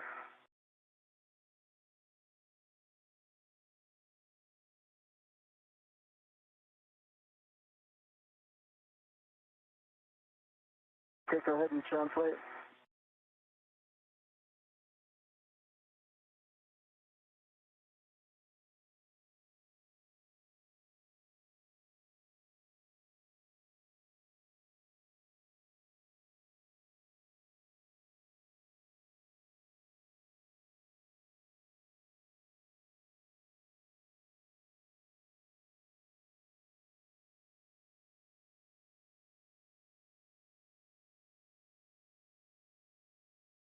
To confirm, because I don't remember the other cables looking exactly like this last time. So I have one last loop here, and it reaches to the large handrail, and right in front of that handrail are the two sets of connectors, both mated. So there's two sets of connectors with the wing tabs, both mated together, correct? Yeah, but I prefer the ground. Copy, Jessica. That's a good config. Okay, copy. I'm going to grab another wire tie, and I'll get it on the long handrail.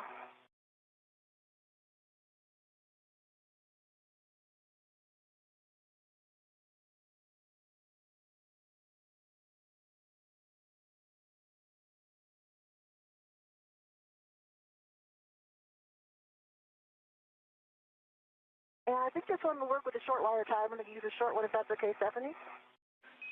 Short is good. Either short or long will work.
Approaching 4 hours and 55 minutes into today's spacewalk, as NASA astronauts Jess Kamir and Anil Menon continuing to route IROSA cabling in and around the 3B canister, around mass canister that will support the power connections for a future installation of an IROSA, or International Space Station Rollout Solar Array. Jess Kamir can be seen on the left-hand side with those red stripes around her knee as EV1 and current commander of the International Space Station, currently operating in her 6th spacewalk of her NASA career. As for Anil Menon on the right-hand side, it is his very first spacewalk after just arriving on not all that long ago, a little more than 20 days ago, after launching back on July 14th from the Baikonur Cosmodrome as a part of his Soyuz MS-29 team. As for Jess Kamir, she would arrive to station after launching on February 13th as a part of NASA's SpaceX's Crew 12 mission. And as mentioned, the current International Space Station commander, this is her 3rd spacewalk of her current mission, and again, 6th of her overall career. Okay, that wire tie is in place on the long handrail.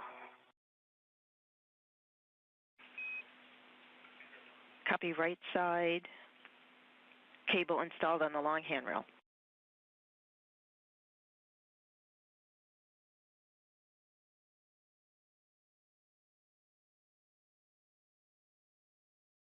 How would you like to do the HECO scan, Stephanie?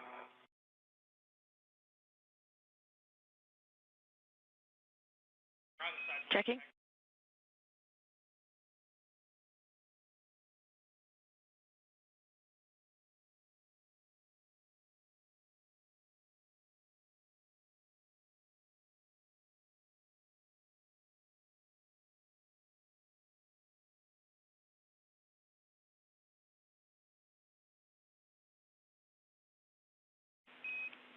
Jessica Heckers are on for the scan. As much as possible, verify for the right and the left MLI that everything is closed, snug to the struts, no visible metal through the MLI, and that the mounting bracket upper surface is clear. Okay, I'm starting on the mass canister side. Hopefully you have a good view. I'm looking directly at the cable, moving around a little bit. I can see it on the long handrail. I see good MLI on the side pad.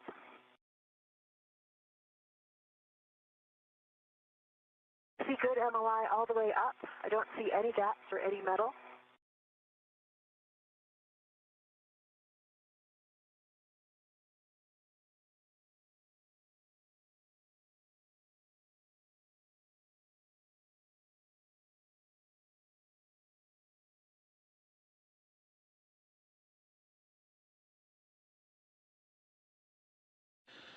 That's NASA astronaut Jessica Meir providing an update on her current status of the IROSA cable routing, as well as the multi-layer insulation that is currently securing around the right mid-strut of today's build-out of the 3B mass canister modification kit. See that the mounting bracket is clear. Coming back again with the long handrail to give you a view all the way down it.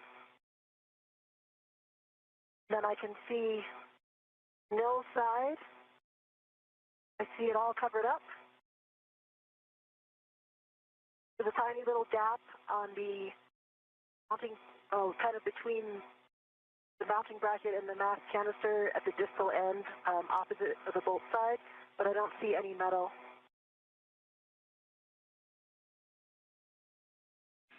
Copy all. Checking.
We have now hit the 5-hour mark of today's spacewalk, U.S. Spacewalk 96, with NASA astronauts Jessica Meir and Anil Menon. That is Meir on your left from our vantage point, upside down, with Menon also to her right, Jessica, thanks for the scan as the two continue to work through the IROSA cable routing on the 3B mast canister. Together, over these past 5 hours, these two have built an entire modification structure to add onto that 3B modification canister. Get eyes on the last bit that you mentioned that has some blousing, and we'll try to cinch that down. Meanwhile, I can take a glove, hat, and gauntlet check from you.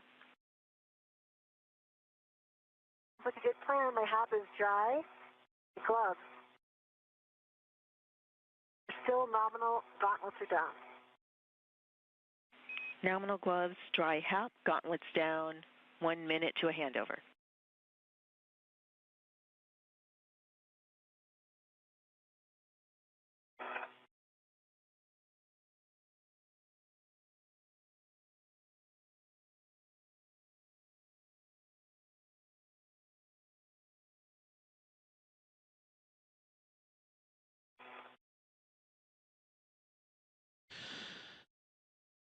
As we follow along with today's spacewalk, there you can see off into the distance NASA SpaceX's Crew 12 Dragon spacecraft that is just off to the side, as again NASA astronauts Jessica Meir and Anil Menon working on the very edge of the starboard side of the International Space Station, and a great view looking upward into space along the solar array panels, as the two astronauts have constructed a modification kit that includes 6 struts and 1 mounting bracket to support the future installation of an International Space Station rollout solar array.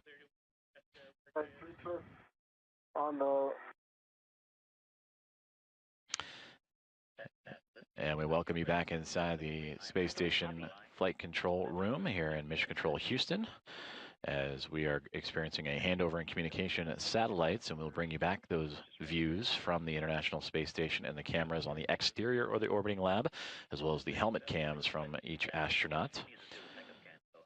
Flight Director Ronak Dave overseeing today's Momentum flight team, alongside with Stephanie Wilson to his right, the spacewalk communicator. And Aki Hoshide, today's Capcom, communicating with the other 5 members of the Expedition at 75 crew, including NASA astronaut Jack Hathaway, ESA astronaut Sophie Adno, and Roscosmos cosmonauts Andrei Fedyaev, Pyotr Dubrov, and Anna Kikina. With 3 twists. Confirmed.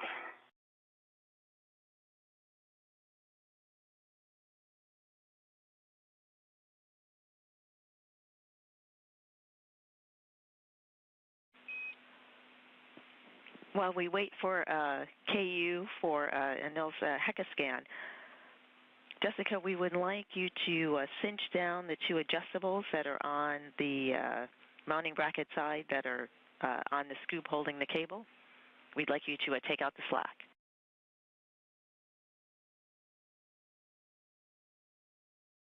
Okay, copy. You're translating. I'll hold. Copy. And this will help keep the cables from hitting the keel pin and staying outside of the rotation envelope.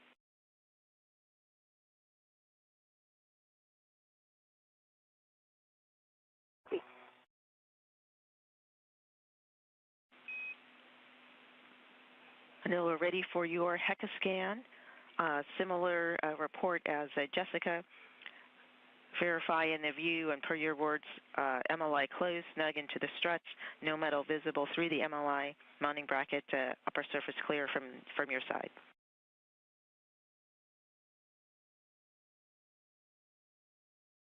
Stay firm on all.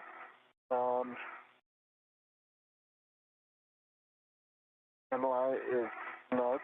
I don't see any metal visible.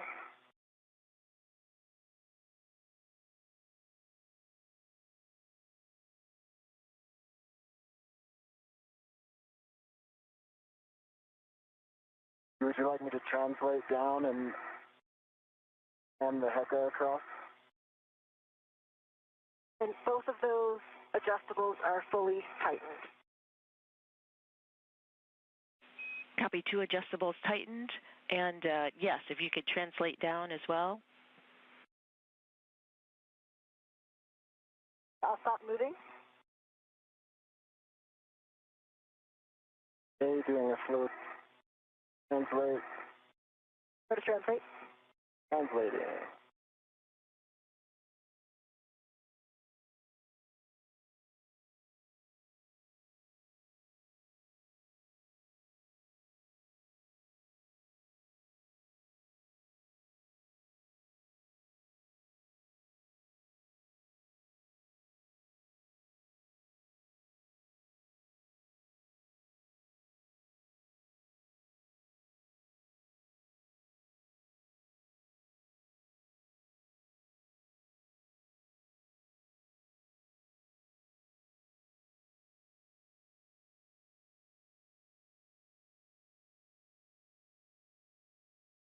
No, that gap is closed now that I saw. Good. I'll take a look at your side just to be sure. One thing you can do actually, see that the part that's just for the mounting bracket from the bolt, if you could push it up, the other side, opposite side, the bolt side. Right here? Yeah. Oh, I see this? Yes. It needs to tuck or something, doesn't it? That's closing it right now. Move your hand for a second. Completely closed right now. I would leave it like that. Okay.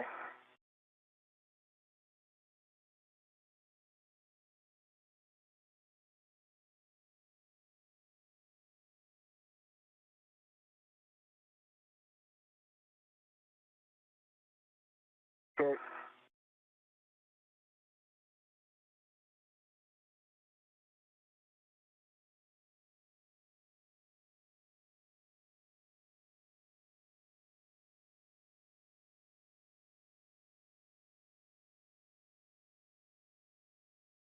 Does mine look closed from your side as well?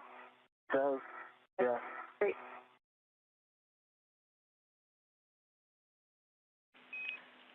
Houston copies the report and the scans for the HECA for the MLI on both sides.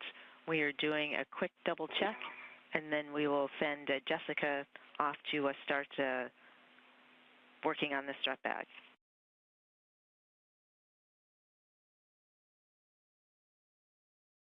You want? I'm going to translate the other direction. I'm off of the strut.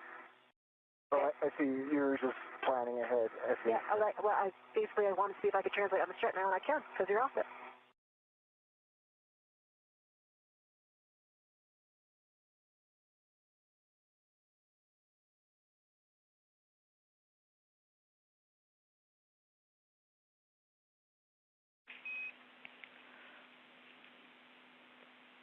We are happy with the config. As a final step, we'll have EV2 double check the MLI near the center pad, and we'll have EV1 start towards the bag cleanup.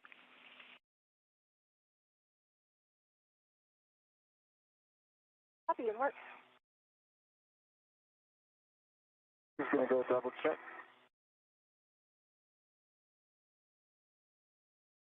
Looks like when I translated over it, I could have unbunched some of it.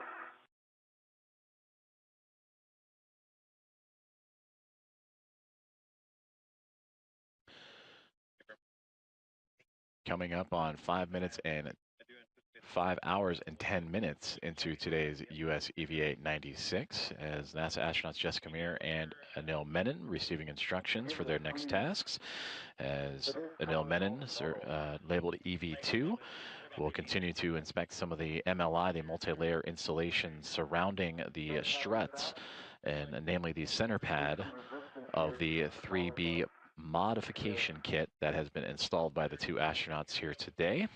And then for EV1, which is Jessica Meir, she has been assigned to begin the strut bag and cable bag cleanup, as the 2 have had quite the eventful day today, taking a modification kit that consisted of 6 struts and a center mounting bracket building together an upper triangle and then attaching that triangle to the 3B mass canister, and then helping with additional security to a mid strut and lower strut, both on the right and left sides. They would also secure a collar on either side of the mid strut, left and right, and together the two of them would also make sure the MLI, again, multi-layer insulation, would properly wrap all of that hardware that has just recently been added on to that 3B mass canister. For EV2 MLI check, we'd like you to double check the center pad attached to the mass canister area.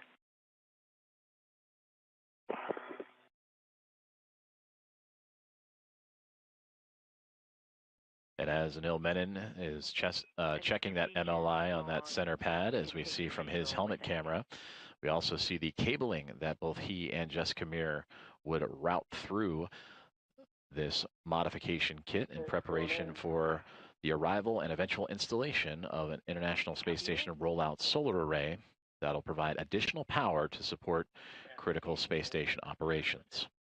I'm over here at the strap bag, Stephanie. Do I have a go to try to start packing it?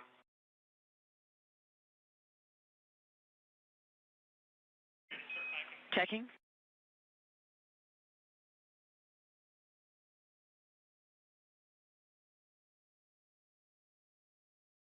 We'll take the HECA inventory until we go to pack. And yes, Jessica will take the HECA scan as the inventory, and then you can begin folding. Okay, in work.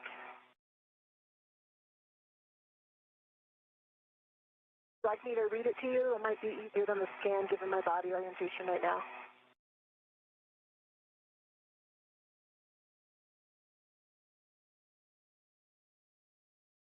Checking. We would like to see the APFR tools. So HECA would be great if you can give it to us. Okay. I can see the APFR collar wrench. There's only one that we had in here. The other APFR tool was in the cable bag. There it is, right in front of my HECA right now. The APFR wrench, not the collar wrench. Sorry, the collar wrench is in the cable bag, and the wrench is right here on with an adjustable. Other than that, I see two small reps on hook 11. I see a large, small, connected to a small on hook hotel. And I see two large smalls on hook golf. And I see two large smalls on foxtrot.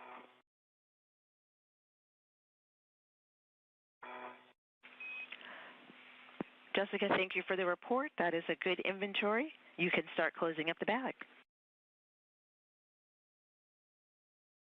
Work. And are you able to see from the HECA there, the mass canister?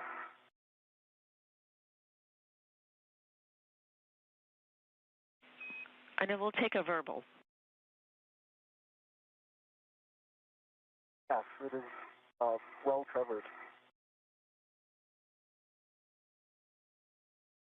I can take some photos too.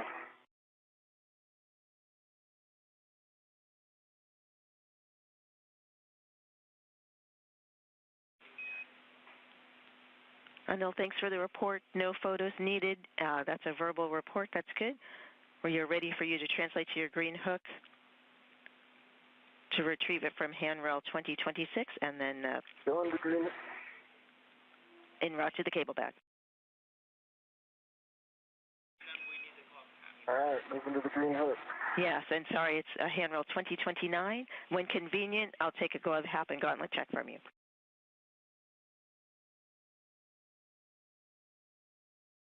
Checking.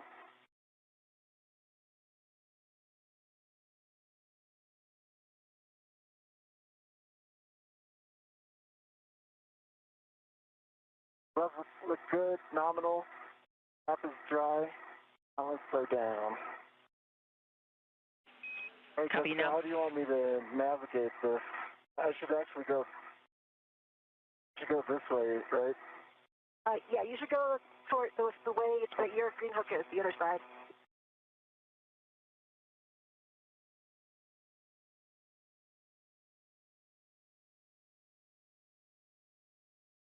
unless you're coming to this side to help, but I don't think it, I think I'm going to be able to do it per the plan. Great.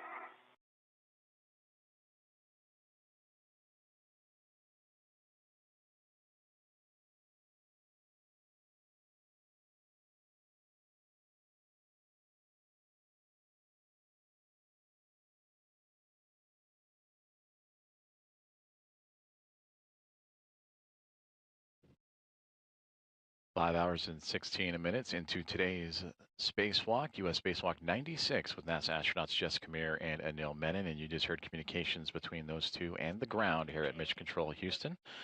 And NASA's Johnson Space Center is the two working together to start the cleanup process, if you will, of their work site as they have built out a modification kit to the 3B mass canister. A collection of 6 struts, a lower, mid, and upper strut for both the left and right sides, all to support what is going to be an IROSA mounting bracket that will hold an International Space Station rollout solar array. And now that solar array will be installed on a future EVA and will be flown up to the International Space Station along with another pair of solar arrays. Another set of solar arrays for the 2A power channel. So today completes the modification kit necessities for the International Space Station. And the only ones needing that modification with a solar array will be the 2A power channel, which was completed back on March 18th by Jessica Meir alongside NASA astronaut Chris Williams. And then with Meir, you see on your screen right there with the red stripes around her spacesuit, she and now Anil Menon working together to work out this modification kit. It looks nominal. It is just going to your right side. It's in front of you. Great. Super 1 Alpha, copy it, just on the way back. Correct. Can't really do it at the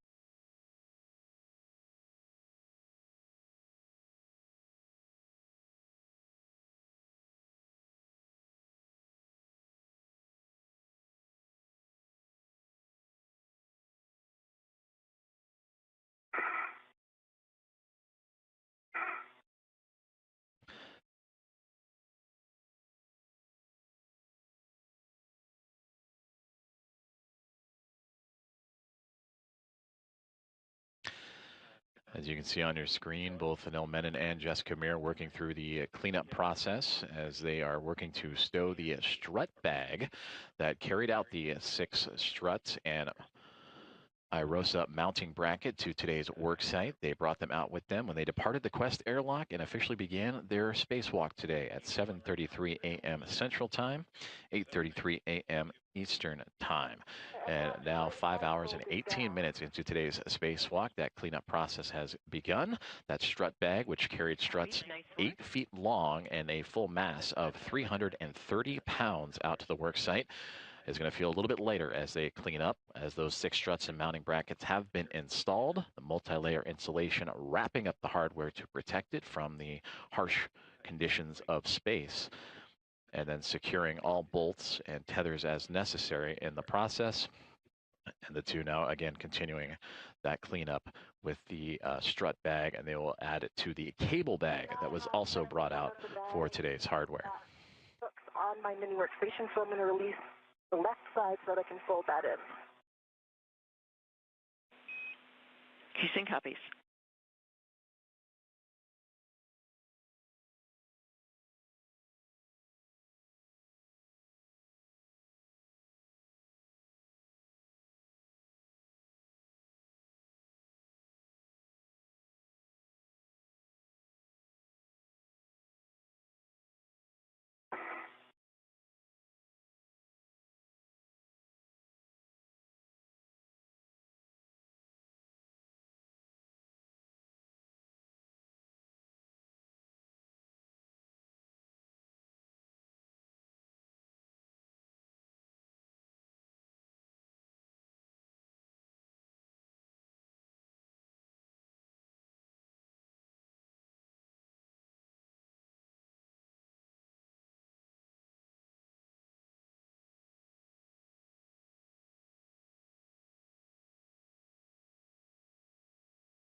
Hey, green hook's up.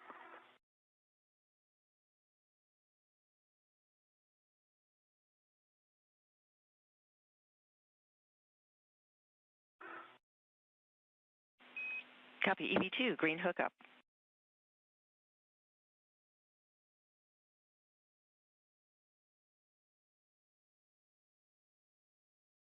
The bag is somewhat folded, definitely not as beautiful as it was inside, but I'm going to translate over toward the cable bag and see if we can stuff it in like this. Okay, and I can assist. Yeah, I think given the timing, that would be perfect. If ground agrees.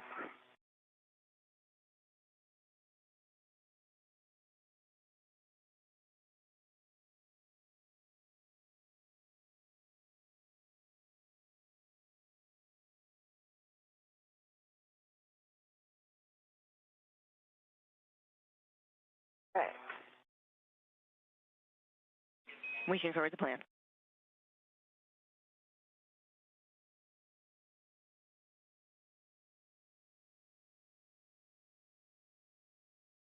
Okay, I got this side down. Just be real directive, and I'll try to, keep the bag where you need it. Okay, I think actually, can you pass me the ret? Here's a ret. There's a ret right here. It looks like I can take this one. Okay.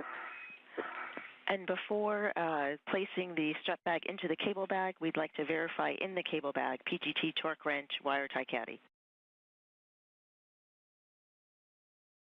I can verify PGT, torque wrench. I got eyes on the wire tie caddy. Excellent, thank you. Proceed. All right, and now here's what I think we should do. I have the strap bag is now ready to the cable bag. Okay. So I think if you can reach over with your left hand and stand by 1 second, I'm going to get the hook off me. Okay. Reach over with your left hand, grab it, that edge, right down here. Yep, pull that over to you. That's the bottom. Okay.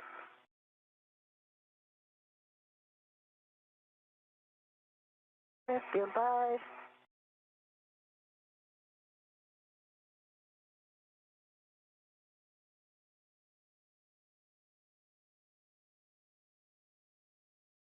Can you try to smush it down? Okay. I have a hand on this side.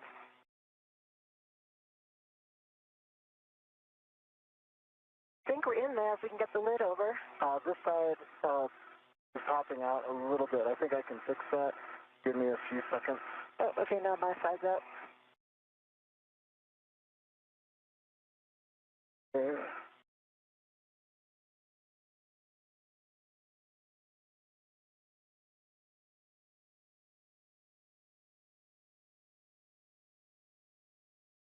Hey, can you see, I'll hold this edge. Can you see this stuff up here? Can you tuck that down? Down.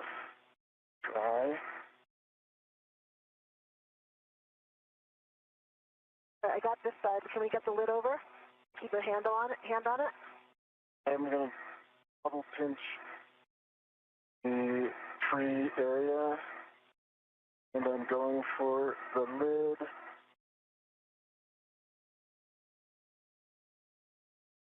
I've got a hand on it, and I've got a hand underneath the bag. Okay. I'm not going to let go because it'll pop out if I do. Okay, that's good. I'm going to try to close the B side without popping it out.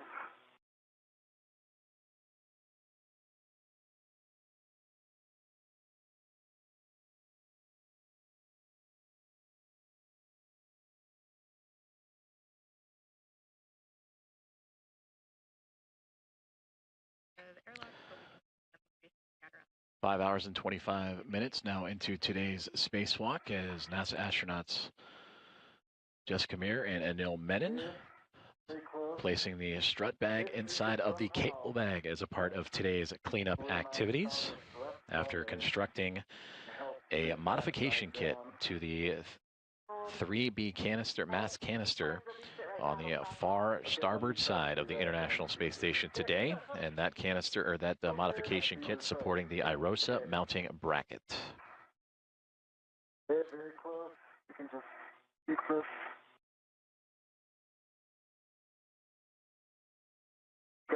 I got the Velcro down on this side. Nice job.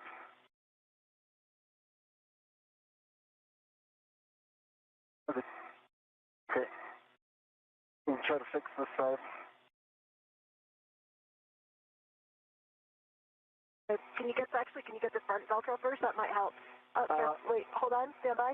The hooks have popped out on your side of the two hooks. Which two hooks? Right here. I say we just lock them on to the outside. Okay, that's fine. They're up. Yep.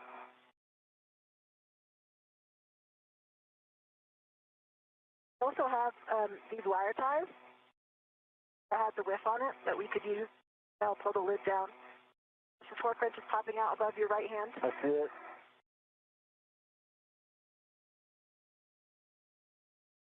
Okay.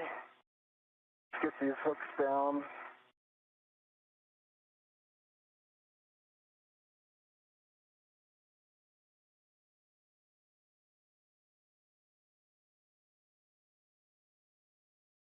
Hooks down. Now the more you can like find some extra. So actually, look, I think we might be able to get this Velcro if you move that hook. Okay. Can you pull that tab or pull here? Squeeze the tab.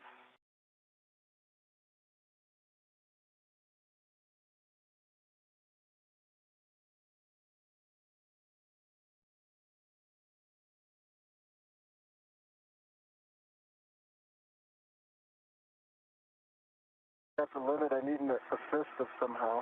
What if you take the wire tie that's right in front of me and loop it through the tab? Okay, I'll do that. Great idea.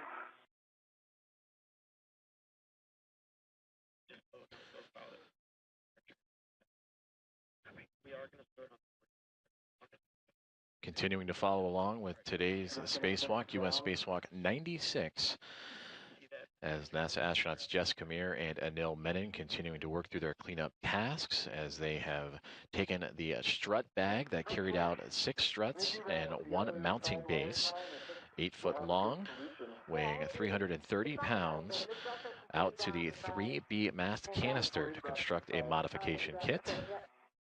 Can you get that other Velcro? No? No, because pushing it. I think let's get this first. Okay. What can I do? Rotate it. It's pulled way too far over here, I think, for you to reach it now. Okay. It'll loop itself.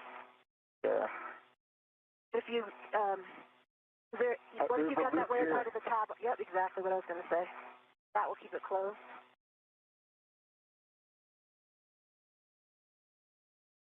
Just remember we have the strap that goes over the top. Wait, can you just keep it stable for 1 sec? Okay. Then I can finish this and then. Got it. EV1 and EV2, nice work working with this bag. We realized it's a lot of work. We'd like EV2 to pause for CO2 data. Okay, pause. I'm pausing. Jessica, you can finish that, I think. Yeah, I think it's done. Can't reach it right now with your head there, but I mean, it's 1 twist. Yep. I think it'll stay. Okay, just put 1 more twist, Stephanie. There we go. All right, pausing. The only concern is just to look at it. If the torque wrench could come out.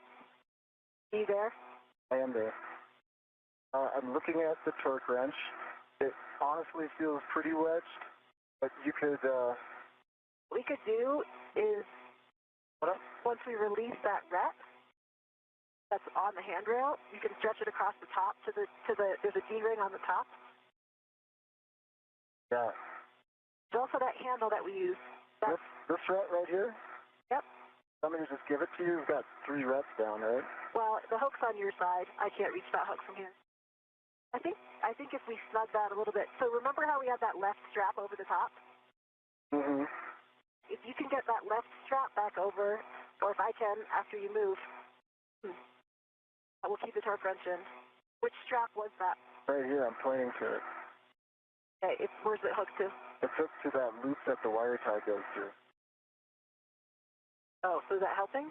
No, you can unhook it and get it over the top.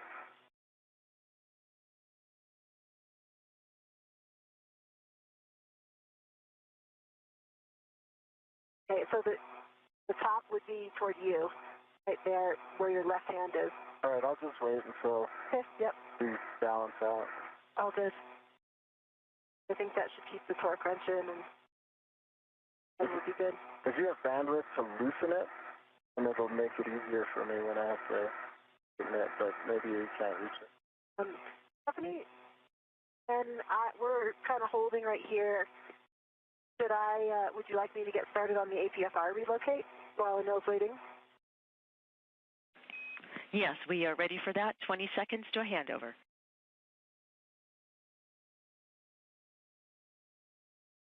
APFR is going to wish 29. Concur clocking of 6. Communications with NASA astronaut Jess Camere with the teams on the ground in Mission Control Houston in the International Space Station Flight Control Room, as we are now experiencing a communications handover between satellites, and we'll return to communications and visuals from the International Space Station here momentarily. We are now 5 hours and 32 minutes into today's spacewalk, US EV-896, which has been successful up until this point, in which both Jessica Meir and Anil Menon have completed the construction of the hardware of a modification kit that has been attached to the 3B mast canister on the far outskirts of the starboard side of the International Space Station, and that mast canister supporting an IROSA mounting bracket that will later hold on to an IROSA itself, an International Space Station rollout solar array, and that will hold that and be unfurled at a later EVA. They have since covered up all the cabling and routed a lot of cabling, the MLI, the multi-layer insulation, protecting all of the new hardware that they have just installed, and now working through their cleanup procedures. They just took the strut bag, which was at the time of the start of the EVA, 8 foot long, and has since been broken down and condensed, so much so that it can be folded into the cable bag. They did a quick inventory of the tools inside of that cable bag and are now making their way to the next steps of their cleanup process, which Jessica Meir just mentioned that she will be a part of the APFR relocation. Well, that is the articulating portable foot restraint that has been used throughout today's spacewalk. And there you see a great view of it as we reestablish communication with the International Space Station, and that functions as a standing plate that the crew members can snap their boots into to lock themselves into place and provide a hands-free, stable position for complex tasks like today, being able to use that foot plate to leverage body position in the construction of that modification kit.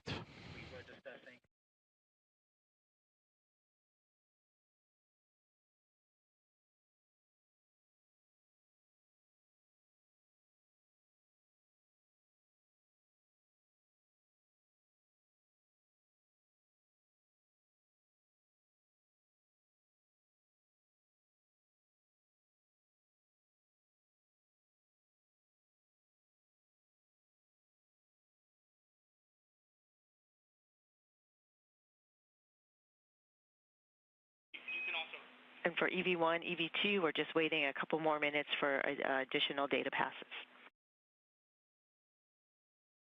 2 copy. 1. I'm at the APFR, and I'm going to got on it. Stephanie, I'm going to work on releasing it.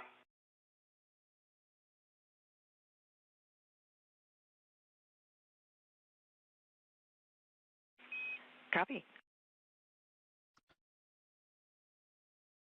So with the relocation of the APFR, Jessica Meir, whose cameras we are seeing live from now, she just disconnected that APFR from the WIFX, and again, used in today's spacewalk to help extend the worksite space and reach of NASA astronaut Anil Menon, as they were constructing the 6 struts and mounting bracket, for the future IROSA rollout solar array, that is, on the 3B power channel. consider doing APFR protection. So right now, after the APFR, again, articulating portable foot restraint relocation, the WIFX worksite interface extender next up on Jessica Mears' task list. Stephanie, I think this is in hockey, what they call the penalty box.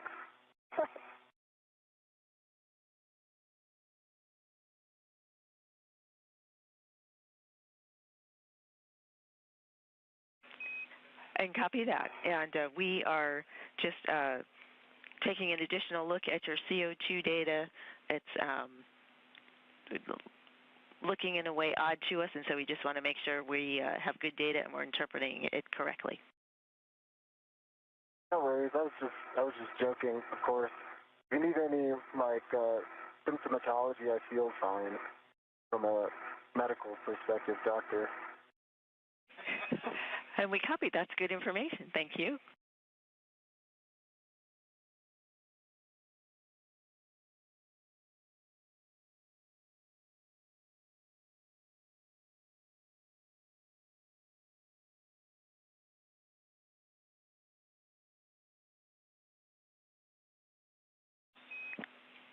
APFR and WIF 29, clocking of 6. Rest of the settings, Fox, Fox 12. Hey, copy. The APFR is in WIF 29, a clocking of 6. I've got a good pull twist test, black on black. Copy, black on black, good pull twist.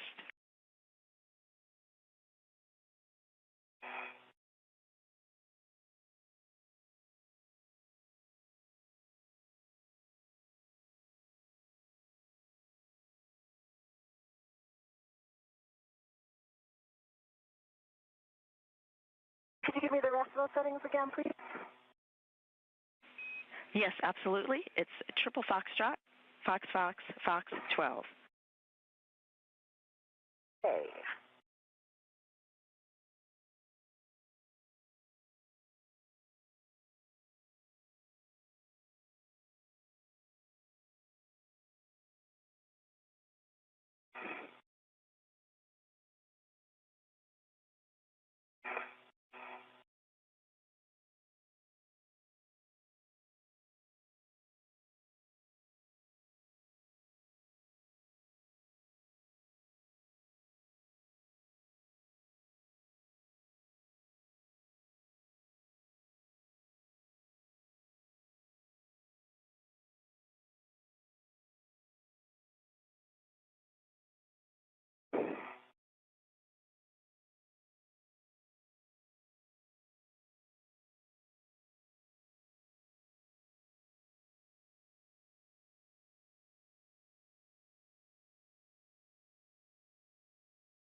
Break. Warning. CM says CO2 sensor bad. Copy, EV2, CO2 sensor bad. All switches towards me. Gauge is the green. Copy, all switches towards you. And say again, suit pressure reading from the gauge and a HAP check. It's in the green, half is dry. In the green, HAP dry. 4.2. Copy, 4.2. Want to take a look at your checklist while we're doing this, Anil? I can walk you through it. Yep.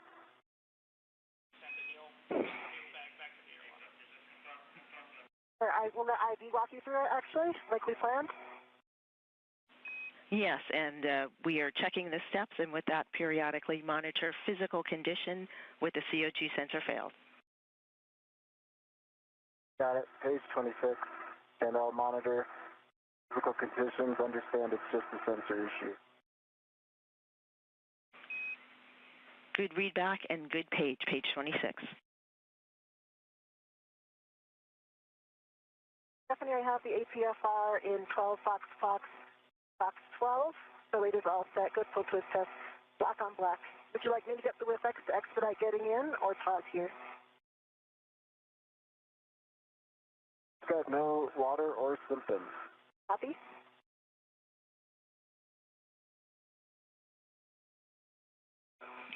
Yes, Jessica, we would like you to pick up the WIFX for the rest of this EVA. For Anil, for EV2, we would like you to retrieve the cable bag. We would like you to translate in towards the airlock. And per the cuff checklist for CO2 sensor bag, continue to monitor your symptoms. Copy that. I'm going to pick up that cable bag and I'm going to go indoors. It's a good readback.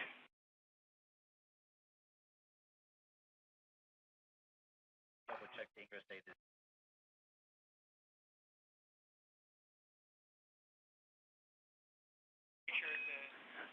Jessica, additional checks for the APFR. Can you verify ingress aid stowed low profile against the boot plate? Affirm. Thank you.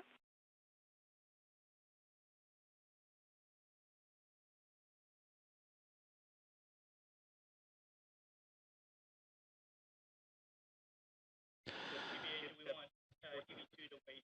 5 hours and 42 minutes into today's Spacewalk. Communications radioed up from the ground here at NASA's Mission Control Center in the International Space Station Flight Control Room as Jessica Meir and Anil Menon winding down U.S. Spacewalk 96 for Meir, wrapping up the relocation of the articulating portable foot restraint and the WIFX, the worksite interface extender.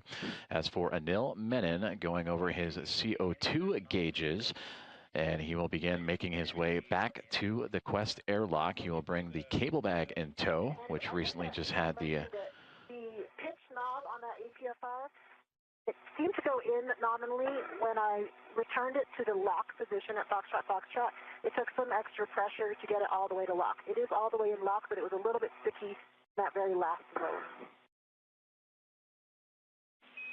And we copy. Thanks for the information.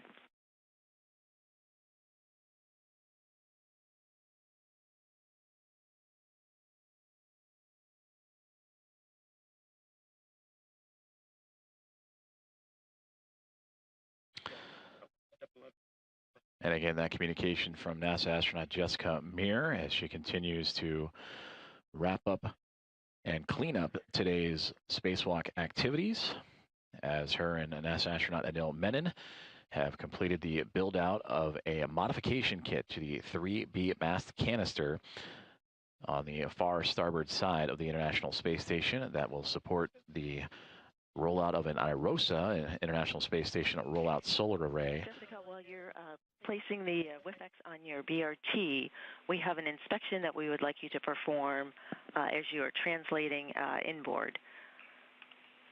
With the bundle of joys that both of you guys had going in, it's possible that the strap bag could have contacted the 1A BGA on the way to the work site.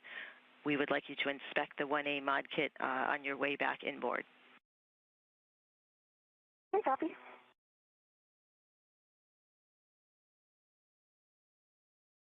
On A, so you give me the location of that. That's S what again? There's the next one over from here. You can see it right now. One day over.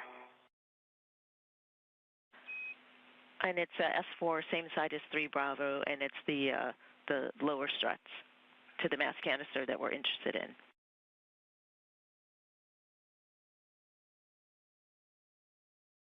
Okay, copy.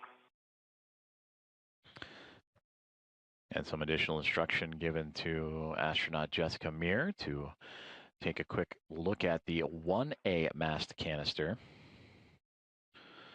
And she will translate or transition back towards the Quest airlock and actually move past that 1A mast canister to allow for additional inspection. Meanwhile, her partner in this EVA today, astronaut Anil Menon, is wrapping up his day, bringing the cable bag, which has the strut bag inside, with him, and is making his return towards the Quest airlock. We have just crossed over 5 hours and 45 minutes in today's spacewalk. I'm feeling great. Another day in paradise. Awesome. That's good to hear. Thank you.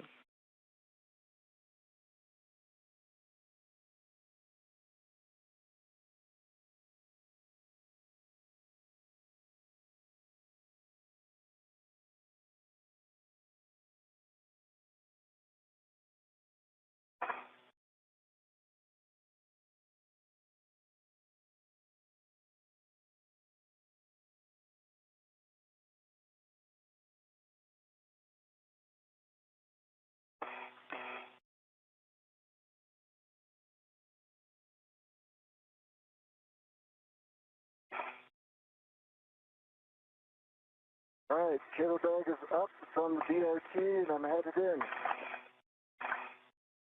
And standby one. Copy all?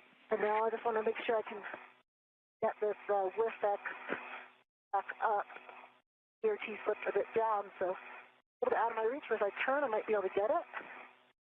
But I'll make sure I can before leave. Yeah, good call. You want me to start coming outboard? I think I got it. Standby one.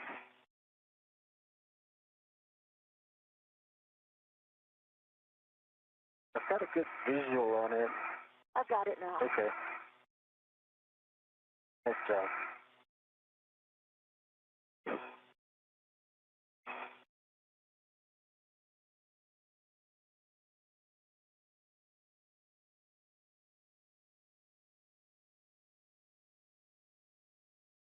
Your waist tether. I see it, yeah. Yeah. You can pick it up. Oh, there you go.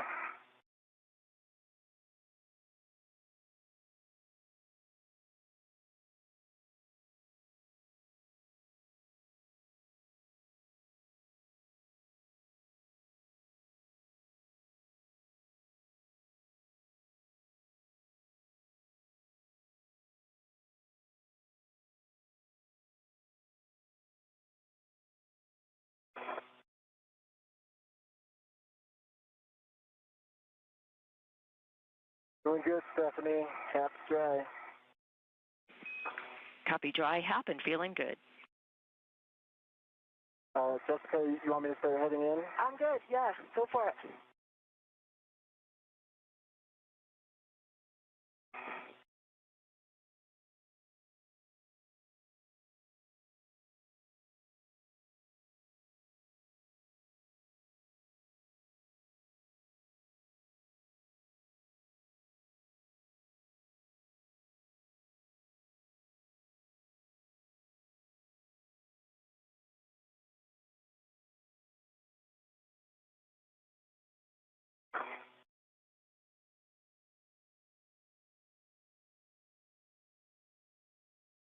Right behind you.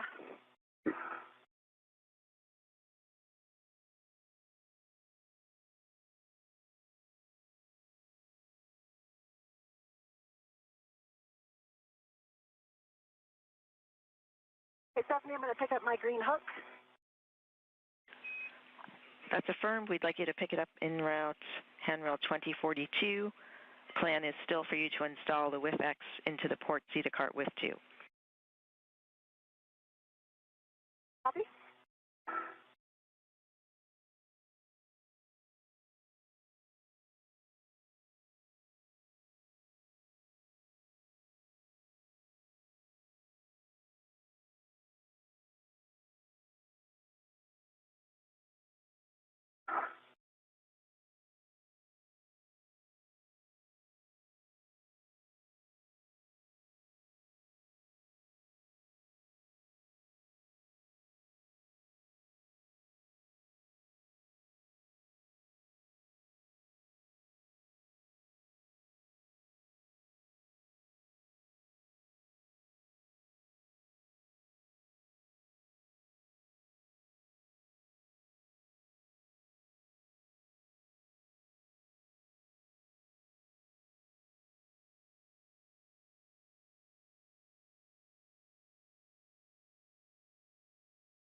And Stephanie, I've got my green hook back on my red reel.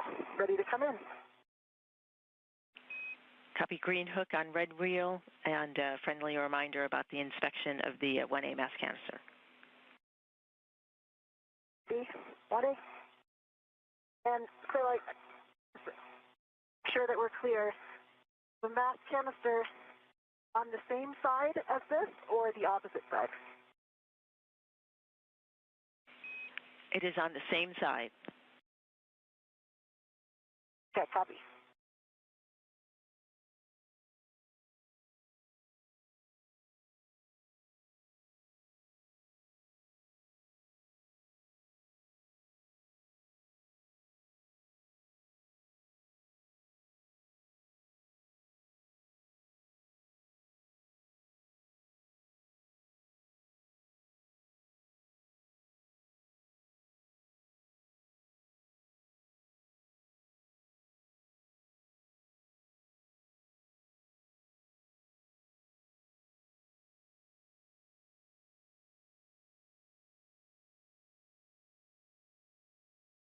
Doing good, Stephanie. Dry out.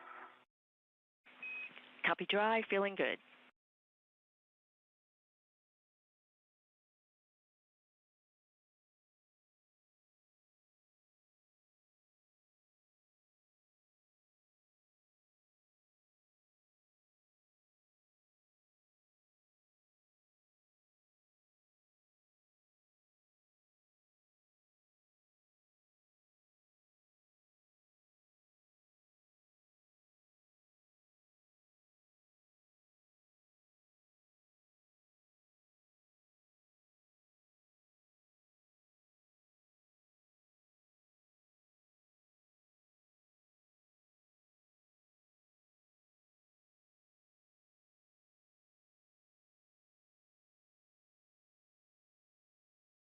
I believe I'm there, Stephanie. This is what I'm looking at, correct? You see two lower struts? Yes, we're interested in the, the lower side, lower struts left side. Left lower strut is in place. I don't see anything off nominal. Copy, yep. Anything obvious? That's what we're looking for. No, it looks exactly the same as the right side. I see the cables, see the wire ties. Nothing off nominal.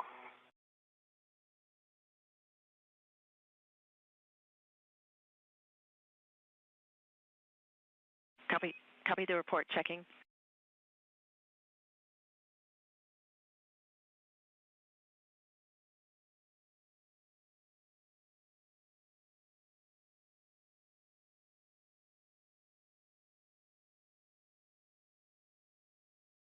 I'm right underneath it now so I can get an even closer look. I have a hand on it that's not moving at all. I can see all the bolts.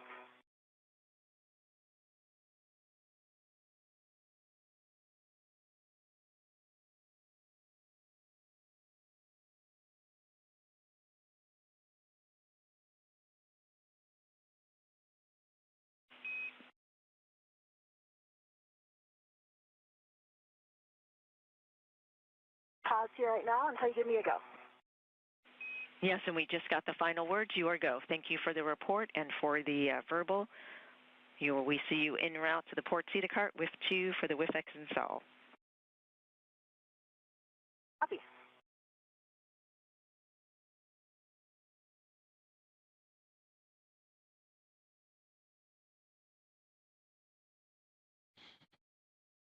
Approaching 5 hours and 55 minutes of today's spacewalk outside of the International Space Station, U.S. Spacewalk 96, featuring NASA astronaut and Space Station Commander Jessica Meir and astronaut Anil Menon. You see Menon in the upper center portion of your screen as he is making his way from the work site, the 3B mast canister, which is on the far starboard side of the International Space Station. So those two had quite the journey to get out to the work site today, going all the way to that, again, far end of the starboard portion of the truss structure. They are making their way back to the Quest airlock today after completing their tasks, installing all 6 struts and an IROSA mounting bracket that'll support the installation of an IROSA, the International Space Station Rollout Solar Array, to provide additional power to the orbiting laboratory. So as they continue to make their way towards the Quest airlock, they had Jessica Meir make a quick pit stop over to the 1A mast canister, the next one over from their work site today, just for additional inspections. And now the two of them making their way back home as we close in on what's going to be 6 hours of today's spacewalk.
And big picture, Stephanie, are we going to be going straight back to the airlock with the cable bag?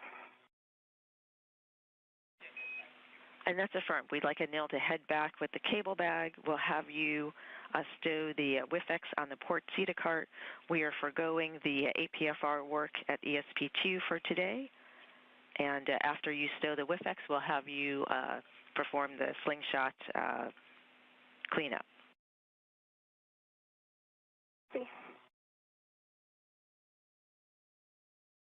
I'm under the starboard cart now. I see our others.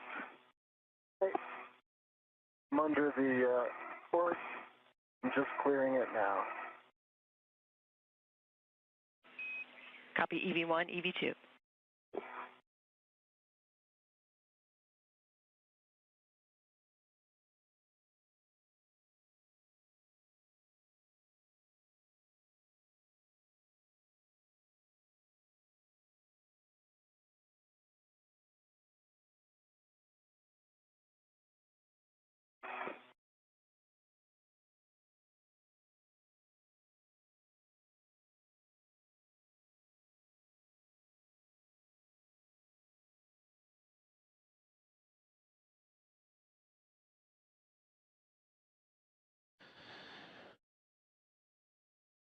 Closing in on a 6-hour EVA, extravehicular activity today. Spacewalk, U.S. Spacewalk 96 for NASA astronauts Jessica Meir and Anil Menon as we follow along their journey from the 3B mast canister that is on the far end of the starboard side of the truss, the International Space Station, the backbone support structure. And there you can see them making their way back down that truss and heading towards the Quest airlock, which is located right in the center of your screen, as we have now officially passed the 6-hour mark of today's spacewalk. Copy WIF 2. WIFX installs with a clocking of 12. Remaining settings, Gulf 1. Gulf 1.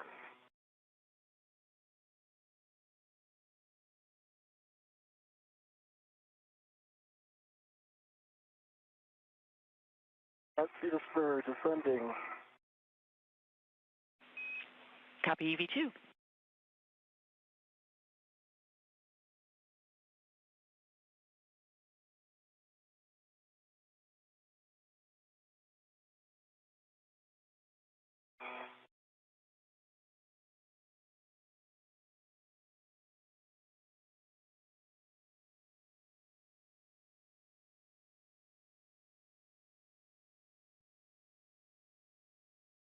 And as mentioned in the center of your view, the Quest airlock, where you can see off in the distance NASA astronaut Anil Menon making his way towards that hatch to head back inside.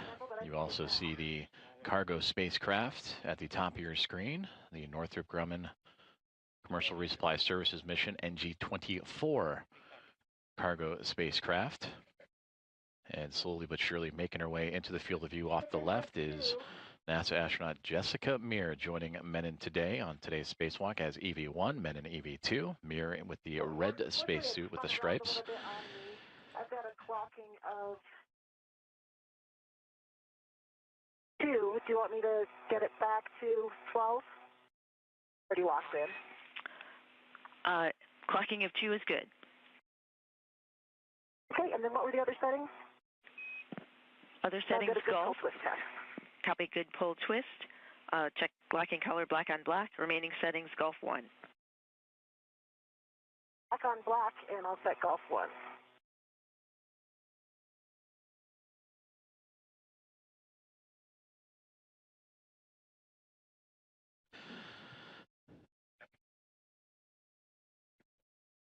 Still have the circular handrail, half dry, feeling good. Copy half dry, feeling good at the circular handrail. Do you want copies?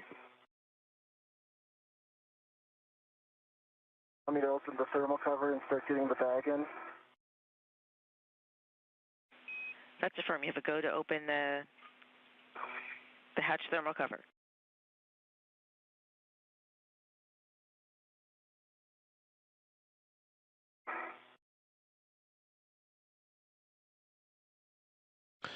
And that is Anil Menon that has made his way back to the Quest airlock and has opened up the thermal cover. Hot on this trail is Jessica Meir, who just put away the articulating portable foot restraint, as well as the WIFX, 2 tools used to help in today's spacewalk.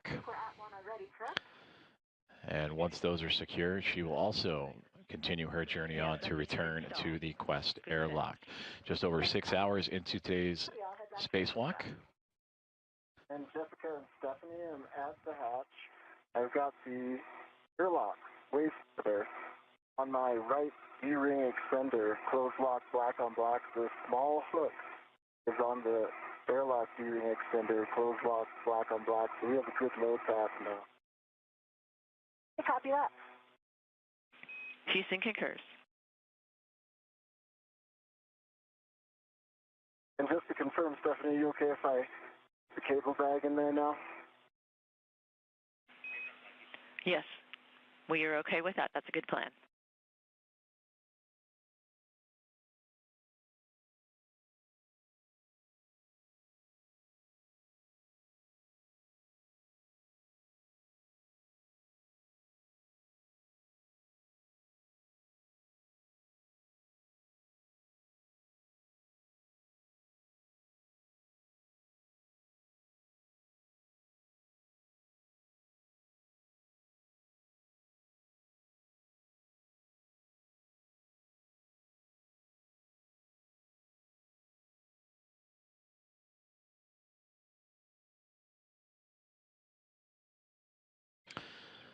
NASA astronaut Anil Menon continuing his procedures to re-enter the Quest airlock with the cable bag.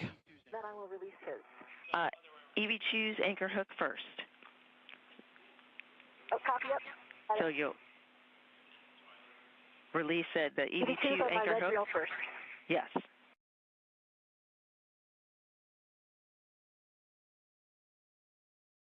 I'd like a good load path too, so that's a great idea. We copy and concur.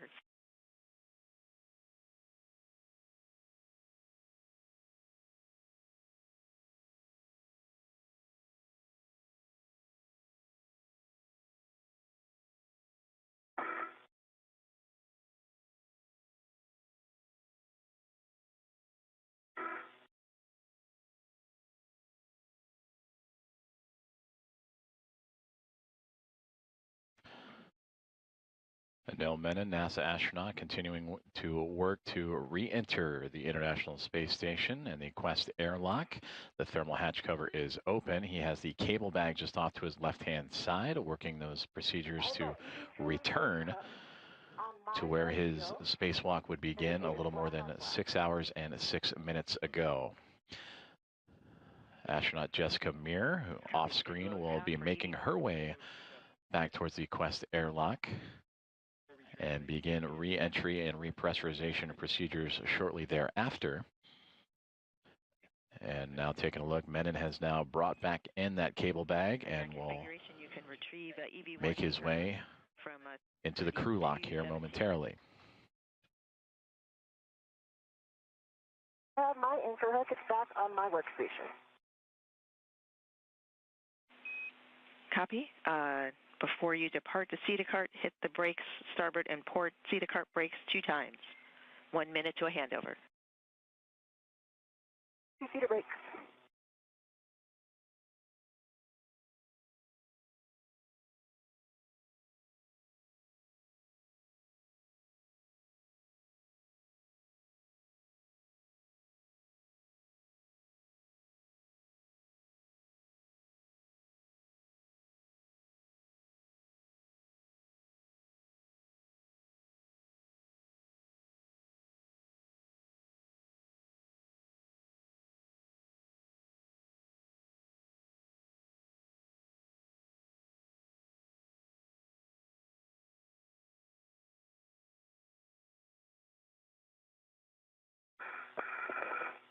Pumps on the starboard CETA cart. Copy. 2 pumps, starboard CETA cart. Currently experiencing a handover in communication satellites and loss of views outside of the International Space Station. Double check HECA green light off. So we bring you back inside the International Space Station flight control room as Flight Director Ronak Dave and the Momentum Flight Team overseeing these final few moments of today's spacewalk as we have eclipsed 6 hours and 8 minutes of U.S. Spacewalk 98. Stephanie Wilson, NASA astronaut, has been guiding astronauts Jessica Meir and Anil Menon, who have been outside of the International Space Station during that time, performing key tasks to construct a modification kit. We may have missed the last 30 seconds or so of transmissions. Just gave you 2 pumps on the starboard, and I'm at the port now, so I'll do that in just a moment. Copy. Thanks for the report.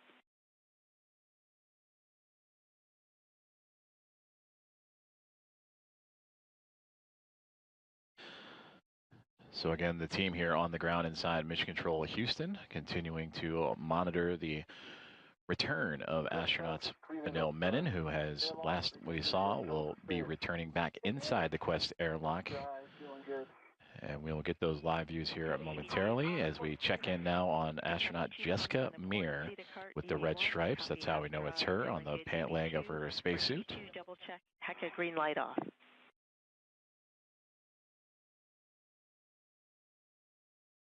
Green light off. Copy. Green light off. And EV1, we see you en route to the airlock. Sure.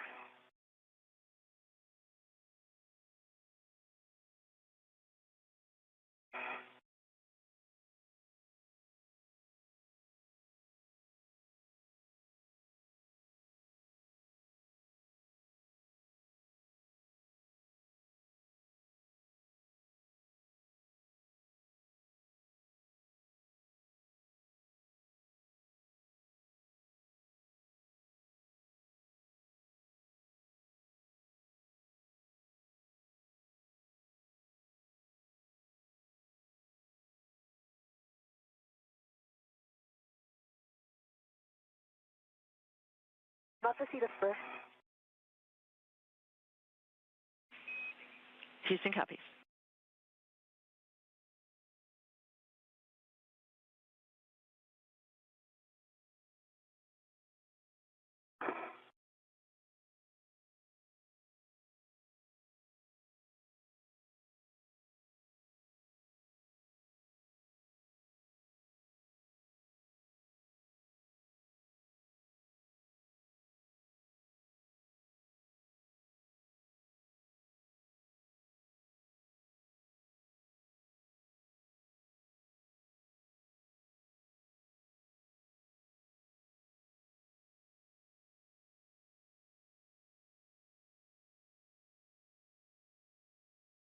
Views outside of the International Space Station as we cross 6 hours and 11 minutes in support of the 281st spacewalk of International Space Station assembly, maintenance, and upgrades.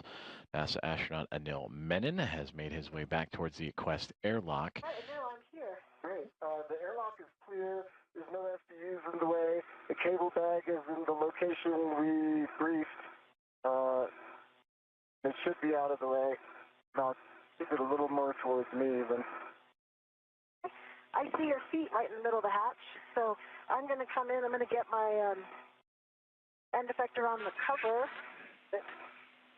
For EV1, turn HECA off before ingress.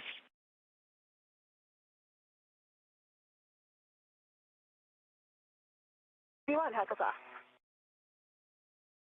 Copy. David, where it is.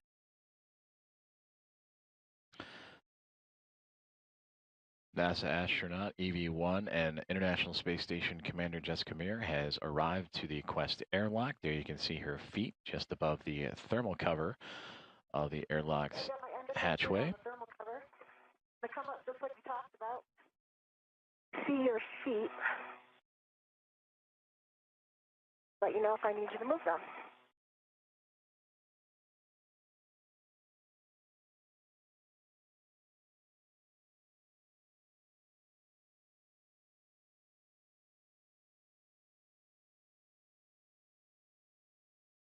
You coming in. Okay. Chest is clear.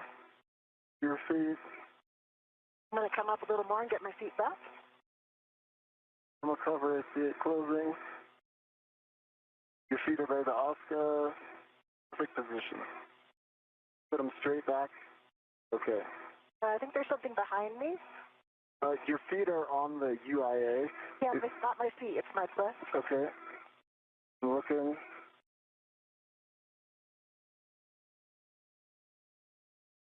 Clear.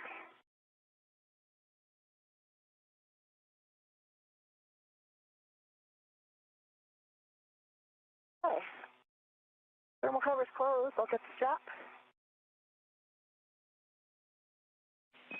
Copy, thermal cover closed. Working the strap until snug, confirming 6 lines visible, and engage the magnet, verify the magnet is engaged. Work.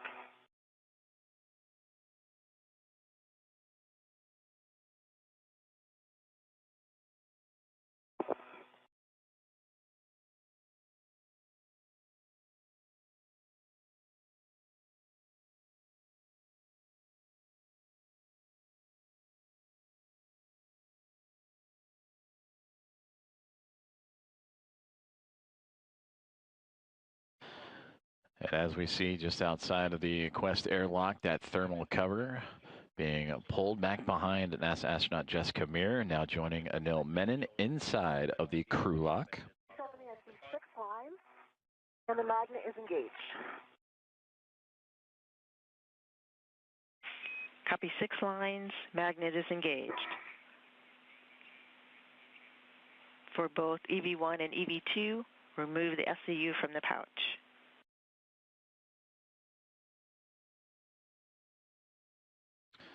Work. Work.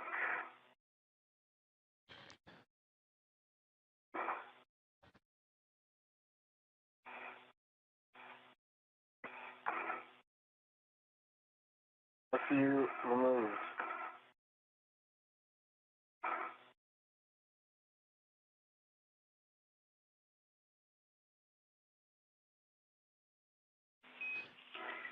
Copy. Both EV1, EV2 have SCUs removed from the pouch.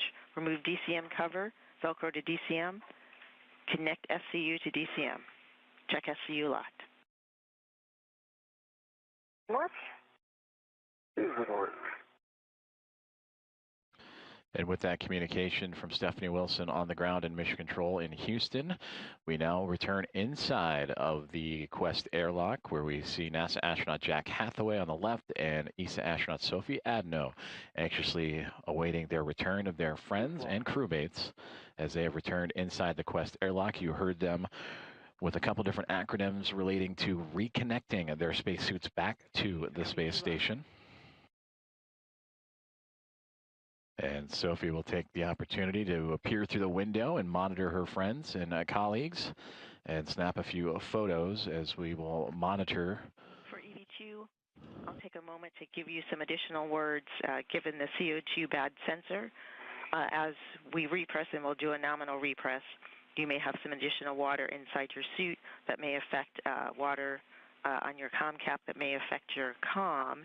You might lose comm. While we're expecting a nominal recess, we have apprised the IB team of doing the potential for an expedited repress and expedited suit doffing if needed. EV2 copies all.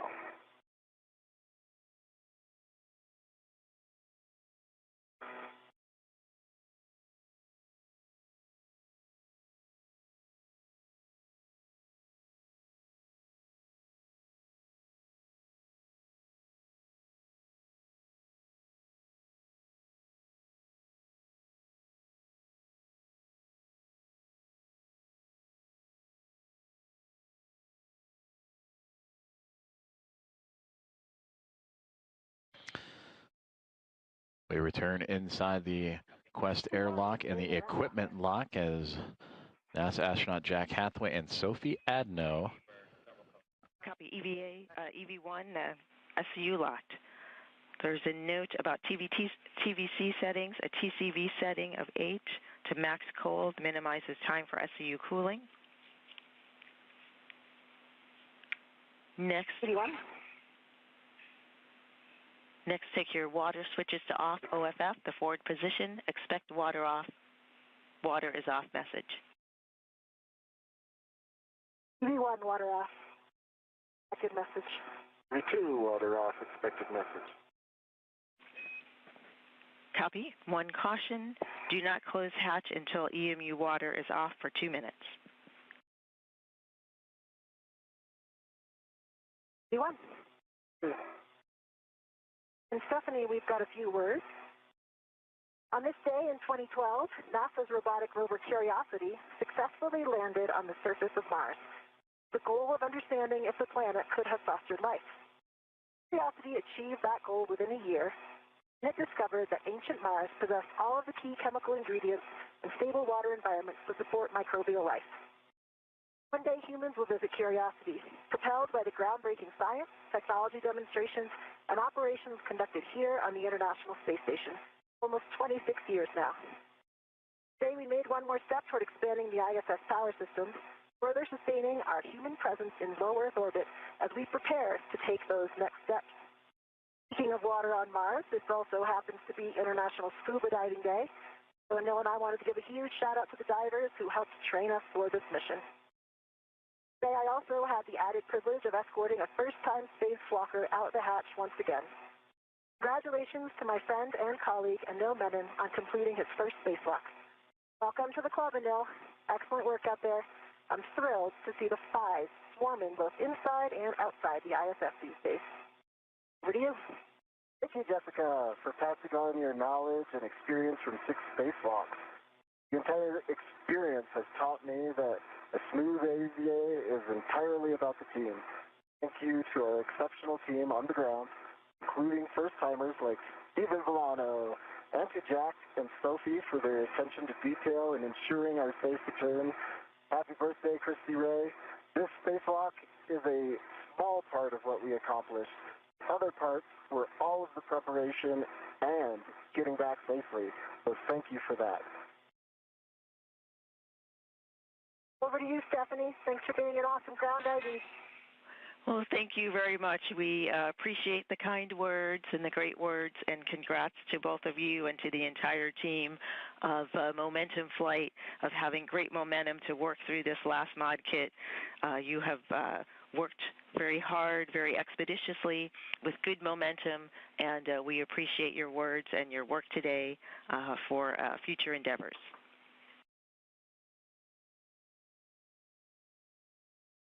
Thanks, Stephanie, and all down there. Thank you. And the 2-minute water time has expired. We would like a double check that the thermal hatch is closed, the thermal cover is closed, prior to verifying the outer hatch clear of hardware and closing the hatch. Thermal cover is closed. I see the 6 lines. It did pop off on and off the magnet a few times when I was closing it, but it's on there now. I'm not sure if it'll stay there when I close the hatch. It seems to pop off pretty easily, but I do see 6 lines on the strap. I see that the hatch is clear. We copy. Thanks for the additional report. That's a good config. We're ready for you to verify handle position per the hatch decal and close and lock the hatch. Work.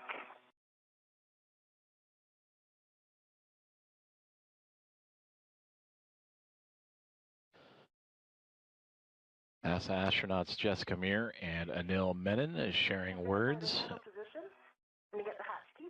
Water pressure on Anil's suit.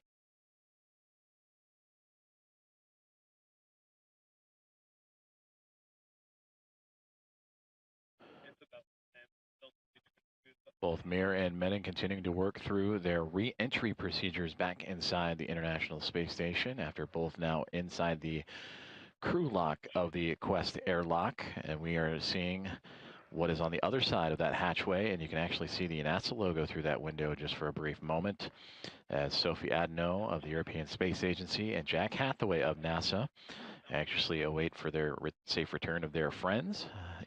Today's spacewalk clock continuing to motor on along, now 6 hours and 23 minutes. I'm taking a look. I'm behind you, please. Looks like something on the left side.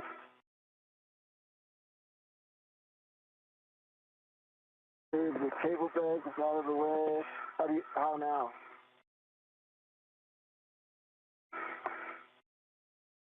That's better. It's just coming down. Good job.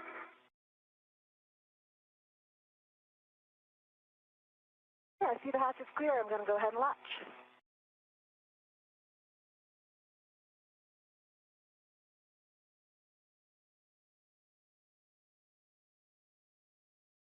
Hatch is fully to latch, and I'm going to lock it.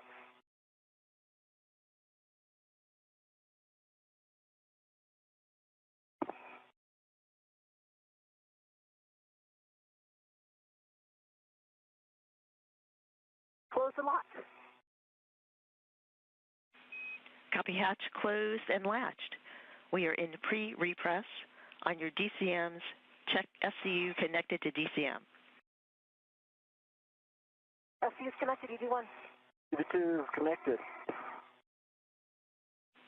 Check water switch off for 2 minutes. Confirmed. Check EV hatch closed and locked. Confirmed. EV hatch closed and locked. On the UIA, check oxygen EMU 1 and 2, 2 valves in open. Oxygen EMU1, EMU2, open, both. Copy. Take power, EV1, EV2, 2 switches to on.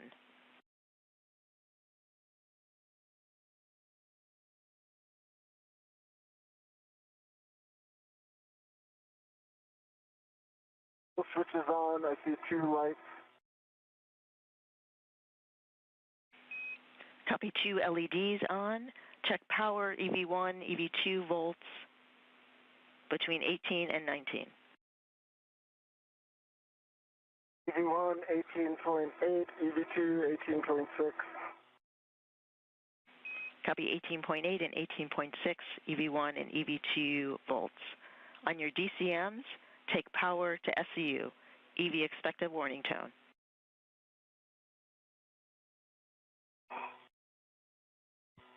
On SCU. EV2, SCU. Copy all. That completes a pre-repress. Thanks again for your great work today. You both are rock stars. I'm handing you over to Jack and Sophie. Thank you, Stephanie. Thank you, Stephanie. Stephanie, we think you're the rock star, and we got him for the rest of the way. Thanks for yours and all the team that worked down there. You guys are the best. Thank you. Hey, now before we get started, we think we saw your helmet purge valve unlocked, and we think you want to lock that before we get into the press. Locked. It's locked. Great. Thanks for double checking that for us. So for EV1 and EV2, take your O2 actuators to press.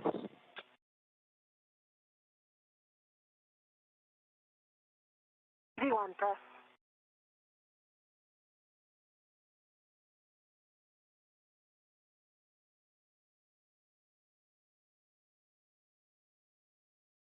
EV2, press. All right, nice work, guys. EV1, check the EV hatch MPET is closed. MPET is closed. All right, we are going to take the IV hatch equalization valve to start repressing you. That should get an alert tone. Please.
And with repressurization of the crew lock now underway, that'll officially mark the end of today's spacewalk. It would come to a close just a minute ago at 2 o'clock, 2 p.m. Central Time, 3 p.m. Eastern Time, with today's spacewalk lasting a total of 6 hours and 27 minutes, as both NASA astronauts Jessica Meir and Anil Menon would depart the space station and build out a modification kit for the 3B mast canister to attach it to in preparation for a future International Space Station rollout solar array to provide additional power to the orbiting laboratory. So again, today's spacewalk lasting 6 hours and 27 minutes, and it would come to a close right at the top of the hour, 2 p.m. Central Time, 3 p.m. Eastern Time, and we will monitor the repressurization of the crew lock. That is on the other side of that hatchway you see right now, where Sophie Adno of ESA and Jack Hathaway of NASA are currently monitoring. They are closely approaching from bringing the lock up from vacuum to now about 1 pound per square inch. Of course, they want that to climb all the way up to about what it is at sea level, about 14.5 pounds per square inch. So a little ways to go, but we'll continue to follow along.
Inside the Quest airlock of the International Space Station, NASA astronaut Jack Hathaway and ESA astronaut Sophie Adno continuing to monitor the climbing pressure inside of the crew lock of the Quest airlock.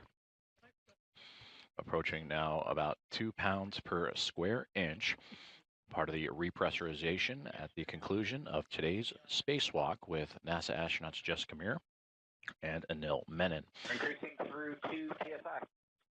V1. And that milestone right there, passing 2 PSI, pounds per square inch inside of that lock. They want to get that to match where they are currently operating, which is sitting at about 14.5 pounds per square inch. Today's spacewalk, the 281st in support of the International Space Station assembly, maintenance, and upgrades. Lasted 6 hours and 27 minutes and came to a close just 5 minutes ago at 2 p.m. Central Time, 3 p.m. Eastern Time, as both Meir and Menon would complete the construction from start to finish of 6 struts and a mounting bracket attaching to the 3B mast canister that will support an IROSA, an International Space Station rollout solar array, to increase power availability to the orbiting laboratory.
Three and a half PSI at 4. You guys are going to get an alert tone. V1. 2.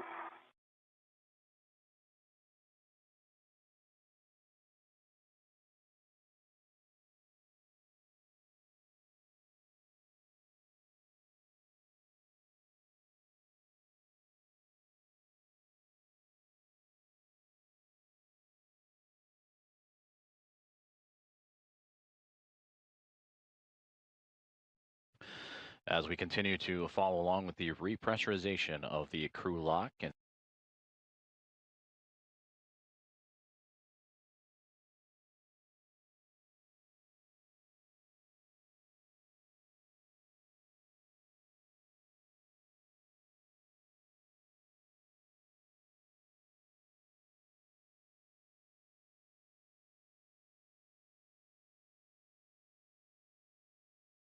by the numbers, today was the 281st spacewalk in support of space station assembly, maintenance, and upgrades. We're going to pause at 5. And with that update, Jack Hathaway relaying that they will pause at 5 PSI and continue their safety and equipment checks, making sure everything is okay before continuing on with the repressurization. But taking a look even closer at the numbers, it is the 4th spacewalk out of the station this year in 2026. In fact, Jessica Meir has now participated in 3 of those 4 spacewalks, and it is the first spacewalk of Expedition 75. In total for Jessica Meir, it is the 6th spacewalk of her career, now upping her career total to 42 hours and 33 minutes. And for Anil Menon, this was his very first venture out into outer space, and this is his sixth. His total is today's total of the EVA of 6 hours and 27 minutes. In total, of the 281 spacewalks in support of ISS, or International Space Station assembly and maintenance and upgrades, it is equal to 74 days, 4 hours, and 21 minutes of spacewalking time.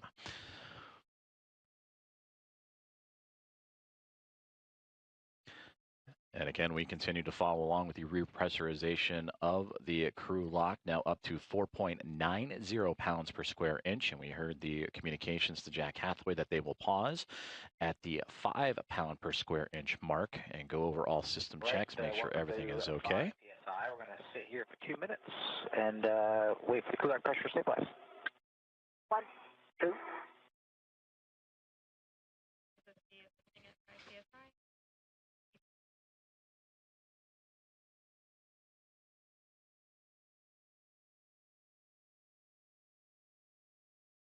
So you heard there, waiting for the pressure to stabilize inside of the crew lock.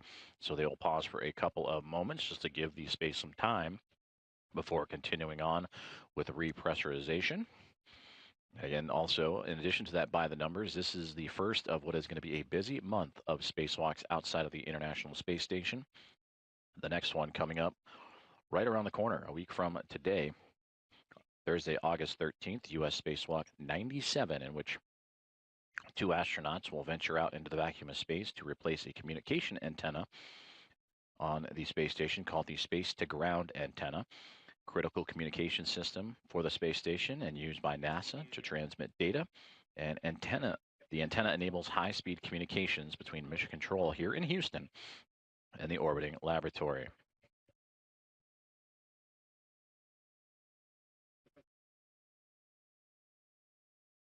And flying in to join Jack Hathaway and Sophie Adno, that is Roscosmos cosmonaut Anna Kikina, who flew up with Anil Menon, her crewmate on Soyuz MS-29, and taking some photos with her crewmates coming in to check on Anil and Jessica and the Expedition 75 crew for Anna Kikina. This is her second flight to the space station, as she was a part of Crew 5.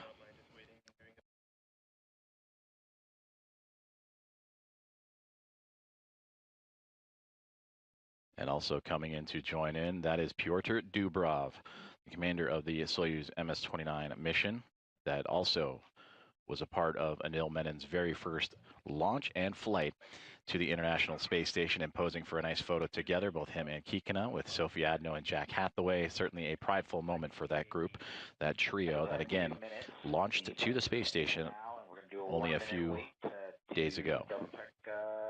For crew lock leak check. 1, 2.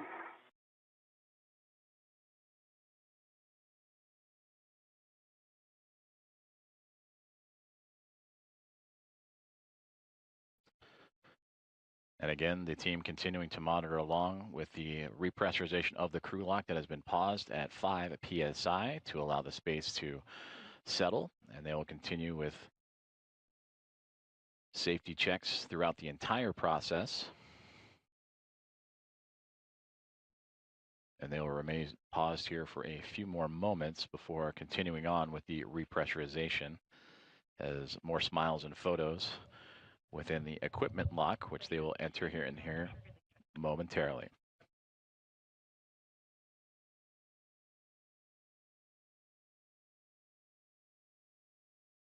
All right, that's a successful leak check. We're on to step 8. You guys can take your glove heaters to off. Yeah. On off. Choose off. Right, and for 1 and 2, do you guys have any contamination on your gloves? Just the small black smudges we reported earlier during the check. Same that you've seen before. Got the small black smudges. All right, for EV1 and EV2, take your O2 actuator to IV.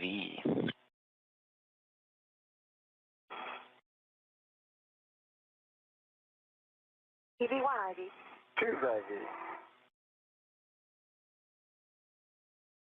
All right, then we are going to continue the repress.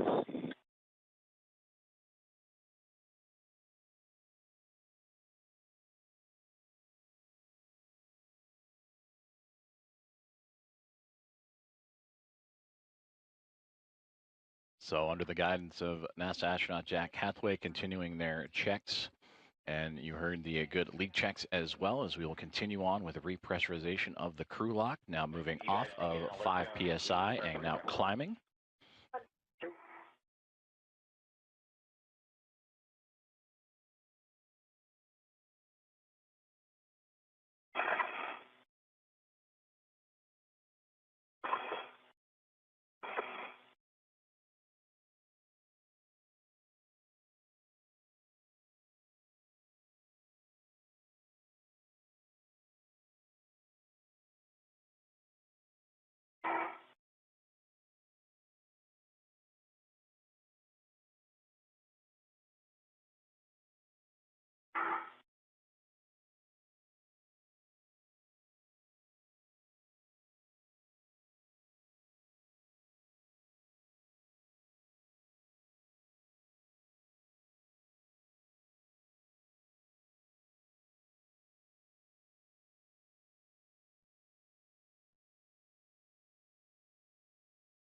The crew lock now at 6 psi and continuing to move north as the repressurization of that crew lock continuing to be monitored by Jack Hathaway and Sophie Adno, as well as the teams on the ground here at Mission Control in the International Space Station Flight Control Room.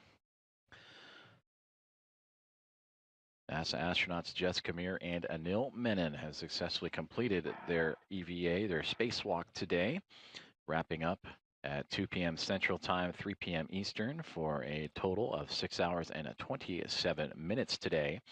They would go out the door of the Quest airlock at 7:33 a.m. Central to begin this spacewalk. They would construct 6 struts as well as an IROSA mounting bracket to the 3B mast canister all the way on the starboard side, the far end of the starboard side of the International Space Station.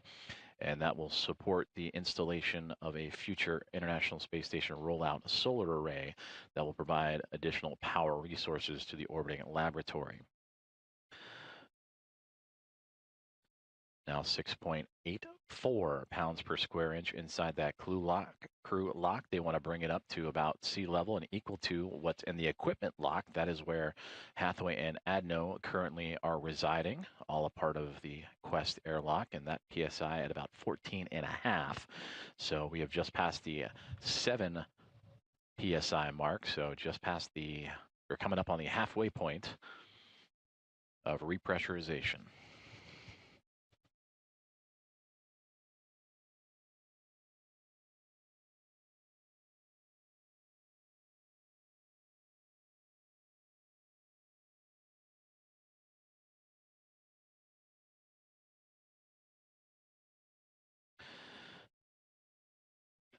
And back inside the International Space Station Flight Control Room here in Houston, Texas at NASA's Johnson Space Center Mission Control, as we are in a handover with communications satellites.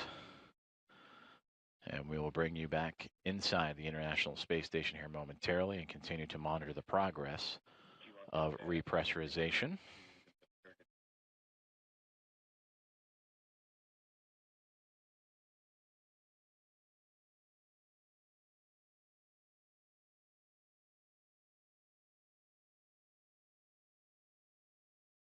And again, today's spacewalk, U.S. Spacewalk 96, closing out at 6 hours and 27 minutes for NASA astronauts Jessica Meir and Anil Menon, the 281st in support of the Space Station Assembly, Maintenance, and Upgrades.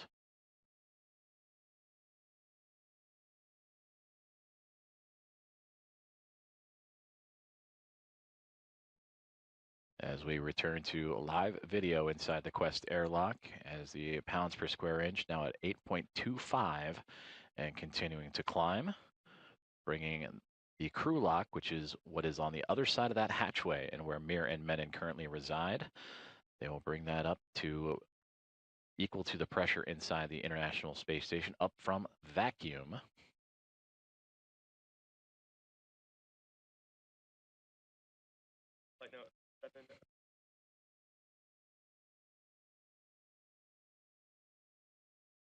And once brought up to the Same pressure inside of the International Space Station. They'll continue to perform safety checks, leak checks all throughout the procedure. And then once that is complete, we'll see that hatchway in which Sophie Adno has that right hand on it ready to go.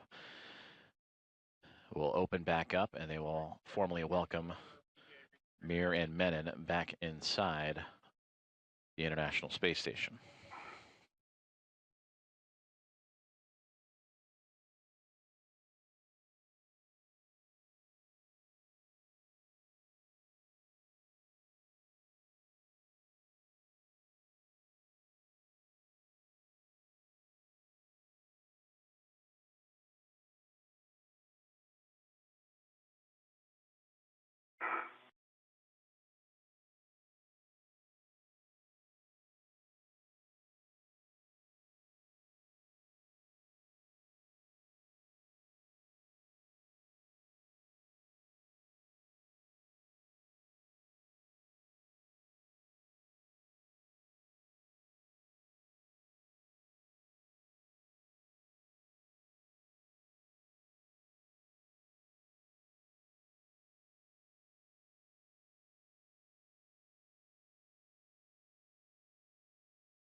Pressure inside the crew lock has just surpassed 10 pounds per square inch and continuing to climb up. Again, looking to equalize what is inside the rest of the International Space Station, approximately 14.5 pounds per square inch.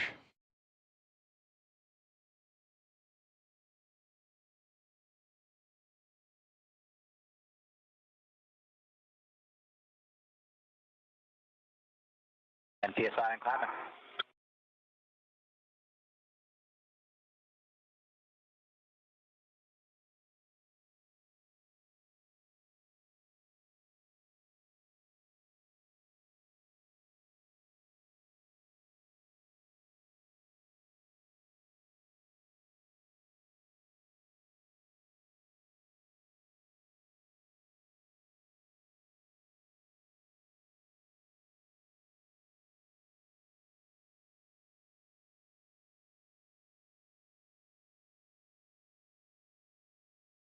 Антон, добрый вечер. Да, ну, можно 20-30 минут записать там. В принципе, немного времени это заняло.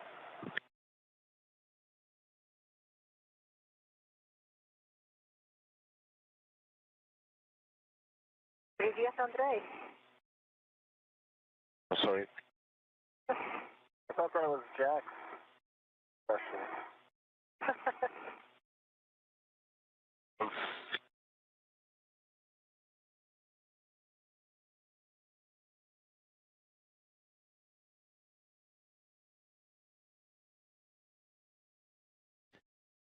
Astronaut Jack Hathaway, Sophie Adno, and cosmonaut Anna Kikina continuing to monitor along with the repressurization of the crew lock getting closer. Now 11.35 pounds per square inch, looking to get up to 14.5 after completing what was US Spacewalk 96, a total of 6 hours and 27 minutes. It wrapped up 23 minutes ago at 2 o'clock, top of the hour, Central Time, 3 o'clock Eastern Time. It would have formally begin at 7:33 a.m. Central as NASA astronauts Anil Menon and Jessica Mir would make their way out of the Quest airlock after dropping from 14.5 down to vacuum and would begin their spacewalking task, which included the assembly and attachment of 6 struts and a mounting bracket that will all support a future installation of an International Space Station rollout solar array to provide additional power capabilities to the orbiting laboratory.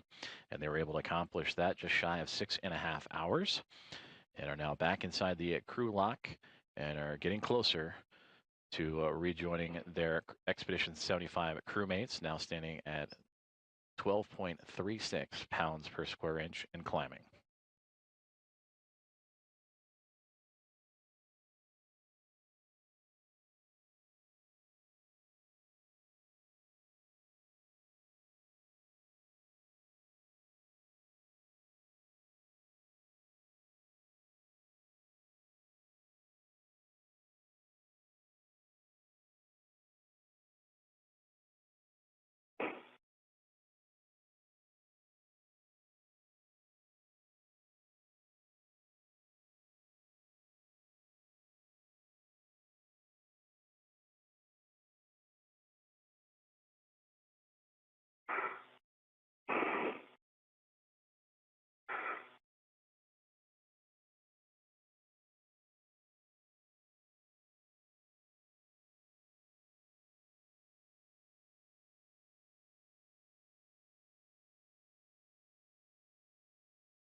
Just about 1 more pound per square inch to go at 13.5 and climbing inside that crew lock that currently has NASA astronauts Jessica Meir and Anil Menon inside. Jack Hathaway on the left-hand side, continuing to follow along with the numbers and the status that we are following here in the International Space Station Flight Control Room and Mission Control in Houston. Roscosmos cosmonaut Anna Kikina floating to the left side of your view, and Sophie Adno of ESA supporting the return festivities of the 2 NASA astronauts. We saw Pyotr Dubrov earlier. Both Menon, Dubrov, and Kikina all flying together. They launched just 22 days ago aboard Soyuz MS-29 from the Baikonur Cosmodrome in Kazakhstan.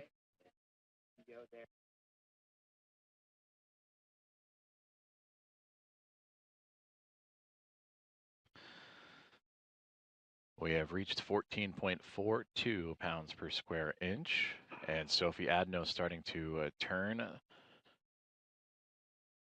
the hatchway to open it up as the pressurized portions have since matched each other from the crew lock to the equipment lock.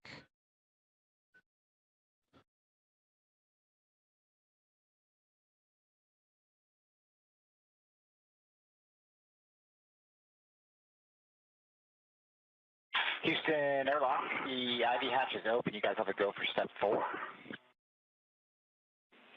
We copy that.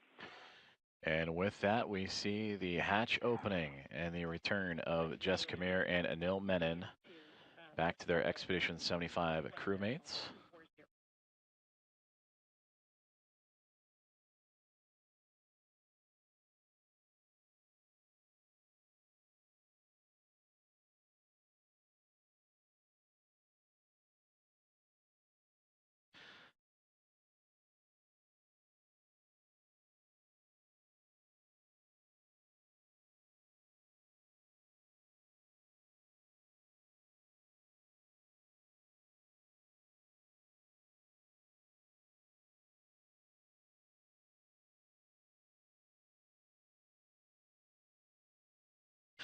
First one through the hatchway is NASA astronaut Anil Menon, who arrived and returned to the Quest airlock first. Jessica Meir will shortly join him as Jack Hathaway and Sophie Adno positioning Menon's spacesuit. And want to make sure they get him upright, and they will reconnect him as we see a nice little wave from the first-time spacewalker. And all smiles for Anil Menon as he returns back to the equipment lock.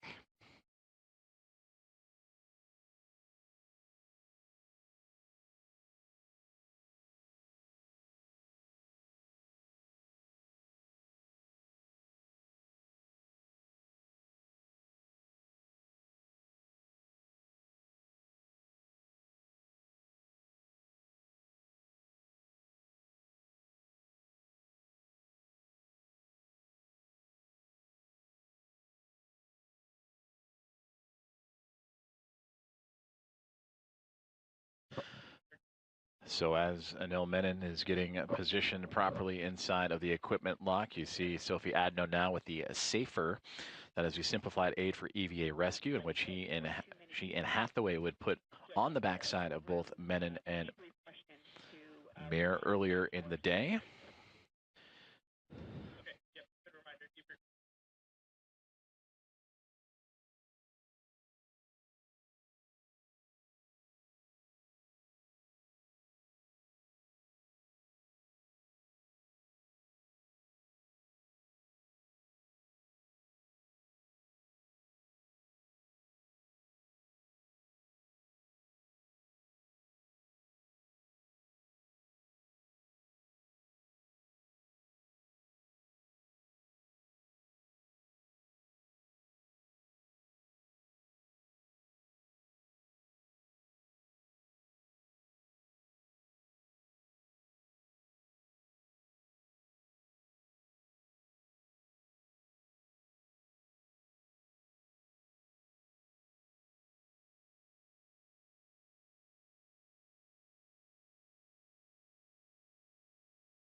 And you saw Anil Menon on the left-hand side now, firmly secured to the side of the equipment lock, with Jack Hathaway at his side. Sophie Adno taking the safer from Menon and removing it from that equipment lock. And now Hathaway has entered the crew lock and will go into support now Jessica Meir in her return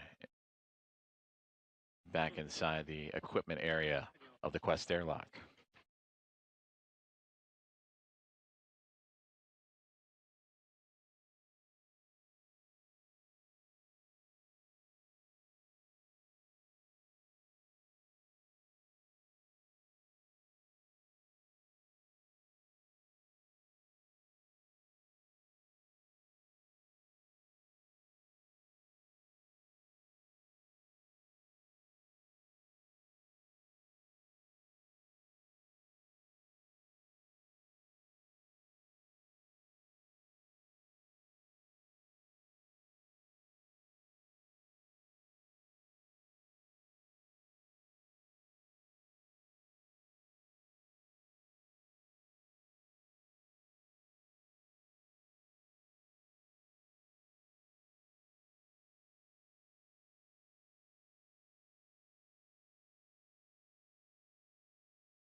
And now Jessica Meir has returned to the equipment lock, and Sophie Adno and Jack Hathaway removing her safer, the simplified aid for EVA rescue, in which Adno will take and move into the International Space Station. And for Jessica Meir, with the aid of Jack Hathaway, will be attached to the side of the equipment lock. And you see a wonderful exchange between Meir and Menon as their spacewalk has come to a close at 6 hours and 27 minutes. It wrapped up about 33 minutes ago at 2 o'clock Central, 3 o'clock Eastern.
photos and live views inside the equipment lock of the Quest airlock of the International Space Station as the Expedition 75 crew welcoming back in their crewmates, Anil Menon on the left-hand side, Jess Kamir on the right, after completing U.S. spacewalk number 96 today at 6 hours and 27 minutes, completing a full construction build-out of the 3B modification kit attached to the 3B canister at the very end of the starboard side of the International Space Station. And that will be in support of a future EVA in which an IROSA, International Space Station Rollout Solar Array, will be installed to help supply additional power to the orbiting laboratory. And we'll continue to follow along with the return of Mir and Menon and carry you through the removal of their helmets and their, again, safe return back inside the International Space Station.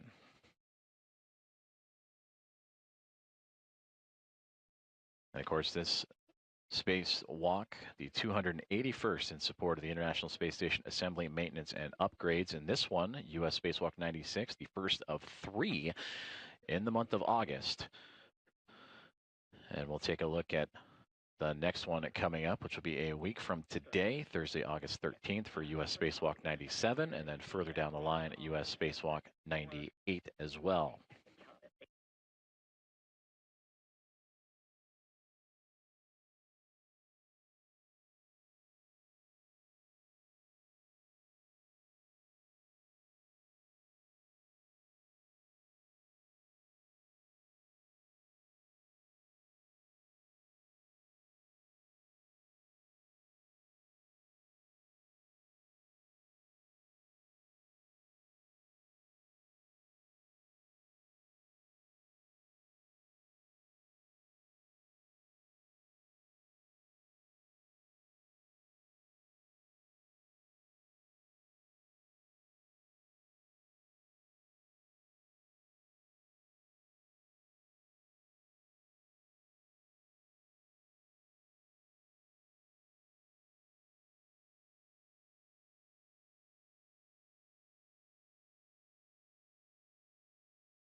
NASA astronauts Jack Hathaway and ESA astronaut Sophie Adno continuing to work through the return procedures for Anil Menon on the left-hand side in his spacewalking spacesuit, and Jess Kamir on the right-hand side. Menon with the gloves off his hands, and Hathaway has lifted off the helmet for Menon after he just recently completed his very first spacewalk. For Jessica Meir on the right-hand side, similar procedure for her. She just wrapped up her 6th spacewalk of her career. For Meir, over those 6 spacewalks, 42 hours and 33 minutes. And of course, for Anil Menon, it is his first. His career totals matching today's spacewalk at 6 hours and 27 minutes.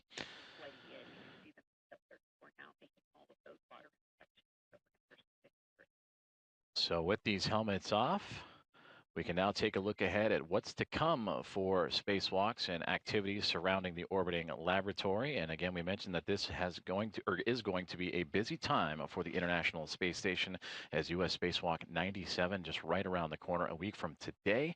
Coverage will begin at 7:35 a.m. Central, or coverage will begin at 6 a.m. Central Time, 7 a.m. Eastern, with that EVA approximately getting underway around 7:35 a.m. Central, 8:35 a.m. Eastern. And of course, you can watch all of that right here on NASA Plus, the national social channels. And for the latest updates, visit along with nasa.gov.